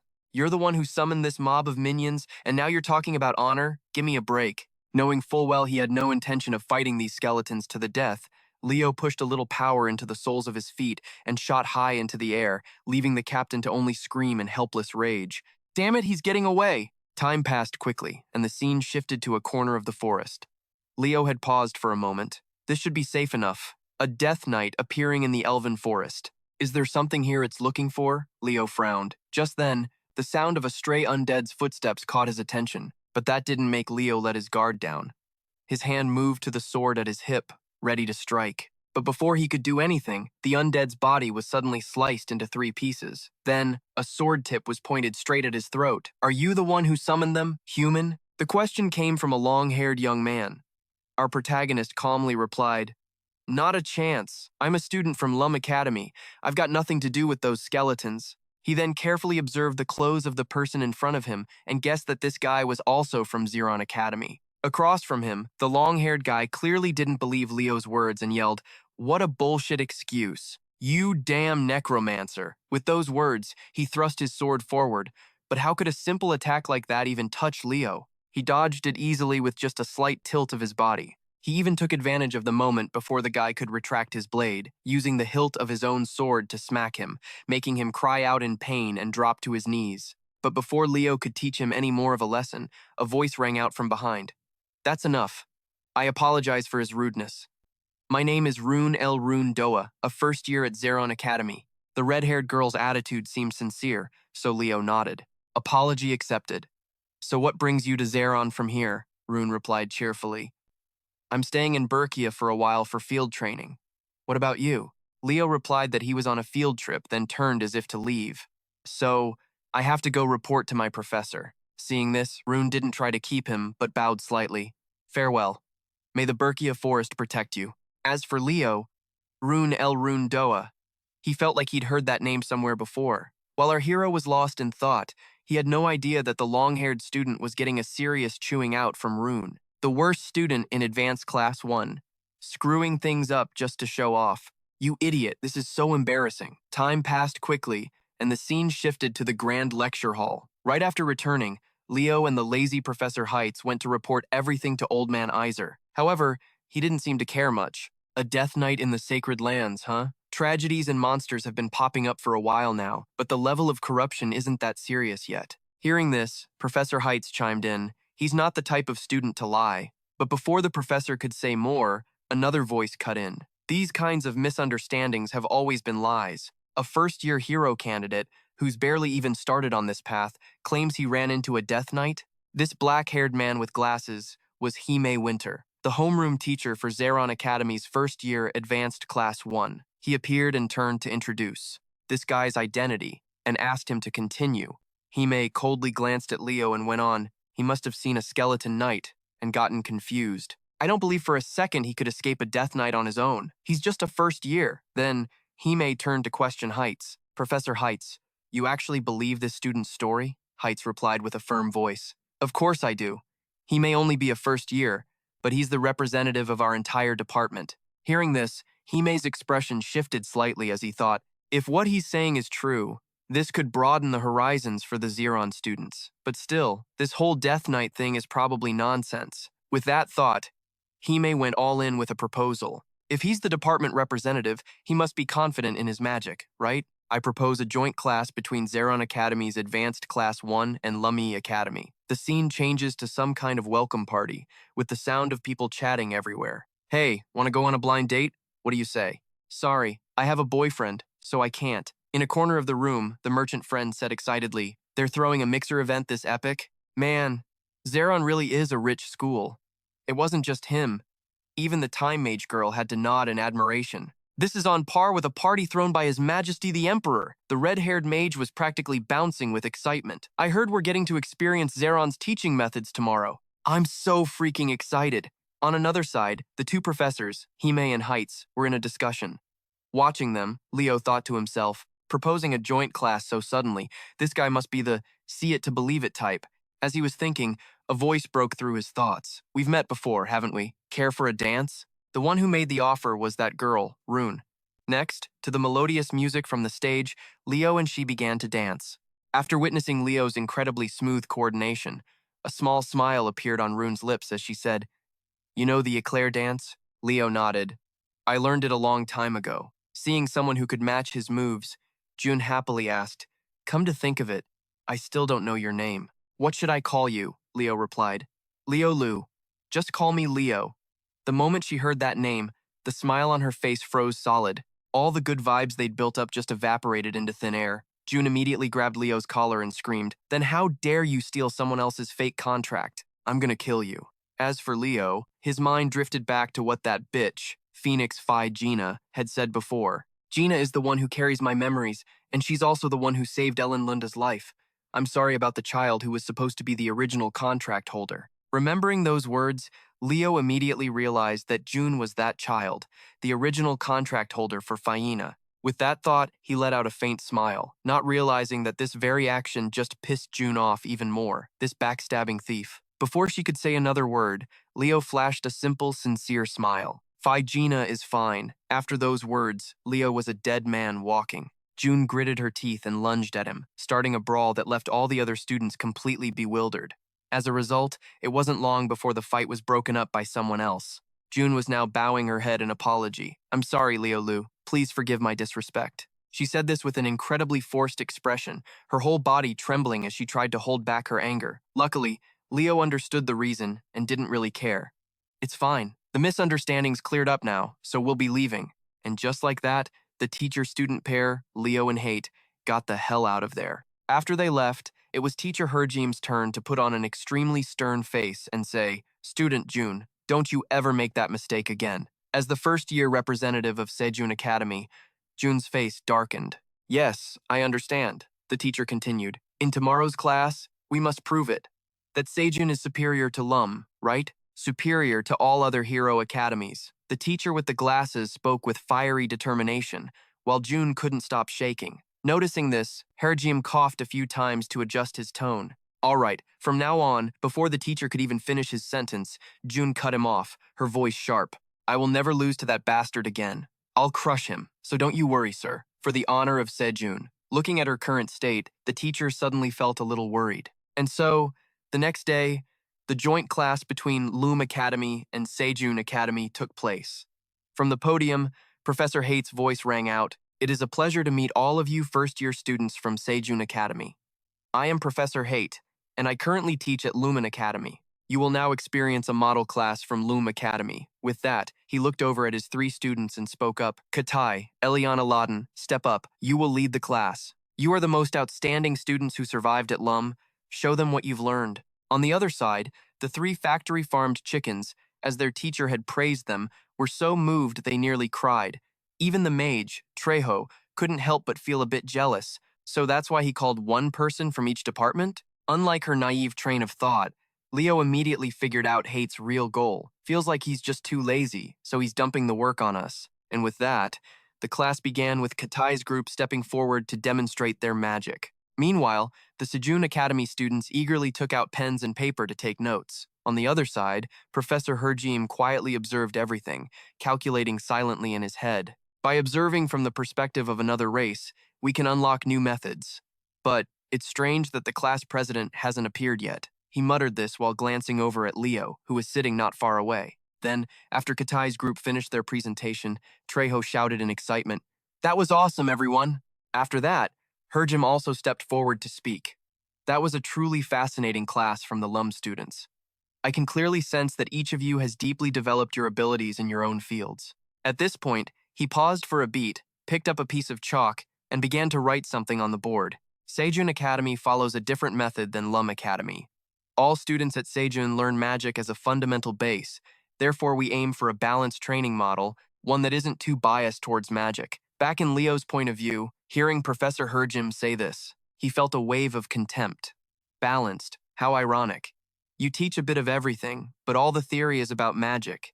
It's just a performance, nothing more. Damn elves and their eternal arrogance. Thinking this, Leo got so bored that he started yawning widely right in the middle of class, making the other students feel embarrassed for him. Of course, Herjim saw it too. His assessment of Leo dropped even lower, and they're spreading rumors that this kid defeated the Death Knight. His attitude toward learning is pure trash. Shaking these useless thoughts from his head, the professor wrapped it up with a sentence, That's enough theory for now. As he said that, Herjim used some kind of spell, and a 6-pointed star-like shape, emitting a soft light, crystallized in the palm of his hand. Let me show you the true essence of Sejun. After all, the elf race was a race of magic. The small star shot up into the air and began to split into many other smaller stars, flooding the entire hall in a brilliant light. The girl, Trejo, yelled with excitement when she realized what it was. That's star magic! It's the original magic of the elf race! Back to Herjim. Seeing he had sparked the students' interest, he continued, This is our very essence. Ishtar spirit magic. The formula I am writing now is the great legacy of our ancestor, the goddess Luna, and it is the foundation for the entire system of spirit arts. The magic I just used is but one of countless variations derived from that formula. Isn't it beautiful? He said, his face filled with arrogance. Then, suddenly, Leo's arm shot up, as if he had a point to make. Herjim turned and nodded at him. Go ahead and ask, class president, he thought to himself. I wasn't really that interested in spirit arts, but instead of asking a question, Leo made a statement that threw everyone into chaos. That explanation is wrong. The moment he said it, June's face filled with killing intent. Hate unconsciously wiped a drop of sweat from his brow, while Herjim tried to suppress his rage as he demanded, "What did you just say?" Hearing that, Leo just calmly repeated, "I said that spell can't be activated." The air in the room suddenly got so tense it was terrifying. After a second or two, Hojim's scowling face finally conceded. "Of course, it's an incomplete spell, so there's no way to cast it. Our ancestors deciphered Luna's legacy and somehow restored it to its current form. It was only then that Leo finally understood everything. So that spell was a lost art?" He answered as if he didn't know himself. "Well, that makes sense. Luna created it when she established the magic system for the sole purpose of passing it on to me."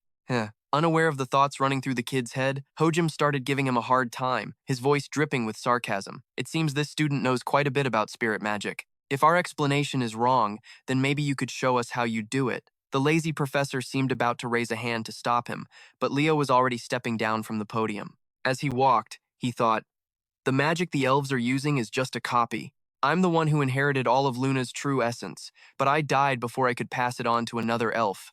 Maybe we were born to meet. Spirit magic is the pride of the elves, but it's the legacy of their founder.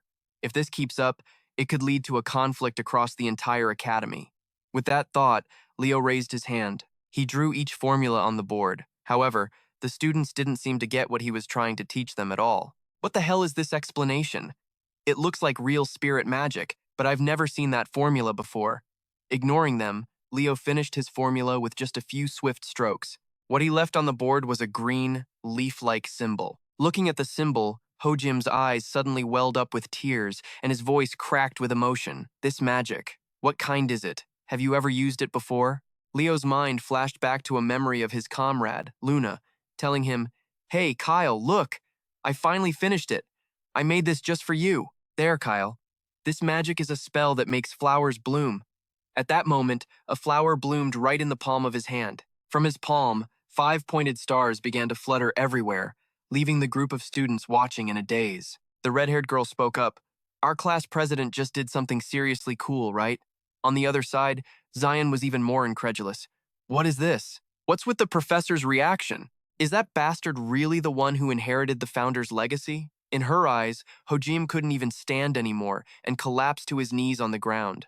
"Incredible. So many elemental magics are branching off from it. Don't tell me this magic is just a simple bloom spell." In response, Leo was happy to set them straight. It's not that simple. During the calamity, flowers were nearly extinct. To Nebula's founder, weren't flowers something special? Back then, Leo had complained that this magic was totally useless in a fight. "What is this? What kind of useless magic is this?" he had said, touching the flower. Meanwhile, the mage Luna was still excitedly exclaiming, "Don't you know how beautiful flowers are? One day, I'm going to see a world full of flowers." Back in the present, Professor Pafnia looked at Leo with eyes full of adoration. It's true. The founder really did pass on the truth through it. But who is this student? How does he know this stuff?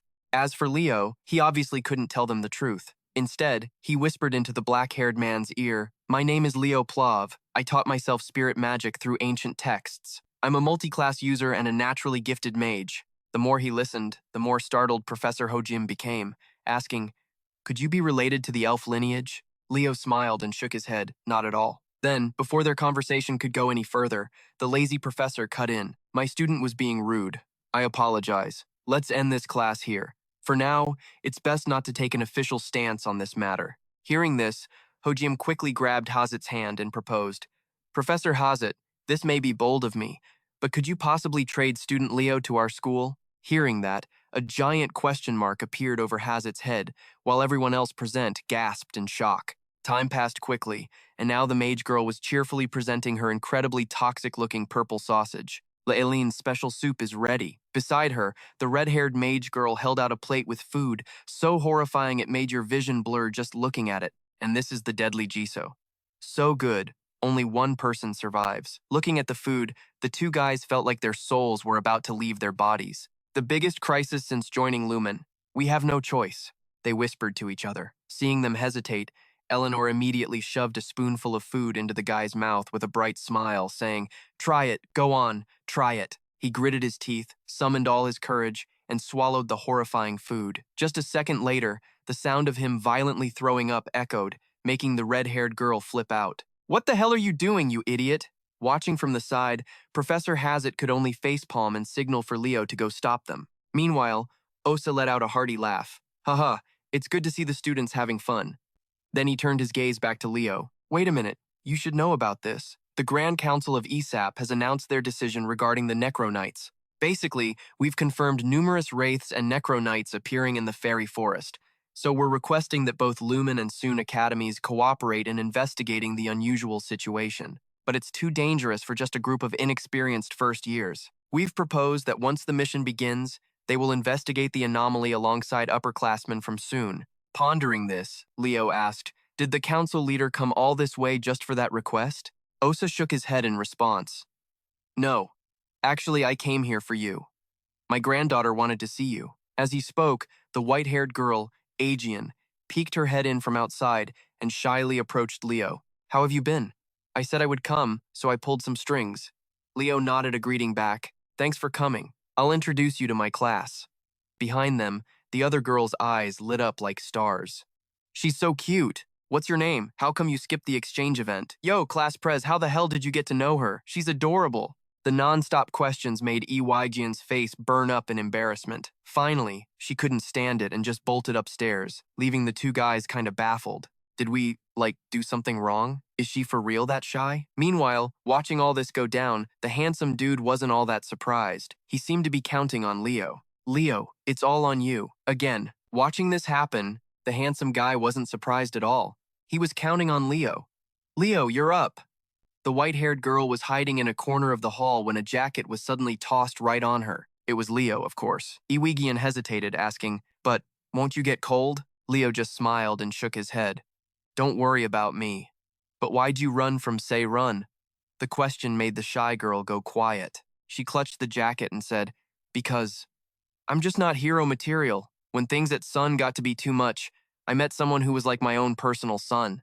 That was Dun. Dun is just incredible. She can do literally anything, is always super confident, and is nice to everyone. She's a real hero. So I started looking up to her. I wanted to be just like her. I even pushed myself to get into the advanced first-year class. But in the big evaluation match, I messed up, badly, and I think she started hating me after that. At this, her pointed ears drooped, and she looked totally crushed. Seeing her like that, something clicked in Leo's head. She's not someone you can just hate, and Run isn't the type to hate someone over something stupid. I should probably ask her about it for a couple of reasons. I keep seeing a bit of Borchia in her.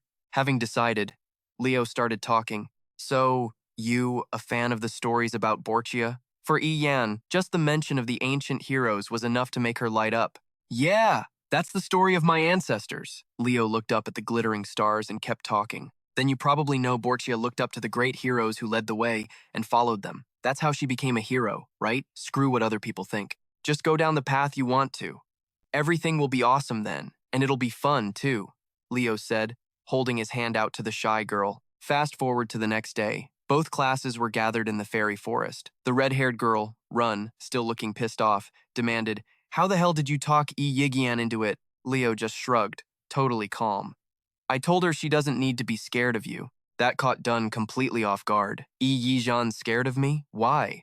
Leo explained. She said you were terrifying in the evaluation match, so she figured you hated her. Hearing that, the red-haired girl looked baffled. Wait, hold on. That was because Yigian was so damn strong I had to get serious for the fight. Just look out for her. She probably needs that, Leo advised. Just then, the sound of rushing footsteps came from far away. Recognizing the newcomers, Professor Harem grinned. Ah, there you are. They looked over and saw it was a group of upperclassmen, led by Ja Uta, the third-year rep for Soon Academy. This purple-haired dude cheerfully waved at the professor, and Harem waved back just as enthusiastically. Ja Uta, that recent thesis of yours was pretty interesting. Watching from the side, Leo noticed the ring on the guy's hand and turned to the red-haired girl. Run, who's that? Run explained. That's Ja Uta, our upperclassman. He's the third-year rep. He was a total nobody until his second year, then he suddenly had this crazy growth spurt and was all anyone talked about all semester. Hearing this, Leo's gaze shifted slightly, not knowing any of this. Once everyone was there, the two professors started explaining the mission. All right, since everyone's here, let's start the group mission. Each team will have 2 to 3 first years and 1 third year. First up, Leo, Run, and Ja Uta. Lunia trailed behind, looking super pissed and annoyed. Ugh, This is such a pain. Hum's words popped into her head. I hope you two get along better after this. Lunia was clearly not happy, glaring like she could kill. Why the hell am I stuck with a thief? Leo, sensing the tension, asked coldly. Still hung up on the thief thing, huh? Lunia looked like she was about to explode, glaring daggers at him. Damn right I am. I still don't accept you as Fiona's contractor. You got that? Leo just glanced back, totally unfazed. Whatever you say. On the map, this was their assigned sector, a frozen wasteland within the Fairy Forest Survey. Right now, they were split up into their small teams. Leo, Lunia, and Ja Uda's crew were deep in the woods. Choer and Ian, the dude with green hair, were in the boxwood habitat. Elena and Luca, the brown-haired guy, were at the herb cluster. Nella was with Kay in the conifer logging zone. And lastly, the blue-haired kid and the guy with dark brown hair were posted at the forest entrance. Lunia looked around. Hey, where did Ja Uta go? Did he just wander off alone? Aren't we supposed to stick together as a team? Leo remembered what he'd said, all cheerful. I'm gonna go on my own. Let's just meet up in the middle of the forest. He must have something he needs to do alone. Leo's hand, touching the ground, felt a weird energy rising up. Lunia was nervously scanning the area, looking super worried. But we're this deep in, and we haven't seen a single zombie. There were a ton of them last time. Leo's expression hardened. He suddenly realized something. It still looks just like last time. But then Leo raised his hand, focusing his senses, demanding they look closer. Look closer. It's an illusion spell. Is this Spirit King magic? It doesn't look like my dad's magic, though, Lunia said. He remembered. This land was now cursed. The curse of death. One that only those who survived the century of disaster could even recognize. There, in some gloomy castle, Kaser was kneeling, hand on his sword. He is Ebos's most loyal follower. My commander, Tarsus. You survived the Age of Calamity. A look of dread crossed Leo's face.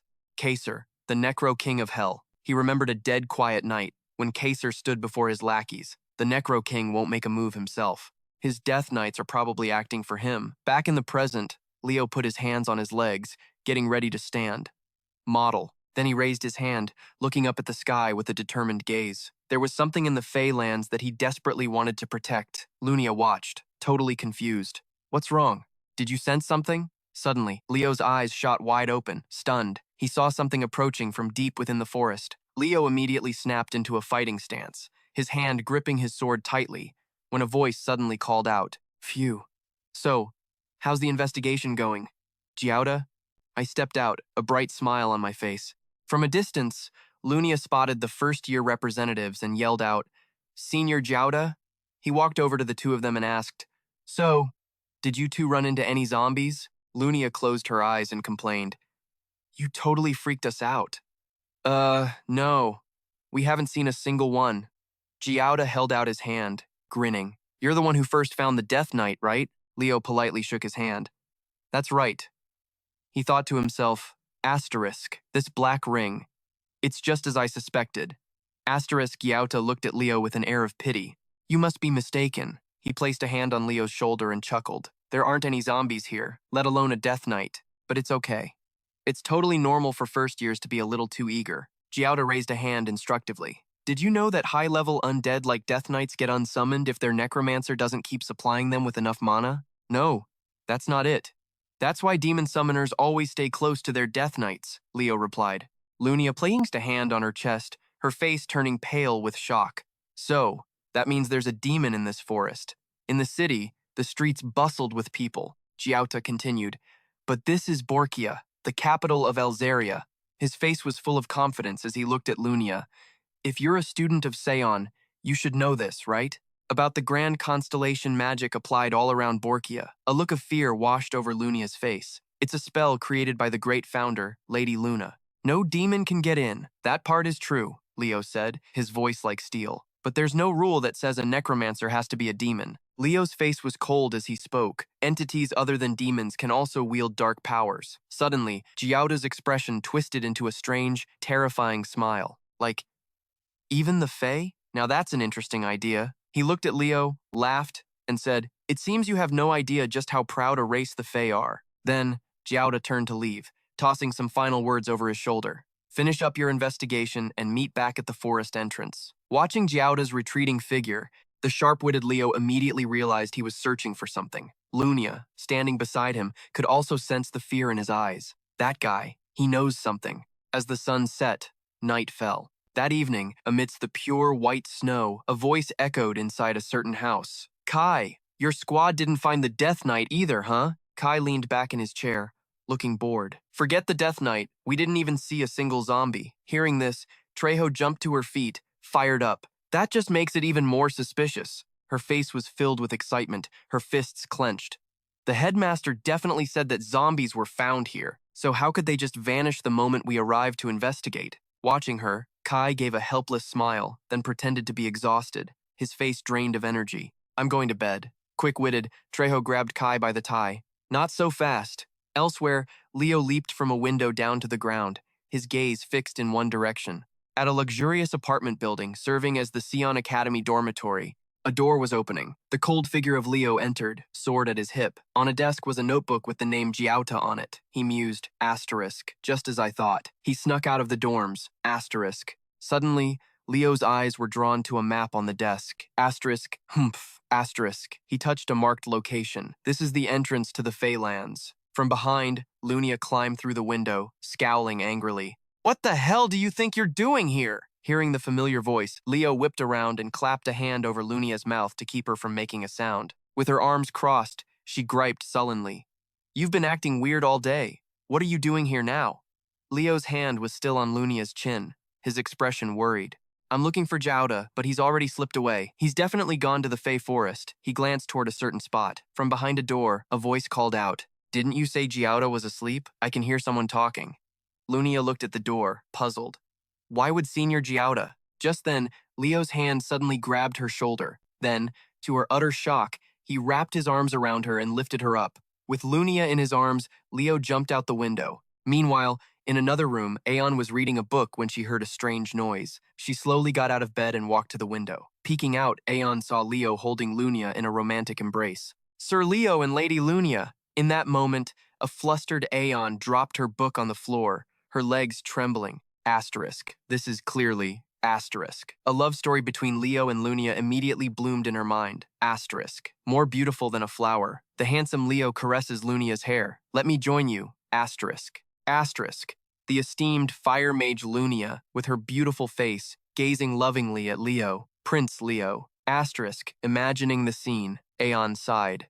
Asterisk. Brighter than the sun. Asterisk. She cupped her cheeks, her eyes filled with happiness. A secret romantic date? In the darkness, amidst the rustling wind and thick white snow, Leo walked ahead, hands in his pockets with a fed-up look in his eyes. How long are you guys gonna follow me? Just go back to the dorm already. Trailing behind, Lunia glared at him resentfully. She scowled, angrily questioning him. You really think Senior Jouda is involved in all this? He just got here this morning, and you saw the Death Knight days ago. Suddenly, Lunia stopped, her face full of suspicion. But you guys? From behind them, Aeon, with her hands on her knees and completely exhausted, yelled, Stop right there. You two have gone far enough. Lunia turned around, her face etched with worry. Aeon, when did you get here? Leo didn't seem surprised. She's been following us for a while, he said coldly. Aeon looked up, exclaiming in a panic, Oh my goodness! Students are forbidden from engaging in unhealthy romantic relationships. Boys and girls must not be alone together. Hearing this, Lunia frowned in confusion. Huh? Leo was stunned, his eyes scanning her, completely baffled. What are you talking about? Aeon clasped her hands together in embarrassment and shouted, A boy and a girl! I saw everything, including the two of you sneaking out of the dorms together. It's so improper. Her face turned bright red. Of course, Lady Lunia is very beautiful, and Leo, you're very handsome too. At that, Lunia stood frozen like a statue, while Leo rubbed his head, completely exasperated. Aeon, you've got it all wrong. He stared at Lunia, gesturing with his hand. Lunia, say something, will you? She stood there trembling, biting her lip nervously. Huh? Then Lunia turned away, her cheeks flushing red. It's not like that.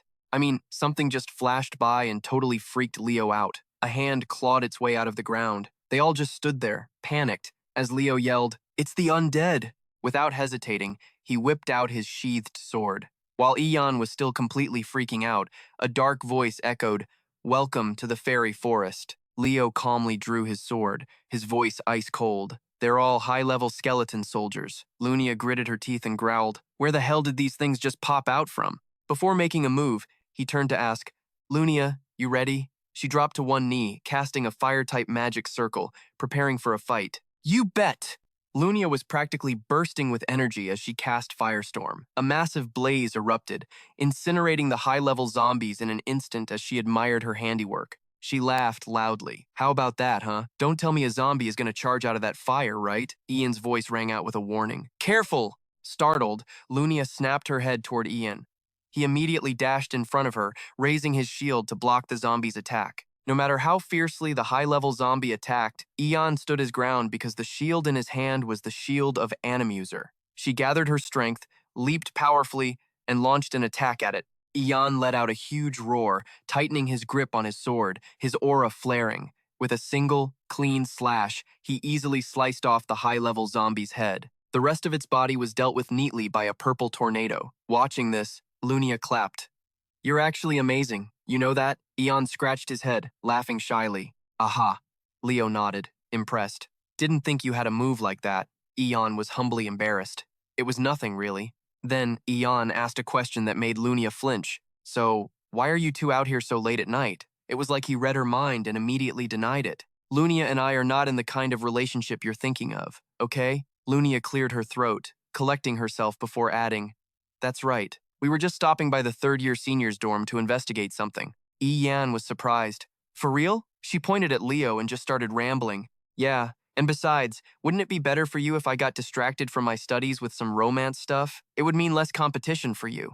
Ian's lips moved to deny it. Why would you even say that? He placed a hand on his chest to make his point. Lunia, you're the top student, and I want you to stay at the top, because you're going to become a hero. Lunia was stunned when she heard this. Huh?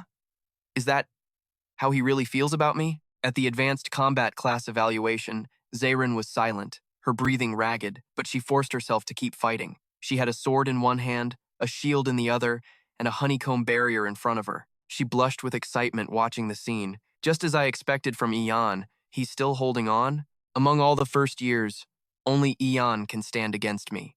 A faint smile crossed Lunia's lips, but her expression quickly hardened. Gritting her teeth, Lunia raised her hand and began to cast a spell. All right, I'll go all out too. Ian's jaw dropped as he watched Lunia. Her pupils widened in shock, her brow furrowed in panic, and her face went pale with fear as fire and dust erupted from a deafening explosion. Now, Lunia understood.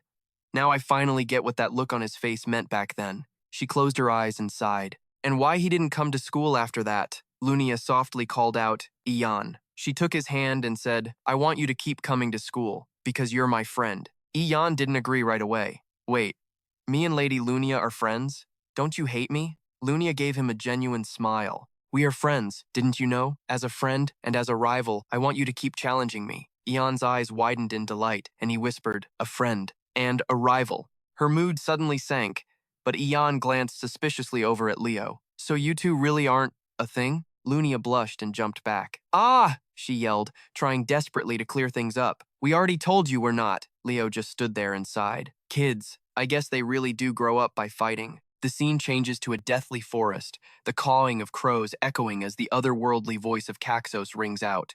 You must be surrounded by now, mage. He glanced back sarcastically. Looks like we have some uninvited guests. A cloaked figure appeared, questioning him. What? Isn't that something your warriors are supposed to handle? The man pulled back his hood, greeting in a low growl, Death Knight Caxos. Caxos glared at him, gritting his teeth. You bastard. He strode towards the man, growling out the Lich King's command to his warriors. Caxos tried to crush him with his aura. Are you treating me like some underling? The man wasn't scared at all, raising a ringed hand in response. Looks like you've forgotten that the Lich King chose me. He put his hood back on and turned to leave. Once the summoning circle is complete, I won't need help from scum like you anymore. Caxos let out a sinister laugh as he watched him walk away. So, until then, I'll just have to rely on you. Caxos's eyes glowed red with a cunning thought. Of course, the scene changes to another forest, where the full moon shines down through the quiet canopy. Walking behind Leo, Lunia asked, Are you saying that Senior is involved with the problems in the fairy forest? It's just this guy's guess. Don't take it so seriously. Ian stammered, flustered. But isn't it colder than before? She glanced around and said, Yeah, that area over there is a cold region, but how do I put this? Lunia's mood sank too. Thinking back, it was a little weird. But Leo frowned, looking around warily. I think I can feel A curse. He cast a magic circle while warning them. Let's prepare a bit before we go any further. Right after that, Kian appeared. Behold, my entrance. Fizer appeared right after, raising a hand in greeting. The moment Lunia saw the two of them, her face darkened with anger and she ran over, but her voice was sickly sweet. Fizer. Lunia clasped her hands, gushing over the two creatures on Leo's head. How can anything be this adorable? It's me, big sister Lunia. You still remember me, right?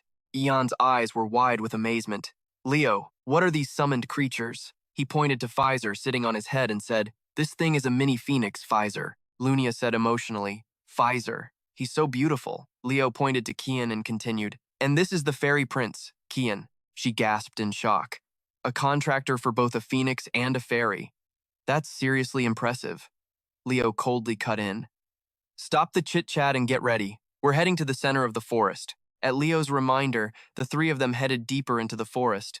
From here on out, things are going to get brutal. You slice through the mob of monsters with a single, clean strike. Lunia flung her hands out, summoning fireballs that shot right at them. Eerie purple smoke billowed up from the monsters' corpses. Their skin started to melt away, revealing freaking walking skeletons. Jian's eyes went wide in terror. Undead. Lunia figured it out instantly. There has to be a necromancer around here. Leo's sword was engulfed in flames. He swung it once, taking out 3 zombies in a single hit as the fire leaped onto their bodies. Leo shot her down. There's no one here.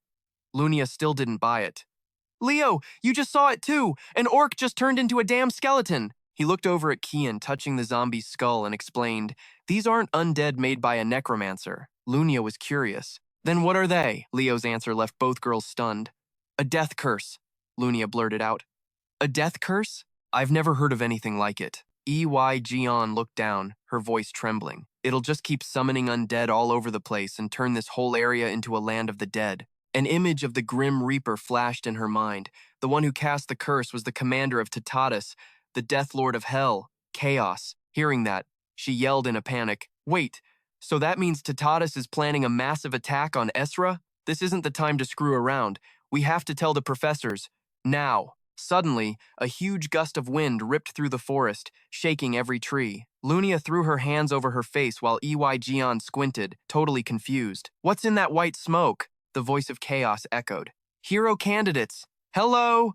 He lunged at the 3 of them with his sword, snarling, Welcome to the land of the dead. Leo calmly raised his sword, blocking Chaos's strike as he laughed like a maniac. Ha ha, you're not getting away today. Chaos was completely unhinged, just shrieking with laughter. Go on, despair and tremble in fear. I'm going to make you regret ever stepping foot in this forest. Meanwhile, Ian and Lunia were back to back, fighting off the zombies in front of them. Leo barked an order. I'll handle this dark night.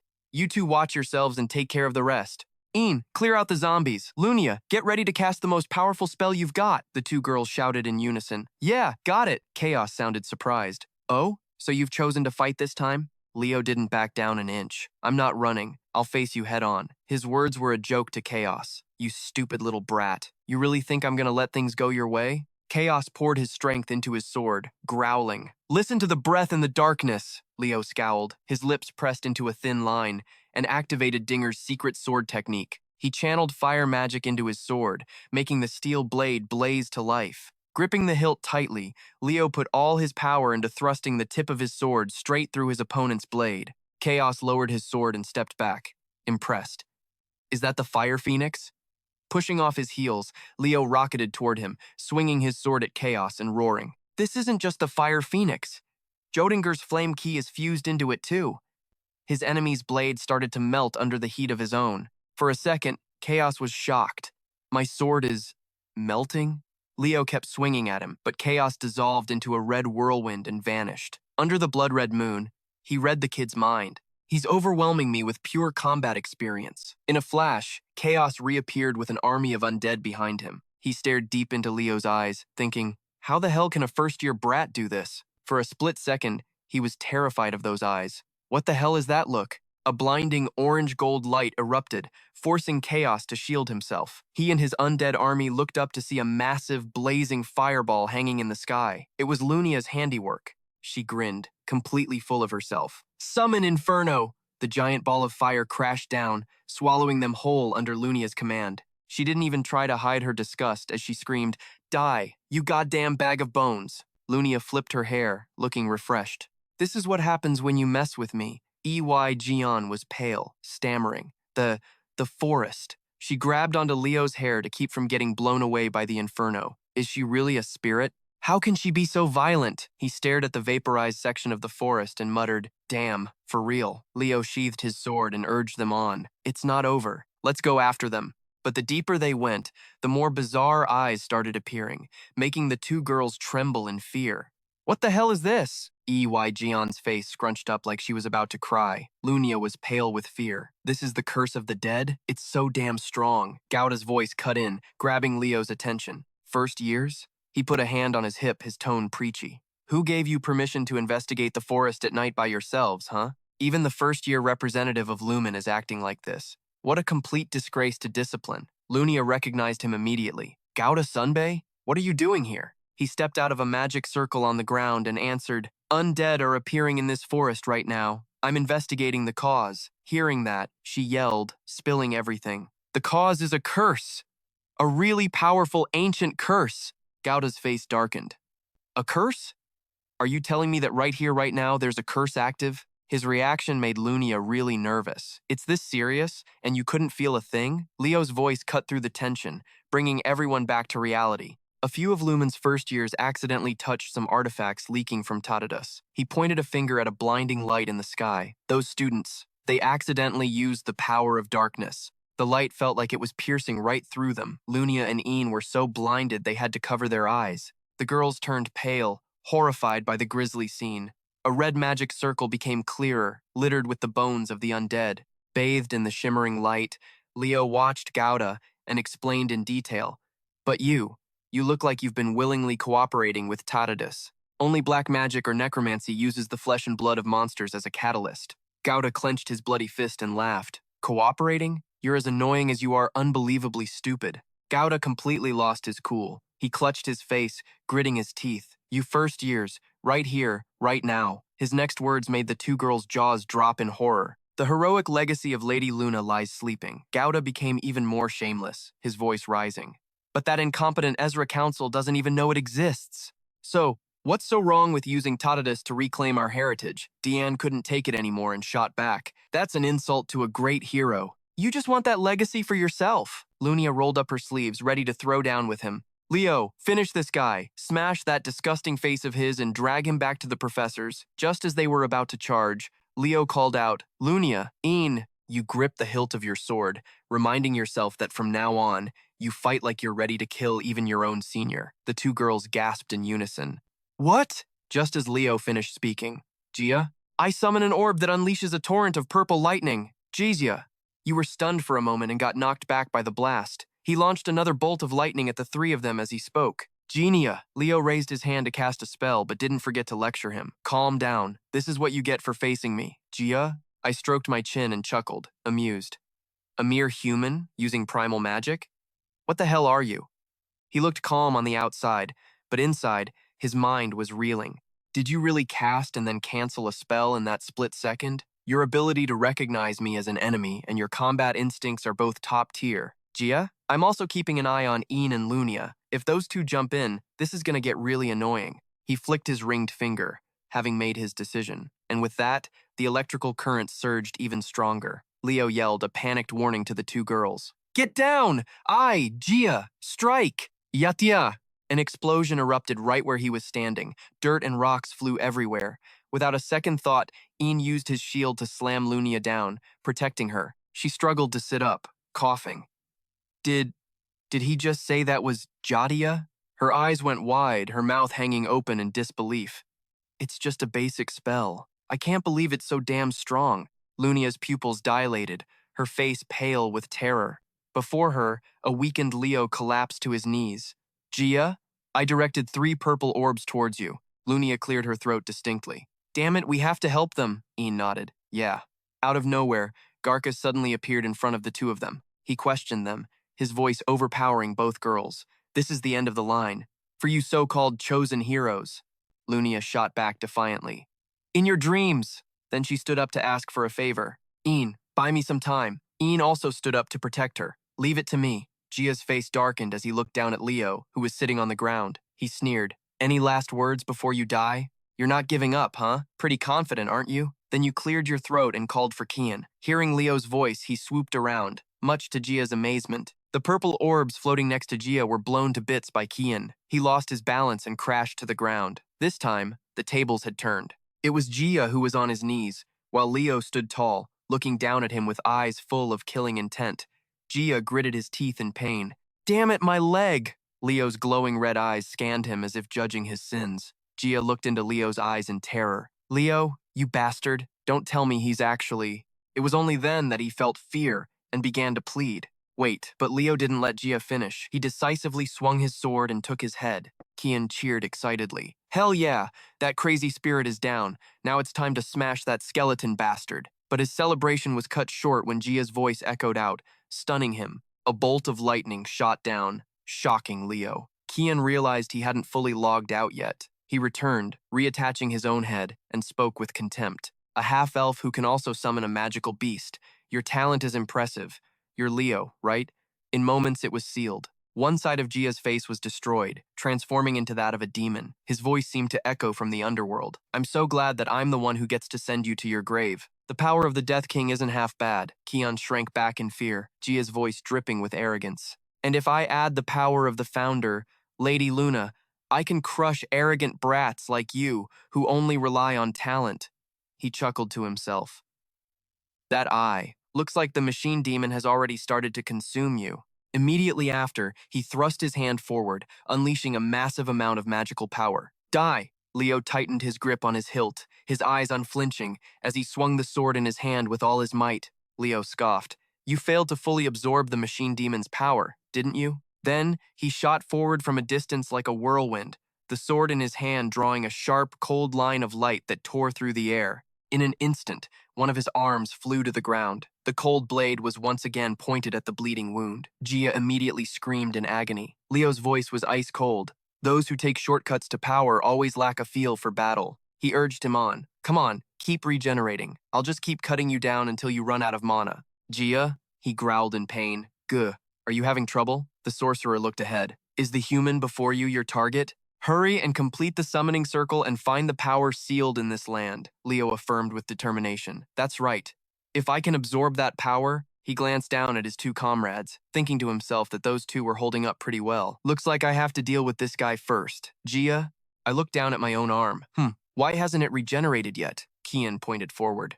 Leo! They both looked in that direction. From the hand that had just been chopped off, brilliant red rays of light began to form a strange magic circle. Look! Blood suddenly gushed from Gia's mouth, but he still gritted his teeth and endured it. Gia suddenly threw his head back, a stream of dark red blood spraying from his mouth into the air. It's too late. Ian and Lunia were also stunned. The crimson magic circle was finally complete. Garcus just stood there silently, his somber eyes watching the entire spectacle unfold from Gia's body. A purple mist gradually condensed behind him.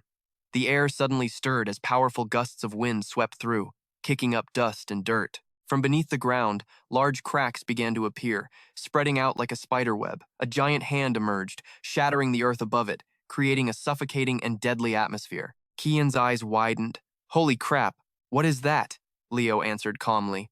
The Skull King, he explained. One of the most powerful spirits still in existence. A thick cloud of smoke suddenly billowed up, swirling as if something was taking shape within it. Gia laughed like a maniac, his arms slowly regenerating. Ha ha! I'm overflowing with power! So this is the power of the founder? Leo was furious. By completing the summoning circle, he had completely absorbed the dark magic. He suddenly charged forward, each powerful step shattering the ground beneath him. Leo clenched his sword tightly. That filthy power could never belong to Luna. Gia laughed. Oh, is that so? The giant hand suddenly shot out, lunging straight for Leo as if to crush him in its grip. Another pile of bones flew at him from a distance like deadly arrows. He clicked his tongue. Tch. However, Leo was unfazed. He immediately took a defensive stance and watched every incoming move.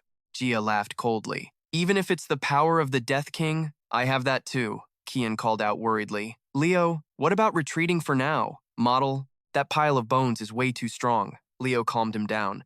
Take a closer look, dude. That skeleton king isn't healing right. Kian was like, what? He explained that it looks like the guy rushed into a pact with some hell ruler to summon the Skeleton King. He didn't meet the right conditions, so he's not going to last long. Leo knew the basic rule of summoning was using spirit energy to maintain the summon. He gave the order. We just have to hold out until the mana keeping that bone pile together runs out. All right, let's do this. Leo ordered Kian to provide support. Kian nodded. Whoa, he just shoved both hands forward without hesitating. Leave it to me. Leo started unleashing his own moves, and the whole area was suddenly bathed in a brilliant golden light. It gave off this wild and dangerous magic. Kwang Sha watched quietly, his expression grim as if he was weighing his options. Suddenly, his eyes glowed a fiery red. He tightened his grip on his sword, letting out a low growl. Just then, Leo shot into the air. Man, the skill gap is huge, but we just need to stall for time. Then he suddenly flashed a mischievous grin. Someone screamed, and Leo gritted his teeth in anger. Damn it. Lunia raised a hand, creating a barrier to support Leo's phoenix shield. Lunia! Leo yelled. Lunia barked in order. Focus on the Skeleton King, Leo. I'll deal with this crazy upperclassman. There, Leo asked worriedly. Then Aegean has to fight the Death Knight alone? Lunia smiled. Don't tell me you don't trust Aegean. She insisted that Aegean was the one who chose to face the Death Knight head-on. The Chaos quickly drew their swords. Aegean immediately grabbed her shield and held it up in front of her. At that exact moment, the blades of the Chaos came crashing down with terrifying force. The Chaos roared, "You're so arrogant," he laughed fiercely. "You dare face the great Chaos all by yourself?" Faced with the immense power radiating from him, Aeon wondered, "Can I really do this?" She carefully watched her opponent's every move. Then she suddenly screamed and charged forward. But if I fail, everyone else will be in danger too. Aeon's sword plunged straight into Chaos with all her might, but he just burst out laughing. Then he launched a counterattack so fast Aeon couldn't even react. Aeon was thrown violently backward, the shield knocked right out of her hand. I never thought about being a hero, Aeon thought to herself. But then she looked up as Chaos shattered the shield. Compared to those other two, you're just a kid. Aegean struggled back to her feet. At the very least, I can't be a burden to them. She said it loud and clear. That's right, those two will definitely become great heroes one day. Chaos declared, I'll take your head and go help the necromancer. A little brat like you has zero chance of winning. Aegean lifted her head. Yeah, but didn't you know that great heroes always have loyal followers with them? Aegean continued, my ancestor, the great Bokya, followed in the footsteps of a great hero and made an oath. She tightened her grip on her sword hilt, to never doubt the great heroes. Chaos was surprised. Is this divine power? Aegean went on. So I will believe in them too. Chaos held his sword and hissed, arrogant little girl. Aegean's heart was filled with resolve. This is a technique passed down through generations of divine knights. Chaos raised his sword high. He shot down from above. Die! Aegean yelled. Endless vitality, repel! Death! She screamed as she swung her longsword high, and Chaos's form just vanished into thin air. Pieces of his body crumbled away like dust. Ah, a death knight, he said weakly, beaten by a little brat like this. Aegean's entire body felt like it was about to collapse after that last blow. She slumped down, her shoulders trembling slightly, her breathing ragged and chaotic. I have to go help the others. Everything in front of her started to blur. I have to help them, Uta smirked. He's still breathing? The first-year representative. He threw a spell he had ready in his hand. Let's end this. He screamed, Fire Devil! Uta's eyes widened in surprise. A blast of demonic energy shot straight through his neck, sending blood spraying everywhere. It repelled it. Lunia appeared with a massive fire dragon. She laughed with contempt. You think I'm gonna block that? She roared. Try blocking this. While Uta was still standing there, a small ball of fire suddenly flew towards him, spinning violently before slamming right into him. The flames erupted fiercely, sending him flying. Uta crashed hard to the ground, his body charred black. Lunia turned away. Nothing special. Lunia suddenly spun back around, her eyes full of caution. A moment later, Uta had raised his hand, demonic energy instantly swirling in his palm. That dark stream of power shot straight towards Lunia. Lunia! Leo shouted, worried. He quickly grabbed his sword and charged forward. A fierce battle exploded, with thick black smoke billowing and covering the entire area. Kian! He yelled. He asked him anxiously, Are you okay? He cried out, My hand! Leo reassured him.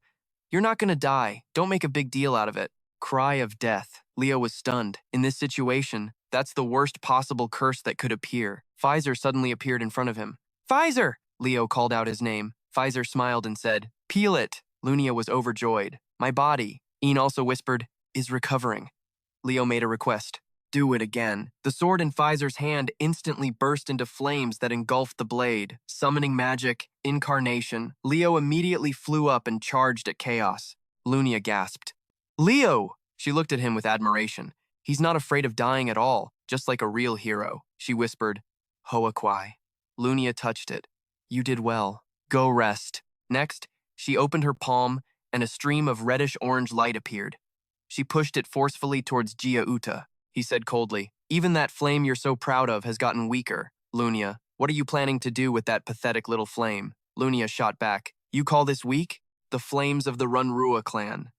But as you know, my family has always made a pact with the Phoenix. Our very first ancestor was willing to burn himself to death, if necessary. To burn you. I have more than enough. Jia Uta frowned, suddenly talking nonsense. Have you given up? But this fire, why hasn't it gone out yet? He clutched his arm, which was burning in the flames. Lunia squeezed his arm hard. As long as the will of our ancestors still burns, we will always be the contractors of the Phoenix. This fire won't go out until every last demon is burned to ashes. Lunia looked him straight in the eye. And by the way, that left eye of yours is pure demon, isn't it? The flames continued to flare up, bathing the two of them in a brilliant golden light. This spell is called Sacred Fire, a forbidden technique of the Runrua clan. Even the caster can be consumed by the flames. Jia Uta panicked. You're insane! Lunia looked at him with sheer determination.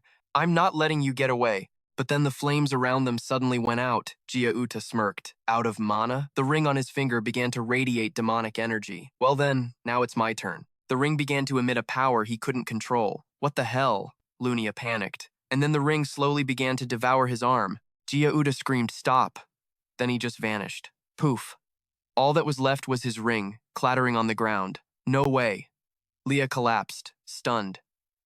Was he absorbed by the ring? What the hell just happened? She was totally lost. If the necromancer's dead, the power source should be gone, right? So why the hell is the Skeleton King still here? The ring on the ground suddenly began to glow, emitting a sinister red light. Chaos appeared out of nowhere, his killing intent heavy and terrifying. Leo whispered, this energy. A mysterious dark figure sat on the throne, his face hidden by a hood, revealing only a bloodthirsty smile. Go on. Draw your sword and finish the mission you were given. Leo wasn't surprised. So, this was the power of the Hell Tree. He's channeling power through that demon machine. A crafty bastard, as always. He watched carefully and realized it was aimed at the main gate of the Feylands. Leo attacked instantly. Kian, back me up! The tree raised its greatsword high above its head and swung it straight at Leo. The two blades clashed, and the fight grew more intense than ever. Leo's head shook, trembling.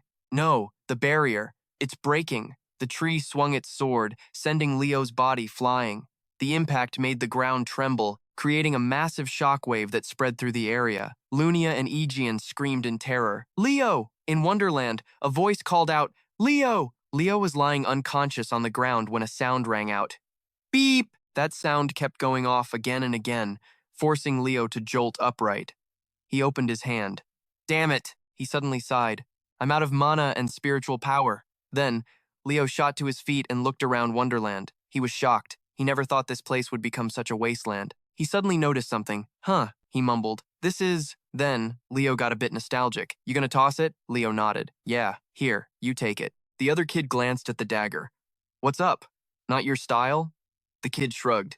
Man, it looks dorky and doesn't seem useful at all. Leo shot back. What was that?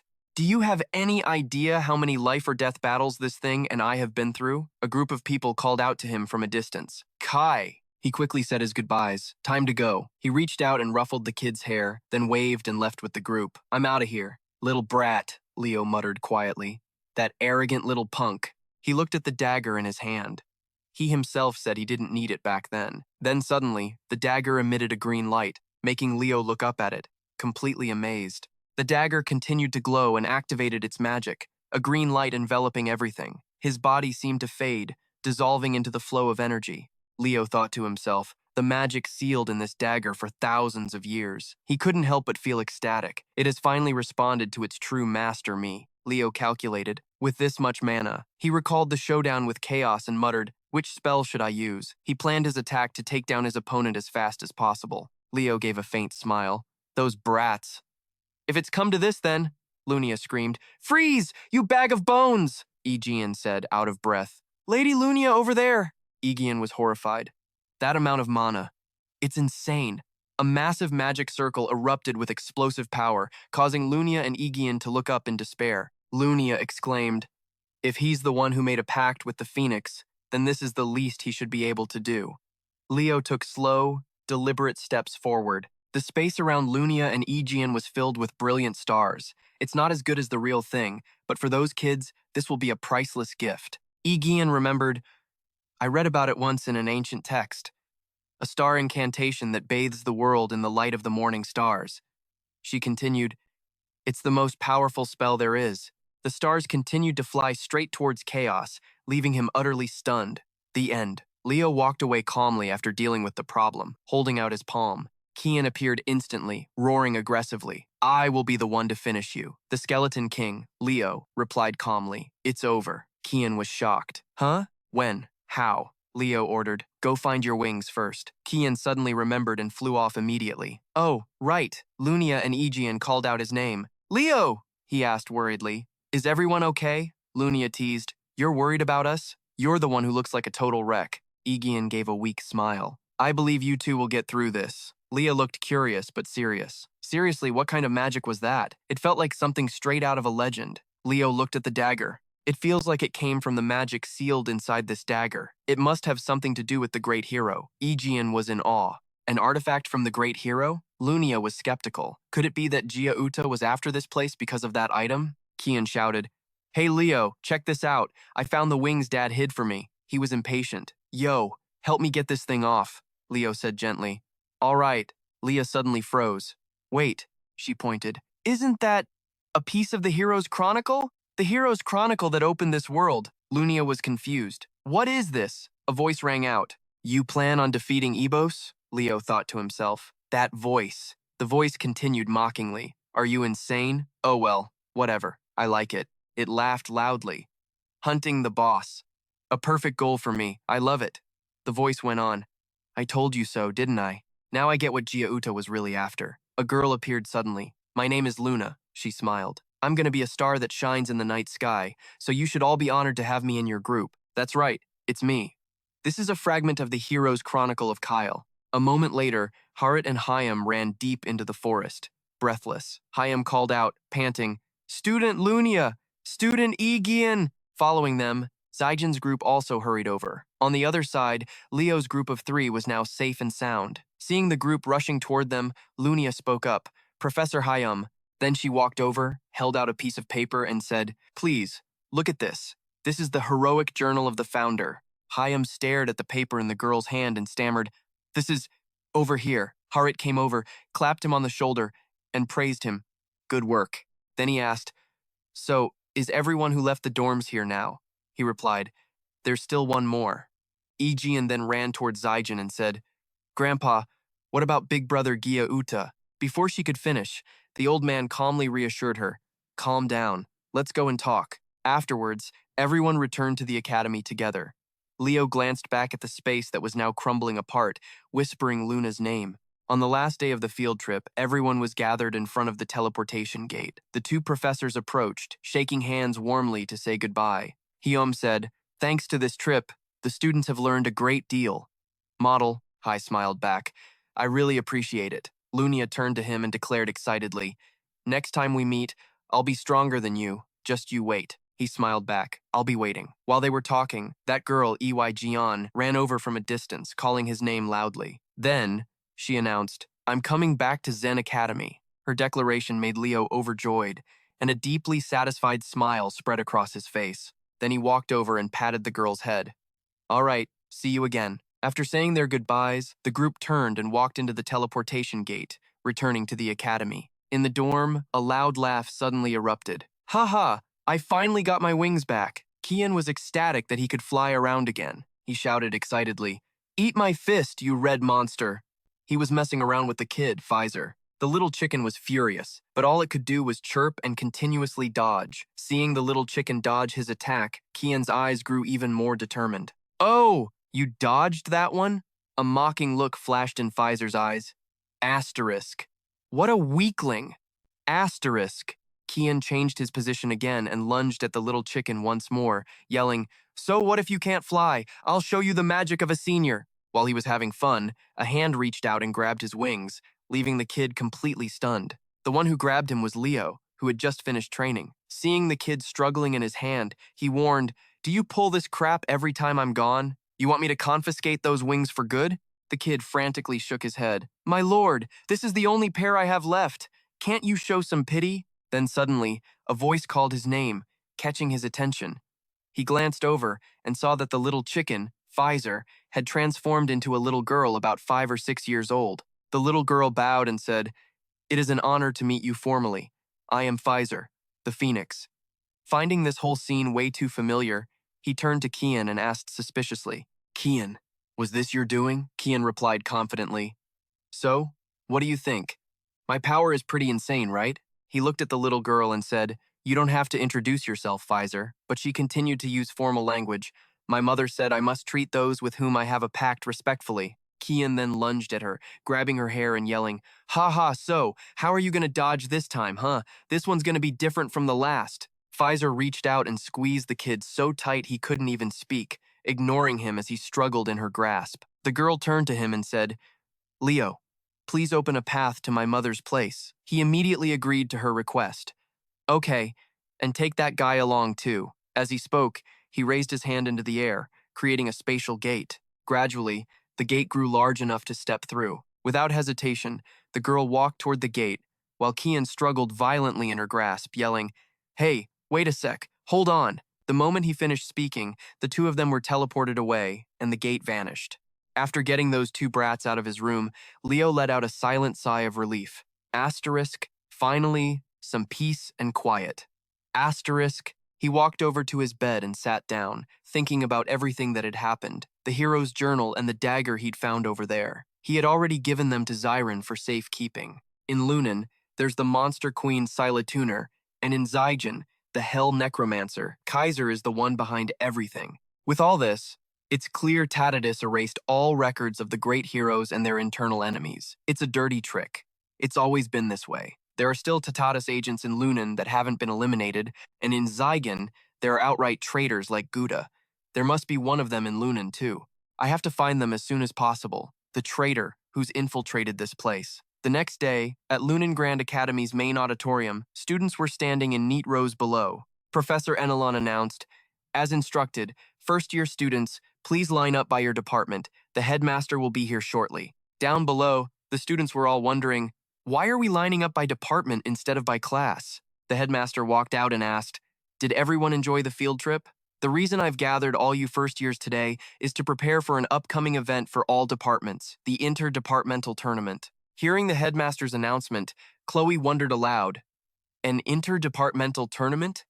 Chenjia continued, "So that's why they called us by department. Every year at Lumen Academy, they select the best department for each grade level. The interdepartmental tournament, where the honor of each department is put on the line. It's a huge event." The headmaster continued, "To prepare for the tournament, your professors will be guiding you. However, we've also invited special instructors to provide more intensive training." Down below, this made Chloe Yeo's eyes light up with excitement. Special instructors? In contrast to her excitement, Ka, who was next to her, let out a long, tired yawn. "Am I the only one who's exhausted?" Then, from a distance, someone approached and spoke up. "I read your report on alchemy using qualitative magic, Ka." The unexpected words directed at him made Ka glare at the speaker. A dark-skinned girl came closer and said mockingly, "You know that report was total garbage, right?" Faced with this criticism, Ka didn't try to avoid her gaze, but instead his whole body trembled with fear as he stammered, "S. Senior Tojan." Tojan introduced herself. "Hello, first years, I'll be blunt. As mages, I find every single one of you pathetic. This girl is Tojan, a fifth year from the magic department at Lumen Academy. I've read all the midterm magic theses you submitted. Most of them were just cookie-cutter formulas, with zero creativity." As the whole group sat there getting berated, one student raised his hand with a question. "Did you just say you read times every time single one of our papers?" The student who raised his hand was Liu Chan from the magic department. He challenged her, "In that case, do you remember the research paper on efficiently converting fire attribute mana into the light attribute? That one was mine." Faced with his confidence, Tojan turned back and said, you mean that 17-page paper, right? The content was mediocre, all about using thermal energy to increase output. Magic, by its very nature, is a field that demands creative thinking, something that expresses the individuality of the researcher. It's hard to achieve that with the current cookie-cutter methods. What followed was a verbal beatdown so intense it left all the first years below looking completely stunned. While they were all bored out of their minds, a handsome guy came up from behind and introduced himself. Nice to meet you, juniors. I'm Lee Gam, a 5th year from the Night Division at Lumen Academy. He held up his Knight ID card, trying to sound inspiring. A knight is someone who smashes through any hardship or crisis with sheer physical strength. Training your body is the foundation for any knight. I'll be training you all until the interdepartment tournament. I'm really looking forward to it. After that grand introduction, the students below threw their hands up and yelled, "Yes, senior." Then, another guy, a blonde one, walked in and asked the underclassmen, "Hey, what do you think is the most important skill for a summoner?" This was Untai Diet Yan, a 5th year from the summoning division at Lungon Academy. Eliza answered, "The power to control your summoned beasts." Untai shot her down. Hua Un, who was next to her, added, "How about overwhelming power?" "Wrong again," Untai replied. Then he explained, "The most important ability for a summoner is love." That incredibly cheesy line made both of their faces freeze for a few seconds. The principal spoke up. "All right, the best of the best from Lungon Academy's 5th year will be mentoring you first years." Then the principal looked over at Leo, who was still standing there quietly, and asked, "Leo, why are you standing over there?" That spot didn't belong to any department. He was standing where no other student was. This caught everyone's attention. He spoke clearly, "This is the all-division section." Hearing his confident declaration, Toa Jian gasped out, "What? The all-division section?" she snapped. "Leo, are you nuts? Can't you see how many people are here? This is an interdepartment competition, you idiot." All eyes were on him. Celia Zerdinger tried to call him over. "Hurry up and get over here with the Night Division," Treo reminded her. "Leo's in the Magic Division, remember?" Looking at him, the principal stroked his chin and chuckled. "Haha, the all-division section, huh? You got me there.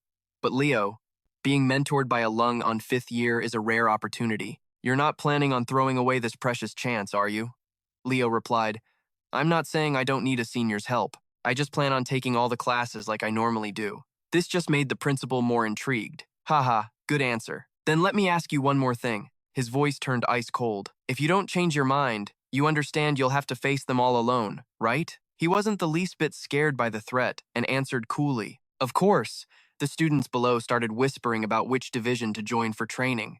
Looking at the first years, Toa Jian said to Len beside her, "We should still focus on magic research. Didn't he analyze a spell left behind by the founder of the constellations during the field trip?" Len smiled softly, remembering what Leo had once said, "I like Professor Len's class the best." Then he nodded. "I agree. It's obviously the magic division." Li Gam was now staring at Leo with a look of intense interest, muttering to himself, "That perfectly straight posture. Asterisk, your time's the one with the makings of a true knight." Professor Yu Jia, who now had Untai in a headlock, warned him, "As a 5th year, you need to get serious about training your juniors." Her move made the other students behind them tremble with fear, but then the principal's voice cut through, stunning everyone. He declared, "I've made my decision. This year's interdepartment event for the first years will be a survival battle." Cut to the principal's office, where a confused professor spoke up. "Principal, I don't quite get it. I thought the competition was supposed to build unity between departments and help everyone grow by sparring with each other. But a survival battle? That means it's an individual free-for-all, right? This is totally unprecedented," the principal replied. "As you all know, we have a rather special student this year, don't we?" Professor Eo answered. "You mean Leo Louis?" The principal nodded. "Yes, Leo Louis." At first, everyone was just shocked that he was in the all-division section. We all thought he'd hit his limit eventually, didn't we?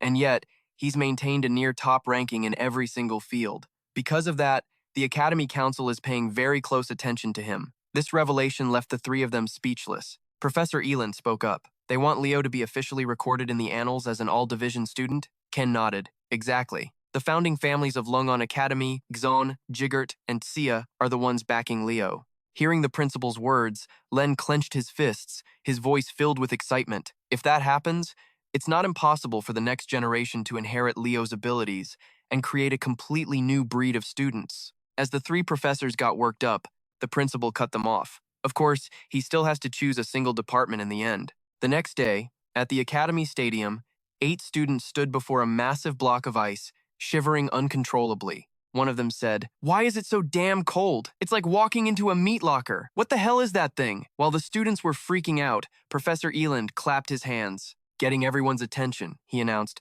"All right, listen up. I created this ice wall to teach you key manipulation, which you'll need for the interdepartment tournament and for conquering the world." Then he turned to Celia Zerdinger. "Celia Zerdinger, draw your sword," he explained.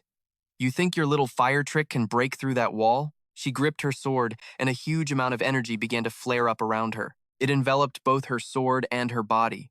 Her voice was dripping with confidence. "Piece of cake."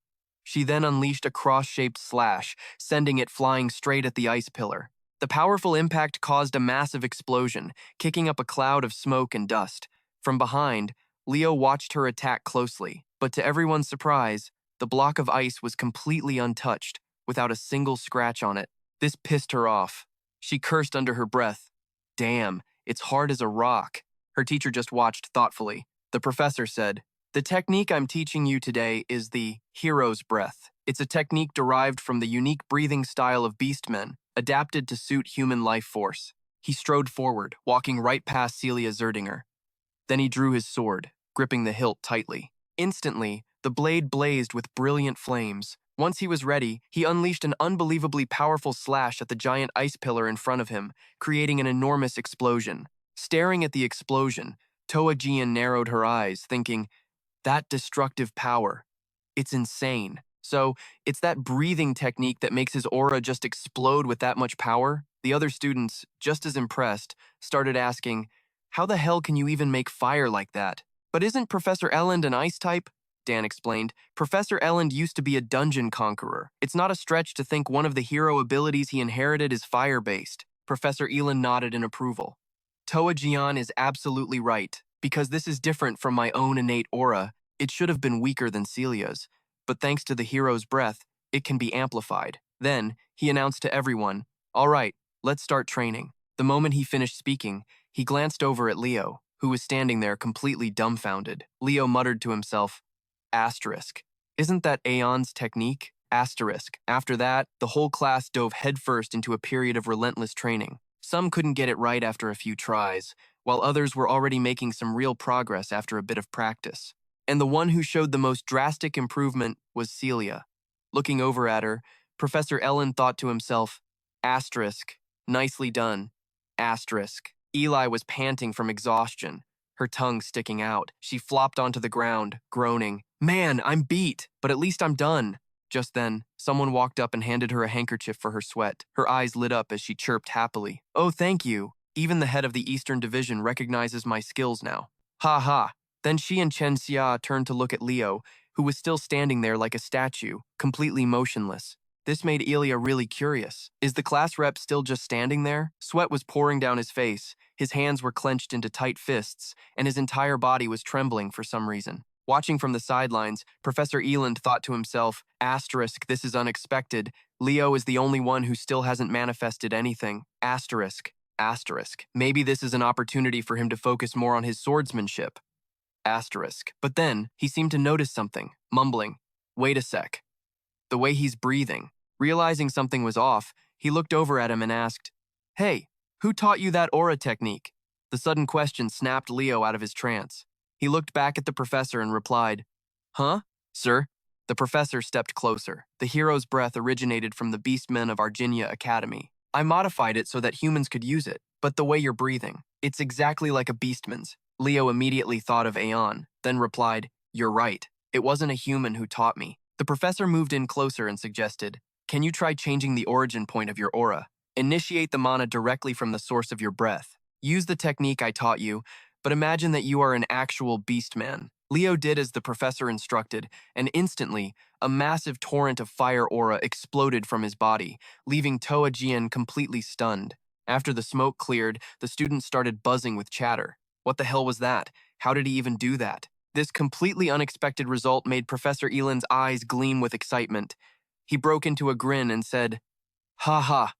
Leo, you really are something special. Leo stared at his own glowing hands and exclaimed happily, Asterisk, thank you, senior, I did it. Asterisk. Meanwhile, Chloe was carrying a stack of books, walking alone down the academy hallway when Leo's voice called out from behind her. Those look heavy. Startled, she whipped around. Leo walked up and asked, You heading to the practical magic class? So, let's go together. Hearing that, she nodded.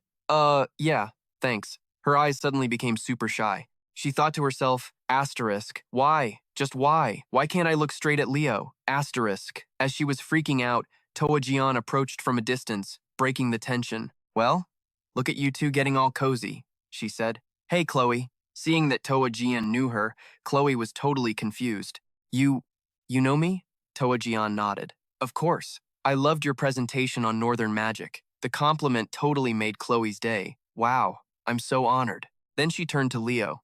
So, when are you finally transferring to the magic department? He replied, senior? Forcing someone to switch departments is against school rules, you know. They walked a bit further and ran into Albi Geron standing in front of the first-year students. This left Toa Jian completely stunned. She marched over and yelled, Albi Geron, what are you doing in the first-year lecture hall? He turned around and answered, At Professor Len's request, starting today, I will be teaching a special class for the first-year magic students. This felt incredibly unfair to Toa Jian. She screamed, What the hell? Albi Geron, that's not fair. We've begged for a special class so many times, and you never agreed. Not even now that we're in our final year. He just smiled and said, Haha, I was busy. Ka and Ka were also stunned to be in Albi Geron's class. Albi Geron was a rare mage, one who could control fey magic with a human body. Any mage would kill to be in his class. From behind, Len walked up, greeting him. Senior, you're here. Then he turned to the students. Listen up, everyone. This is Albi Geron, who I personally invited to teach you first years. Consider this an honor. Then he glanced down at the crowd and noticed Toa Jian was also standing in line, clapping her hands repeatedly, which made him wonder, is there an impurity mixed in here? He walked over, grabbed Toa Jian by the collar, and dragged her out of the classroom, reminding her, Let's go. We still have to prepare materials for the interdepartment tournament. She was totally pissed at this point, yelling, But I'm a first year! I want to take Albi Geron's special class! Once the line was back in order, Albi Geron spoke. All right, let's begin the special class. As you know, my nickname is the Demon Eye Mage, but many also call me the Scourge of, well, let's just say I've been through a lot of battles. What do you think is the most important thing in a magic battle? Emio raised his hand. The amount of mana. The professor shook his head.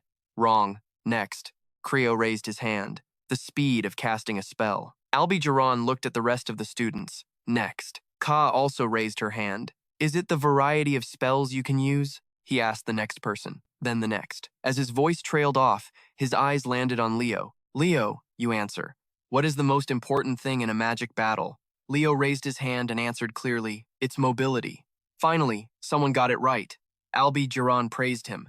Exactly. Over in the corner, Toa Jian and Len were preparing the teaching tools for the class. She muttered, Shh, I knew that too. Noticing her sour mood, Len quickly changed the subject. Yeah, whatever. Just hurry up and cast the spell. Down below, Emio spoke up, confused. Professor, I don't get it. Of course mobility is important, but I don't think it's the deciding factor in modern magic combat. Besides, isn't mobility something that's already been solved by magic? The professor asked, You mean the Skywing spell, correct? Emio nodded. Yes, sir. Ka turned to Creo.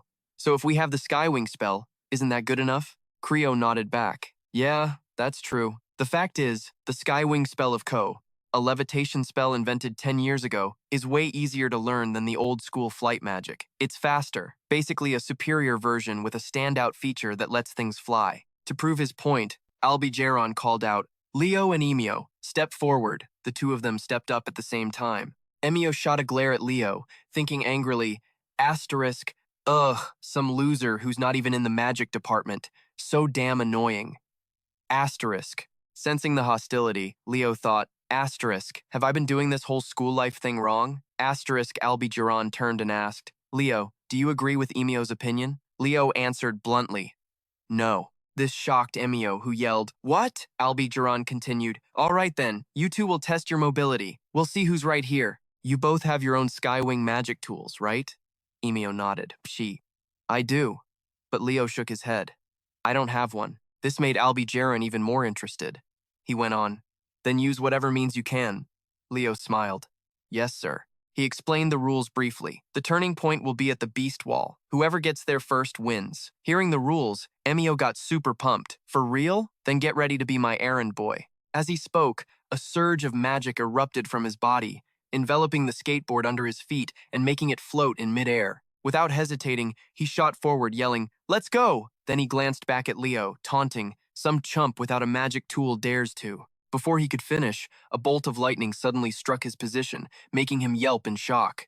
What the hell was that? Witnessing this, Creo was just as shocked. "Hey, Leo, what the hell are you doing?" Leo turned and explained, "Since this is a match to understand why mobility is important for a mage, isn't it logical to obstruct my opponent's mobility?" This answer made Albigeron smile. Of course. Then Leo used magic to create a vortex of fire at his feet, stomped hard on the ground, and then stepped on the air itself to launch himself upwards. Down below, Ka was stunned. "That's Ioja. Is he even allowed to use that in magic class?" Albigeron explained, "Think about who you'll be facing in the interdepartment tournament. You'll be up against some serious heavy hitters from the other departments." This made Kay's eyes go blank for a few seconds. Emio was still speeding along on his skateboard, but it was now smoking from Leo's attack. He looked down and cursed. "Damn it. This psycho. This thing was expensive. A sneak attack? I'm gonna make you pay for this." Just as he finished speaking, the air behind him started to ripple violently. He glanced back and saw that Leo had caught up, making him yell in shock, "He's already here?" Leo's eyes were filled with determination. He shot forward without a shred of hesitation.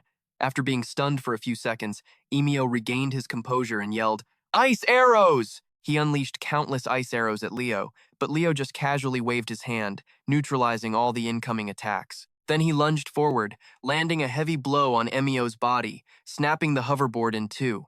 As the guy started falling toward the sea, Leo refused to just stand by and watch. He summoned the wings of a phoenix and dove down, grabbing the guy's arm just before he hit the water. This insane speed left the other students completely stunned, and Bai started to explain, "As you all saw, the one who relied on the flight spell lost. Once his tool was broken, he immediately lost all mobility. Meanwhile, Leo flew across the lake using the most basic levitation magic within the flight spell system, which was developed naturally from levitation. But since it only focuses on convenience, it lacks fine control. Therefore, from now on, what you all need to train is levitation magic itself." Got it? The students below were incredibly hyped. They all shouted in unison, "Yes, sir." After that, everyone dove into training, completely tireless. Everyone was making some decent progress, but Sia alone still couldn't grasp the basic skills, leaving him hanging upside down in midair. He could only laugh awkwardly and say, "Haha, guess I'm the hanged man now." And Bai turned to the students and said, "For a first year to be able to use levitation this well, I honestly don't know what else to teach. Does anyone have any questions?" Leo stepped forward to speak. "I do, Professor. May I enter the Academy's forbidden library?" This request startled Anbai, who replied, "What did you just say?" "Entering Lungon's forbidden library is beyond a professor's authority. I don't want to make things difficult for you," Leo quickly explained. "I'm not asking you as a professor. I'm asking as a member of the Zhou family." He asked again, "Why do you want to enter the library?" Leo answered, "I need to find a document, a record of a hero that has never been publicly revealed in history." Hearing this, Anbai summoned a letter and said, "In that case, I will write a letter of recommendation for you. But to enter the library, you need permission from the head of the John family. That would be my older brother, Antek Jizone." Leo repeated the name, Antek Jizone. "He is known as the Infinite Mage because he can cast magic without limits." "This won't be easy," Anbai continued. "However, the family head is currently deployed on the southern front of Tadata du Sur, so you'll have to meet with his representative." Leo asked, "His representative?" And Bai went on, "You can meet them right here at this academy. They're your senior." Leo wondered about their identity. "Who is it, Professor?" And Bai sighed softly, pushing up his glasses as he answered, "She's a third-year student, Elena Jaron, my niece." Scene changed to Phantom Beast Island. The academy students were now gathered on the shore, buzzing with conversation. Someone spoke up, "I heard the Night and Magic divisions have already started their special training." Another person added, "Did you hear Professor Anby is teaching the Magic division?" Leo stood off to the side, lost in thought. His gaze drifted into the distance, recalling his conversation with Ka. Ka had asked, puzzled, "You don't know who Senior Elena is?" Kea, who was next to him, chimed in, "Yeah, it's kinda weird you don't know her." He had a blank look on his face. Is she really that famous? The two of them were happily eating their meal across from him. Ka spoke with an excited look. Famous is an understatement. She's the class president of the third years, 18 years old, and her skills are currently ranked second in the entire Magic division. Even as a third year, she's only second to Senior Toa. Jian Ka excitedly added. And she's drop-dead gorgeous too. Her nickname is the Queen because she has so many guys chasing after her. Even though she's only a third year, she's already a strong candidate for the next student council president. Back in the present, he thought to himself, asterisk, guys chasing her, huh? Ha ha ha. How the hell am I supposed to approach her? Asterisk. While he was thinking, Professor Yuria grumbled from behind him. Where is that guy? Another instructor replied, he should be here any minute. A student asked, puzzled, who are we waiting for? Professor. The professor answered, Untie. Hearing that name, the students got super excited. So it's finally our turn for special training before the interdepartment tournament. Special training led by Untie, the wielder of the Berserker's Oath. But then someone else spoke up. But that senior is. Just then, from inside the forest, a pair of feet stepped out. A voice said, Sorry, I'm late. Professor Yuria. Hearing this voice, Professor Yuria flinched and spun around toward the sound. Untie emerged, holding a bunch of insect-catching nets and smiling. Hello? First years? Staring at the young man in front of them, the first years looked completely baffled and muttered, What a total weirdo. As soon as he appeared, Untie started swinging the net in his hand around like a maniac, causing Professor Yuria to yell furiously, What's with that stupid getup? A butterfly net? Untie explained. You must have heard, Professor. Fairies have appeared on Phantom Beast Island. This declaration made the other students wonder blankly. What? Fairies? They imagined tiny angels like Ki-Gian. Leo narrowed his eyes and murmured, No way. Untie's words just made Professor Yuria even angrier. She stormed closer, her voice sharp. So, you're planning on making the first years go catch fairies? He replied cheerfully. That's exactly right. Professor Yuria's last shred of sanity snapped. She remembered the time she went insane having to train Untie. Her stomach twisted into knots, just having to work with this lunatic. She screamed, Exactly my ass! You psycho, how long are you gonna play dumb? We are drowning in preparations for the interdepartment tournament, and you pull this kind of circus act? Seeing how furious she was, the instructor next to her stepped in to calm her down. Please, just calm down. She couldn't calm down, yelling, Trusting you with this kind of training was a huge mistake. Over on his side, Untie acted like he didn't hear a word, Professor Yuria said, and turned to the first years. All right, first years. As summoners, I'm sure you all dream of meeting the three great phantom beasts, right? Do you want to meet them? They all shouted back in unison, Yes, we do. Seeing the students' excitement, Professor Yuria screamed, Stop getting the kids all worked up with baseless rumors. Then she calmed herself down and reminded Untie, the tournament's getting real close. You're not seriously thinking of going fairy hunting, are you? He replied with a confident smirk. Of course not. Flashback to a few days ago. Un stood in front of the students and asked, Who remembers what I said about the core ideology of a summoner? Eliza answered, It's tolerance. Un shook his head. Wrong. It's love. Not just loving the spirit beasts you've made contracts with. You have to love all summoned entities. Become one with your spirit beast. A complete union of human and spirit, in harmony with nature. That is the true love of a summoner. His lecture got some people interested, while others just looked bored out of their minds. Leo glanced over at him, let out a sigh, and thought to himself, he seems like a total weirdo, but he really gets the true nature of summoning. Yuria summed up what Un was trying to say. What he means is, we have to train our compatibility to the point where we can communicate even with uncontracted spirit beasts. Unconfirmed it. It's a little early for first years, but we're gonna give that a shot. Professor Yuria continued. You will all be staying on Illusion Beast Island for 3 days for a special class. Un looked thrilled and added, I've already submitted your leave forms from the dorm, so it's all good. This sudden decision made the students freak out, yelling, What? No way! I was gonna go to Loya City this weekend. How are we supposed to survive 3 days out here? Eliza let out an excited sigh, saying, 3 days, living with illusion beasts. Doesn't sound too bad, huh? Then Un went over and handed each of them a net, which made them jump in surprise. He explained, For these 3 days, summoning is forbidden, aura and magic are also banned. You have to survive in that forest using only your own strength. This bizarre rule made the students flip out and scream. What the hell? Un couldn't have cared less how they felt. He turned, walked into the forest, and waved. See you in 3 days. Try and catch a fairy with a net. The students on the verdant island buzzed with chatter. That forest is full of wild beasts and spirits, Kian started to ask. Professor Yuria, Professor, but before he could finish, Yuria cut him off. I told you from the very beginning, we're not like the students in other departments. We summoners are people who communicate with the entities that wield the power of nature. In that sense, we have to both adapt to nature and control it. That's why your senior, was talking about tolerance. Among you all, how many have actually seen the true nature of a summoned spirit beast with your own eyes? Has anyone ever established a contract by themselves? Most of you just inherited them from your families or were handed one in class, right? Then she smiled at the students and said, see you all in 3 days. After that, the students' trial in the forest began. Everyone had a completely different experience. No two were the same. They all tried to find the connection between themselves and the spirit beasts. Holding a few red fruits in his hand, Leo mumbled, these are edible wild berries. Man, the summoner department's classes are surprisingly hardcore. Then, from behind him, a loud shout echoed. A fairy! It's a fairy! The shout grabbed his attention, and he whipped his head around toward the sound. He then followed the voice. The sight that greeted him was a student, half swallowed by a giant flower. The guy was struggling inside but couldn't get out.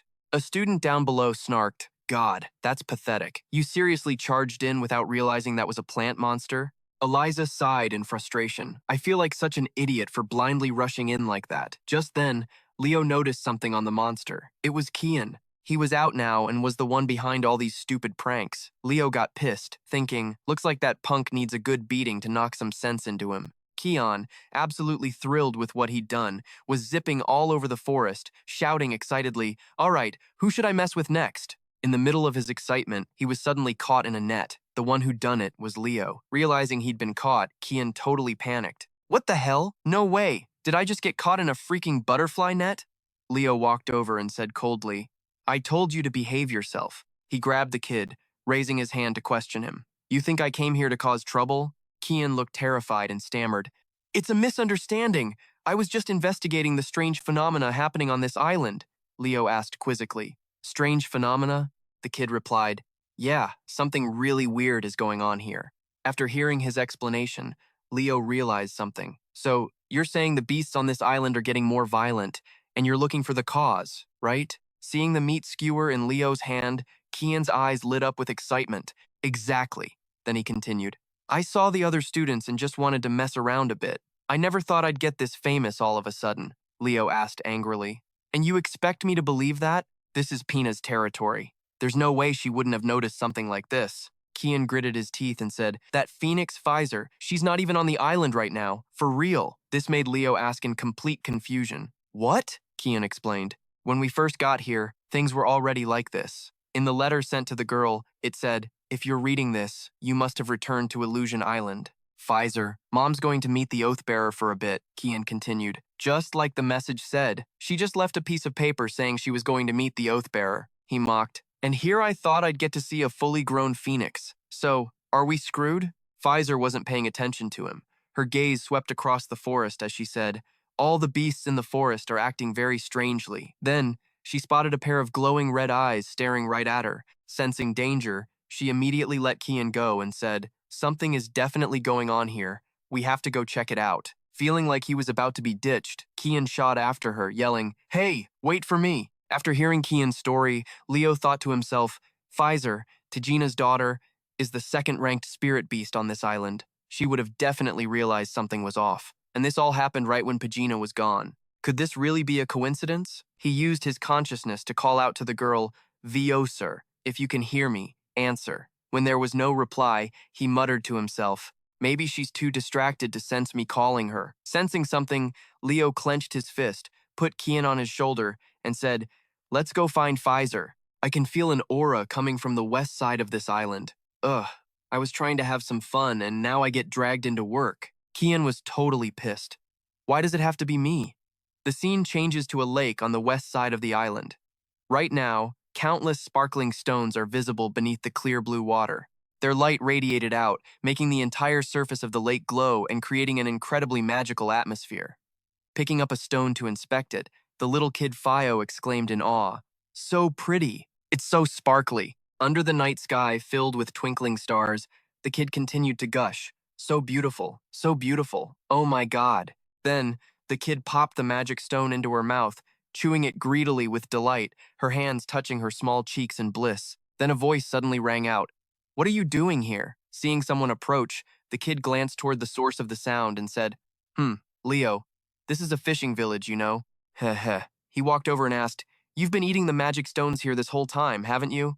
He looked down at the lake in front of him, thinking to himself, in places where spirits and spirit beasts live, these form naturally when their energy gathers. Young spirit beasts and spirits absorb these to grow, so to prevent reckless harvesting, this area was made off-limits. The kid, looking flustered, stammered, when I was little I was taught that if you eat a lot you'll grow up fast. Kian, standing beside them, chimed in sarcastically, High-class spirits like us don't need magic stones to grow. He explained, even if they're a delicacy, they're just dessert. But Fio, don't tell me you chased away all the other spirit beasts and spirits just to have this all to yourself. Hitting a nerve, the kid replied shyly, It wasn't that bad. I was planning on sharing with them. Seeing Leo was right, Kian added, Seriously, are you a phoenix or a pig? You chased everyone away just to gorge on them by yourself, huh?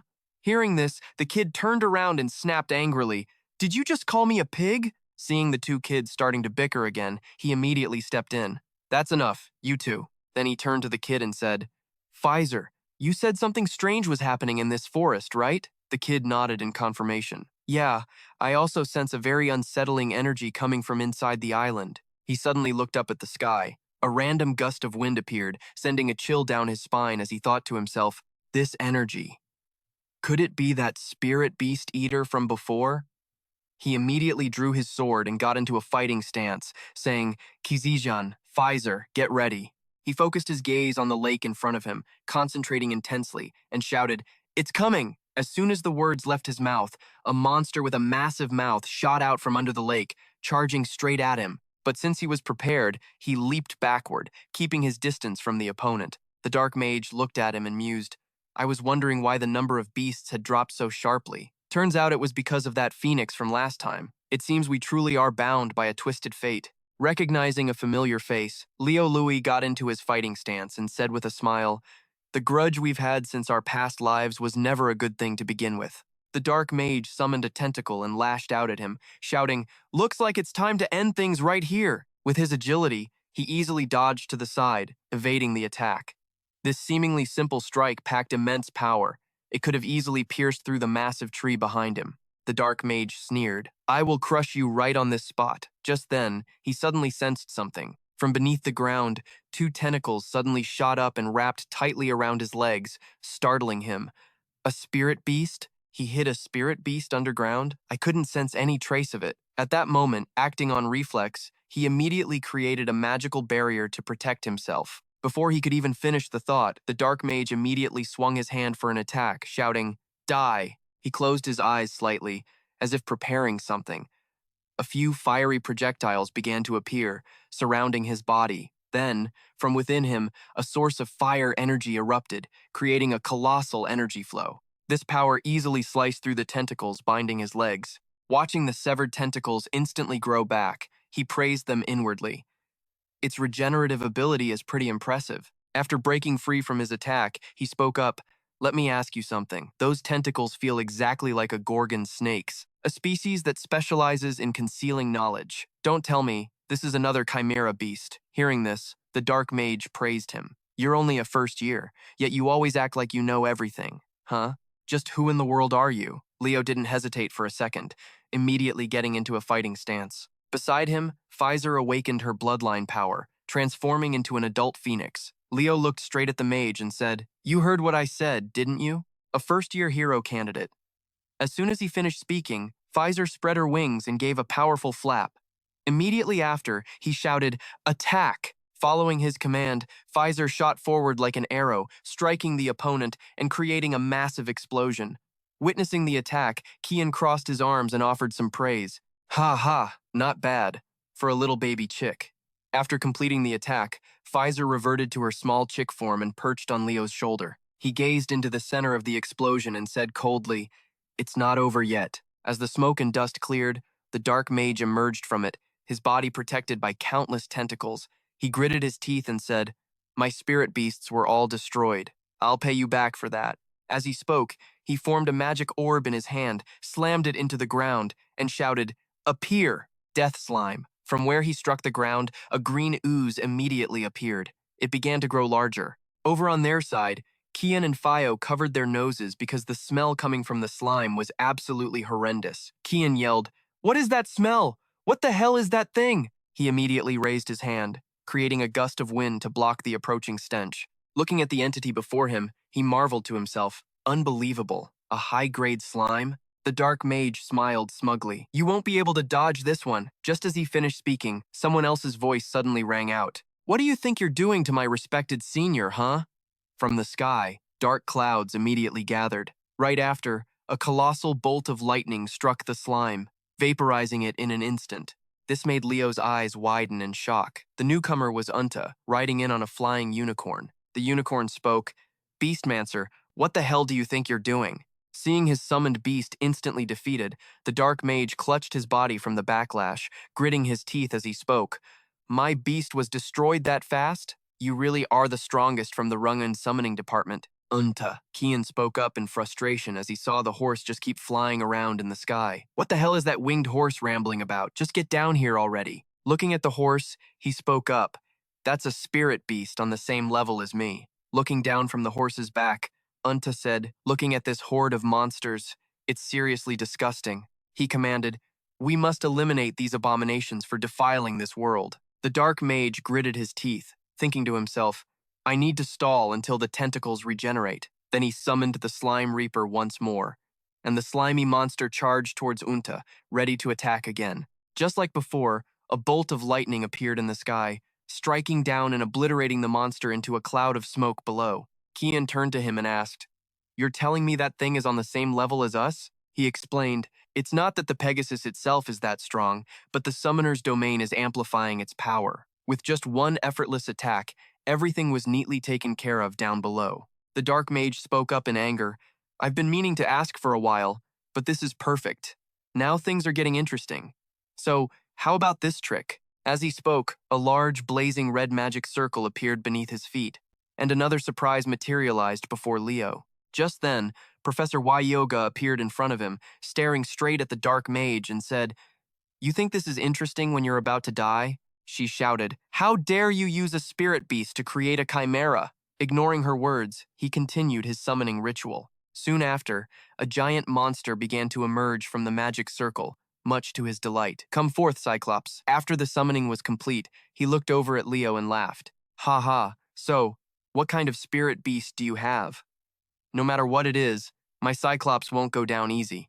Professor Yoga looked at the spirit beast she had summoned. It was just a mouse, which made the invisible Kion extremely confused. "Is that really just a mouse?" "You've got to be kidding me," Leo explained. "It's an omnivorous rat, as cute as it looks." But right after, countless other magic circles appeared, and hundreds, no, thousands of rats were summoned. Yoga confidently pointed forward and declared, "They will devour everything, leaving not even a single bone behind." He thought to himself with awe, "What a tiny, brutal monster."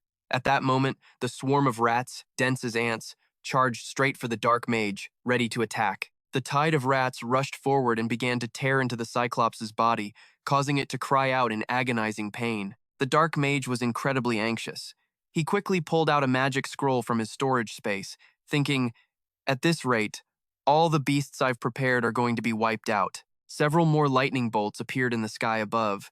They immediately struck down hard on the dark mage's head, causing his whole body to convulse in extreme pain. He struggled to open the teleportation scroll in his hand, and without a moment's hesitation, he ripped it apart. His body was instantly transported elsewhere. Watching from above, Unta let out a frustrated sigh and said, "He got away?" After the fierce battle, a quiet stillness fell over the entire forest. The two of them approached Leo, ready to scold him.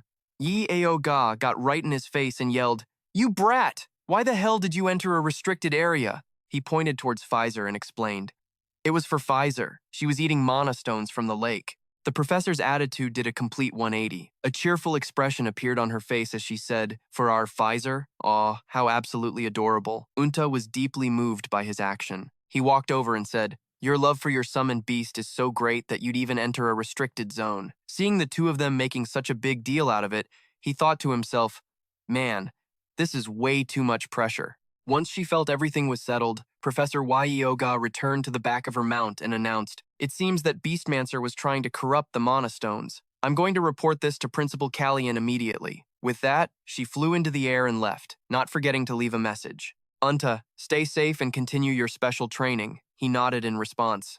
Yes, ma'am. Then he turned to him and asked, Leo, are you the one who made a pact with the Phoenix? Then he glanced over at Keon, who was beside him, and nodded.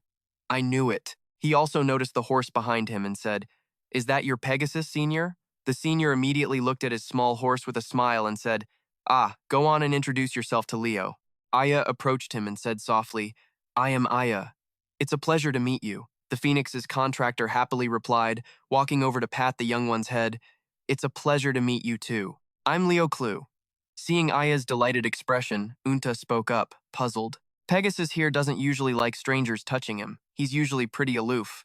Leo, have you ever ridden a Pegasus before? He answered bluntly, Never. He thought to himself, Back when I was Cain, the phantom beast I contracted with was a Pegasus. Thinking about it now really brings back old memories. Looking at him, Unta said, You don't look badly injured. You should continue with the special training. I'll let your use of a special ability during this fight slide, he replied happily. Yes, I understand. Considering the power of that Beastmancer just now, the enemy within Lumen Academy isn't a student, but most likely a master-level opponent. A few days later, on the training grounds, a student spoke up. This is the first time all the students have gathered since the entrance ceremony, isn't it? There's never a peaceful day around here. In a corner, looking at his friend who looked completely drained of life, Ka asked, Anyway, how was the summoning department's special training? With tears streaming down his face, his friend replied, It was so exhausting, I haven't even had a chance to shower. The girl, Eliana, glanced around as if looking for something, then asked, Hey, where's the class rep? Ka let out a sigh and replied, Didn't you hear the class representatives were summoned separately? Such a pain. Seeing him talk down to her, Eliana turned and gave Ka a few playful smacks, making him cry out in mock pain. The scene changes to a tent, where Leo is just walking in from outside. So, you're here? Person who had just saved her. The other one continued. Guess that means all the class reps are finally here. This girl with light blue hair stared at him in complete admiration, thinking to herself, Asterisk, so that's the legendary do-it-all senior, asterisk. Asterisk, he looks even better in person. All of a sudden, I kinda want to do something besides healing. Asterisk, this girl is Li Luche, the second-year representative for the summoning department at Lumen Academy. And the guy lying in the hospital bed over there is Holly, the fourth-year representative for the night department at Lumen Academy. He wasn't paying any attention to them, already scanning the room for someone else, thinking, Asterisk, where is she? Asterisk. Then, from behind, a girl came up and gently touched his cheek, smiling as she said, Well, aren't you a cutie? This was the girl he was looking for. Elena Giron, the one who can open Lungon's forbidden library. She spoke up. So, you're that famous first-year rep, huh? She immediately made her move. Want to be my boyfriend? Stunned by the totally out-of-the-blue offer, he froze for a few seconds before giving a soft reply. I'm gonna have to pass. She leaned in closer, brushing her hair back as she asked, Why not? I'd spoil you rotten, you know. He basically threw a bucket of ice water in her face. 'Cause you're way too old. Her eyes flew open, shocked by his harsh words. Then she burst out laughing to brush off the awkwardness. You're a pretty interesting kid. Watching them from the sidelines, Li Luch thought to herself, Asterisk Leo isn't backing down from Senior Elena at all. He really is the legendary first-year rep everyone talks about. Asterisk. Yeah, he's really something else. Ugh, I so want to quit this job. From outside, a handsome guy walked in and called out cheerfully, Long time no see, Elena. How's the mission going? She let out a frustrated sigh, her voice completely flat. He burst out laughing.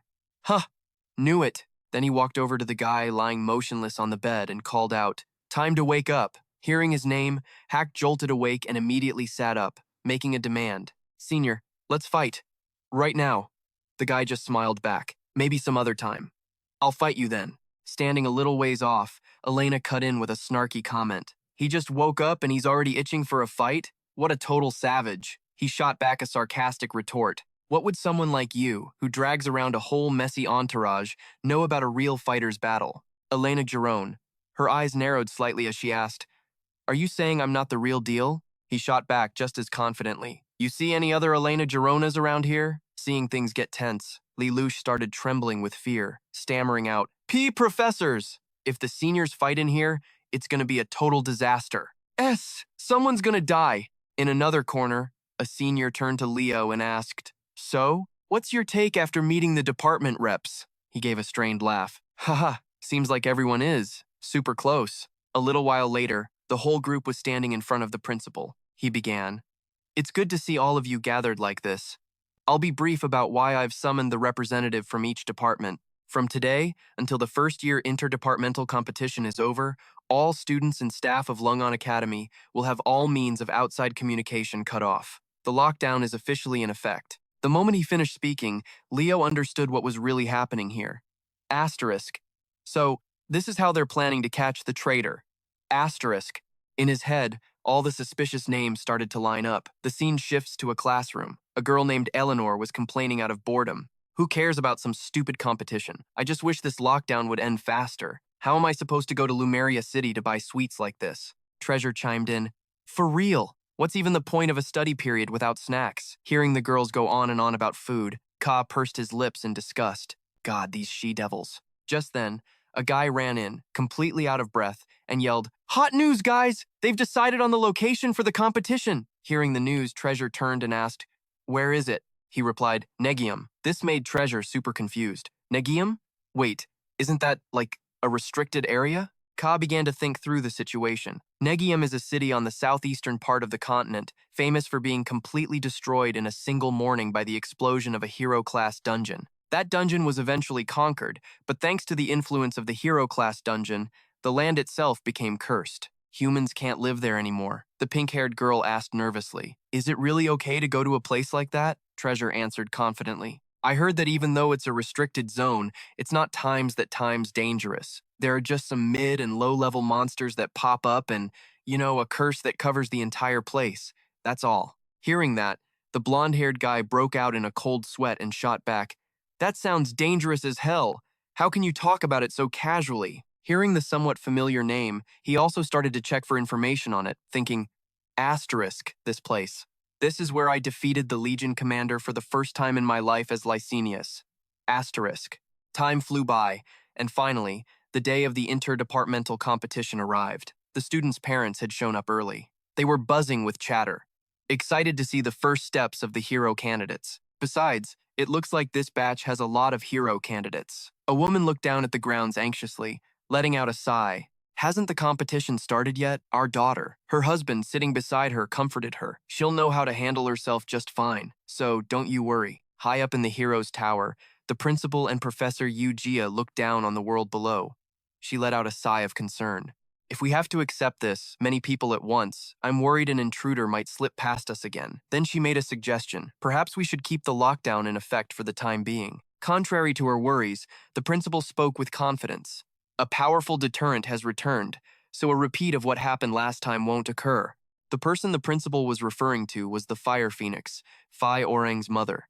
Phi Orang thought to himself, embarrassed, asterisk, the Phoenix is right behind me. "Man, I've been so hyped for this all night." Asterisk, the auspicious hour had arrived. At the center of the square, a voice boomed out. "We are thrilled to welcome all the esteemed guests who have come here today. I am CTM, and I will be in charge of running today's interdepartmental competition. Students, as previously announced, this year's competition is a survival battle. Prove your strength, your strategy, and your ability to survive. The interdepartmental competition will only end when one final survivor remains to claim the glory. The department with the last surviving member will be the winner. The bracelet on your wrist is now an artifact that will monitor your physical condition. If these bracelets sense your life's in danger, you'll be instantly warped right back here. It's built in. Oh, and one more thing. This whole interdepartmental competition, it's also your final practical exam." The second the professor said that, every student's jaw dropped. All at once, they were like, "What the hell?" The professor went on, "The competition is about survival. The final exam isn't. So if you just run and hide to survive, you could totally fail your practical exam. Every single move you make gets logged by these bracelets. Get knocked out early, you could still score higher than someone who lasts longer. so watch your every move. Hearing that, Leo just smirked from the crowd, letting out a sigh. Clever, he thought. Sacrifice yourself for the department, and your final grade gets screwed too. After laying out all the rules, the professor announced, "All right, let the interdepartmental competition begin." The second he finished, magic circles lit up under everyone's feet. The light was blinding, and in just a few seconds, they were all teleported somewhere else. When he opened his eyes, Leo was floored by what he saw. In a low voice, he just yelled, "What the hell is this?" All the students were just floating in midair, totally freaking out. They were screaming, "Ah, quick, use some magic." But Leo stayed cool, thinking to himself, this whole city's crawling with every kind of curse imaginable. Now I get why this place is a wasteland. And the curses, they're activating and deactivating randomly. The only curse-free zone is the ancient city ruins. Everyone's gonna head there for sure. With that, he locked his eyes on the ruins below. All right then, guess I'll go find Diana first. Meanwhile, that girl Elisa was riding her summoned beast. Next to her, Dujian was blazing forward, using his insane speed. As they faced off, she thought, Dujian, rank 3 of the Royal Knight Department. And he muttered to himself, Elia, rank 2, summoning department. Both of them were ready to throw down, faces dead serious. But just as they were about to go at it, Leo, standing behind them, just let out a quiet sigh. He flicked his hand, a few missiles appeared, and then whoosh, he blasted past both of them at light speed, making that Elia chick scream. Huh? What the hell was that? She snarled, gritting her teeth. You again? Dujin was just as pissed. He ground his teeth. That damn Leo, peh. Meanwhile, Leo casually cleaned his ear out, mumbling, Man, my ear is itchy. Took him just a few minutes to land somewhere. He thought, 10 minutes west of here. Licinias sealed herself away right before she was wiped out. Wonder if it's still there. He glanced at the map in his hand and started sizing up the situation. But then he shot a look at the ruined castle up ahead, startled for a sec. A thunder source that messes with your senses, huh? I'm used to it, but this is gonna suck for a lot of people. While he was just standing there, lost in thought, Chen Xia zipped in out of nowhere, calling out, Master Leo. Leo was pretty surprised to see her. He tucked the map away and turned to her. The ancient ruins are the other way. You following me? She explained. I've got something I need to do, he asked. Something you need to do? Like what? She raised her hands, getting into a fighting stance. Fight me, she challenged. He was taken aback by the offer, but started gathering his energy, ready for a fight. He asked again, Why so sudden? She replied. From the second we first met, I've wanted to know just how big the gap is between you and me, Master Leo. The second she finished speaking, she vanished, then came at him from above, aiming a fist right where he stood. She was crazy fast, but Leo was just as sharp. He instantly threw up a magic barrier, blocking her attack dead on. He let out a cold haim after dropping the barrier. Meanwhile, Chen Xia summoned another magic circle at her feet, praising him, as expected of Master Leo. Leo, in a split second, you used a fire aura armor to cancel out my water aura. In that case, she slid a foot back, getting ready to attack again. Her move made Leo flinch. She's a high-level water spirit! She instantly summoned a spirit and swung her arm forward, ordering it to attack Leo. Leo started channeling magic in his own palm, then threw up a wall of fire to block the attack. He figured out her plan, too. This attack is just a distraction. The real hit is coming from over here, just like he called it. The second his barrier went up, Chen Xia was already on him, fists clenched, ready to deliver a nasty punch. Boom! The two massive powers smashed into each other, and the space around them felt like it was about to shatter. Dust and debris went flying. The sheer force of the blow sent Chen Xia skidding across the ground. Clutching her arm, her eyes locked on him, she thought. He even countered in that tiny window. Guess surprise attacks are useless on him. He praised her from his spot. This isn't like you, Chen Xia. Water is supposed to be all about flow and change. But right now, you're too damn stiff. His voice was ice cold as he tightened his grip on his sword and charged her. Realizing how dangerous his attack was, she gritted her teeth. Taking this head-on is going to be bad news. But she had no choice. She immediately threw up a magic shield to block him. A few seconds later, cracks started spreading across it. She was floored. With just this. No way this is happening. While she was still reeling, Leo appeared behind her. Told you, he said. You're too stiff. A fireball appeared in his hand, followed by a massive explosion. As soon as the dust settled, he pointed his summoning sword at her and said, You lose. She let out a breath and asked, Sir Leo, are you really only 16? You fight like some old geezer who's been on the battlefield for years. He cut her off. Stop saying weird stuff and head back to the ancient city ruins. His suddenness startled her, and she blurted out, "What? You're not going to eliminate me? What kind of pity is this?"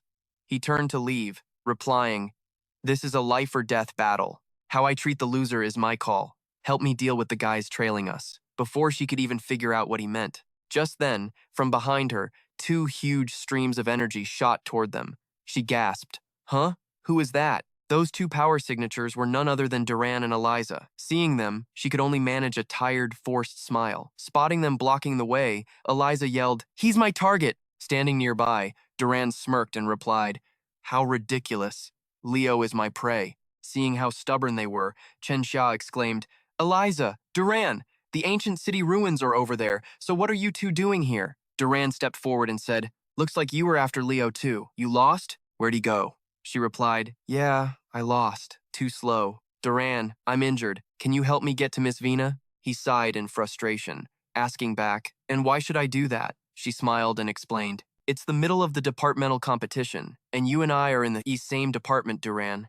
Are you really going to abandon a department mate over a personal fight, Duran?" Her sharp reasoning made Duran's expression tighten. She continued, "And Eliza, it's hard for me to walk. Can't you give me a ride?" Eliza pouted and replied, "Chen Xia, if you were in the summoning department, I would have helped, but you know we're enemies right now, don't you?" Hearing this, Chen Xia exclaimed, "Oh, come on, don't start. I even help you with your homework." She recalled what Eliza once said, "It's not that I can't solve this problem, you know. I'm just checking to see if you were paying attention in class." "I'll definitely repay you for letting me borrow your notes," Chen Xia had replied.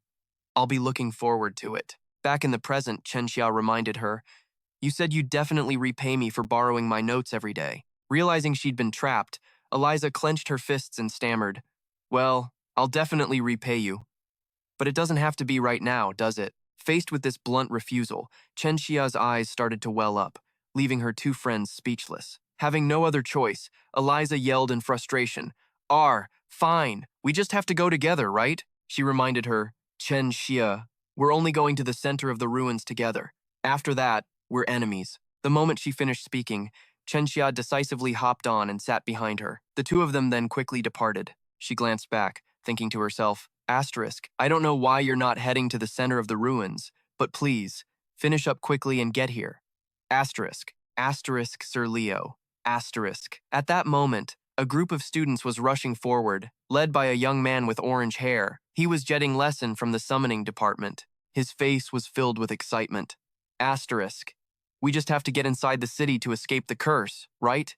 But as they were moving, a fireball suddenly shot out from nowhere and landed right in front of them, startling everyone. From behind them, a pair of long, slender legs stepped forward as a cold voice spoke. "What are you gawking at?" The newcomer was none other than Zinger. They were the guardians of the North Gate. Jetting's group immediately turned to go another way. He cursed silently. Damn it, we were so close. He told everyone, "No choice. Let's go to another gate." The next location they headed for was the West Gate. But as soon as they arrived, the girl Treya was already waiting for them. The moment she saw them, she raised her staff, preparing to unleash a magical attack. This made Jetting flinch, and he cursed in his head, shit. Afterwards, they continued their journey. Only the south and east gates were left. Eliza went after Leo Plov. "We can only pray that Owen Den captures at least one place so we can get inside the city before the curse activates." As they were rushing, a giant shadow suddenly passed over everyone's heads, making them all look up. A student behind them, drenched in sweat, cried out from the sight. Avon Jen the Black Dragon explained, "No, that's a spirit beast from the summoning department. It's the variant that Sen Liu was riding." The students were utterly baffled. Why is it suddenly here? Cut to the central plaza, where everyone on the observation deck was intently focused on the departmental battle. Jazer, with his arms crossed, stared at the display screen, thinking to himself, Celia is doing well. Hasn't Leo entered the ancient city ruins yet? The image changed, and the person now on the screen was the girl, Treya. Seeing her, someone exclaimed, "There she is!" Watching his niece fight with such confidence, Jose, observing from above, remarked with admiration, "It seems she's become quite the Lei Elan combat mage now." This man was Jose Leolin, Treya's uncle. The royal mage of the Jazer Empire next to him laughed and replied, "His Majesty of Jaren will certainly be pleased." Jose was moved to tears, exclaiming, "When did she grow up so fast?" He was remembering when Treya was still just a 1-year-old kid. Then suddenly, Jazer's eyes narrowed. He exclaimed, "What in the world is that?" A giant buffalo had appeared on the screen. It was roaring. He asked, completely baffled, "Isn't that a demonic beast?" Elsewhere, as soon as they realized something was wrong, 2 professors rushed to a central room, demanding, "What's going on? Why has a demonic beast appeared at the school?" A professor observing from inside replied, "Something big has happened. We can't get in contact with the control room over there." Seeing things were getting out of control, Hai turned to the person beside him and said, "Set Gen, have the students return immediately." He immediately confirmed, "Right." Right after, he approached the teleportation magic circle. As soon as he got there, he channeled his mana, starting to pour it into the mana stone to activate the teleport. But a flash of light just flared up and died out instantly, which left Setgen completely baffled. The teleportation isn't working? There was simply no time to think about this. Professor Haight immediately turned to leave, leaving a message behind. Setgen, keep trying to connect and find a way to bring them back. I'm going to see the headmaster. Cut to inside the competition. Right now, somewhere within, the battle between departments is still raging on. The brown-haired guy panted, cursing under his breath. "Damn it, these guys are tough as hell. We have to take out this group of magic department students fast, before that monster notices this place." As he spoke, he glanced up. Up there, Oenden was standing perfectly calm. He was the guardian of the south gate. Then, from the distance, a horrifying screech echoed out, followed by a dragon that appeared out of nowhere above their heads. Its mouth gaped open, preparing to unleash an attack. Once it finished gathering power, it aimed its mouth down, firing straight at the students who were still clueless about what was happening. Realizing this unusual appearance, Owain Den instantly appeared in front of the students, thrusting his hand forward to summon a protective magic barrier. His appearance completely shocked the students, who yelled, "Hey, Owain Den, why the hell are you helping us?" He didn't explain, just turned back and said coldly, "Open the city gate, get everyone inside." Hearing his somewhat bossy tone, one student shouted angrily, "What the hell are you talking about? They're from another department. Besides, why should we take orders from you?" But before the guy could finish his sentence, Owain Den was already in front of him, his hand clamped tightly around his neck. And well, what happened next was inevitable. After finishing the job, he spoke coldly. No time to explain. He then warned, "Go to sleep. From now on, I'm in command." His voice was grim. "Open the gate, now." Cut to Leo, who was still absorbed in his search. After checking a few spots and finding nothing, he sighed in frustration. "Nothing here either. Guess the lake at the ancient city ruins is the last spot, huh? I bet everyone's fighting like crazy right now. Guess I should head over there?" While he was casually strolling through the forest, his gaze suddenly froze as he spotted something. He looked up at the sky. Something was very off. Is this a wide area curse? It's not a remnant curse from Nigerium, but a new one. This is the curse of isolation, the kind Tata Taduso often uses in large-scale battles. Realizing the danger, he immediately shot off like an arrow, cursing to himself.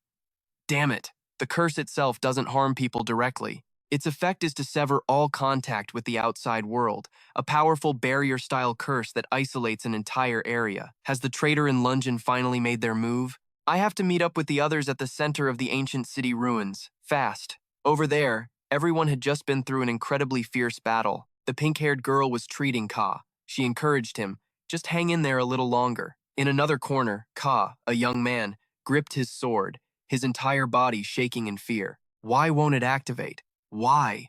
At the east gate, the girl named Jeo was launching a continuous barrage of attacks at the monster, but it wasn't taking any damage. It roared, swinging its arm straight down at her. Just as the blow was about to crash down, someone from afar yelled, "Barrier break!" Following the command, a barrier appeared, blocking the monster's attack. Jeo collapsed to the ground in fear, trembling all over. Bad appeared in front of her and chided, "Did you already forget your multicasting training?" Seeing him appear, Jeo finally regained some composure, calling out, "Brother." Terrified, she asked, "What the hell is going on? The interdepartment competition?" Before she could finish, agonizing screams from the distance suddenly drew both of their attention. Bat tightened his grip on his staff and explained, "The interdepartment competition is over. Something's happened in this area. Now's the time for everyone to unite." He raised his staff, creating a magical orb in the sky, which then spread its light all across the city. This way, the smart ones will head for the main fortress. What we need to do now is prepare for a siege. Seeing the signal, Eli Fuang looked toward the sky. Behind her, Chen Xia pointed and exclaimed, "Over there, I think that's a signal to assemble." Eliza replied, "I don't know what's going on, but something weird is definitely happening here." Dujian clenched his fist and said coldly, "I'll plow a path straight through. Back me up." As soon as he finished speaking, he shot off like a flash of lightning, blowing past two orcs in the blink of an eye. After just a few minutes of running, they arrived at the gate of the central ancient city. Seeing them approach, a student on the wall yelled, "The last group is coming in! Open the gate, now!" The moment the gate cracked open, the three of them shot inside. Once they were safe from danger, Chen Xia breathed a sigh of relief. Phew, we made it out alive. Celia jumped down from the wall, walking toward them and asking, "Wait, where's Leo?" Chen Xia replied, "Master Leo headed out to the suburbs." Bat also came over and asked, "Why would he go in that direction?" Eliza answered, "He probably has his reasons. I don't know what he's thinking, but I know for sure he won't be the first one knocked out." Jiao Jao added encouragingly, "That's right, Leo will be okay." Celia followed up, "All right then, let's share what we know first so we can get a handle on the situation." She glanced down at her bracelet and said, "First off, this thing isn't activating. Seriously injured people aren't being teleported out." Bat added, "And it's not just mana beasts appearing outside the walls, but inside the city, too." Chen Xia spoke up, "This is just my theory, but maybe on top of the base curse in Nigerium, new ones have been added, like a curse to block communication." Jiao Zhou, who was nearby, confirmed, "That makes sense." After processing all the information, Eliza summed it up.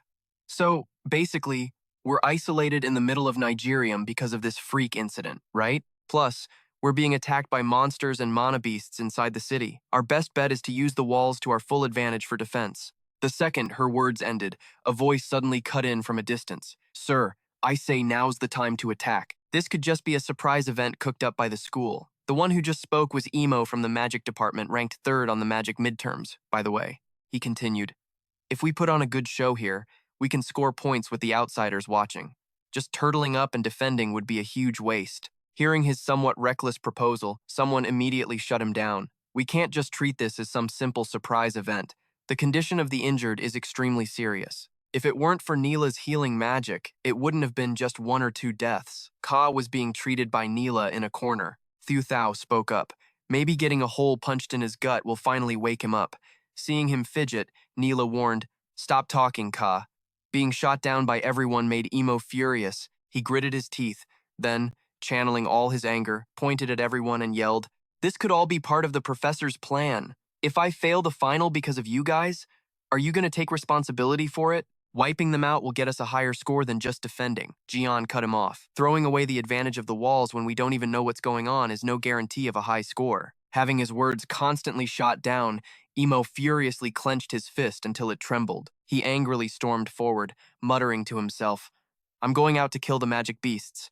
Don't you dare come crying to me later." Just as he finished speaking, something slammed down in front of him, making him yelp. What the hell was that? Looking closer, he saw it was the head of a monster, and the one responsible was none other than Owain. He had already jumped down in front of Emo.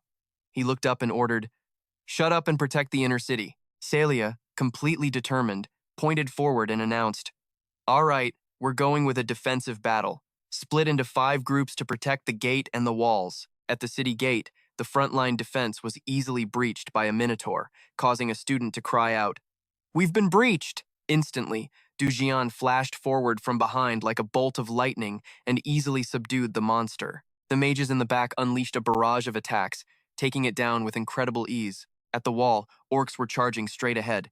A student saw this and yelled, "Take down that orc first! Don't let it reach the gate!" A mage gripped his staff tightly and yelled, "Ice spears!" As soon as he spoke, countless ice spears appeared in the sky and shot towards the orcs. But the attacks didn't even slow them down. They just kept holding on to the rocks in their hands and marched straight for the wall. This made the mage curse in frustration. Damn it. Then, from behind, something suddenly shot into the sky, creating a massive pillar of fire. And that person was none other than Celia. She gripped the sword in her hand, activating her flame wings spell, and prepared to attack. Outside, watching the battle on the monitors, The upperclassmen and instructors had extremely worried expressions as they spoke. The underclassmen are doing great. I was worried at first, though. So lucky. Hearing this, the blonde girl next to him asked, Lucky? You really think this whole thing is going to end just like that?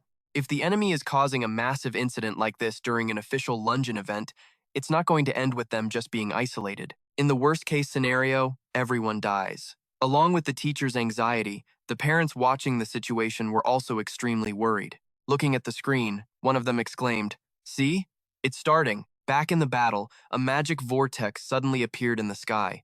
Then, a giant arm reached out from inside and grabbed an orc, leaving everyone stunned at the sight before them. Eliana Laden's eyes widened in surprise as she gasped.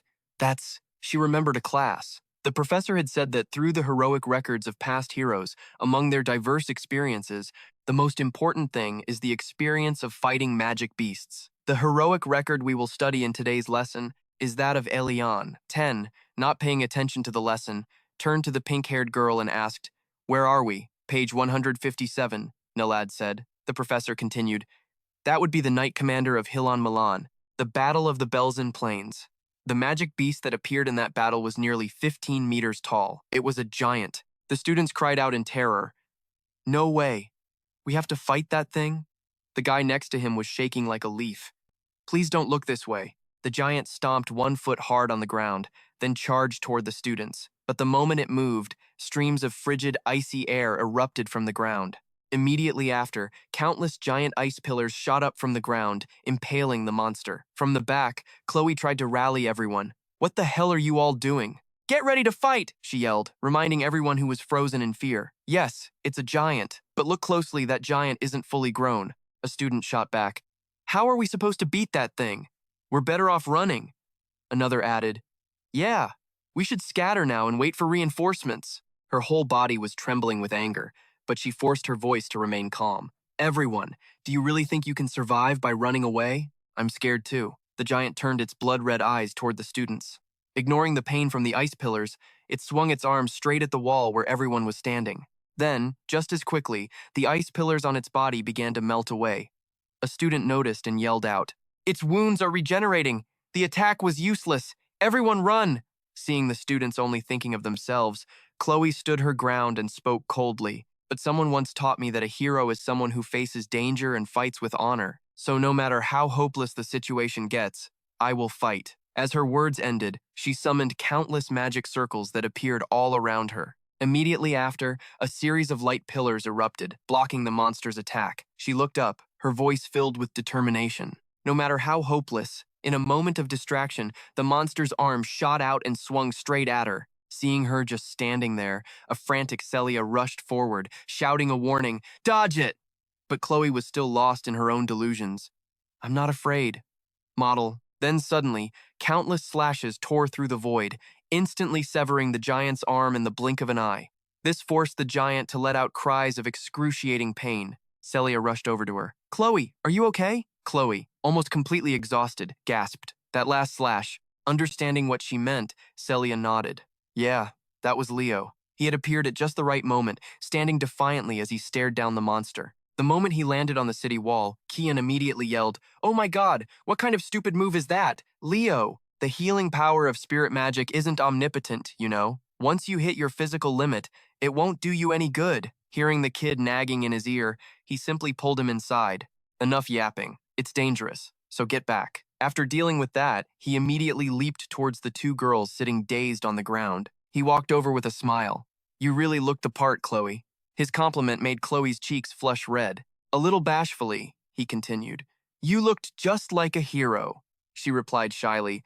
I was just trying to copy someone, that's all. After seeing him return with the two girls, the crowd exclaimed in unison, Leo, young Master Leo. Looking over at Ka, he asked about the situation. He replied, No one's been seriously injured since we got inside the city. It's just that everyone's terrified because of that monster. Celia added, But it took a heavy hit from Leo. It definitely won't attack again right away. After a moment of thought, Leo looked up at the sky and made his decision. What we need to do now is simple. We're going to team up and take it down. His decisive declaration made Chloe jump. What? But how? He turned to them and said confidently, "Why is everyone so surprised? For people who want to be heroes, this is a no-brainer, right?" Elena immediately shot back that fighting it was impossible. Leo then announced to everyone, "I'll take command, because I'm confident I can defeat that monster." Standing off to the side, Elena judged him. Asterisk. There he goes again, thinking he's always right. Asterisk. Humph. And who said they'd follow times your times command? Owen, however, added, "I'm looking forward to seeing those command skills of yours." Seeing the big guy next to her disagreeing, Elena was a little surprised. She turned and yelled in his face, "Why is an arrogant guy like you suddenly listening to someone else?" He replied, "It's a fact that we have to defeat that monster." Then, a soft voice rang out. "Then following the orders of someone who's confident they can defeat it is the right thing to do." It was Chen Xia. She walked over, grabbing the hem of Elena's shirt, and continued, "Besides, isn't it interesting to try following young Master Leo's command just once?" Seeing everyone agree made Elena a little angry, forcing her to accept. "Fine, I was planning to do that anyway." On the side, Abbas thought to himself, asterisk, it's exactly like the entrance exam. Back then, you also charged into an impossible fight without any hesitation. Leo, asterisk. Snapping out of his thoughts, he spoke up. "I thought I'd close the gap between us a little, but I'm still a long way off, aren't I?" Celia, annoyed at being suddenly brought up, shot back, "Shut up, you chatterbox." The next person Leo needed to convince was Dan. He approached with an offer. "Will you lend me a hand?" Dan glanced down at his arm, then turned and lightly bumped his shoulder, saying, "I'll be the one to land the finishing blow on that monster." This indirect acceptance amused Leo. "That works for me." Outside, the crowd watching this scene roared with excitement. Those first years are amazing. With that lineup, they might actually be able to beat it. The blue-haired girl glanced at Elena's darkened expression and asked with concern, "Senior, are you okay?" Elena didn't answer right away, thinking to herself, asterisk. The moment that boy appeared, the whole atmosphere changed. Asterisk. Asterisk. There are many great heroes in this world, but that boy, he's on a completely different level. He turns despair into hope. Asterisk. Asterisk. An existence that illuminates the path in the darkness. That's truly what he is. He deserves to be called a great hero. Asterisk. Scene change to the melee fighters. After taking countless attacks from the monster army, he let out a few soft groans, pressing a hand to his wound to try and stop the bleeding. Elena and Abbas had approached the monster from high above. Seeing the monster show signs of weakening, Abbas exclaimed excitedly, "Awesome!" But Elena coldly replied, "Not yet." The monster immediately opened its mouth wide, firing a beam of energy at the two of them, but Elena controlled her summon to swoop aside and dodge. After moving behind the monster, Abbas tightened his grip on his staff, preparing to unleash an attack. Finding the right moment, he unleashed his storm technique. Instantly, a massive tempest swept through the monster's body, causing its head to disintegrate into thin air. But instantly, a new head regenerated, making Elena gasp. Impossible. Just how are we supposed to kill this thing? From above, Celia was preparing to dive. She yelled a warning, "Get out of the way!" Abbas excitedly held out his arms. "Over here!" But Chen Xia retorted grumpily, "Not a chance." Then she dove down and clung tightly to Elena. "Sorry, I can't let that goofball hold you." Surprised by her sudden appearance, Elena yelled angrily, "Wait! With 3 or more people, the Wind Dragon's mobility will drop." Celia nonchalantly replied, "Leo said to rendezvous here. Before the spell is complete, we need to land a massive hit on that big bastard." Realizing Leo's intent, Abbas leaned close to Celia. "So that's it. Fire and wind have great synergy." Ignoring the two of them, Elena yelled, "I don't know what you're planning, but just tell me when you're ready." Down on the ground, Chloe stood on the city wall facing the monster, her lips muttering some kind of incantation. Being constantly attacked from multiple directions, the monster roared in fury. Once the incantation was complete, countless sharp icicles appeared in the sky, aimed right at the monster. From another angle, Dudan and Chen Xia also began to prepare for battle. Dudan turned and asked, "Are you ready?" Chen Xia replied cheerfully, "Of course." Then she thrust her hand forward and yelled, "I'll clear the way." Immediately, her water spirit shot towards the monster and wrapped tightly around its legs. The moment its legs were bound, Dudan began to channel his energy, his entire body starting to emit a brilliant light. "I'm out of here." He transformed into a bolt of lightning, following the path carved out by the water. Water and lightning fused together, creating a massive water dragon that coiled around the monster's body. The creature's entire body shuddered from the electric shock. As it screamed, countless chains shot up from below, wrapping tightly around its neck. The one who did this was Owen Den. His whole body was trembling violently from the sheer force of the monster's resistance in the sky above. A bot unleashed another barrage of attacks. The relentless assault slammed into the monster, making it roar in agony from below. Leo turned to the time-stopping girl. "You ready?" She nodded. "Yeah."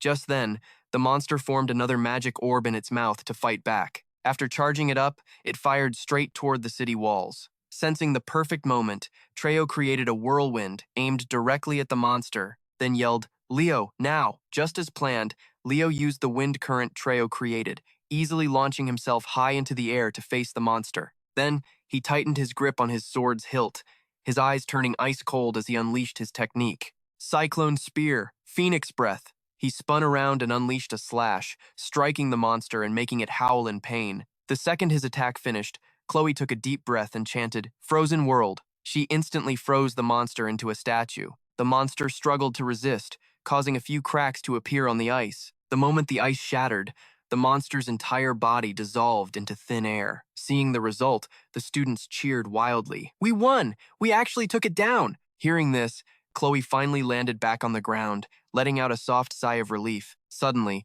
a hand brought a potion right up to her face, and a voice called out, "Chloe, you were seriously like a hero straight out of a legend. That was awesome." This unexpected praise made Chloe blush a little.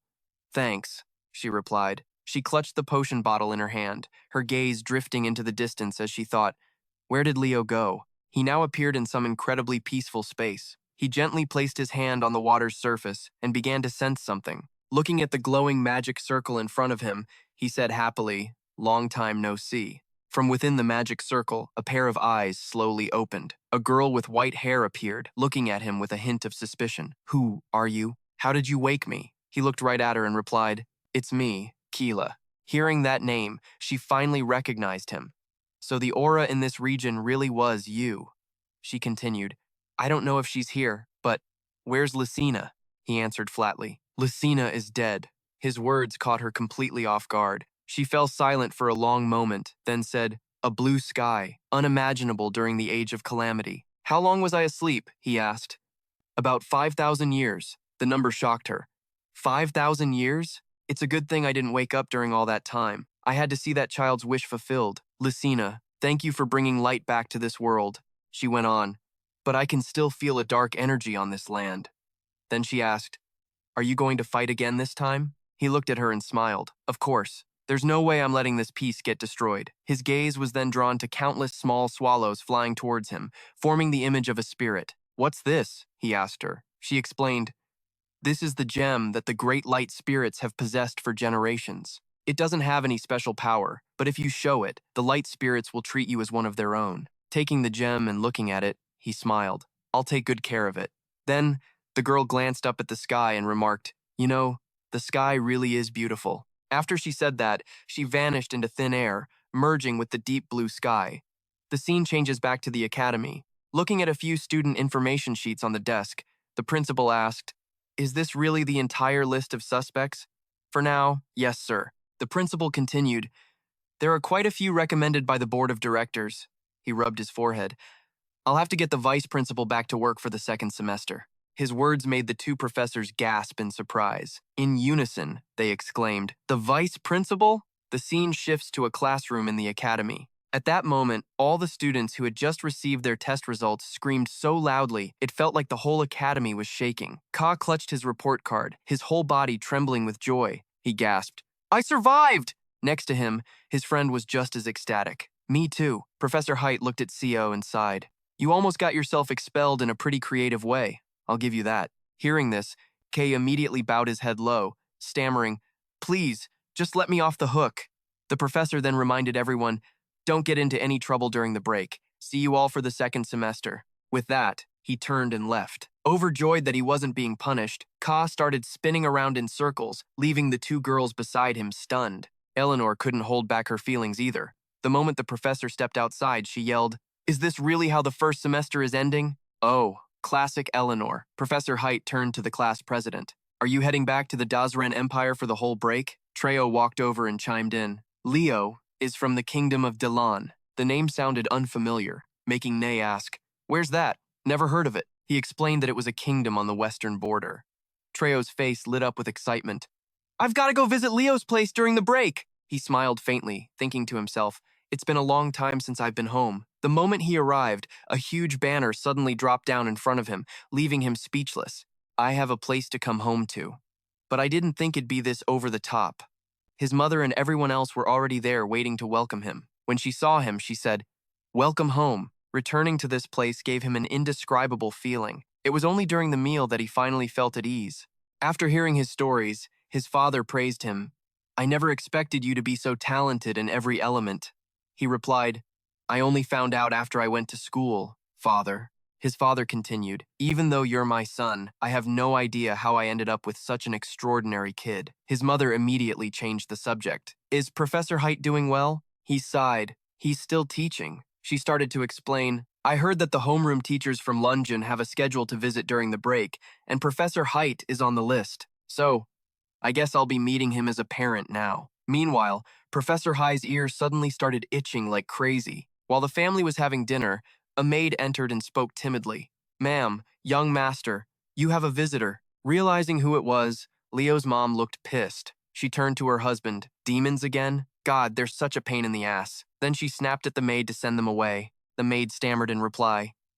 Actually, they said they're from Aeonia Academy. Hearing that name made Leo jump, and he repeated it in his head. Aeonia Academy. Before anyone could react, the mysterious figure was already in the family dining room. He looked inside and asked, Excuse me, are you Mrs. Zerdinger? Greetings.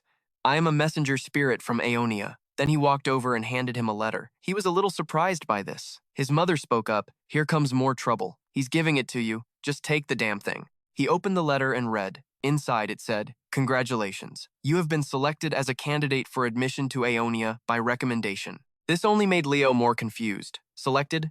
Scene changed to the city of Ai, the city of the Beastmen. He was there now, letting out a frustrated sigh and muttering, The Beastmen Hero Military Academy, Aeonia Academy. Unlike other schools, their entrance ceremony takes place in the summer, and it's famous for being the most brutal one out there. He remembered what his mom had said. When she was young, she helped out a student from Aeonia. So, as a token of their gratitude, they gave her a free pass into Aeonia Academy. They sent a letter of recommendation for you, and I think I even signed a contract.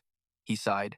You really shouldn't just sign things so carelessly. His mother got angry. So what? How was I supposed to know it would turn out like this? She tried to comfort him. Besides, you're already at Lungon Academy. Just think of it as a field trip. How you spend your vacation is up to you.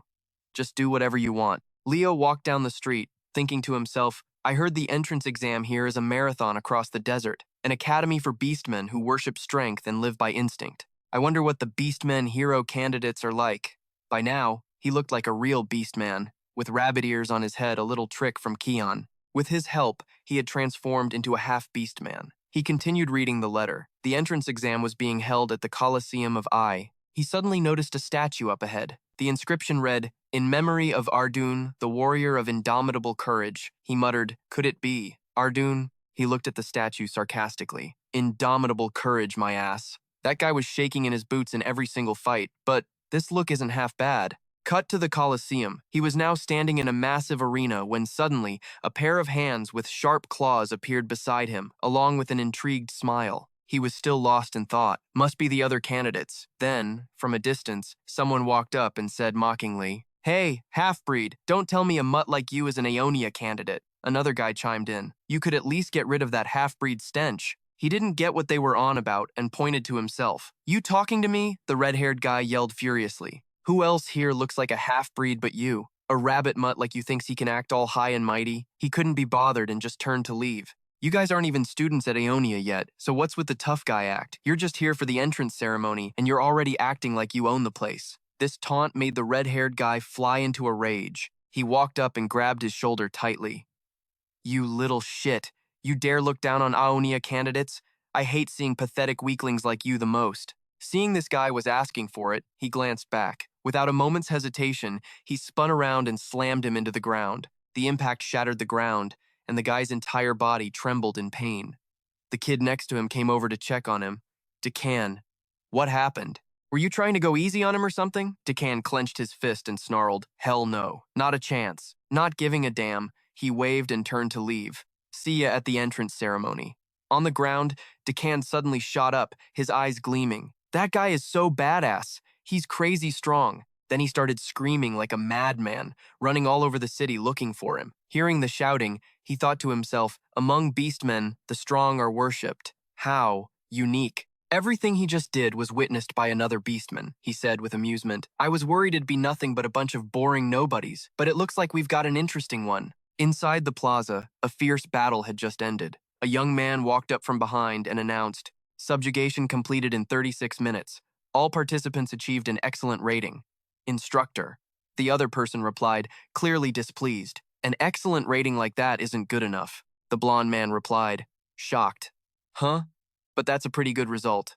The instructor shot back, haven't you heard the news about the first years over at Lungon? Our new students need to have more outstanding individuals among them. This was Bergatun, an instructor at Ionia Academy. The young man tried to justify it. It's true that Lungon seems to have the lead this generation, but our candidates are pretty exceptional too. The instructor looked down below and replied blandly, especially since Instructor Bergatun's daughter is participating this time. The person he mentioned was An of the Tun clan, a student admitted to Aonia by recommendation. At this, he gritted his teeth, confident. My daughter An is more than capable of being the class representative. But then, his eyes suddenly caught sight of something.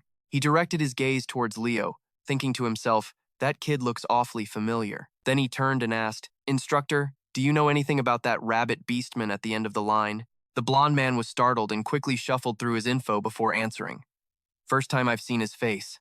He's not on the list of candidates to watch. He asked again, is he here on a recommendation? The other man nodded. Yes, that's right. He's a student admitted by recommendation. His eyes were still fixed on Leo as he continued to think. Those eyes, they're exactly like hers. Just then, an announcement boomed from the loudspeakers. Group D for Part 1 of the Demon Beast Festival has now entered the arena, and Group D has a noteworthy candidate, doesn't it? The heir of the Tun clan, An. Following the announcement, she confidently warmed up and stepped into the arena to the cheers of the crowd in the stands. People stared at her, thinking to themselves, as the great hope of the Beastmen, a tribe that worships strength, does she really have what it takes to inherit the techniques of the Tun clan? Then he looked away, wondering aloud, wait, isn't the Aeonia entrance ceremony supposed to be some desert race? What the hell is this Mana Beast Festival? So he asked the girl next to him if this was also part of the entrance ceremony. She jumped, turning to him and asking back, you don't know about the Mana Beast Festival? He answered awkwardly. I'm a half-breed, so I'm not really up on beastkin culture. She explained, the Aonia entrance ceremony isn't just some ceremony, it's one of the biggest festivals there is. The Mana Beast Festival is partly to entertain the guests, but it's also a ritual for us students. Hearing her explanation, he was still curious. A ritual? She continued, with the ongoing threat from Tartarus still looming. This is a declaration to our people that we have arrived. So, fight as well as you did before, Black Rabbit. He let out a dry laugh and muttered, we have arrived, huh? Just as the words left his mouth, a gate suddenly ripped open. From inside, a monster charged out. It let out a terrifying roar. Instantly, it locked its eyes on Leo and charged. But then, a series of whooshing sounds suddenly rang out, making the monster flinch for a second. It was that girl, along with other beastkin, rushing in to attack it, making its eyes widen in complete shock. It then turned its attention toward Atun and lunged, but a flash of light suddenly lit up the air. Atun leaped high into the sky, let out a fierce breath, then shot downwards, unleashing a flurry of slashes all over the monster's body. The attack was over in a flash. After finishing it off, she landed lightly on her feet, then looked over at Leo just standing there and screamed, what the hell are you doing? A monster was now charging right at him, but his hand just slowly clenched into a fist as he raised it forward. The two fists slammed into each other, and the very air seemed to thicken from the impact. The monster's eyes turned vicious, but with his own terrifying strength, he easily obliterated the creature in an instant. His eyes remained eerily calm, like a wild beast's. Seeing what just happened, the crowd in the stands went wild, screaming, go all the way, Black Rabbit! You're the man! Atun stared at him with a fascinated look, thinking to herself, asterisk, yep, I knew it. Asterisk, asterisk, that Black Rabbit guy, he just used beastification. Asterisk, she thought, her eyes narrowing with suspicion. When the moon rises, its power awakens the beastly instincts within us. Our ancestors studied beastification for ages, but no one could ever use it at will. Except for one person, the hero Ao. The monster Leo had just destroyed was the last one. An announcer's voice boomed over the speakers, declaring the Mana Beast Festival officially over. Back in the locker room, Toon started walking toward him with a question on her mind. "Hey, Black Rabbit, I wanted to ask," but another voice suddenly cut in. "Hey, not bad at all, huh?" A young man walked up to him and introduced himself. "The name's Dionin, Wolf Tribe Beastkin, nominated student for Aeonia."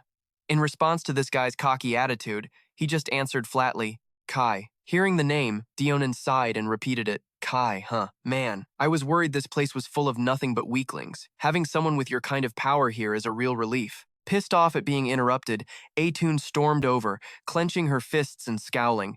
Asterisk, this muscle-brained idiot is spouting nonsense again.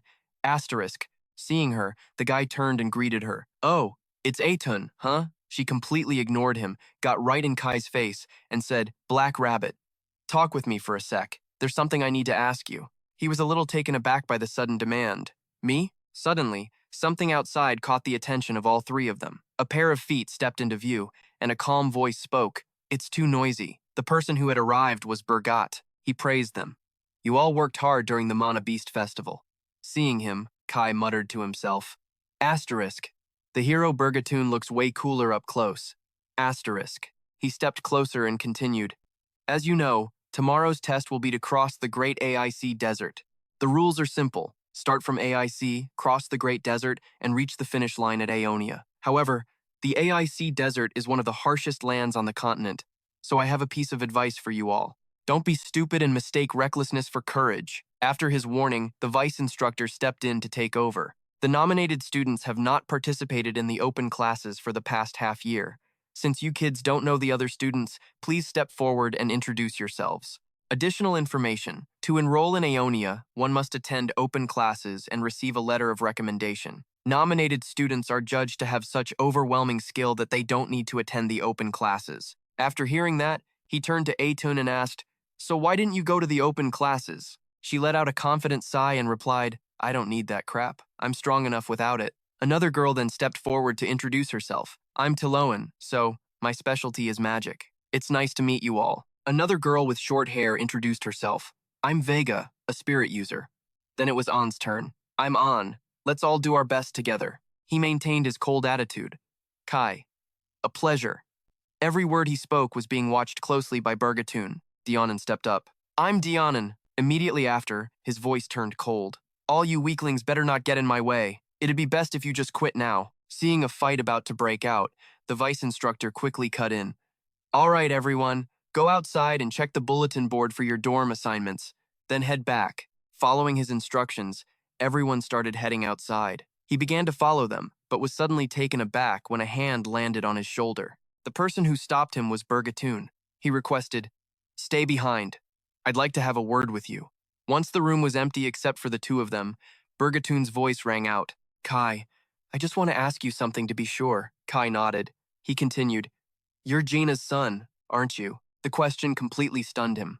His eyes shot open as he thought, asterisk, "How does he know my mother?" Asterisk. He was quiet for a few seconds before answering, "Yes, that's right. Do you know my mother?" Hearing his answer, the man burst out laughing and explained, "So you really are Gina's son. I'm an old friend of your mother's. She and I were the fifth-year representatives for Lungern and Aeonia, and we competed to see who was superior. I'm sure your mother told you all about me, this Bergatoon, right?"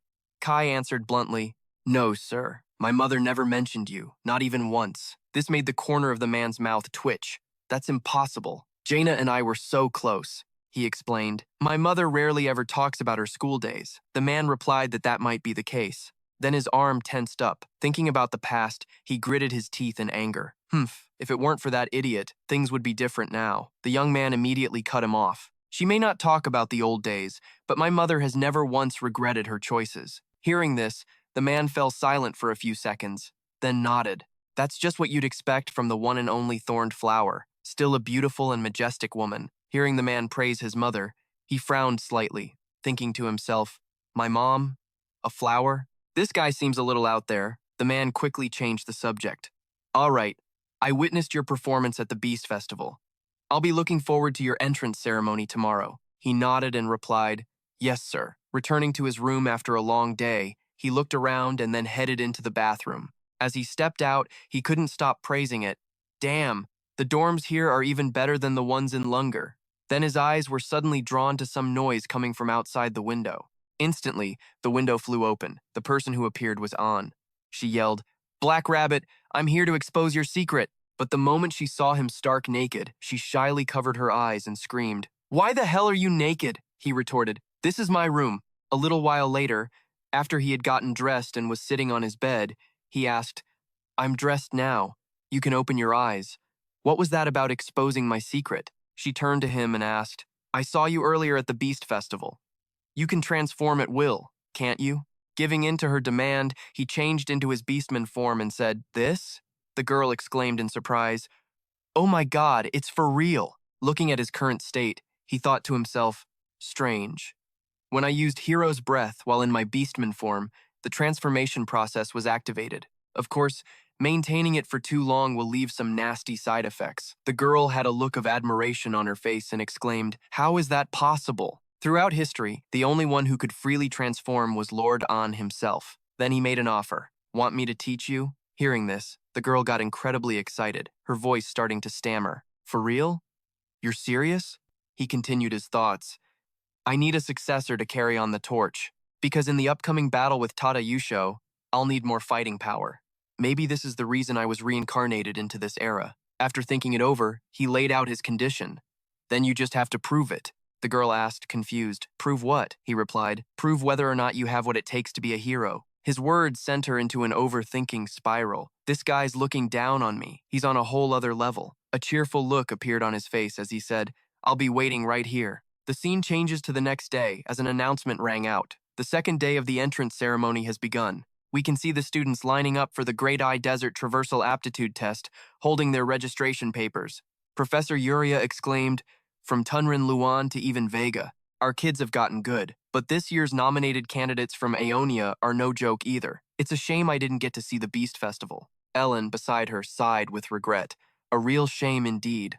Then Yuria asked again, "By the way, Kai, there's a student with a strange name, isn't there?" Ellen smiled and replied, "The name of the great hero, you mean? I wonder if it's some braggart named Kai, or the original hero, Kai. It really reminds me of that kid, Leo." His gaze shifted downwards. At that moment, Anne was storming forward with a huff. He wondered, "Isn't that student Anne?" Yuria added, "Is her beastman competitiveness kicking in? Look who Anne is trying to pick a fight with." She walked towards the young man, her voice slightly annoyed. "Black Rabbit, you haven't forgotten yesterday's promise, have you? I'll definitely make you acknowledge me. I was so excited I couldn't sleep all night. So, during today's test, don't you dare miss a single second of my performance." He let out a sigh and replied, "Fine, whatever." Watching from above, Ellen commented, "How interesting. So his rival is that student named Kai?" Yuria, beside him, replied with interest, "He's a student that really makes you curious, that's for sure." But then her gaze froze slightly. Ellen, next to her, felt the same way because they had just recognized that person was Leo. They exclaimed, "What is he doing here?" The 5 students were now present in the center of the plaza. Bergatun looked at them, addressing the nominated candidates. The announcement from the speaker echoed, "Now, before the entrance ceremony begins, the candidates will swear an oath." Up in the stands, Yuria and Ellen jumped in shock. "What the hell is that guy doing here?" The announcement continued. "The 5 nominated candidates, please place your hand on the hero record of Lord An." Hearing that name, he thought to himself, "The hero record of An? I never expected to see it like this." The announcement continued. "Recite the oath one by one." An stepped up first. She placed her hand on the hero record and began her oath. "By the honor of the great hero, I shall not act with cowardice." Standing below and getting ready, he had a hopeless look on his face. Then he stepped forward, placed his hand on the hero record, and began his oath. 2. By the honor of the great hero. The moment he finished speaking, the hero record suddenly began to glow, and from it, a massive pillar of light shot straight into the sky, drawing the astonished gazes of everyone in the stands. Yuria wondered aloud, "Senior, don't tell me it's..." Ellen had the same thought as her. That is, Bergatun was also stunned by the sight. The pillar of light grew even larger. After a moment, the light finally began to fade, and a book was now floating in the sky. It was the hero record. The book opened. The world chapter of Anne, the beginning. A massive beam of light now enveloped the 2 of them. This caused the vice instructor to ask Instructor Bergatun in amazement, What's going on? Don't tell me." "It's the hero's world?" Bergotten, still maintaining a calm expression, replied, "That's right. The hero's world of Lord An has been opened." The blonde-haired man next to them was trembling uncontrollably. Whoa. Does this mean the hero's world is overloaded? He appeared calm on the outside, but his mind was in absolute chaos. For whatever reason, a previously unopened page of Lord Anne's record has appeared. Even if it transforms into a dungeon due to the overload, if it can be conquered, this is a chance to inherit Lord Anne's power. But the problem is whether or not these kids can actually conquer Lord An's world. The two of them were then transported to another space. Once upon a time, when darkness shrouded the world, a shadowy space began to materialize. The two of them shot up, scanning their surroundings. Atun gasped, "What the hell just happened?" Then she turned to him and asked, "Black Rabbit, you saw that too, right? The hero's record definitely just opened." He answered softly, "Look at the sky." Above them was a stretch of gray nothingness, which made Atun cry out, "What is that?" "It's all just a bleak gray." Voices still echoed through the space. "A hero has appeared, a hero who brings the light, a hero who brings the future." A voice rang inside his head. This was probably 5,000 years ago, when Ain was still alive, the age of despair. The voices kept echoing through the space. "Please, save us. Be careful not to get judged by Bibu." "Is this really the world where the fake hero Ain used to live?" He replied, "Yeah. Looks like this is the refugee city of Jexa." Atun kept pressing. But why did the hero's world suddenly activate? For thousands of years, there's never been any record of Sir Ain's archive page being opened. He didn't know how to answer either, thinking to himself, "During heroics class and back at the academy, when I touched my own archive page, the hero's world opened. But all of those times, it was my page. Anyone can tell that this one is Ain's." Just then, the system sent a notification. "Conquest target. Find Ao and Jexa." Looking at the notification board, he wondered, "A conquest target? Does that mean this isn't a hero dungeon?" He continued to think, "If this is an officially opened world, why can't I contact the outside?" Then he glanced over at a trembling Atun and asked, "Atun, you okay?" Her face lit up with excitement as she exclaimed, "It said the conquest target is to find Sir Ao. Does that mean we can meet Sir Ao again? Finding Sir Ao will be super easy, I bet. He's famous after all." He could only manage a wry smile. Yeah, you're right." She was ecstatic, blurting out, "Then let's start asking around." He let out a weary sigh, thinking to himself, "I guess people from this era would think that. The history that was written down is different from the reality." She quickly strode forward. "Black Rabbit, hurry up!" He kept thinking, "But the owl from this period." Just then, a man's voice cut in. "I already told you. I've never heard of any name like Ow or whatever." Then the man angrily shooed them away, leaving the two of them a bit stunned. Atun wondered aloud, how is that even possible? Nobody knows about Adern. Then she turned to ask someone else. "Hey, you there, have you ever heard the name Ao?" The man shook his head. "Not at all." A moment later, a voice suddenly called out, "Heh, you snot-nosed beastman. If you don't have a place to sleep, you can crash in my room." Atun looked discouraged, turning to whisper to him, "The atmosphere here is getting weirder and weirder." He replied, "We need to find a place to stay before it gets completely dark." He thought, "It's probably the year 1462 on the Antega calendar right now. This is 20 years after the Age of Calamity began. If this is the time, then we don't need to search blindly for Ao. There's someone else we need to meet." The two of them walked to a certain district, and he thought, "It should be around here." Atun ran up and asked, "Wait, Black Rabbit, where are you even going? You're leading the way and all, but..." She grumbled, "There isn't even a decent inn here." Her voice was a little wary. Suddenly, she spun around and kicked out behind her, but a stranger caught her leg. She gritted her teeth in anger, but Leo immediately spoke up to stop her. "Wait, Atun, don't fight." The person's arm tightened, then shot out to grab her by the neck, catching her completely off guard. She managed to choke out, "Black Rabbit, run." The person looked at him and demanded, "Why did you come here? If you don't tell me the truth, I'll take this beastman's life. The legendary hero is an honorary student of World A." Then a man said, "Who are you, little rabbit?" "Bibiu is out there." "Be careful," he calmly replied. "We came here because we heard he comes to this place." The other person pressed, "Who told you? This is a restricted area." He answered, "The coward Ain told us, so we came." Hearing those words, the man finally let go, dropping Atun to the ground. Then he turned and walked away. "Follow me," he ordered. After they were given a place to sleep, the man instructed, "You can stay here tonight. Come find me again in the morning." He stepped outside, looking at the surroundings and thinking, "This damn sky. No matter how many times I see it, I can't get used to it. It still gives me goosebumps, just like always. Outside the city of Jexa, it's all hazy mist. Does that mean the only playable area in this world is this place?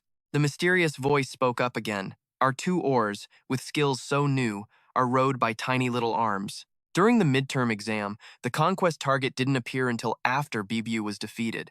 So this probably isn't some out-of-control incident. But why can't the outside world control this hero's world? He recalled the notification, Conquest Target, Find Ao in Jexa. The keys needed to open a hero's world are known to be the owner of that world or an item deeply connected to the owner. But what if there's another key? For example, someone with a deep connection.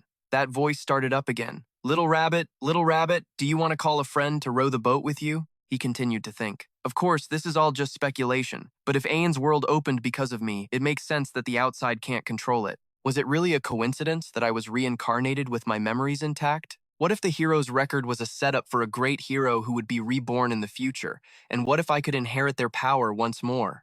The voice continued. A little rabbit. A children's story. Then completely destroying a D-boss wouldn't be impossible. He stared at the distant sky, lost in countless thoughts. Then suddenly, a loud voice called out, "Wake up, Black Rabbit!" Turns out, it was all a dream. The one who woke him was In. He stretched and said good morning, then turned to ask, "You up? That guy from yesterday was crazy strong. Are you hurt anywhere?" She replied cheerfully, "My body's pretty tough." Then she asked, "By the way, what was all that about yesterday?" He answered, "Looks like that guy from yesterday mistook us for intruders, and I just talked our way out of it. No big deal." She replied, "Wow, you're so polite." He thought to himself, that impact must have been insane. Still, our little beastkin descendant is tough as nails, huh? Just then, the man paid them a visit. "You two are up early. Already recovered?" This man was Aeon, the sky god, a hero from the Age of Calamity. He walked towards On to check on her. "I know beastmen are tough, but damn, you still surprised me. Besides," she cut him off angrily. "Besides what?" He let out a sigh and said, "You kids are more childish than I thought. About yesterday. I'm sorry." Then he made an offer. "To make it up to you, follow me. I'll treat you all to breakfast." She was a bit worried about his offer and turned to whisper to him, "Maybe. He's not a bad guy after all, right?" He nodded in response. "Yeah, plus he's offering us breakfast." After that, the two of them followed him. After walking for a long time, Tun wondered, "This isn't some trick to make us lower our guard and then attack, is it? Where are we even going?" He sighed and replied, "I don't know, but he doesn't seem like a bad guy." He thought to himself, Aeon, the sky god, was a hero who was active during the Age of Calamity, just like Yura's father. He was actually someone our team was planning to recruit, but for some reason, the first few times we met him, his spirit was already crushed. What the hell happened in the last month? Suddenly, the scene before her completely startled Aetun. What the hell is this? Up ahead, countless kids were running towards Aeon. One of the kids called out, "Uncle Aeon, it's time for breakfast." Then they looked over at the two of them, asking, "Who are that big sister and big brother?" He answered, "They're guests. You don't need to get my portion. Just serve these two." Just then, Aetun stomped her foot hard on the ground and blurted out, "Mister, I totally misunderstood you. You're a really good person." Then, she went over and started ruffling one of the little girl's hair, totally delighted. He then noticed a figure sitting alone in a corner nearby. When he realized something, his eyes suddenly shot wide open. He thought to himself, "Long time no see, huh?" Memories from the past suddenly flooded his mind. He exclaimed internally. The great dark spirit's strange voice continued to echo as the man said, "Little rabbit, how about going with that shadow?" The scene flashes back 5,000 years, to this very place. At that time, 3 people led by K were approaching a man sitting alone in a graveyard. Licinius's voice rang out, "I hear the plague is running rampant. What a shame." She looked at Aeon and said, "Are you the sky god?" He looked up and asked, "Who are you people?" The girl beside her added, "I've come to invite you to join the subjugation squad." Luna added, "We need the power of a hero like you." He lowered his head in despair and replied, "Go away. I'm not joining any damn subjugation squad." Luna continued to persuade him. But if it's someone who has earned the title of sky god like you, before she could finish her sentence, he stepped forward from behind. "That's enough, Luna." He placed a hand on her shoulder and explained, "His will has already been broken." She replied, "A will can be reignited. You know, it'd be a shame to pass on someone of this caliber." The black-haired girl then turned to leave. "Luna, you're right. A lost will can be restored. but someone who's nursing a grudge can't save the world. Let's just go find someone else. Then the man spoke up. I can recommend someone. Go find Adern. After the three of them left, Luna wondered aloud, Adern? But in a place this big, how are we supposed to find him? If you're going to point us somewhere, at least give us proper directions. He sighed. We still have time, so we can just take it slow and find him. Anyone recommended by the sky god definitely isn't some random scrub. Then he turned to Luna and warned her, and dropped that impulsive attitude, Luna. This made her yell back in anger. What? You want to die? The black-haired girl's gaze in the squad then fell upon the silhouette of someone, a dark spirit. Then she spoke cheerfully. Oh, hello there. It's a dark spirit. Back in the present, he was holding a bowl and getting food, thinking to himself, I can't believe I'm seeing LCE here. In the past, we met while we were assembling the subjugation squad. It's a shame now's not the time to talk to LCE, since it won't be for another year that Keeley or I meet them. He brought out 2 trays of food. Just then, Tun, who was sitting opposite him, eagerly suggested, Come on, eat with us, mister. The man reluctantly picked up his bowl of food. All right, did you say Adern sent you here? He asked. The young man asked back, You don't know where Adern is either? The old man shook his head and replied, I have no idea where that foolish disciple of mine is. He's been gone without a trace for the last 6 months. This came as a bit of a surprise to the girl. She shot up from her seat and yelled, Mister, you're Master Adern's teacher? He nodded in response. That's right. I'm the master of that good-for-nothing, the noble, great, and brave hero. The person who trained someone like that, and you call him a good-for-nothing? The girl let out a breath. You know, being too humble isn't a good thing. Not understanding what she was talking about, Aeon spoke up. Little girl, I think you've got the wrong idea. My disciple is not noble, nor is he great or brave. Of course, he possesses impressive power for his age, but he's a coward who doesn't deserve that strength. The reason Adern left this place was simply because he was afraid to fight. These words shattered the image of Adern that Aetun had in her mind. She clutched her head and screamed, No, it can't be. It can't be like that, Master Adern. Her reaction startled Aeon, who turned and asked, What's wrong with your friend? He replied, She's a huge fan of Adern.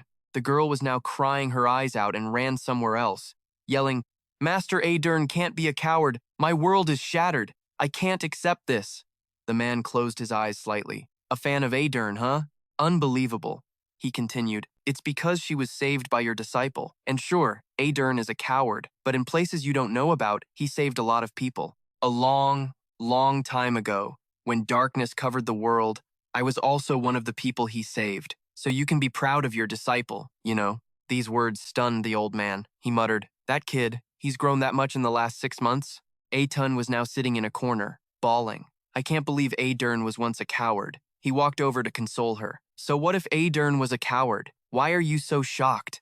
She answered, Because Adern was the one who gave me courage. When I was little, I was a total wimp and really timid. I wanted to give up every single time we trained. But my dad told me I was named after Sir A. That's why I decided I'd be brave, just like Sir Adun, who never backed down from anything.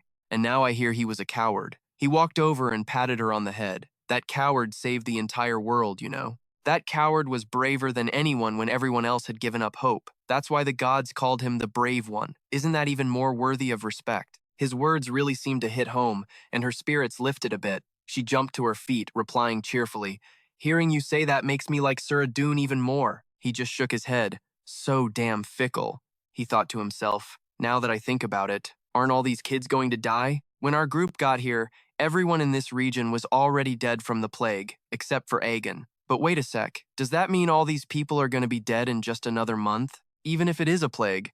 Then, suddenly, a voice called out from the distance.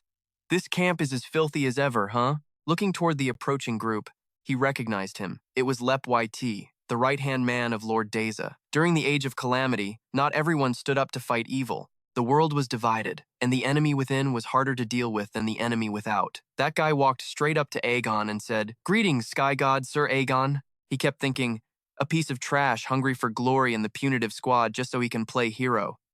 The old man replied coldly, What is it? Lep YT started mocking him. For a great hero like Sir Aegon to be rotting away in this cursed land during such chaotic times, I bet even the gods who've abandoned this world couldn't stomach it. What do you say to ending this long period of hiding and joining the hero corps? The old man pushed him away. I told you last time, if the Lord guarantees these children's safety, then I'll consider it. The guy's gaze dropped to the kids, trembling in fear. I see. I'll report that the sky god isn't ready. However, I have strict orders to retrieve the shadow-devouring sword, Aton. Sitting nearby, he was startled and thought to himself, isn't Aton one of the most powerful swords from the Age of Calamity? Aegon has it? I've never heard Ao mention this. If Aegon had a sword like that, he definitely would have given it to Ao before he left. He sighed. I've told him countless times that Aton was broken in a battle 10 years ago, but that bastard doesn't listen. So, is the Sky God going to defy the Lord's command out of personal greed? Why would you lie like that? The old man's voice turned ice cold. Why would I need to lie? And even if I were, what the hell could you do to me? His words were laced with a terrifying killing intent that made the men recoil in fear. Lep YT ground his teeth in anger, then turned to leave. I'll back off for today, but the Lord will come for you soon enough, as long as you're in Deza. After they left, Aegon turned back to the two of them and said, Sorry you had to see something so unpleasant. He replied, It's nothing, sir. We're used to guys like that. Atun fumed. What a bunch of cowards. He asked, But what's this about joining the Hero Corps, sir? The old man explained. It's just like they said, joining the Legion to fight Ebozer. A flicker of fear appeared in Atun's eyes. Then, joining the Hero Corps is a good thing, right? The old man explained. I can't do that. If I join the Hero Corps, there'll be no one left to take care of these kids, Atun explained. But the country will surely. Before she could finish, the old man cut in. Deza won't look after these children. On the contrary, they'll abandon them. They sacrifice the few for the sake of the many. This startled Atun, making her shoot to her feet. Abandon them? How can you call yourselves heroes and think like that? The old man replied with a wry smile. How strange. Are you two really children born in this age of calamity? I can't believe you're talking about such unrealistic, dreamy ideals. He stepped forward. So, what if they're dreamy ideals? If it's the right thing to do, then walking the right path is a no-brainer. That's why you're looking after these kids, Aegon, isn't it? The old man's gaze focused on him as he thought, he's just a kid, maybe 15 or 16, but where does this depth come from? Then he turned and asked, What are your names? Atun answered, My name is Atun, and this black rabbit is Kile. After hearing their names, he stroked his chin and replied, Kile, huh, that's gonna be rough. What a pain, sharing a name with the surviving hero. Hearing this, Atun's body suddenly went rigid in shock. Huh? Kyle is a real person? She blurted out, jumping to her feet. The surviving hero? Not wanting her to say any more, he reached out, grabbed the kid's tail, and yanked her back, which startled everyone. The old man asked, What's wrong? He explained, It's nothing, sir. Then he turned to her and warned, If you keep running your mouth, you're gonna screw up the whole plan. She turned back, embarrassed, and snapped. But grabbing a lady's tail is across from them. Aegon sighed. If it's the right thing to do, then walking the righteous path is a matter of course. Yes, that's right. I'd forgotten that for far too long. That obvious truth. Then he turned and asked, What did you two come to Deza for? He replied, To meet Ao, sir. The old man then stood up. In that case, stay here until he returns. I haven't heard anything from that student of mine in half a year, but this is still his home. He'll come back one day. With that, he turned and left. The moment he was gone, a notification window appeared in front of them. Surprising Atun. A system notification arrived. Strategy target. Meet Ao. Returning home in 3 days. This made her incredibly excited. We're making progress on the main objective, and in just 3 days we get to meet Sir Adun. He nodded. Yup, he thought to himself.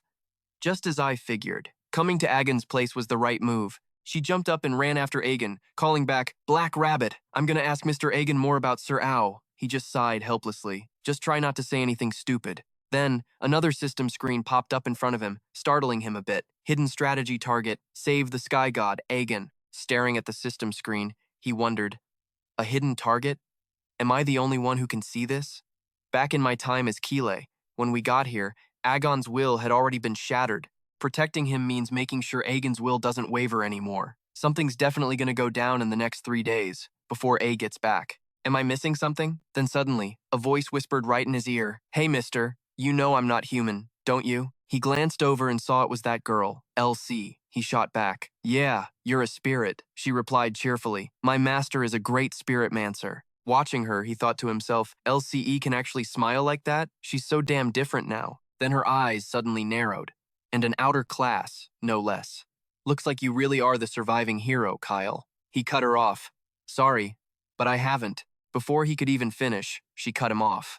Don't even try to lie to me. Besides that moron, the only people who are ethers and have the gem of light are Licinius So's comrades. So that's it, he thought to himself. Can't believe she's mistaking me for Kyle just because of this stupid gem. She kept going. I heard a rumor that Licinius took her crew and left World DST to go conquer Erebos. That's why I was going to come looking for you. But why? She just smiled and said, isn't it obvious? To do my part in saving this world, duh. Looking at this kid in front of him, he just felt kinda helpless. Is this kid really the great dark spirit LCE who made a pact with me? She's a completely different person. He then asked, why do you even want to save the world? She answered, I'm a spirit who was born during an age of disaster, so I just really want to see the stars in the night sky. I hear they're so bright they're blinding. He pressed on. So, where's Licinius so right now? She replied, headed to Zexa, probably gonna take her a while to get there. Seeing that, the girl answered happily, oh, thank God. I was about to go looking myself. Lucky I didn't get lost. He then asked why she wanted to make a pact with Licinius. So, she said, well, I heard the rumors that you guys took down Legion Commander John Gatt. In an age like this, for someone to actually declare they've beaten a Legion Commander and are gonna go conquer Erebos, aren't they totally worthy of making a pact with me? This whole scene just made him feel powerless. So different. I just can't get used to this. But LCE chose me to be her pact master, and I never got to hear her reason why. She suddenly remembered something. Oh, right, she blurted out. She leaned in close and whispered, keep this between us, away from Agon, okay? That darkness-devouring sword Tenebra. That's me. Scene changed to the castle of the Lord of Zexa. Lord Daon, after hearing the report, wondered aloud, Aegon refused my invitation again? Lepit replied, yes, my lord. He continued, but Aegon needs that power to protect Zexa. What the hell is so important over there that he's still holding out?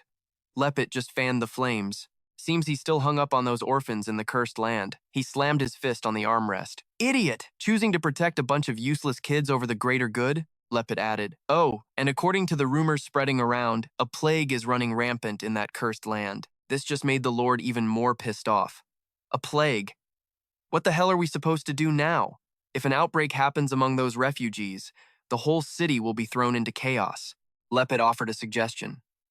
Then we have no choice but to stamp out the source before it spreads. Of course, it will break my heart to have to get rid of those poor, helpless orphans. Dion was worried. But Aegon will never let it happen. Lepit reassured him. Rumors of the plague have already spread all over the city. Stopping the plague is what the people want. No matter how stupid Aegon is, he wouldn't dare pull a stunt that puts this entire packed city at risk. Dion let out a sigh. You're right. It's a damn good thing you're here, Lepit. I'm giving you full authority over Zexa's security. He replied, I will do everything in my power to repay your kindness, my lord, and I will absolutely bring Tenebra back. Scene change. Outside, people were whispering nervously. The cursed land? This is insane. It's a plague, another person replied. What the hell is the Lord thinking? What happens if it spreads here? He's got to do something, right? The other guy suggested. For now, just stay the hell away before you catch it. He looked at the kids in front of him, lost in thought. After Lepit visited Agon's shelter, the rumors about a plague suddenly started spreading like wildfire. He remembered a conversation with Elsie from back then. She'd said, Kyle is an amazing summoner, and he's a black dragon too, so he's a perfect match for a dark spirit like me. He'd shot back, why state the obvious? Everyone knows that. She turned and asked him, do you think this world is even worth saving? The question caught him off guard. What are you talking about? She pressed on. It's exactly what I said. Is there even a reason for this world to exist? He sighed. Look, can't we just save it first and worry about that crap later? He continued thinking. The LCE I met a year later. She was already completely disillusioned with the world. She wasn't bright and cheerful like she is now. And then there was Aegon, who had completely lost his will to fight. He came to a conclusion. These kids, they're not going to die from some plague. From the distance, a tune ran up. Black Rabbit, where have you been? I've been looking all over for you. Come on, help me get dinner ready. He turned to ask her, first things first, where's Mr. Agon? She looked puzzled. Mr. Gon? Some guys saying they were from the Lord came and took him away a little while ago. Just then, a squad of soldiers stormed in, their voices booming. By order of the Lord of Zexa, from this moment on, we begin the operation to purge this source of plague. A blonde girl stepped forward, confused. Excuse me, sirs, but Mr. Agon just left for the Lord's castle. The soldier didn't give a damn, angrily raising his sword and yelling, You filthy, infected brat! Get back! He swung his sword down, terrifying the little girl. But thankfully, Atun dove in, grabbed her, and pulled her back to safety. She screamed at him, "Are you insane?" He stepped forward too, his expression turning serious. "Atun, get the kids to safety first." Hearing that, the soldier got pissed. "What, you brats think you can defy us?" A woman stepped out from behind them. "I am Geolin, of the Zexa Heroic Knights. Interfering with our duty is the same as defying the Lord's command." He tightened his grip on his sword, thinking, "This is Lepit's order, not the Lord's. I'm sure of it. Using some fake plague as an excuse to slaughter these kids and take Tenebra back. Pathetic." His eyes filled with killing intent. "If you're gonna call yourselves heroes, you should at least have some damn standards. Otherwise, you're just spitting on the graves of the people who are actually risking their lives to save this world." Your words pissed Lynn off, and she lunged at you. "You think a punk like you can play hero?" He parried her attack and kept going. "With skills like that, you dare call yourself a member of the Hero Corps? You're not the real deal. You're just some trainees from their night order." He then unleashed a blazing red aura, which took Lynn by surprise. A fire attribute user? Now that's a special ability. He charged forward, swinging wildly, and she raised her shield to block. She sneered, "A little flame like that won't do anything. Aura shield." Then his sword began to burn right through her shield, startling her. A massive explosion erupted. He pointed the tip of his sword at the trembling girl on the ground. He taunted her. "Pathetic. Your skills and your gear are both crude." On the other side, without a moment's hesitation, Tun shot forward like the wind. Her speed startled one of the soldiers. She followed up with a kick straight to his face, sending him reeling to the ground with a contorted expression. She landed calmly, then leaped back into the air, preparing for another attack. A relentless barrage of kicks slammed into the soldiers' faces before they could even react. She landed and let out a cold snort. "This weak and you want to be heroes? What a joke." Watching her performance, he turned to her with a question. "Elasticity aura, right?" She nodded. "Yep. And your flame aura, huh?" She smiled. "A fight between us would be pretty interesting." Golan staggered to her feet, cursing. "You stupid idiots." She clutched her face and screamed, "Is the director coming to our hero corps? The Yeezy family won't let you bastards get away with this. You dare make an enemy of Jaisa over some filthy orphans? I'll make you pay." Her words made Atun flinch. She asked in a cold voice, "Sounds like you're asking for another beating. Is that it?" Standing beside her, he interjected, "Atun, can you get the kids out of here?" His voice had turned cold. "I have something to settle with this one. I'm counting on you." She nodded in agreement. "All right, got it." As she led the kids away, she glanced back, thinking to herself, "The air. It feels so dangerous." She comforted the little ones. "Kids, let's get out of here for a little bit, then we'll come back to the fight." Golin's voice rang out. "What? You're gonna beg for your life now? I guess you don't want the kids to see this, huh? How convenient." Suddenly, another voice spoke up. "Looks like you've got it all wrong. The little black rabbit is dancing. He's dancing. It's not a sight for children, which is exactly why I told them to leave." The air grew suffocating. Golin's voice trembled with fear. "No. Stay away." But it was too late. He finished her with a single blow. "Oh my God. You're really the March Hare, aren't you?" After taking out their leader, he calmly walked over to the remaining soldiers trembling on the ground. He acted without the slightest hesitation. A voice declared, "The Black Rabbit, the March Hare, has killed a knight." See? There wasn't a trace of doubt in his actions. He turned back and replied, "I'd forgotten. As for dealing with scum like this." LCE approached him and continued to ask, "Were they really going to kill my friends just to get a ton?" He looked at her, thinking to himself, the LCE of back then was still a naive and inexperienced high elf. This was probably the first time LCE had ever witnessed the true ugliness of this world. And even so, LCE died trying to save the world, back in the past. An image of LCE began to form in the air, filling him with a sense of regret. Her cheerful voice spoke, "Kyle, no matter what, I still want to find it. That's my reason for saving this world. I just want to see the stars in the night sky, the ones that existed before the Age of Calamity." He continued his monologue. After saving the world, LCE said, "I'm sure the stars in the night sky will be even more beautiful than you can imagine. That's why this world is worth saving." He walked over and gently patted the girl's head, and her emotions slowly returned. She replied cheerfully, "Yes." Then she continued, "I think I want to become the guiding star for those poor, lost stars. And now, I'll say my goodbyes. Good night, and I'll see you at the new dawn." Staring into the large fire in front of him, his mind was still racing with thoughts. The capture objective isn't complete yet. Does that mean Agen's hideout still isn't safe? Agon had left for the Lord's castle, and LCE had stayed here. Even without me and the others, LCE alone should have been more than enough to handle Lip's underlings. That means the death of the orphans was something that not even a high elf could prevent. If that's the case, then my current strategy can't guarantee the children's survival. While he was lost in thought, a voice called his name. Seeing someone approach, LCE immediately vanished into thin air. He turned and answered, "Enemies stronger than the ones we just took down are on their way." This startled her. "What?" he continued. "It's because we thwarted their objective," she replied confidently. "Even so, if the Black Rabbit and I team up," before she could finish, he cut her off. "It's not just about us fighting. It won't be easy to hold them off while also protecting the kids," she stammered, asking about that. He replied, "There is a way," she pressed on. "What is it?" He answered, "We find Ao." Hearing that name filled her with determination, and she clenched her fists. But then she blurted out, "But Sir Ao isn't supposed to arrive in Jaisa for another 3 days." He replied, "Ao is already in Jaisa. Last night, I confirmed that the restricted area of the hero world has shrunk down to Jaisa." This news thrilled her. "Really? Then you're right, Sir Ao must be in Jaisa already." He placed a hand on her shoulder to reassure her. "But we've already done our job. We don't need to take this kind of risk." A satisfied smile crept across her face as she spoke. "You say that, but you're not going to back down from this, are you?"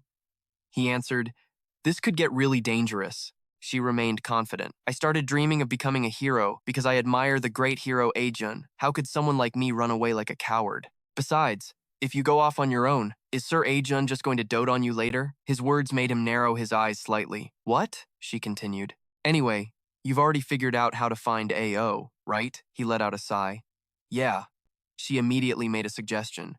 "Then hurry up and go get him. I'll protect this place until you get back." An image from the past appeared again. Someone's voice echoed, "Ajun, you're this strong. Back in Jaisa, did you never think about fighting me, Yuseo?" Ajun replied, "Because I was afraid of the demon clan," the other person asked. "But you wanted to fight, didn't you?" Ajun nodded. "Of course I did. So one day, I forced myself to go to a place with a view of the whole city, just to build up some guts." The other person asked, "Huh? But you hate heights." Ayan replied, "It's because I really, truly wanted to protect that city, to protect Daisa. This was the only place where you could see the entire city." Just as he arrived, a voice called out, "Who's there?" He met the gaze of the person above, thinking to himself, the only hero born in the age of disaster. Unbelievably cowardly, but with a courage so immense it was insane. He looked up and said, "I'm here to get you." Seeing that he knew his name, Ao asked, "You know my name?" He nodded. "Of course. The kids at the Agan orphanage are in danger." Hearing this, Ao was shocked. "What?" he continued. "They'll probably all be dead by morning. We need your power to save those kids." Without a moment's hesitation, Un summoned a faint purple power that enveloped him, which then transformed into a golden energy, encasing his entire body. He turned to the man and asked, "Have we met somewhere before?" He remained calm. "In the not-so-distant future. Now's not the time to talk about that." The moment he finished speaking, Ao took off like the wind. Watching him go, he thought to himself, running for the sake of people you care about. That part of him hasn't changed a bit, has it? Not then, and not now. So, send this message to all the lost stars in this land. I will be the guiding star in the night. Let's light up this path together. The scene shifts to On, where an incredibly fierce battle is raging. Some dude's voice cut through. "You useless freaks. Guess I gotta handle this myself." With his insane speed, Atan easily dodged the guy's attack. The comeback was strong, sure, but way too predictable. Seeing he was being looked down on, the guy spun around and unleashed another slash. This time, he juiced it up with magic, which made Atan jump a little. He thought to himself, "Magic energy?" She landed and scoffed. "A mage trying to act like a warrior? Have you no shame?" He gritted his teeth in anger, thinking, "Don't tell me this little brat wiped out my entire night order. I thought just holding A Zung back would be enough to clear the way." He charged forward, screaming, "Pathetic! You're just borrowing power from some magic tool. Your real skills are total garbage." Like a gust of wind, she rushed in and kicked him square in the face. He cried out in pain as his entire body flew backward, smashing hard into a nearby wall. She let out a sigh. "It's not over yet. Get up." Then, suddenly, a soft voice chimed in. "Not bad, eh? Actually, I'd say that was pretty incredible." Mother was right, after all. Fighting the heroes on the surface is still way too risky. This girl was the demon, Talentunia Tate. So, daughter of the Beast Queen, Silat Tuner. Seeing someone else appear, she yelled angrily, "There's still someone left alive?"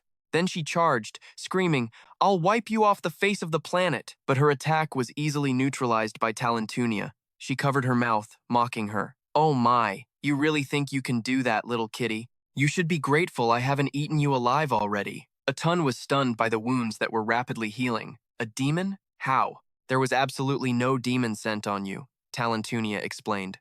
Oh, that? It's probably because I chewed up the Moon Elf King's arm. The one I'm looking for isn't some boring beast man like you, so just die. The moment she finished speaking, she swung her arm to attack. But just as the attack was launched, it was blocked by something. Seeing the figure appear, Talentunia looked thrilled. "So you've finally decided to show yourself, Aeon?" LCE replied coldly, "My name is LCE. Aeon is merely the sword in which I reside."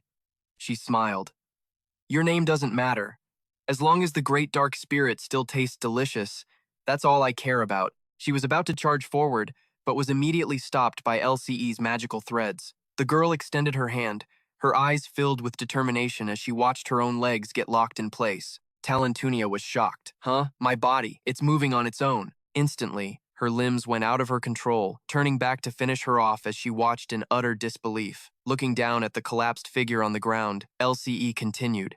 "Compared to 10 years ago, when Aeon and I defeated you, you haven't changed a bit, have you, princess?"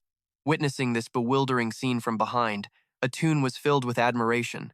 "Whoa, you're incredible. So, you're a great spirit," LCE replied shyly. "Oh, it's just a little trick." While she was distracted, one of Talentunia's legs began to move.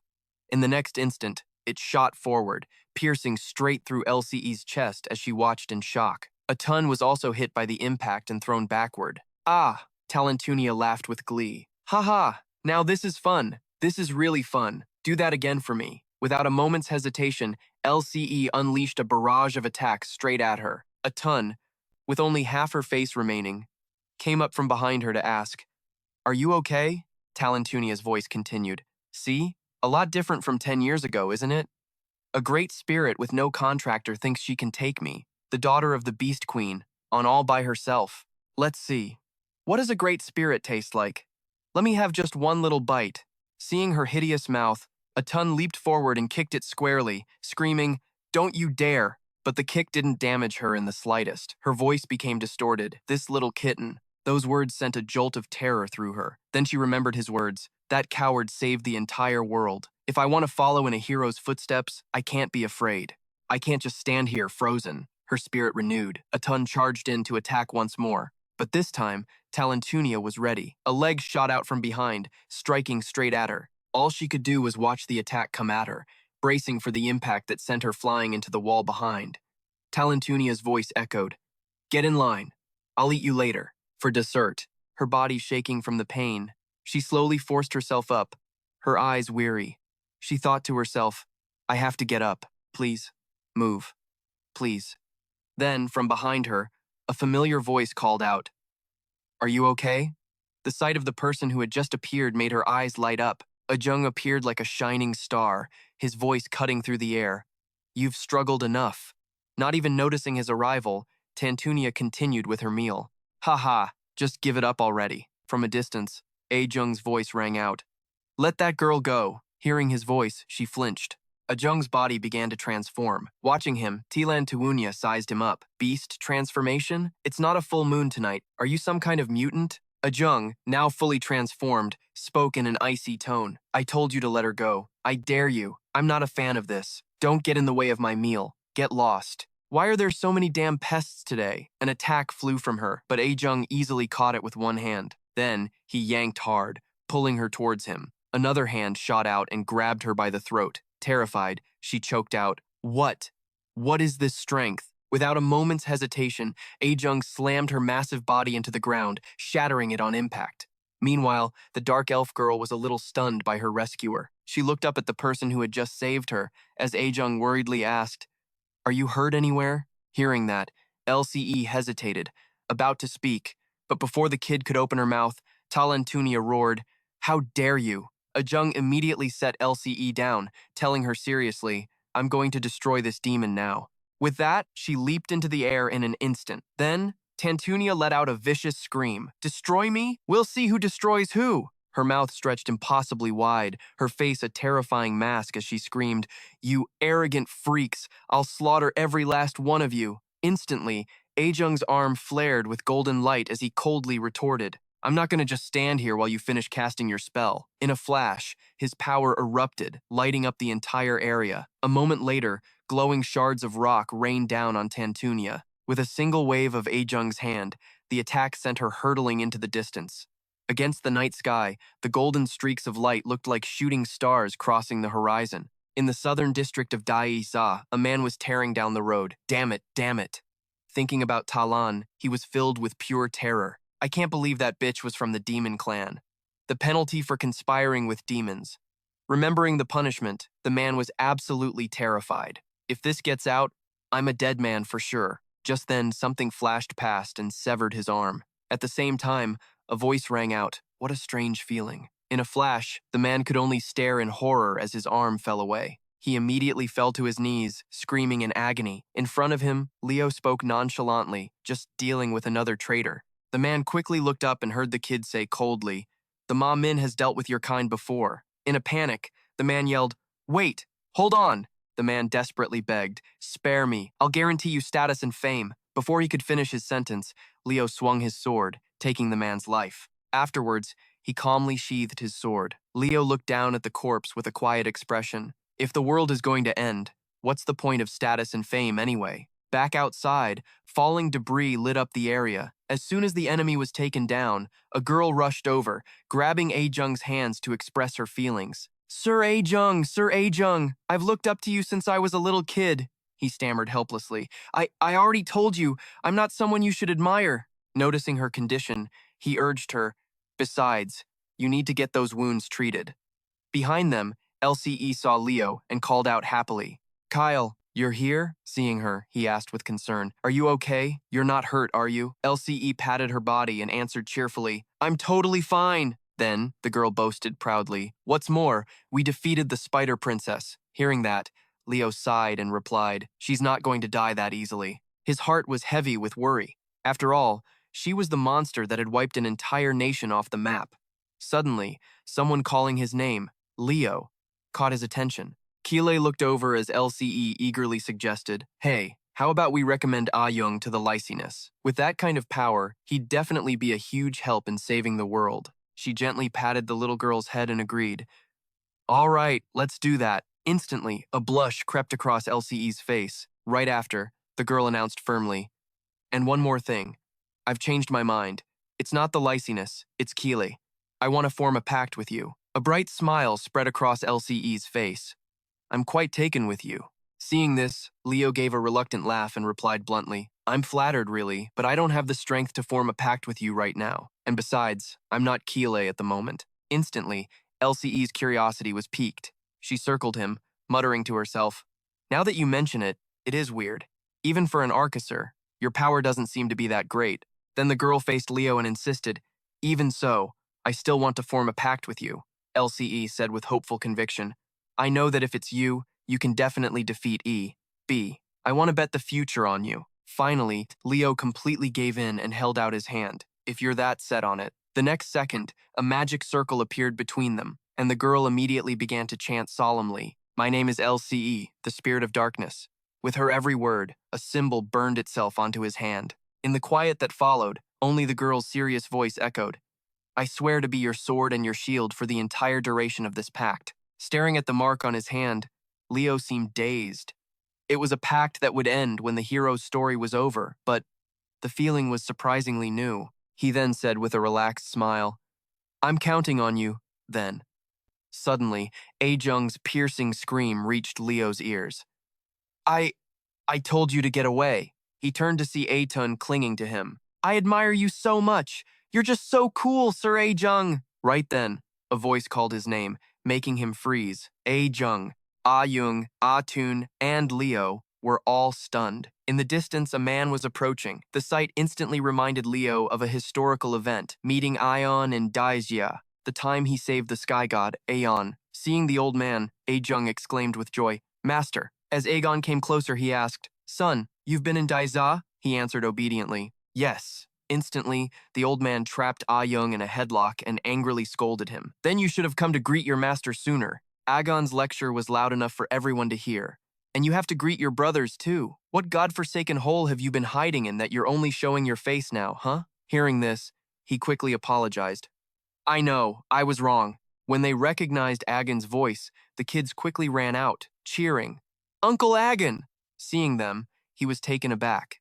Then, Agon let out a sigh of relief. It's good that everyone is safe. The sight made Leo happy for them as well. If he hadn't been able to stop the tragedy today, Aegon would have stopped being a hero. Thinking about his own power, he came to a relaxed conclusion.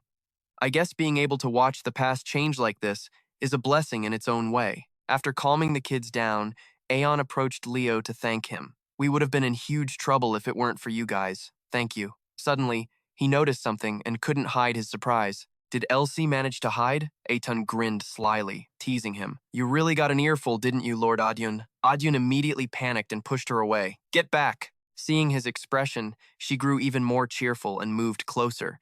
"Lord Adyun." Watching this unfold, Aegon asked with concern, "That girl has a head injury, and she's still just a kid," Leo explained helplessly. "That's just his personality. Just ignore it." Hearing that, the man left them to it and turned, holding out a book. "Hey, I want to repay you, but I don't have anything of value. Could you take this?" Leo took the item and spoke up, confused. "This is," Aeon answered calmly. "It's my family's heart technique. It's also the one that A studied." The man continued quietly. A made it his own and achieved the ability to freely transform into a beast at will. Hearing that, Leo was completely stunned. "Thank you, sir." He opened the book, his mind reeling in disbelief. Asterisk. Is this the original manuscript for the hero's breath? Asterisk. But after seeing just the first page, Leo was terrified. A moment later, he raised his voice and called out to Aeton in the distance. "We have to go," he urged her calmly. "If you have anything you want to say it fast." Knowing it was time to leave, Aeton let go of Adyun. She shyly spoke up. "Lord Adyun." She gathered all her courage to ask, "Could you pat my head for good luck?" Her words left him flustered, and he glanced at Leo. Leo encouraged him nonchalantly, "Just do it." Without hesitating, Adyun patted Aetun's head. "I don't know what's happening, but hang in there." He offered a gentle, encouraging smile. "You'll do fine, kid." Instantly, Aeton cheered with delight. "I'm never going to wash my hair again." Meanwhile, that guy Leo seemed a bit dazed, lost in thought. Asterisk. To the second star, and then straight on, till morning. From B612, turn right at the second chance and go on until the dawn. Asterisk. He suddenly spoke up. "Adyun, there will be many hardships from now on." Holding the box that contained a sheep, Leo continued at a relaxed pace. "There will also be people you won't be able to protect." A fleeting sadness passed through him, and sometimes you'll watch the sun set about 44 times. Leo's silhouette seemed to glow as he made this announcement. "You will fall into despair before the endless challenges from within." He silently sent his blessing. "But remember that your rose is out there somewhere, in the vast universe." Right then and there, Leo offered a sincere prayer for his heroic friend, for the nights he would feel lost and directionless. "And now here is my secret, a very simple secret." His voice echoed in the quiet space. "Even with all that, you will still pull through." Looking at Adyun, Leo whispered his declaration. "It is only with the heart that one can see rightly, because you have a friend who will draw you a sheep. The paths of all those lives will show you the way. What is essential is invisible to the eye." He stated with conviction, "Because you are braver than anyone else." Hearing all this, Adyun asked, confused, "Why do you think I'm brave?" He revealed his insecurity. "I'm nothing but a coward," Leo's firm voice replied, "because you saved the entire world." Immediately, Adyun asked in disbelief, "Me?" Leo thought to himself happily. Asterisk. "What makes the desert beautiful is that somewhere it hides a well." Asterisk. Then he solemnly swore, "So I'm going to try my best too." At that moment, Leo was filled with sincere hope. "So my friend, don't stop. Turn right at the second chance and keep going until the sun rises. This is where your journey ends." Chapter, The World of A, the Genesis, has been conquered. Rewards, Breath of Adyun, Book of Aeon, and the Great Dark Spirit, LC. Finally, Leo's voice scattered on the wind. able to completely destroy ESFA B612. From his guiding star B6, two black-haired men were furiously questioning someone. Haven't you found a way to break the hero world's spell yet? The orange-haired youth they were holding answered fearfully, Sir, there's no other way. His voice trembled as he explained, because it's a hero dungeon, it's impossible to control. Just then, a voice rang out, catching the man's attention. Calm down. Burga, immediately. Burga blurted out in astonishment. The professors from Lunuan? What business do you have here? The newcomer replied calmly. Since this concerns a hero world, it's better to share what we know, don't you think? Yuen spoke up with a serious expression at our academy during this past first semester. His tone grew serious as he revealed. We've had several nasty incidents. He rubbed his head, recounting it with some exasperation. And in this particular case, one of our students is involved. Burga was shocked, asking in disbelief, What? Just then, a golden light suddenly flashed on the table, shocking the man. The stone stele. Even Yuen couldn't believe it as he pieced it together. A reaction from the hero record. It's a sign that the hero world is being conquered. Before everyone's eyes, the stone stele shone brighter and brighter. Yuenja's expression grew heavy with anxiety. Or the page has closed because the one attempting the conquest has died. A few seconds later, the figures of Atun and Leo suddenly materialized. Both of them, supported by the stele's power, floated gently to the ground.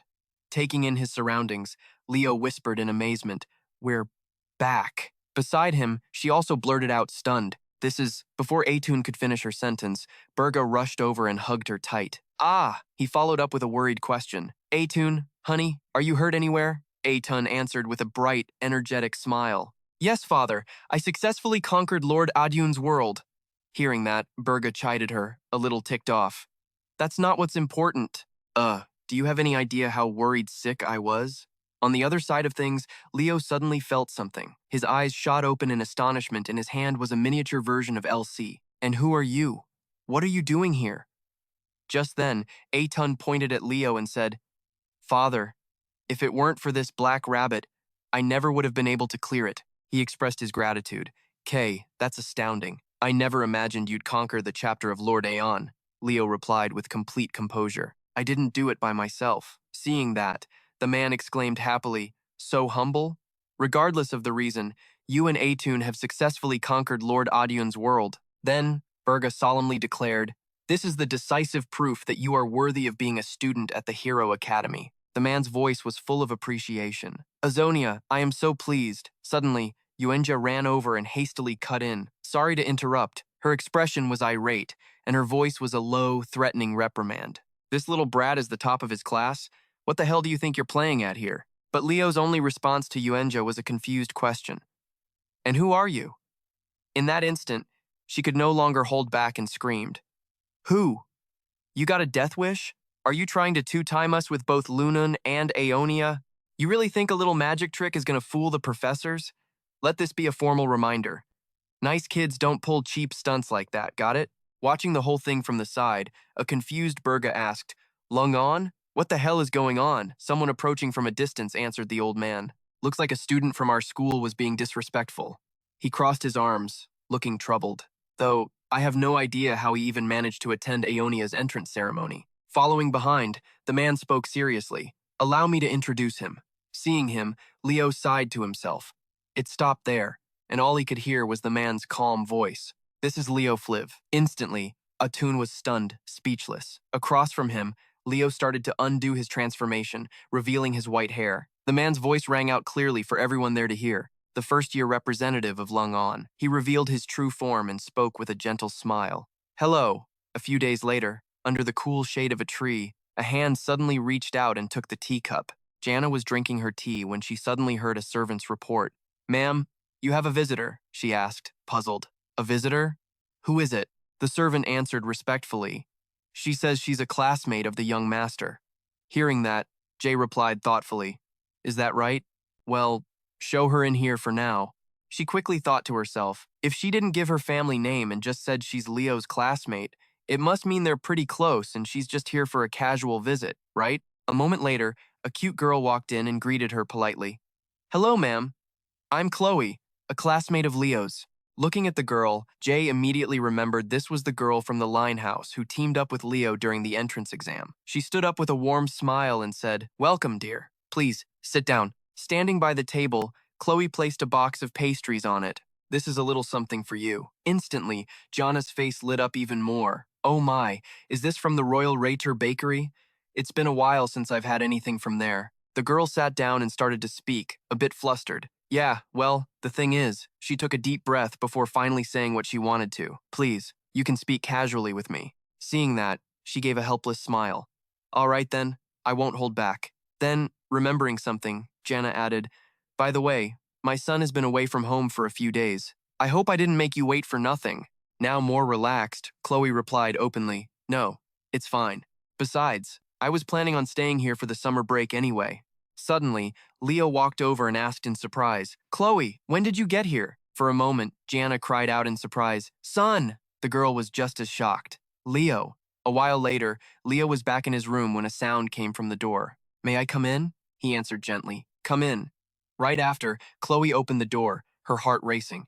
This is Leo's room. But then her excitement fizzled out, and she gave her calm assessment. Leo's room is, how should I put it? It looks incredibly, overwhelmingly normal. Hearing that, Leo asked helplessly, what were you expecting, huh? He sat on the bed and said in a gentler tone, Want to hear about Ionia's entrance ceremony? Chloe agreed without a second thought. Yeah, I do. Tell me everything. Then came Leo's story, and he started with something shocking. During the entrance ceremony, the heroic world of Aeon was opened. Chloe couldn't believe it and blurted out, the heroic archive of the great hero Aeon was activated? Over the next while, Leo recounted everything that happened that day, and how the Aonia admission candidates who got dragged into it managed to successfully clear Aeon's world. After hearing it all, Chloe rested her chin on her hand, thinking it over. Then, she exclaimed in amazement, Wow, the students at Aonia are really something else. To actually clear the world of a great hero. You have to give me special training today, Leo, okay? Leo agreed without hesitation. Sure. Emboldened, Chloe pushed her luck, her eyes sparkling as she pleaded. So, can I stay here tonight? He let out a helpless sigh and accepted. Do whatever you want. Night fell. She was sound asleep in Leo's room, but he was still awake, thinking about everything. All this time, I've been getting rewards that should be impossible to get from clearing a heroic world. Looking at the object in his hand, Leo's mind churned. But the fact that LCE, a being from the past, stepped out of the heroic world and into reality, that's a whole other story. Maybe the reason for this, he mumbled to himself, is because I'm actually Keel. Unable to figure it out, Leo decided to let it go for now. First, I have to check on LCE's condition. Instantly, faint black and gold lights flared up throughout the room. A moment later, LCE's eyes slowly opened. Seeing that she looked healthy, Leo spoke in relief. You're awake? LCE asked, confused and dazed. Where am I? But then she noticed something and blurted out in surprise. My rabbit ears. They're gone. Then she sensed her own condition and said in confusion, I feel so stifled somehow. It's like I can't use my full power. Looking at LCE's state, Leo contemplated. So it's true. The LCE I met in Aeon's world has really come into the real world. He crossed his arms and sighed. So, she's not at her full strength, huh? She's linked to me. Did you make a pact to cross over from the distant past into the present? To think the heroic world was hiding an ability like this. But LCE didn't seem to care. She was just looking around curiously. When she saw the scene outside, the girl couldn't help but exclaim in wonder, Look, the moon isn't red anymore, and there are strange bright specks in the night sky. What are those? They look like the starlight I've only heard about in stories. Beside her, Leo answered with immense patience. That's right, those are the stars. The girl was even more astounded. Are those really? Just then, he cut LCE off with a serious tone. Listen, LCE, I know this is hard to believe, but you're in the future. This world is 5,000 years after the era you lived in. He calmly introduced himself. My current name is Leo Fever. Leo's tone was heavy as he spoke, but during the Age of Calamity 5,000 years ago, I was called the surviving hero, Keel. Hearing that, tears started streaming down LCE's face. In that moment, his voice was the only thing she heard. I destroyed Erebos and was reincarnated into this later era. After LCE finally calmed herself, she spoke. After witnessing this, I have no choice but to believe you, sir. So, is this an era of peace now? Leo answered in a calm voice. Yes, but you can't say it's completely peaceful. His expression turned grave as he explained. Even though I defeated Erebos, he hasn't been completely erased, and Tata Deos still remains. LCE whispered softly, I see, Leo declared solemnly. And for that reason, I will defeat them. Instantly, the girl made up her mind without a shred of doubt. If that's the case, then I will lend you my strength. LCE's body floated into the air, and she pledged in a solemn tone, if this is reality, then it is my destiny to accompany you. So please, take good care of me, Keel, or rather Leo Flever. The next day, an amazed voice echoed from the garden. So you're the Queen of Vatten, Miss Jana? Hearing them over there, Leo's father remarked cheerfully. Your friend really gets along with your mother, huh? Leo readily agreed. Yeah, she really does. Just then, the butler approached and announced respectfully. Sir, a visitor has arrived, he asked, quite surprised. Where is this guest from? He only heard the reply. They say he's from Lumen Academy. Leo's father repeated, even more shocked. From Lune? By his side, someone suddenly remembered something and exclaimed, Is it today? A moment later, a weary voice spoke up. The voice that reached the girl's ears startled her, but when the teacher saw her, he was just as surprised. What are you doing here? The moment she saw him, she stood up and walked over to ask, I came to hang out at Leo's place. And you, Professor? What brings you here? Professor Hai presented a file and answered, I'm visiting my students' homes. You're next, so go home and stay put. She replied softly, Yes, sir. Leo stepped out with his father, who said, It's a great honor to meet you. Professor, Hai replied cheerfully, Thank you for having me. Ah, and this is. From a distance, a person approached and answered, This is my house. Long time no see. Professor Hai, it looks like you've gotten a few more wrinkles. Hai pouted. If you don't want to get punished, you'd better keep quiet. Jana grumbled in dissatisfaction. How old do you think I am for you to still talk to me like that? Besides, my name is Jobble now. Looking at the file, he began, I'll get straight to the point. Your son's potential as a hero candidate is absolutely outstanding, second to none. She gently stroked her son's head as he wondered, did the professor eat something weird? Why the sudden praise? He presented another file, explaining, Please, take a look at this. Mrs. P.I. She took the papers to look them over while the professor continued to explain the Night Division, the Magic Division, and the Summoning Division. He's consistently maintained the top rank in his year across all three divisions. His ability to lead other students is exceptionally brilliant. However, that's just my personal opinion. Leo doesn't hesitate when facing danger. His father was a bit worried. What do you mean by that, sir? He continued. Perhaps in the entire history of Lune, it's extremely rare for a first year to display such overwhelming skill as Leo. A 15-year-old boy continuously achieving great feats. These things are on par with heroes, his father replied. So, isn't that a good thing? Jabal looked a bit worried.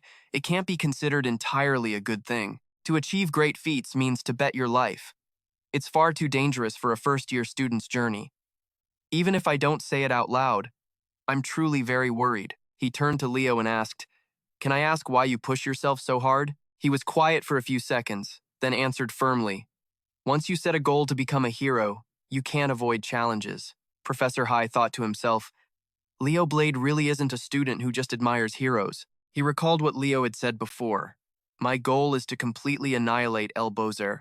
I only have one goal I want to accomplish. The scene shifts to the opening ceremony day in Lumer City. Strolling down the crowded street, he felt the place was as bustling as ever. He looked at the sign of a shop in front of him. Is this the cafe run by the school? Gotta get something to eat. Just then, an argument was breaking out nearby. We're students from Lune. Why won't you let us in? The shop employee explained. Then please present your student IDs. They started explaining, I forgot it. We won't stay long. We're just popping in for a moment. The blonde guy added, I've been coming here all of first semester. You seriously don't recognize me? Watching this, he let out a sigh, thinking to himself, probably some hero candidates who got recommended for expulsion after finals. The guy in black kept pleading, I just need to see the professor for a second, then I'll leave. Is that not allowed either? The other guy shook his head. If you're not a student of Lune, you can't come in. He clenched his fist so hard it trembled. If you don't move, don't blame me for using force. From behind him, someone stepped forward, their cold voice cutting in. You're being too loud. The sudden appearance of this person startled him a bit. He continued, Lune doesn't give second chances to those who've been expelled. Give it up and go your own way. The path to becoming a hero isn't just about attending Lune, the guy in black demanded angrily. Who the hell are you? We haven't been expelled yet. The moment he finished speaking, the world turned black and white, and the two punks vanished without a trace. The man turned to leave. What a pain. I heard this year's freshmen are incredibly talented, but seeing these expelled kids causing a scene so shamelessly, I guess the rumors were wrong. Leo wondered, "What did you just do to them?" The man replied, "Don't worry. I just sent them a little far away." He mumbled to himself, "Why did Callian even call me here?" Looking at the man, Leo assessed internally, "That power just now. That man is a dragon." Time flew by, and he was now at the harbor with the other students. The girl with him this time was, once again, Celia Zerdinger. She looked up at the sky and sighed. "Wow, this view really makes it feel like the opening ceremony." From the distance, a voice called out, "Leo, Celia, did you guys have a good summer break?" Seeing the person approach, Celia exclaimed excitedly, "Chloe," and laughed. "Mine was a nightmare, totally swamped with family stuff." Chloe turned to ask him, "What about you, Leo?" He sighed and replied, "It was normal, I guess." Celia turned to challenge him. "Attending Aeonia's opening ceremony is what you call normal?" Hearing that, Chloe, who was standing beside her, gasped. "Aeonia's opening ceremony?" He smiled. "I'll tell you the details later." Another person approached, carrying a large bag. It was none other than Kai. He waved to everyone. "Hey Leo, Chloe, Celia." Celia pouted. "How weird. I can't believe Kai actually survived until the second semester."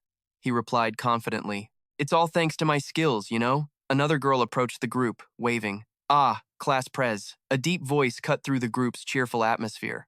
What a great vibe. So young and full of life, bursting with spirit and vitality. And here I am, just feeling older. Seeing this man, he muttered to himself, "It's the dragon from before." The man introduced himself. "A pleasure to meet you all. My name is Jeevan, vice principal of Lumen Academy." Hearing the name, Kai gasped, "Professor Jeevan? I heard he left the academy for the past 5 years." Glancing over the students, he assessed, "This year, there were a total of 440 new students. Of those, the number who made it to the second semester is 346. A truly high survival rate. The world is already calling you the golden generation," he continued, "but I'm the type of person who won't believe it until I see it with my own 2 eyes. I want to test what you kids are made of." He pointed toward the academy in the distance. "There are no boats to Lumeria today. I'll be waiting at the academy's main gate." After saying that, his entire body melted into a black liquid and vanished. Suddenly, his head popped back up to add, "Oh, and I forgot. Crossing the lake won't be a walk in the park. It's possible none of you will even make it." The way he came and went left all the students completely stunned. The look on Ka's face turned ugly. Gulp. So, this is daily life at Lumeria. By now, everyone had started their journey across the water. He looked down at the surface below, thinking it was so wide you could call it a sea, and he'd believe it. Besides, before the Age of Calamity, this place wasn't a lake, was it? Lumeria Academy is located at the center of the world, but I heard it used to be the land of dragons. It was also the first place to be attacked when the Erebos appeared. While he was on the move, something suddenly shot past him like a bolt of lightning. It was none other than Duran. He reached out his hand and declared, "I spent all summer break preparing to crush you." Just as he was about to strike, a massive torrent of water erupted, shoving them both apart. The one behind it was Eliza. She pointed a finger and yelled, "We're going to settle the score from our last unfinished fight." Leo Plov exclaimed with amusement, "The first day of school and it's already this lit." Flying high above, some students watched excitedly. "No way we're missing a good show like this," one said. "You got that right," another replied. Yeah, let's take our time. Back in the fight," Eliza commanded. "Yudi, frozen wave." Her 3 attacks shot forward, but Leo didn't even try to dodge. In fact, he looked amused. He held out his hand and used his freeze skill. There's no escaping this time. Just as his attack was about to hit, Eliza and Yudi leaped high into the air, dodging it. She smirked with delight. "I already saw that coming." She gave another command. Yudi, on her command, the dolphin opened its mouth wide and fired a massive blast of energy straight at him. Taking the unexpected attack head-on sent waves of intense pain through Leo's body. Eliza gloated, "Nice one, Yudi." Just like that. But before she could finish, Duran rushed in from behind like the wind, shouting, "You're my prey!" Eliza went, "Humph." Watching the two of them fight over him, Leo scratched his head and sighed. "So, who's up first?" Duran declared solemnly, "Me, obviously." This pissed Eliza off. "Are you kidding me? I was here first." Seeing them bicker, he made a suggestion. "All right, how about this? You two fight each other first, and I'll take on the winner. Sounds fair, right?" The two of them glared and growled at each other. Makes sense. Fine then. Let's go, champ, Duran taunted. I'm looking forward to testing the power of a deva, she yelled. Water beast, Gorgon! Instantly, waves crashed around Duran. He just smirked with amusement. Not bad. Without a moment of hesitation, Eliza charged forward like the wind. The two energies collided violently. Leo didn't pay them any mind and just kept moving. Everyone's so fired up for the first day of school, huh? At this rate, everyone should make it to the academy safely. I doubt any students will fail to cross the lake now, right? But in another area, Ka and Elia were totally unfazed. It's no big deal. Ka seemed amused. At this level, it shouldn't be a problem even if a Kakan shows up, right? He continued to think, it's obvious everyone's gotten stronger, but our opponent is an ancient dragon. There's no way it's going to end this simply. As they were moving, a thick fog suddenly rolled in, limiting their vision. Ka wondered, where did all this fog come from? Elia added, it's probably just the lake's fog. It's pretty common here. But then, dark wisps of mist appeared, growing thicker, which startled Elia. She slowly lowered herself to the ground, scanning her surroundings as it suddenly grew dark. But she was completely unaware that a figure had been watching her this whole time. It took a few seconds for her to notice their presence. She decisively drew her sword, spun around, and yelled, Who's there? Looking at the person, her eyes suddenly flew wide open, because the person standing before her was Professor Hyas. But his appearance was incredibly bizarre. Cutting over to Leo's location, the fog had grown thick there too. He observed it, thinking to himself, fog, out of nowhere. He reached out his hand and felt something. Is this dragon tongue magic? The same kind Licinius used a long time ago. The dragon clan's ancient words, created to counter the power of Tatarus's nightmare curse. This curse makes you fight the one person you know that you'd least want to face. He turned his head to look behind him, and the image that appeared took him by surprise. Images of the past flooded back. In his case, it was just as he'd expected. Familiar words echoed in his head as an image of Licinius appeared. How far is it to Babylon? 70 long miles. Can I get there by candlelight? Yes. And back again. If your heels are nimble and your toes are light, you may get there by candlelight and back again. On the monitor, images of students floating on the lake's surface were displayed. Watching through the screen, the professors could only shake their heads in dismay. As expected, having the first years face Javen's illusion magic was too much for them. Professor Setgen lamented. Not very elegant, is it? Beside him, Professor Hayes was still intently focused on one figure on the screen. He thought to himself, how will it turn out this time, Leo? Back in his illusion, Licinius started to speak. Pointing behind him, she said, Look over there. Go on ahead. He looked toward the distant light and slowly started walking, replying, I knew you'd say that. Thanks. With that, he walked straight towards the light ahead. She watched him go, smiling. Do your best. Back in the real world, Javen stared at the ray of light shooting up from the middle of the lake, looking somewhat astonished. So the nightmare was too much, after all. The words had barely left his mouth when Leo suddenly appeared, zipping past him with a sarcastic remark. Normally, you wouldn't make an impossible task part of the test, would you? He glanced back, puzzled. How did you manage to break the spell and get out? Leo just smiled and said, I just broke it and came out. The man walked over to a nearby bench. Sit down. I have served as the vice principal of Lumeria for a very long time. In all those years, I've seen many students become heroes, but not a single one has ever dreamed of an ideal that surpasses the title of hero itself. I have watched this stagnant world for too long and have gradually lost my own passion. So, I deliberately refuse to see your potential. I apologize. He turned to him and asked, So, what is your dream? He answered confidently, to completely wipe out the Ebo. His words startled Javen a little. He continued, It's understandable to be disappointed in the students, after being a teacher at Lungon for so long. He then asked, But you know this, don't you, sir? The man asked back, puzzled. Know what? He explained. The King of Wisdom saved this world because he never once gave up. Even if he failed 1,000 times, even if he was disappointed 1,000 times, he said that was no reason to quit. As a descendant of the King of Wisdom, you can't give up, no matter what happens, right? The man's fist clenched as he heard these words. He stammered, You know who I am? He replied, I hope I can count on your help in the future. Vice Principal Javen watched his retreating back, thinking to himself, the great King of Wisdom. His words remind me of your will. Just who the hell is that kid anyway? Lungon Academy was holding its opening ceremony for the new semester. The schoolyard was crowded with students, all facing the main stage. In the waiting room, Leo Plov was sitting with his arms crossed when a familiar voice called his name. It was Li Lu, along with Seni H. The girl cheerfully asked Leo about his vacation, and he just gave a short reply. Immediately after, Li Lu became incredibly excited, constantly praising Leo's performance in the departmental tournament, saying he commanded the battlefield like a true hero. She seemed flustered, calling herself unlucky to be surrounded by so many exceptional people. Hearing this, HCK immediately teased her, calling her the Monster Maiden since she was the strongest among the second-year students. Hearing that nickname, Li Lu got her hackles up, scolding HCK for using such a weird name in front of Leo. But HCK couldn't care less. He leaned back on the bed and announced he was going to take a nap until the ceremony started. Leo's gaze shifted slightly, as if something had just caught his attention. HCK's constant sleeping wasn't out of laziness. His aura's characteristic was accumulation, a rare ability that let him store power and unleash it during a fight. Seeing Leo's curiosity, Li Lu quickly explained that Monster Maiden was just a nickname the upperclassmen gave her as a joke. She insisted that she had a proper title, Master of the Wind Spirits.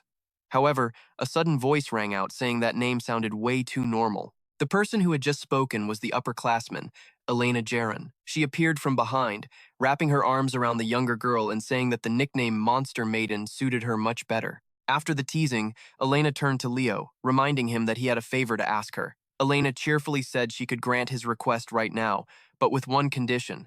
Leo had to do something for her in return. Seeing this, HCK, who was lying on the bed, shot up and called out to Elena. The atmosphere grew tense.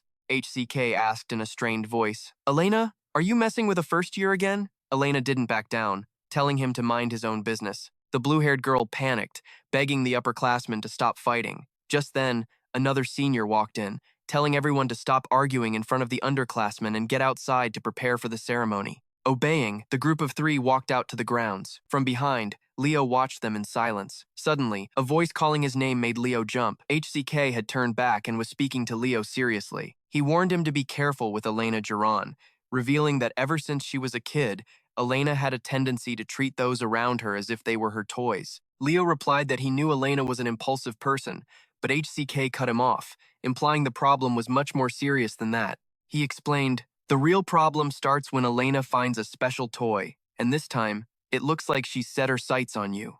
After hearing the warning, Leo just smiled lightly and thanked HCK for the advice. HCK waved goodbye and left, not forgetting to add that he had high hopes for Leo because outstanding underclassmen were always welcome. After that, the opening ceremony officially began. The principal stood at the podium and said, "Thank you to the brave students who have made it possible for the second semester to begin safely." Despite the many unfortunate incidents, to Leo, the ceremony was just a charade. He knew that after the incident at Aeonia, the Taysor organization would definitely be watching him, and even worse, he suspected there was a traitor hiding within Lumen Academy itself, who might soon make a move to eliminate him.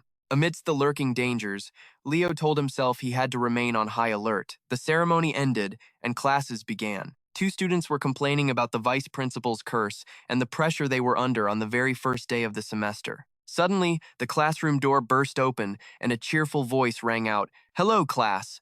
It was the heroics professor. She announced that today's lesson would be a discussion on an important issue that had just occurred over the break. The whole class immediately started buzzing, curious about what the issue was. Someone guessed that a new hero dungeon had been discovered. Professor Etienne began to explain, recalling the event at Ionia's matriculation ceremony, where a page that had never been opened before the opening page of Hero A was deciphered. She continued, saying that the person who deciphered it mentioned a name, although it couldn't be confirmed whether it was the primeval hero or not. This was the first time in the history of the world of the great heroes that the name Kile had been officially mentioned. The professor solemnly wrote that name on the board, the surviving hero. Kile. Hearing that name, Leo just cracked a small smile. He remembered now. Ah, the admin bot must have heard my name from AON. The class began to discuss excitedly. Is Kile a real person? But there's never been any record of a hero like that discovered. The professor had to speak up to calm the class down. She emphasized that for now,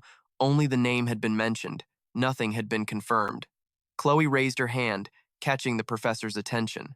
She posed a hypothetical question. If the primeval hero really exists, what would happen? This question ignited the class's excitement. One person said that the entire field of heroics would be turned upside down. Another person pointed out that among the hero pages that had been discovered, there were still some with unknown owners. Another student chimed in, speculating that one of those pages might belong to Kile. The class erupted. That would mean that humanity finally had a great hero. Amidst the uproar, Leo watched quietly. He hadn't expected things to be revealed this way. On this continent, 5 races coexisted: humans, star spirits, beastmen, dwarves, and dragons. And among them, only humans had no great hero. For the past 5,000 years, they had always carried an inferiority complex compared to the other races. Leo thought to himself, if the truth about Kay's existence ever got out, humanity could finally stand tall. Another girl raised her hand and asked if Kay was, like, all-powerful.